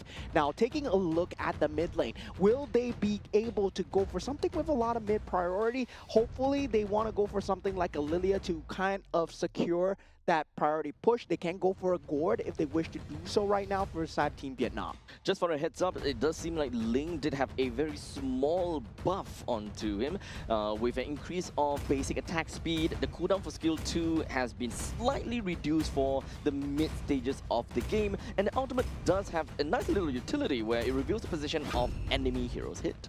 And now with the Team is EXP lane being picked up from the side of Terizla as well. And Team Vietnam really leaning into the team fight, right? But in terms of just team fight alone, they have the individual capability coming out from the Harif. With his Zaman Force, he can actually take skirmishes alone. Ling can take skirmishes alone, but Team Indonesia team pulling is out the picking. Guinevere and the Hylos. So having a semblance of control versus that Ling is going to be key, right? I was expecting something along the lines of a Kaja, and now that Hylos, yes, it does fit very well into that blazing duet. So now looking at the fact that Team Indonesia, they have a very tanky front line in the name of Hylos, while Team Vietnam, they don't necessarily have someone that can really whittle down this Hylos as much as possible in a quick span of time. So a really beefy front lines, we do have really strong control coming in from Guinevere and the Juicin, while in the meantime Claude and Paquito, you know, they have their power spikes in their own respective times of the game. Yeah, and the Valir will be that mid lane of choice once again, going for that team fight capability together with that individualness, right? If Valir gets jumped on, does have the ability to push the assailant away, trying to push the Paquito Purify away. too. Yeah, and with Yeah. Purify as well. So definitely you want to just have that bit of individuality. So I really like the draft coming out from the side of Team Vietnam. This is going to look like a great match. Yep. So with that all said and done, we are going to be jumping into the Land of Dawn, and of course, this is quite an interesting matchup. At least when it comes down to the draft from Team Vietnam, we haven't seen the Ling in a long time. And albeit picking up the Ling in the first phase is, of course, unfavorable, at least for me, but the very fact that the Claude has already been picked up from the side of Indonesia with no chance of a Moscow pickup, it doesn't really become a deal breaker for Team Vietnam after all. Yeah, and in the same time, right, Team Indonesia, they're going for that skirmish lineup as well. So meanwhile, for the side Team Vietnam, it becomes the onus on them to try and inst a lot of these choke points. Well, we'll see how this game is going to look out for all of us. If whether Team Indonesia is going to get a really hot early game start with that Paquito and the Guinevere, and in fact, pretty darn scary if you ask me. But Team Vietnam, they should have a lot of utility within of their needs in order to, you know, deconstruct some of these composition, or rather deconstruct some of these team fights with the help of Terizla, with their penalty zone, and of course, a lot of disengage properties in Vietnam's lineup. Yeah, there's going to be very good team fight capabilities coming out from side Team Vietnam. And meanwhile, for the side Team Indonesia, right, macro-based gameplay, still having the choice, the fluidity of that Guinevere. I still gotta say, has to be one of the top few picks that is available in the pool. And right now, they have the Paquito to combine with that. So the damage factor can come in, it might not come in. So for the side of Team Indonesia, that's what they have. They have the choice to commit and not commit as well. Of course, that glorious pathway can be used as a saving mechanism. Also, at the same time, it can be used as an initiation mechanism. Yep. In the end of the day, I really don't like the Guinevere pick. This pretty much dictates in Team Indonesia, like you mentioned, right? Committal or non-committal, which is something that can be played as kind of like what's the mind games against a lineup like Team Vietnam. As we mentioned, they do have disengage tools and resources that allows them to, you know, break out a team fight.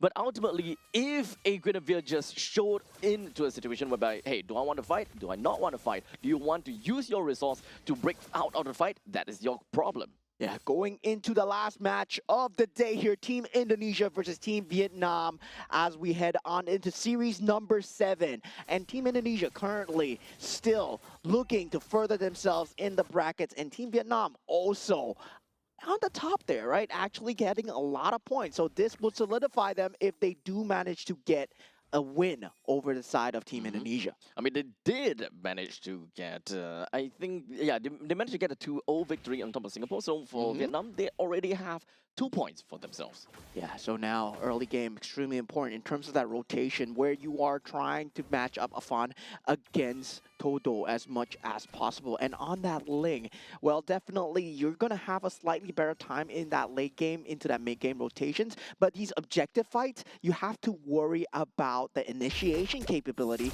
coming out from the side of Team Indonesia. And that's when the Guinevere jump becomes much more pronounced. There we go. Three members from the side of Team Vietnam.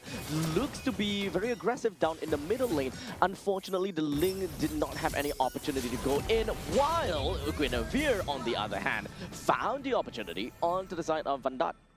Yeah, and I'm surprised, right, that Valir did not go for the Purify against a Guinevere, and this is going to be hurting so much as we see Tarizla almost getting taken out here. And Xiaoqi, in no man's land, will be eventually taken out. As Team Vietnam, they do get a great response for the troubles. Yep. It's really unfortunate that Xiaoqi was not able to get a kill down on the Tan Lam, but in the end of the day, the main thing is Tarizla is still stuck at level 3, allowing Afan to pick up the turtle, which is actually the main idea that Team Indonesia wants to do, to send Tarizla back home, which they did, but unfortunately not in the fashion that they wanted to by sacrificing Xiaoqi. Yeah, very scary early game momentum coming in from the side of Team Indonesia at this point. I gotta say, having that Guinevere available, ability to jump here is going to be very scary for the side of Team Vietnam, as they have to consistently keep in the back of the heads, right? If they're playing near a bush, they need to have the vision, and they currently don't have it because Fatal Link's still not up for the side of Ngoc Trang, but at the same time, they need to make sure that these Fatal Links are not wasted. At this point in time, we're 3 minutes into this game, and Team Indonesia, they do have about 1,000 gold lead. Well, as we kind of talk about the junglers in this case, it does seem like for Ling that's playing, that is Todo, he don't really seem to be really up on the XP curve, as he's currently still stuck at level 5, slowly get to level 6. But Afan is definitely way above all of that. Yeah, now with the initiation coming in, Violet Requiem not able to catch because there is that disrupt coming out from the side of Van Dat at this point. Yep, he's not gonna be caring about too much of that because the ultimate is essentially a free cleanse. Now he right now down to the bottom lane, Todo trying to get a kill down on Afan, but unfortunately wasn't able to get a final hit in, and he went all in for that. The rest of the members coming from Team Vietnam wanted to come in to help things out. Unfortunately, now they're in a tough spot, and Tan Lam will go down together with Todo. Yeah, that would have been a great news for the side of Team Vietnam if they were able to take out Afan over there during that orange buff take. But now with him out of the picture for the side of Todo, it's going to be back to the drawing board here with no buffs into that next objective take. Now this second turtle currently still 3,000, close to 3,000 golds ahead for the side of Team Indonesia. Oh, that's a stun, and that is a Violet Requiem on the Todo. Once again, this is a game where Team Vietnam, they are unable to control their own jungle. This is the kind of situation that you would see if you don't really have very good lane priority in the middle lane to kind of hunker down your own jungle, where it is so easy for Alexander as well as Afan to just casually walk right in. Yeah, and now it becomes a question of whether or not they're going to keep that macro control, especially if they're able to play cross-map coming in from Satodo. But now with the Glorious Pathway, it's really tough for them to do anything at this point in time, as now another one sends up to the sky, and there's going to be Ngoc Trang. He fell down and fell hard indeed. Yeah, there's so much lockdown coming in from the side of Team Indonesia. They're just getting CC'd. They're just getting consistently stunned, knocked up, unable to fulfill any action, right? In that position, Ngoc Trang, he had that perfect timing for that Fatal Links, but you can't even press the button. At this point, Team Vietnam, they're on a really difficult spot. Todo does not have any farm, and unfortunately, oh no, not another one of fun. He is just not caring about anything at all. Well, the penalty zone did manage to come out, but that's not going to do too much to Afan. And it finally went down after that Fatal Links, but that is a lot of utility used by Vietnam. Yeah, great response coming out from the side of Team Indonesia to just get the macro play going on the top side. Todo in a lot of trouble here as Dalvin, he's just going to dive in here. Not giving a care into the world, just playing behind the enemy lines. This is unfortunate, right? Vietnam, they the throats of Team Vietnam. Yeah, and at this point, right, there is an ugly creature called the Claude sitting in the back of everybody's mind here. This is a late game monster that has been scaling and has been given a lot of space, to work with. Now, Delvin might be in a bit of trouble here. They're trying to greed out right now for the side of Team Vietnam. They're constantly just trying to join into these fights and hoping that they will be able to get something. But right now, the Fatal Links are going to be conducted down. And in the meantime, it's just going to be Delvin just constantly just waving up the lantern onto the opponents as much as possible. To see immunity coming in from Noctrong, he will be able to get away. While in the meantime, middle lane, Vietnam not being able to get himself right out of the grasp of Delvin. And the thing is, the Harif did have that Purify for the initial initiation from Afan, but he underestimated the damage that could come out from the Guinevere. That left him in a sliver of HP. And that's the side of Team Vietnam, just overestimating their current capabilities right now. Now, they don't have a lot of battle spells to work with. They're down 7,000 gold 7 minutes into the game. And that Fatal Links, well, the farm is too far gone for the side of Team Indonesia. And this is the critical mass coming through from the side of the Claude as well. He's going to start picking up his items. Blazing Duet is going to start hurting a lot more here. The turtle goes down to the hands of Afad. At this point in time, they're just waiting for the perfect opportunity to eventually jump onto Vietnam.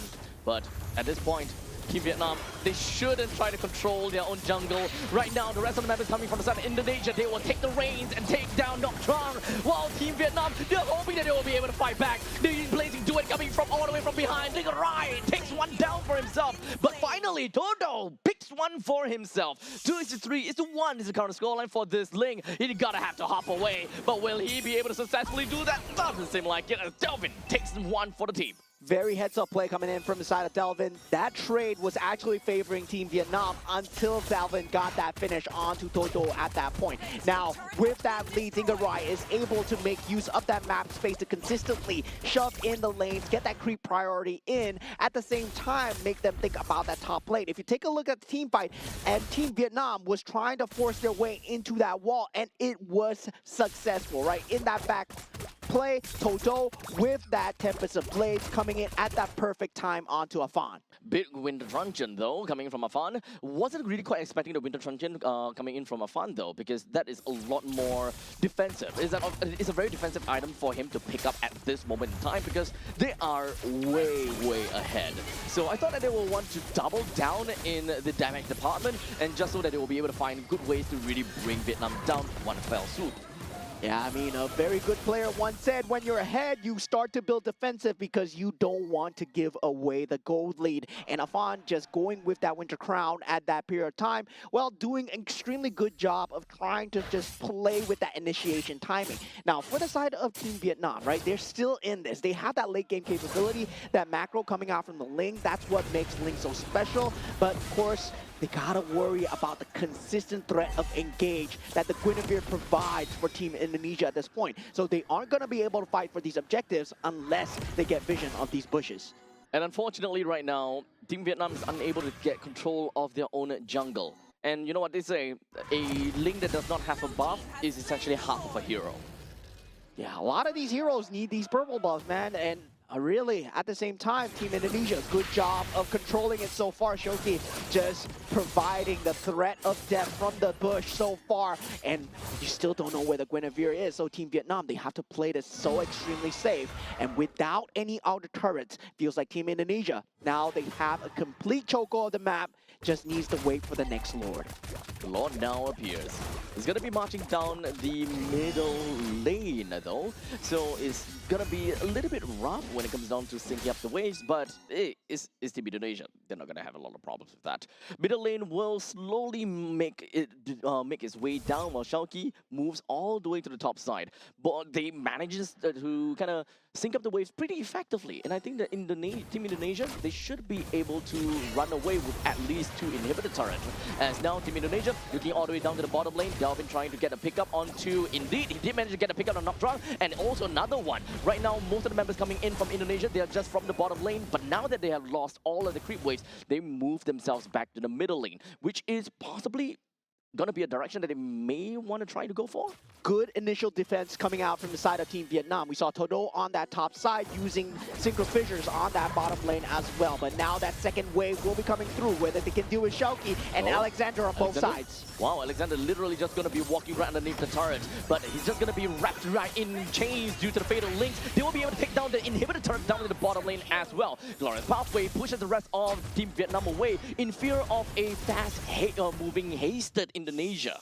And now Todo is still trying to make his best out in that back line, uses the Tempest and Blades, will be able to get away, but Dingarai is on that job so far and takes out Todo. And unable to get that macro gameplay, unable to get that cross-map gameplay as well. And we saw the Noctron using Atlas, getting that fatal links, not committing the flicker actually, only onto one target. And that might be just too little too late here. We've got to conceal. They're looking for an opportunity, but here we go. Even when it comes down to Glorious Pathway, they wasn't able to get themselves super deep into that fight. But at least they do have Nocturne, and they try to bring him down. Brings him all the way down to 1/3 of a HP, but did not want to completely go too far. Yeah, at this point, Team Indonesia, they know what they're fighting for. They're not trying to make these errors anymore, not diving into the enemy back lines. They know that the Lord is coming up in that 24 seconds. So definitely just trying to play that tri-lane pressure, push out the creep waves, get the vision through, secure the objectives. Then we take the inhibitor turrets. And this is very disciplined gameplay coming out from the side of Team Indonesia so far. For Team Indonesia, they're not trying to end the game as fast as possible because they understand that right now it's not about the fact that they would have a slower curve or the fact that they are not afraid of late game. In fact, they are a little bit afraid of late game. However, the speed of which Dingarai is going to get bumped versus, both Vietnam plus Todo is just non-existent. Indonesia would be well ahead and super accelerated because we're talking about Claude after all. The entire team comp of Indonesia would not be afraid of Vietnam all the way until 18 plus minutes. Oh, look at Shouki. It does seem like Shouki is trying to go for a little bit here, but he's all the way at the back line trying to go for a tap bait of Proxy. Flickers in, but unfortunately the steering torn will push him back a little bit, but it's going to be a-okay for now. But here comes Alan and Todo all the way down to the bottom, goes for 3 swords, but unfortunately wasn't able to do anything with any of those swords as Fan pushes himself right into his fate. 4 members down, and Dingarai cleans it all up with a quick blazing to it, and Indonesia will march it right down from the top lane, and they will end this game with no problems at all. Perfect map presence to end the situation there. Clean sandwich from the Paquito player Shouki, aka Nino, and pulling it off from the backside. You saw Delvin just going ham, making sure that Harith is unable to deal any semblance of damage towards the team. Once the Lantern was there on Harith, no Zayman's Force, and the entire team fight was set in stone. It's all about zoning, and Indonesia, they managed to zone really well, right? The moment that we kind of see the Juicin is just kind of untouchable, there's just you kind of require a little bit too much resource in order to take that Juicin away. Taking the Juicin away undoubtedly will open up a wide avenue for your team to be able to rush in or continue on to the fight. However, that also means that you will use a lot of resource just to deal with the Juicin and what's left after that. Yeah, and that's a very key marker in terms of good players as well, right? In terms of learning how to play the Juicin, the more ahead you are, the more Juicin can go for in terms of that space, in terms of that takeaway, where usually we see when the arrival of the CC came, the ability to just make use of the farm into the space. Now Juicin, you can do that on a much higher level, especially on that mid lane, and teams, they've been learning how to play against that Juicin, but it was not enough, right? There was no flank capability. There's no way to punish that Juicin. The more farm Juicin has, the harder it is to play, and that's why it's such a heavy-handed hero to give into the hands of Team Indonesia. Extremely pivotal over to the lineup of Team Indonesia. If not for the Juicin, then the zoning gameplay from Team Indonesia will not be as one-sided as we had seen. Of course, congratulations over to Delvin for playing as the Juicin, the MVP of the game, with a total of 8 kills, 1 death, and 5 assists. Yeah, so far, so good. And I gotta say, right, the pressure coming in for the side of Afan on that Guinevere was just ever so present on the map. You can see that once you start to lose that early game where you start to lose it because of a very well-placed jump coming out from the Guinevere. And starting, you gotta play so scared. And you become even more scared, and you start to lose space because of that, because you don't have the vision to deal with the Guinevere. So the Guinevere has constantly just put out a lot of presence all the way from the start of the game to the end parts of the game.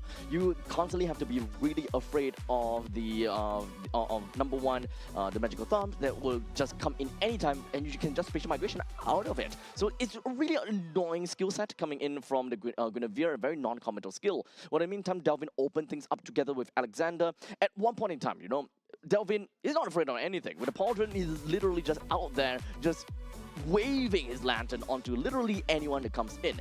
And most of the time, it was Nocturne that is unable to do anything because he's constantly had stacks on top of that Atlas. Yeah, and there were very little committal coming out from the side of Team Indonesia as well, right? You can see the amount of utility that they had towards the end of the fight. Team Vietnam, they had to throw everything and the kitchen sink at Team Indonesia just to make these team fights stick. Meanwhile, for the side of Team Indonesia, they could have held on to that blazing duet until the end. They held on to that glorious pathway into that end as well. And really, much more of that threat of the damage coming through from the Paquito and the Guinevere that's just consistently keeping them on their toes. Yep.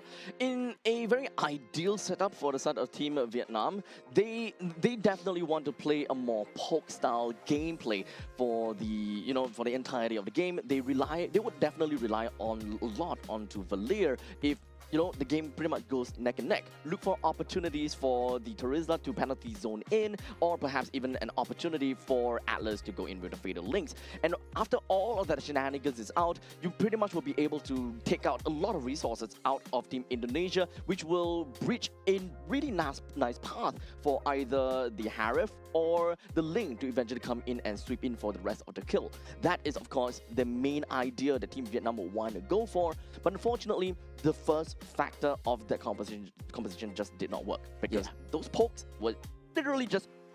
Yeah, and at the same time, I would say that that early game just not favoring as well, right? Not at all. Just completely one shutdown into the next, and after the first turtle was taken, I mean, that Ling pick looks good on paper, really good in terms of that macro play, but when it comes down to the execution, the amount of control that Team Indonesia had, that Hylos pick, I mean, at that point, Hylos pick, you might think it's not intentional, but from Team Indonesia, it was completely intentional, because one particular stun into that setup from the Guinevere, that really set the snowball going. Indeed.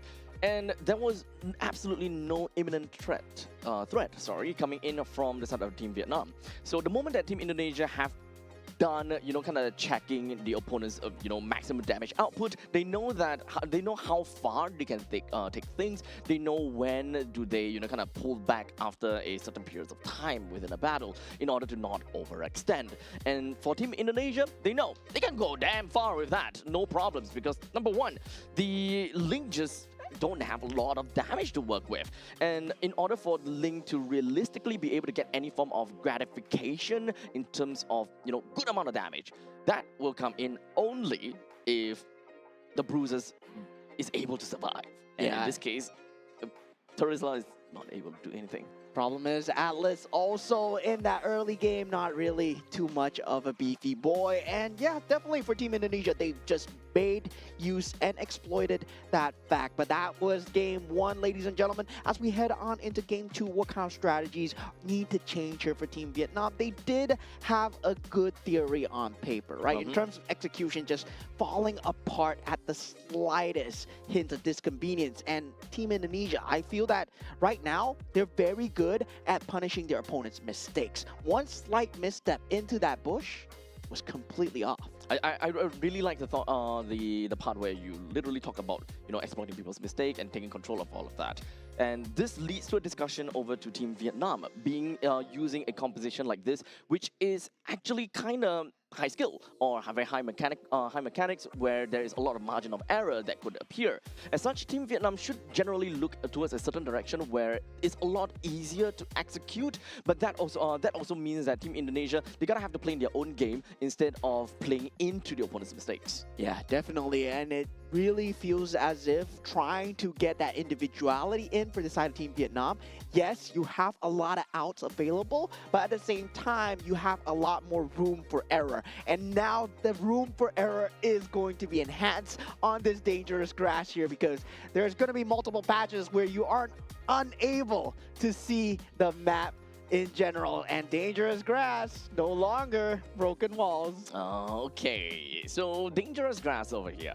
So we talked about that very fact that it had minimal impact to how you pick your heroes at the start. Oh no, sorry, right now. At a point in time when dangerous grass first came out, everyone was looking at, oh, Hilda's gonna be so good in this and this and that. But it became very telegraphic that the moment that dangerous grass comes in, most of the teams will kind of draft in a way where they expect the Hilda to come out, or expect some of these very annoying assassins to eventually pop up too. Yeah, and now we will have that staple ban of the Marcel, and also the Freya, the Fanny, and the Phobius as we head on into the banning and drafting stage. But this time, Team Vietnam will be the opener here. They will get that first pick in first. So right now, they can force out the Guinevere if they want to. But meanwhile, for the side of Team Indonesia, I believe they know how to deal with that.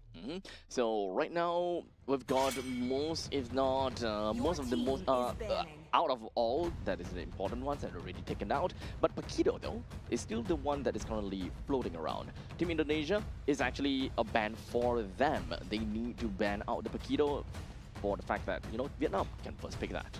Yeah, and I mean, I feel that Team Indonesia, they can let the Paquito go. They know how to play against the Paquito, right? They were playing that team fight-centric lineup, and they played it extremely well against the Paquito as well. So definitely, to them, I would feel that this is not much of a priority to let the Paquito go. But in the same time, do they want to test themselves in the current meta where Paquito is so strong right now? Do they really want to give it away? Well, it kind of seemed like it. Unless Team Indonesia is, kind of being a little bit cheeky here and thinking, hey, you know what, Vietnam might not play the Paquito, so we'll take the Paquito for ourselves. Yeah, I mean, Kind at of the like a same time, gamble. yeah, Team Vietnam, they have to pick it up. They have to pick it. They leaked it through, and if they give it to the side of Team Indonesia, it's going to be a Paquito Claude following through for the side of Team Indonesia once again, right? So right now, I believe for the side of Team Indonesia, they're going to look at the team fight options available. I would say they can go for what Team Vietnam went for. They go for the Atlas themselves. They go for the Harif themselves and show them that this is how the team fight lineup is meant to be played. So there is definitely some merits to getting those heroes out immediately, but you also gotta have to be careful with what Vietnam brings on over to the board. Understandably, the moment that you kind of show your hands onto the Harif, you can definitely expect a possible Akai coming in. So for the side of Indonesia, how do they want to prepare for a possible Akai jungle from the side of Team Vietnam? Because Paquito is already picked out for XP lane, a tank jungle is very likely to happen. I would say a tank jungle with a Paquito. Yes, at the same time, you are going for the best of both worlds, but you want to bank everything on that movement, on that macro, right? And we see Paquitos really do well if, let's say, you're given the space to do so. And I feel that more space is given from macro characters such as Claude over the Akai as well. So I would say great counter, but at the same time, they're gonna just prioritize that individuality, make sure that Guinevere is through, get that utility jungle through, make sure that, yeah, you have that threat of the jump. Okay, so at least when it comes down to Guinevere, it's still going to be picked up as one of the best junglers right now and around. Yves going to be picked up as well, so they do have got pretty good area denial against a Harif that is just, happy farming around inside of his own Zaman force. So they do have an answer to that. It's not so bad. So now the question is, what is Vietnam going to do in order for them to transition themselves in the early stages, to the mid stages, to the late stages? I'm pretty sure that Paquito should be able to do a relatively good job in that early stage, but who is he going to pass the baton over to? Yeah, and now with that Sora pick as well, right, coming through for the side of Team Indonesia. Now they make it so that that team fight is totally inaccessible for the side of Team Vietnam. And with that ban coming through, yes, there is that Valentina still available in the pool, but they don't really need to think about it because Eve has been shown. Now take out the Claude, make sure that the possibility of the macro is not there, and possibly the next ban you take out the Moskov as well. Just make sure that Harif has a great time scaling into that mid game. In the meantime, for Team Vietnam, what they're going to be looking out for is going to be a jungler hero as well as a roamer hero. So anything, honestly, at this point in time, tank junglers are good to ban out. Guinevere's jungling. No, as going up against Indonesia, right? Oh, so, yeah. Yeah, so they would want to ban for tank junglers in this case, or anyone that's tanky at this point in time. Yeah, the box here already out. The Fredrin would be a good ban here as well. I mean, even the Akai for the side of Team Indonesia, they might want to pick that up. It is a very good counter mechanic, especially against the Guinevere. If you can force a jump into a clump spot, that heavy spin pin the Guinevere into the wall, and yeah, suddenly that initiation can go Ari. But this is a point in time where I think that the Akai in the hands of Vietnam can still be good rather than an Akai in the hands of Indonesia. It kind of defeats the purpose of what Sora would want to do, number one, and it kind of punches everyone else away from the Zaman Force on the side of Harif. It might be more detrimental to Indonesia for them to pick up rather than for Team Vietnam. There is still quite a bit of merits for Team Vietnam. Yeah, at this point, still banning out the Hylos. They don't want that glorious pathway, and for Team Vietnam, they just take the Akai out of the discussion. It's still a very good pick, I would say, even with the Zamon's Force and also the Sora. Doesn't matter, that Akai, that heavy spin, that utility, is a very good disengage tool that they can use whenever, and they can choose when to use it. But now they go for the Atlas here. Fatal Links now in play. Okay, so we still have a jungle role that Indonesia needs to look out for. Team Vietnam now, though, they need to look out for a gold laner and a roamer. At this point in time, they don't really have someone that is able to, kind of hold the Lord. That's number one. So having some tanky front lines is understandably going to be great. No Hylos, no Baxia, no Fredrin, no Akai. We definitely don't want to see the Valerica. I mean, Grok might still come into play. They can go for an all-out mobility clear here with that mid lane. They can go for the Cho, they can go for the Khalid as well. That's going to be a great option. But they go and the Melissa as well. Okay, so Melissa, I mean, in terms of the buff, that mythical honor battlefield, yeah, you do get the buff in, but I'm not too sure in the tournament mode whether or not you get that same buff. So yeah, so for the side of Team Indonesia right now, still left in their roster is potentially that final EXP / no, jungle probably. So Team Indonesia, we're looking at the final pick. At this point, it could go anywhere. It might not even need to play a tank jungle at this point in time. What is the weakness coming in from Team Vietnam? There is a Melissa. It's not going to be very easy to assassinate at this point. Feels a lot more divey for Indonesia. Yeah, they still need something to just kind of have the damage. There we go, the dive. Yeah, so they go for the Harley. Yes, I kind of like it, but at the same time, it goes against what they want to play, right? Where the Zamon's Force, yes, it's going to be a great tool, but they don't have that typical front line. So they're really, really relying on the Shifting Skies.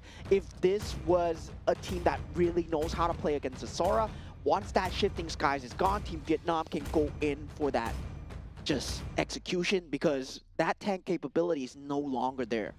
I think it all boils down to who is gonna be the main scapegoat of each team, right? For Team Vietnam, understandably, they want the glue to be taking up most of these damage and to be the one that literally have the enmity from Team Indonesia. Well, Indonesia, same thing. They kind of want that from the Atlas, roamer for roamer kind of situation. But realistically, for Team Indonesia, they want to lock down onto Paquito as much as possible. Yeah, I mean, at this point, when we go into the game number 2 of Team Vietnam versus Team Indonesia here, I would say there is still a slight gap in synergy when it comes down to Team Vietnam. They did pick up the Guinevere and the Paquito, which has very good mobility, very good damage, very good individual gameplay, right? But in terms of that team fight, I would say glue, you require that AoE, you're running into something, and that real manipulation, I don't think it's going to be enough. So at this point, the way that Team Vietnam is doing is, of course, the old style of jungling. That means that you still need to go over to the River Crab in order to hit level 4. Well, the way that Team Indonesia do is that they will take all 5 of the creeps within of their own jungle to hit the level 4, so they don't even need to talk about getting the jungle crab for themselves. So the jungle crab, understandably, will go over to Shaoqi, and this elevates the northern part of the map. This elevates Indonesia in that kind of extent. Ready, early game skirmish coming through from the side of Alexander as he puts in that flicker, that first blood, really thirsty for it so far. Oh, immediately with a flicker coming from the side of Nokrang, goes straight in and gets a kill down onto Dingarai. Not going to be able to do that over to Alexander though, but that is a big win. An overextension coming in for the side of Team Indonesia as they thought that, yeah, Inspire Melissa, yeah, you know, doesn't really have that capability to escape. Well, slight bit of arrogance there as they really jumped into that kind of gameplay without the ability to burst the Melissa down. And that's going to be a problem, right? When it goes into that laning phase, Melissa is really a very good lane bully versus the Hara. As of now, we've got a turtle that's already been popped right out, and Alexander is looking for an opportunity, although only at level 3. Total takes down the turtle with no problems whatsoever, but Indonesia does seem like they're not going to allow Vietnam to run away with that. They bring Noctrang down, and now up to the northern side, we do have the shifting skies down over to the side of Guinevere, but unfortunately, the fight is going to go completely on the opposite end. As such, it's going to be a 1-for-1 trade, make that 1-for-2 trade. Team Vietnam is actually having a pretty good time on top of that. Alexander puts his face right in the face of Tunram. I don't know how that happened, but we are starting to lose more members from the side of Vietnam. And Team Vietnam, they respond extremely so well against the utility usage. Now, they are showing their prowess here, right? This lineup is extremely good at taking these scrappy fights, especially when the burst is not around. And Team Indonesia, they're very reliant on the burst coming through from the Harley. If that burst is not present in time, especially if the magic damage does not come through, Team Vietnam, well, they can take a sustained fight for days. I don't expect to see a Atlas to get 2 kills right off the bat. It would have been great, understandably, to go, if it went over to Shaoqi, Afan, literally to anyone else but Alexander. So him getting 2 kills just pretty much means that whatever kill the Indonesia have gotten for themselves, it really didn't matter too much. Well, for Team Vietnam, they have 1 kill over to the Glue. They don't really like that as well. But hey, at least the Yeeve got 2 kills, and I think that that is going to be a great start for him.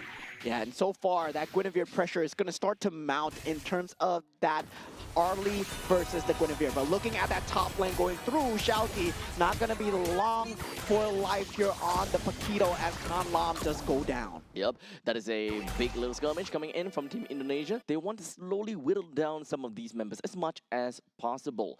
But you can see Team Vietnam, they're trying to put up quite a bit of pressure to the side of Team Indonesia as well. They are being pretty methodical and actually pretty good discipline as well, almost.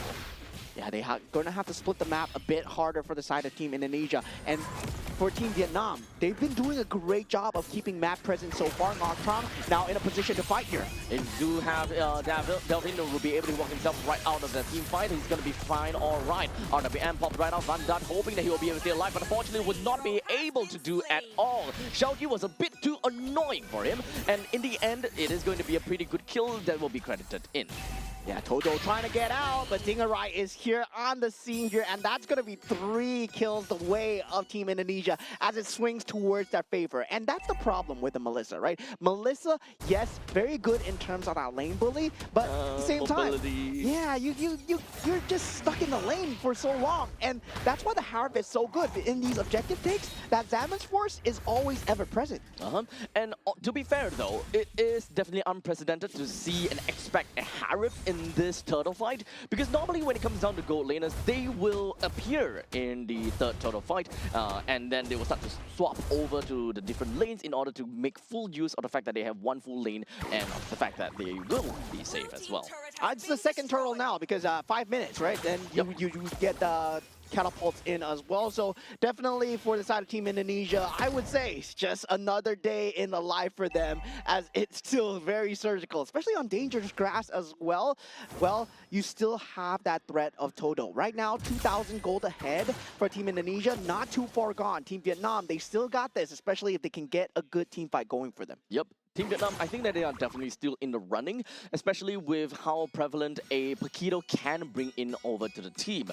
It requires really a lot of, deficit in order for a Paquito to not be able to do anything. But here we go, Toto jumping on the Delvin, but unfortunately that is a pretty good fatal links going in. Bring Toto down, and they are hoping they will be able to do enough over to Tan Lam. Yeah, great real-world manipulation coming out from the side of Team Vietnam, but slightly not enough. And now Melissa in a lot of trouble here, not able to get out. And that's the problem with the Melissa, right? You have the Inspire, you don't have the survivability. Now we do have the stick coming through from the side of the Glue, trying to do what they can. They will get Dingerai down for the side of Team Vietnam so far. Yep, pretty good. But now Nocturne, he really needs to run back and really help Van Dart, but that doesn't seem like it's going to be the case at all. So right now, the mobility of Nocturne is not going to do anything. In fact, it's going to be difficult, but hey, at least it is Tan Lam. He's got a lot of damage for himself, and that's fine and dandy. Right now, without Alexander, this might actually be a really good fight for the side of Vietnam, but unfortunately, the Shifting Sky coming in from the side of Shulky will be able to do quite a lot of damage over to the side of Toto. Brings him down, while in the meantime, Vietnam, I don't know how, but he manages to take down the Turtle as well.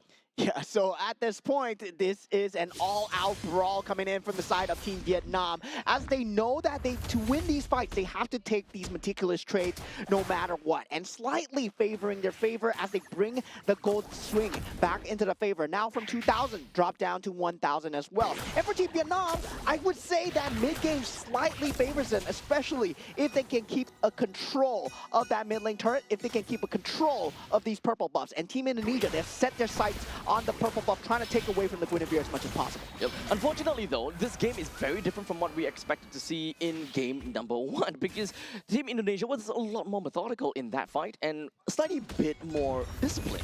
Right now, the fights are a lot more scrappy, and it feels like they're throwing caution into the wind. They are trying to get kills because, why? I can, kind of situation. But it also means that they are throwing some of these fights out of the window and being like, you know what, we can sacrifice a little bit here, we can sacrifice a little bit there. But ultimately, we gotta have to discuss, where are all these kills actually going to? 3 to Afan, 3 to Alexander, and 4 to Dingerai. And that's good news for the side of Team Indonesia, for sure, but definitely it's because of the fact that there's still a gap in the lineup, right? We expected them to go for a tank utility jungle to just secure the team fight as much as possible against a Paquito, but now they have kind of a weird pick-off lineup and they're still going for it. What a burst, but wait a second, Tan Lam, he will survive from all of that. Well, in the meantime, the RWF is going to be popping right in the middle of the fight. That's not going to helping him at all. Delvin picks him down pretty effectively, and yet another pickup over to the side of Vietnam, thanks, of course, to the Lanterns.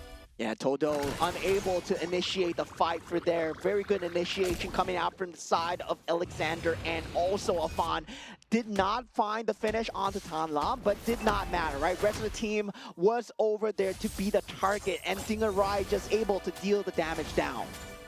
With the Lord now currently available for Indonesia to pick up, and Team Vietnam, I don't think that they have got a way to really stop this. Technically, if they will kind of walk right in, it might be a possibility. However, Toto is only at level 10 as opposed to Afan at level 12. So the quality of retribution is definitely not quite there in order for Vietnam to have a good steal.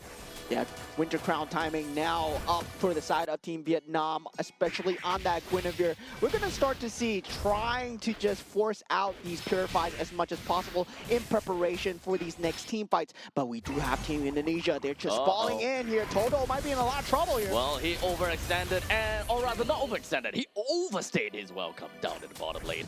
Technically, he should have expected that he stayed, more than 2 seconds, a little bit too long, and everyone just comes flooring down. Yeah, and there was great movement coming in from the side of Team Indonesia. Now with that Lord capability up in that mid lane as well, that Holy defense is going to be put under breach here as Team Indonesia. Oh, unfortunately, the Holy defense was not able to blast that Lord, and that is actually going to mean quite a lot. So now the Lord will be tanking up quite a bit of the damage, while in the meantime, Team Indonesia, they will be focusing quite a lot of their firepower up to the top lane, bring Tan Lam down. The fight is going to be continuing, while in the meantime, the Valiant Requiem lands on over to to the side of Delvin, while Glue possessing down over to the Alexander. And I'm not too sure whether this will do anything at all, but once he comes out of that, Noctrung is in a bad spot. With the Zaman Force, it brings him down.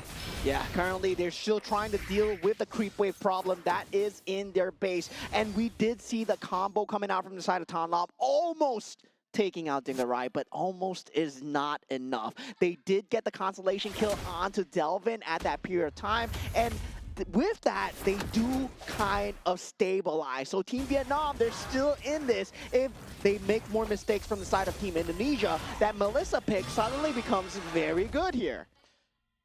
So with that all said, 6,000 goal lead in favor for Team Indonesia. But going back to a point where both teams are gonna be a little bit more on the calm side. Indonesia don't want to be too far in, or maybe on the other hand. As you can see, it is gonna be 1v3, and Indonesia looks for the opportunity and will jump in and proxy out, ensuring that this fight will be split into two, and making sure that Tan Lam would not be able to come in to help out. Alexander lands onto the Fatal Links and being able to get a kill down to Tan Lam, while Dingarai went so far and deep in, all by himself, while the rest of the members from the side of Team Indonesia, they will focus down over to Noctrung, bringing him down once and for all, a complete wipeout. A great split fight coming in from the side of Team Indonesia. If you notice where the Zaman's force was, it was in their inhibitor turret, taking out two members, and now Team Indonesia, they will have nobody stopping them, as Vietnam is 2 seconds away, and that's 2 seconds too late, as Team Indonesia will be taking a clean 2-0 victory. Looks scrappy, but still clean 2-0. Yeah, it is really scrappy, but hey, it's not about the process, it's about the result. And Team Indonesia, they managed to get themselves the win, and honestly, they are a strong team after all. So taking away a 2-0 victory, we kind of expected from that. But of course, when it comes down to Team Vietnam, we have high expectations from them, and we really want to see just what exactly they are entirely made of, and perhaps will be able to show us more about, you know, what are the hidden strategies that they may have, or if whether they have well prepared against Team Indonesia. I would say, given that show during that game number 2, At least game number 2? Yeah, they are looking competitive for the side of Team Vietnam, in the fact that they are making one of the top seeds bleed, and they are consistently getting the trades through. So I gotta say, Team Vietnam, they're finding their pace here. Yep, and honestly, when we're talking about the pacing, there are of course 2 heroes that really made it possible, being the Paquito as well as the Guinevere. The presence or the prevalence of these 2 heroes ultimately kept the team in check, whereas they always will be able to find a way to, number 1, pick up kills because of a very non-committal pickup from the side of Guinevere, and number 2, a Paquito just have so much mobility and of course burst explosive firepower to be able to catch up and catch up in fights. Yeah, and sadly for them, Alexander was on the case here. That's the MVP of the game on the Atlas. We did see the amount of damage that he's able to soak up during these team fights. In that early game, well, we talked about Atlas just beating people down. He was that guy. He was 2-0, right? At the start. He was 2-0. In the end of the day, he got like 3 kills, and we're just like, huh? What did this guy do? Yeah, this guy, man, this guy with the fleeting time as well. Oh, man. That Fatal Link combination, just so much threat coming through, and it was always at the perfect time as well, making sure that he's there to save the Harif, especially when the Zaman's force is down. He's never pulling it prematurely, as we see with most Atlas players coming in today. It's a very hard timing to get that Fatal Links correct. You don't want to pull it straight away. You want to do it for a cause. You got to have intention with it, and Alexander, he did have a lot of intention. Intention indeed, as we can, kind of rewind and kind of remember what happened at the bottom lane.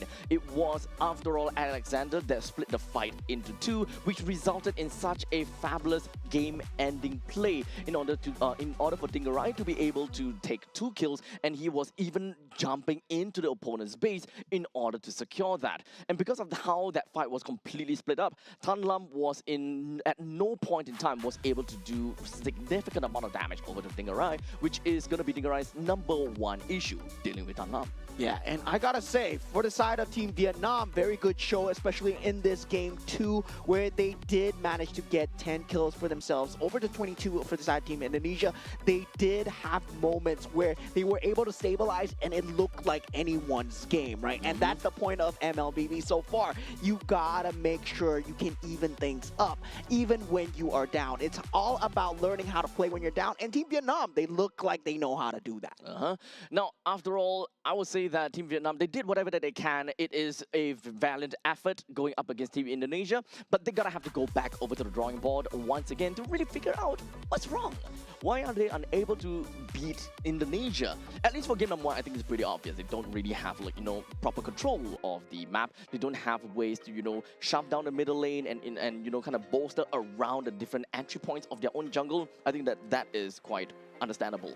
But game number 2 is where they started to bleed a little bit here. They give and take, to the point in time where, in the end of the day, Indonesia just had a better skilling, and of course, they just had better trades altogether. I gotta say, in terms of draft as well, they really put Team Indonesia on the ropes, right? Forcing them into that last pick for the Harley as well. That was not the prime pick that they wanted to go for. With that Akai ban, I gotta say, they had something. They knew it. They knew that was going to be one of the options as well. So with that ban, maybe a Barrage would have been good. No, not against a Guinevere at least. Yeah, so definitely gotta say, for the side of Team Vietnam, one of the dark horses for Group A so far. Now, Group A is consistent of a lot of teams in there, and only the top 5 will be able to make it over to the main event at Japan Nagoya. So it is going to be a cutthroat competition. However, today is only day number 1, and we have completed 7 series of games on stream, covering different kind of groups from A, B, C, and D. Ultimately, we've got 3 more days to go.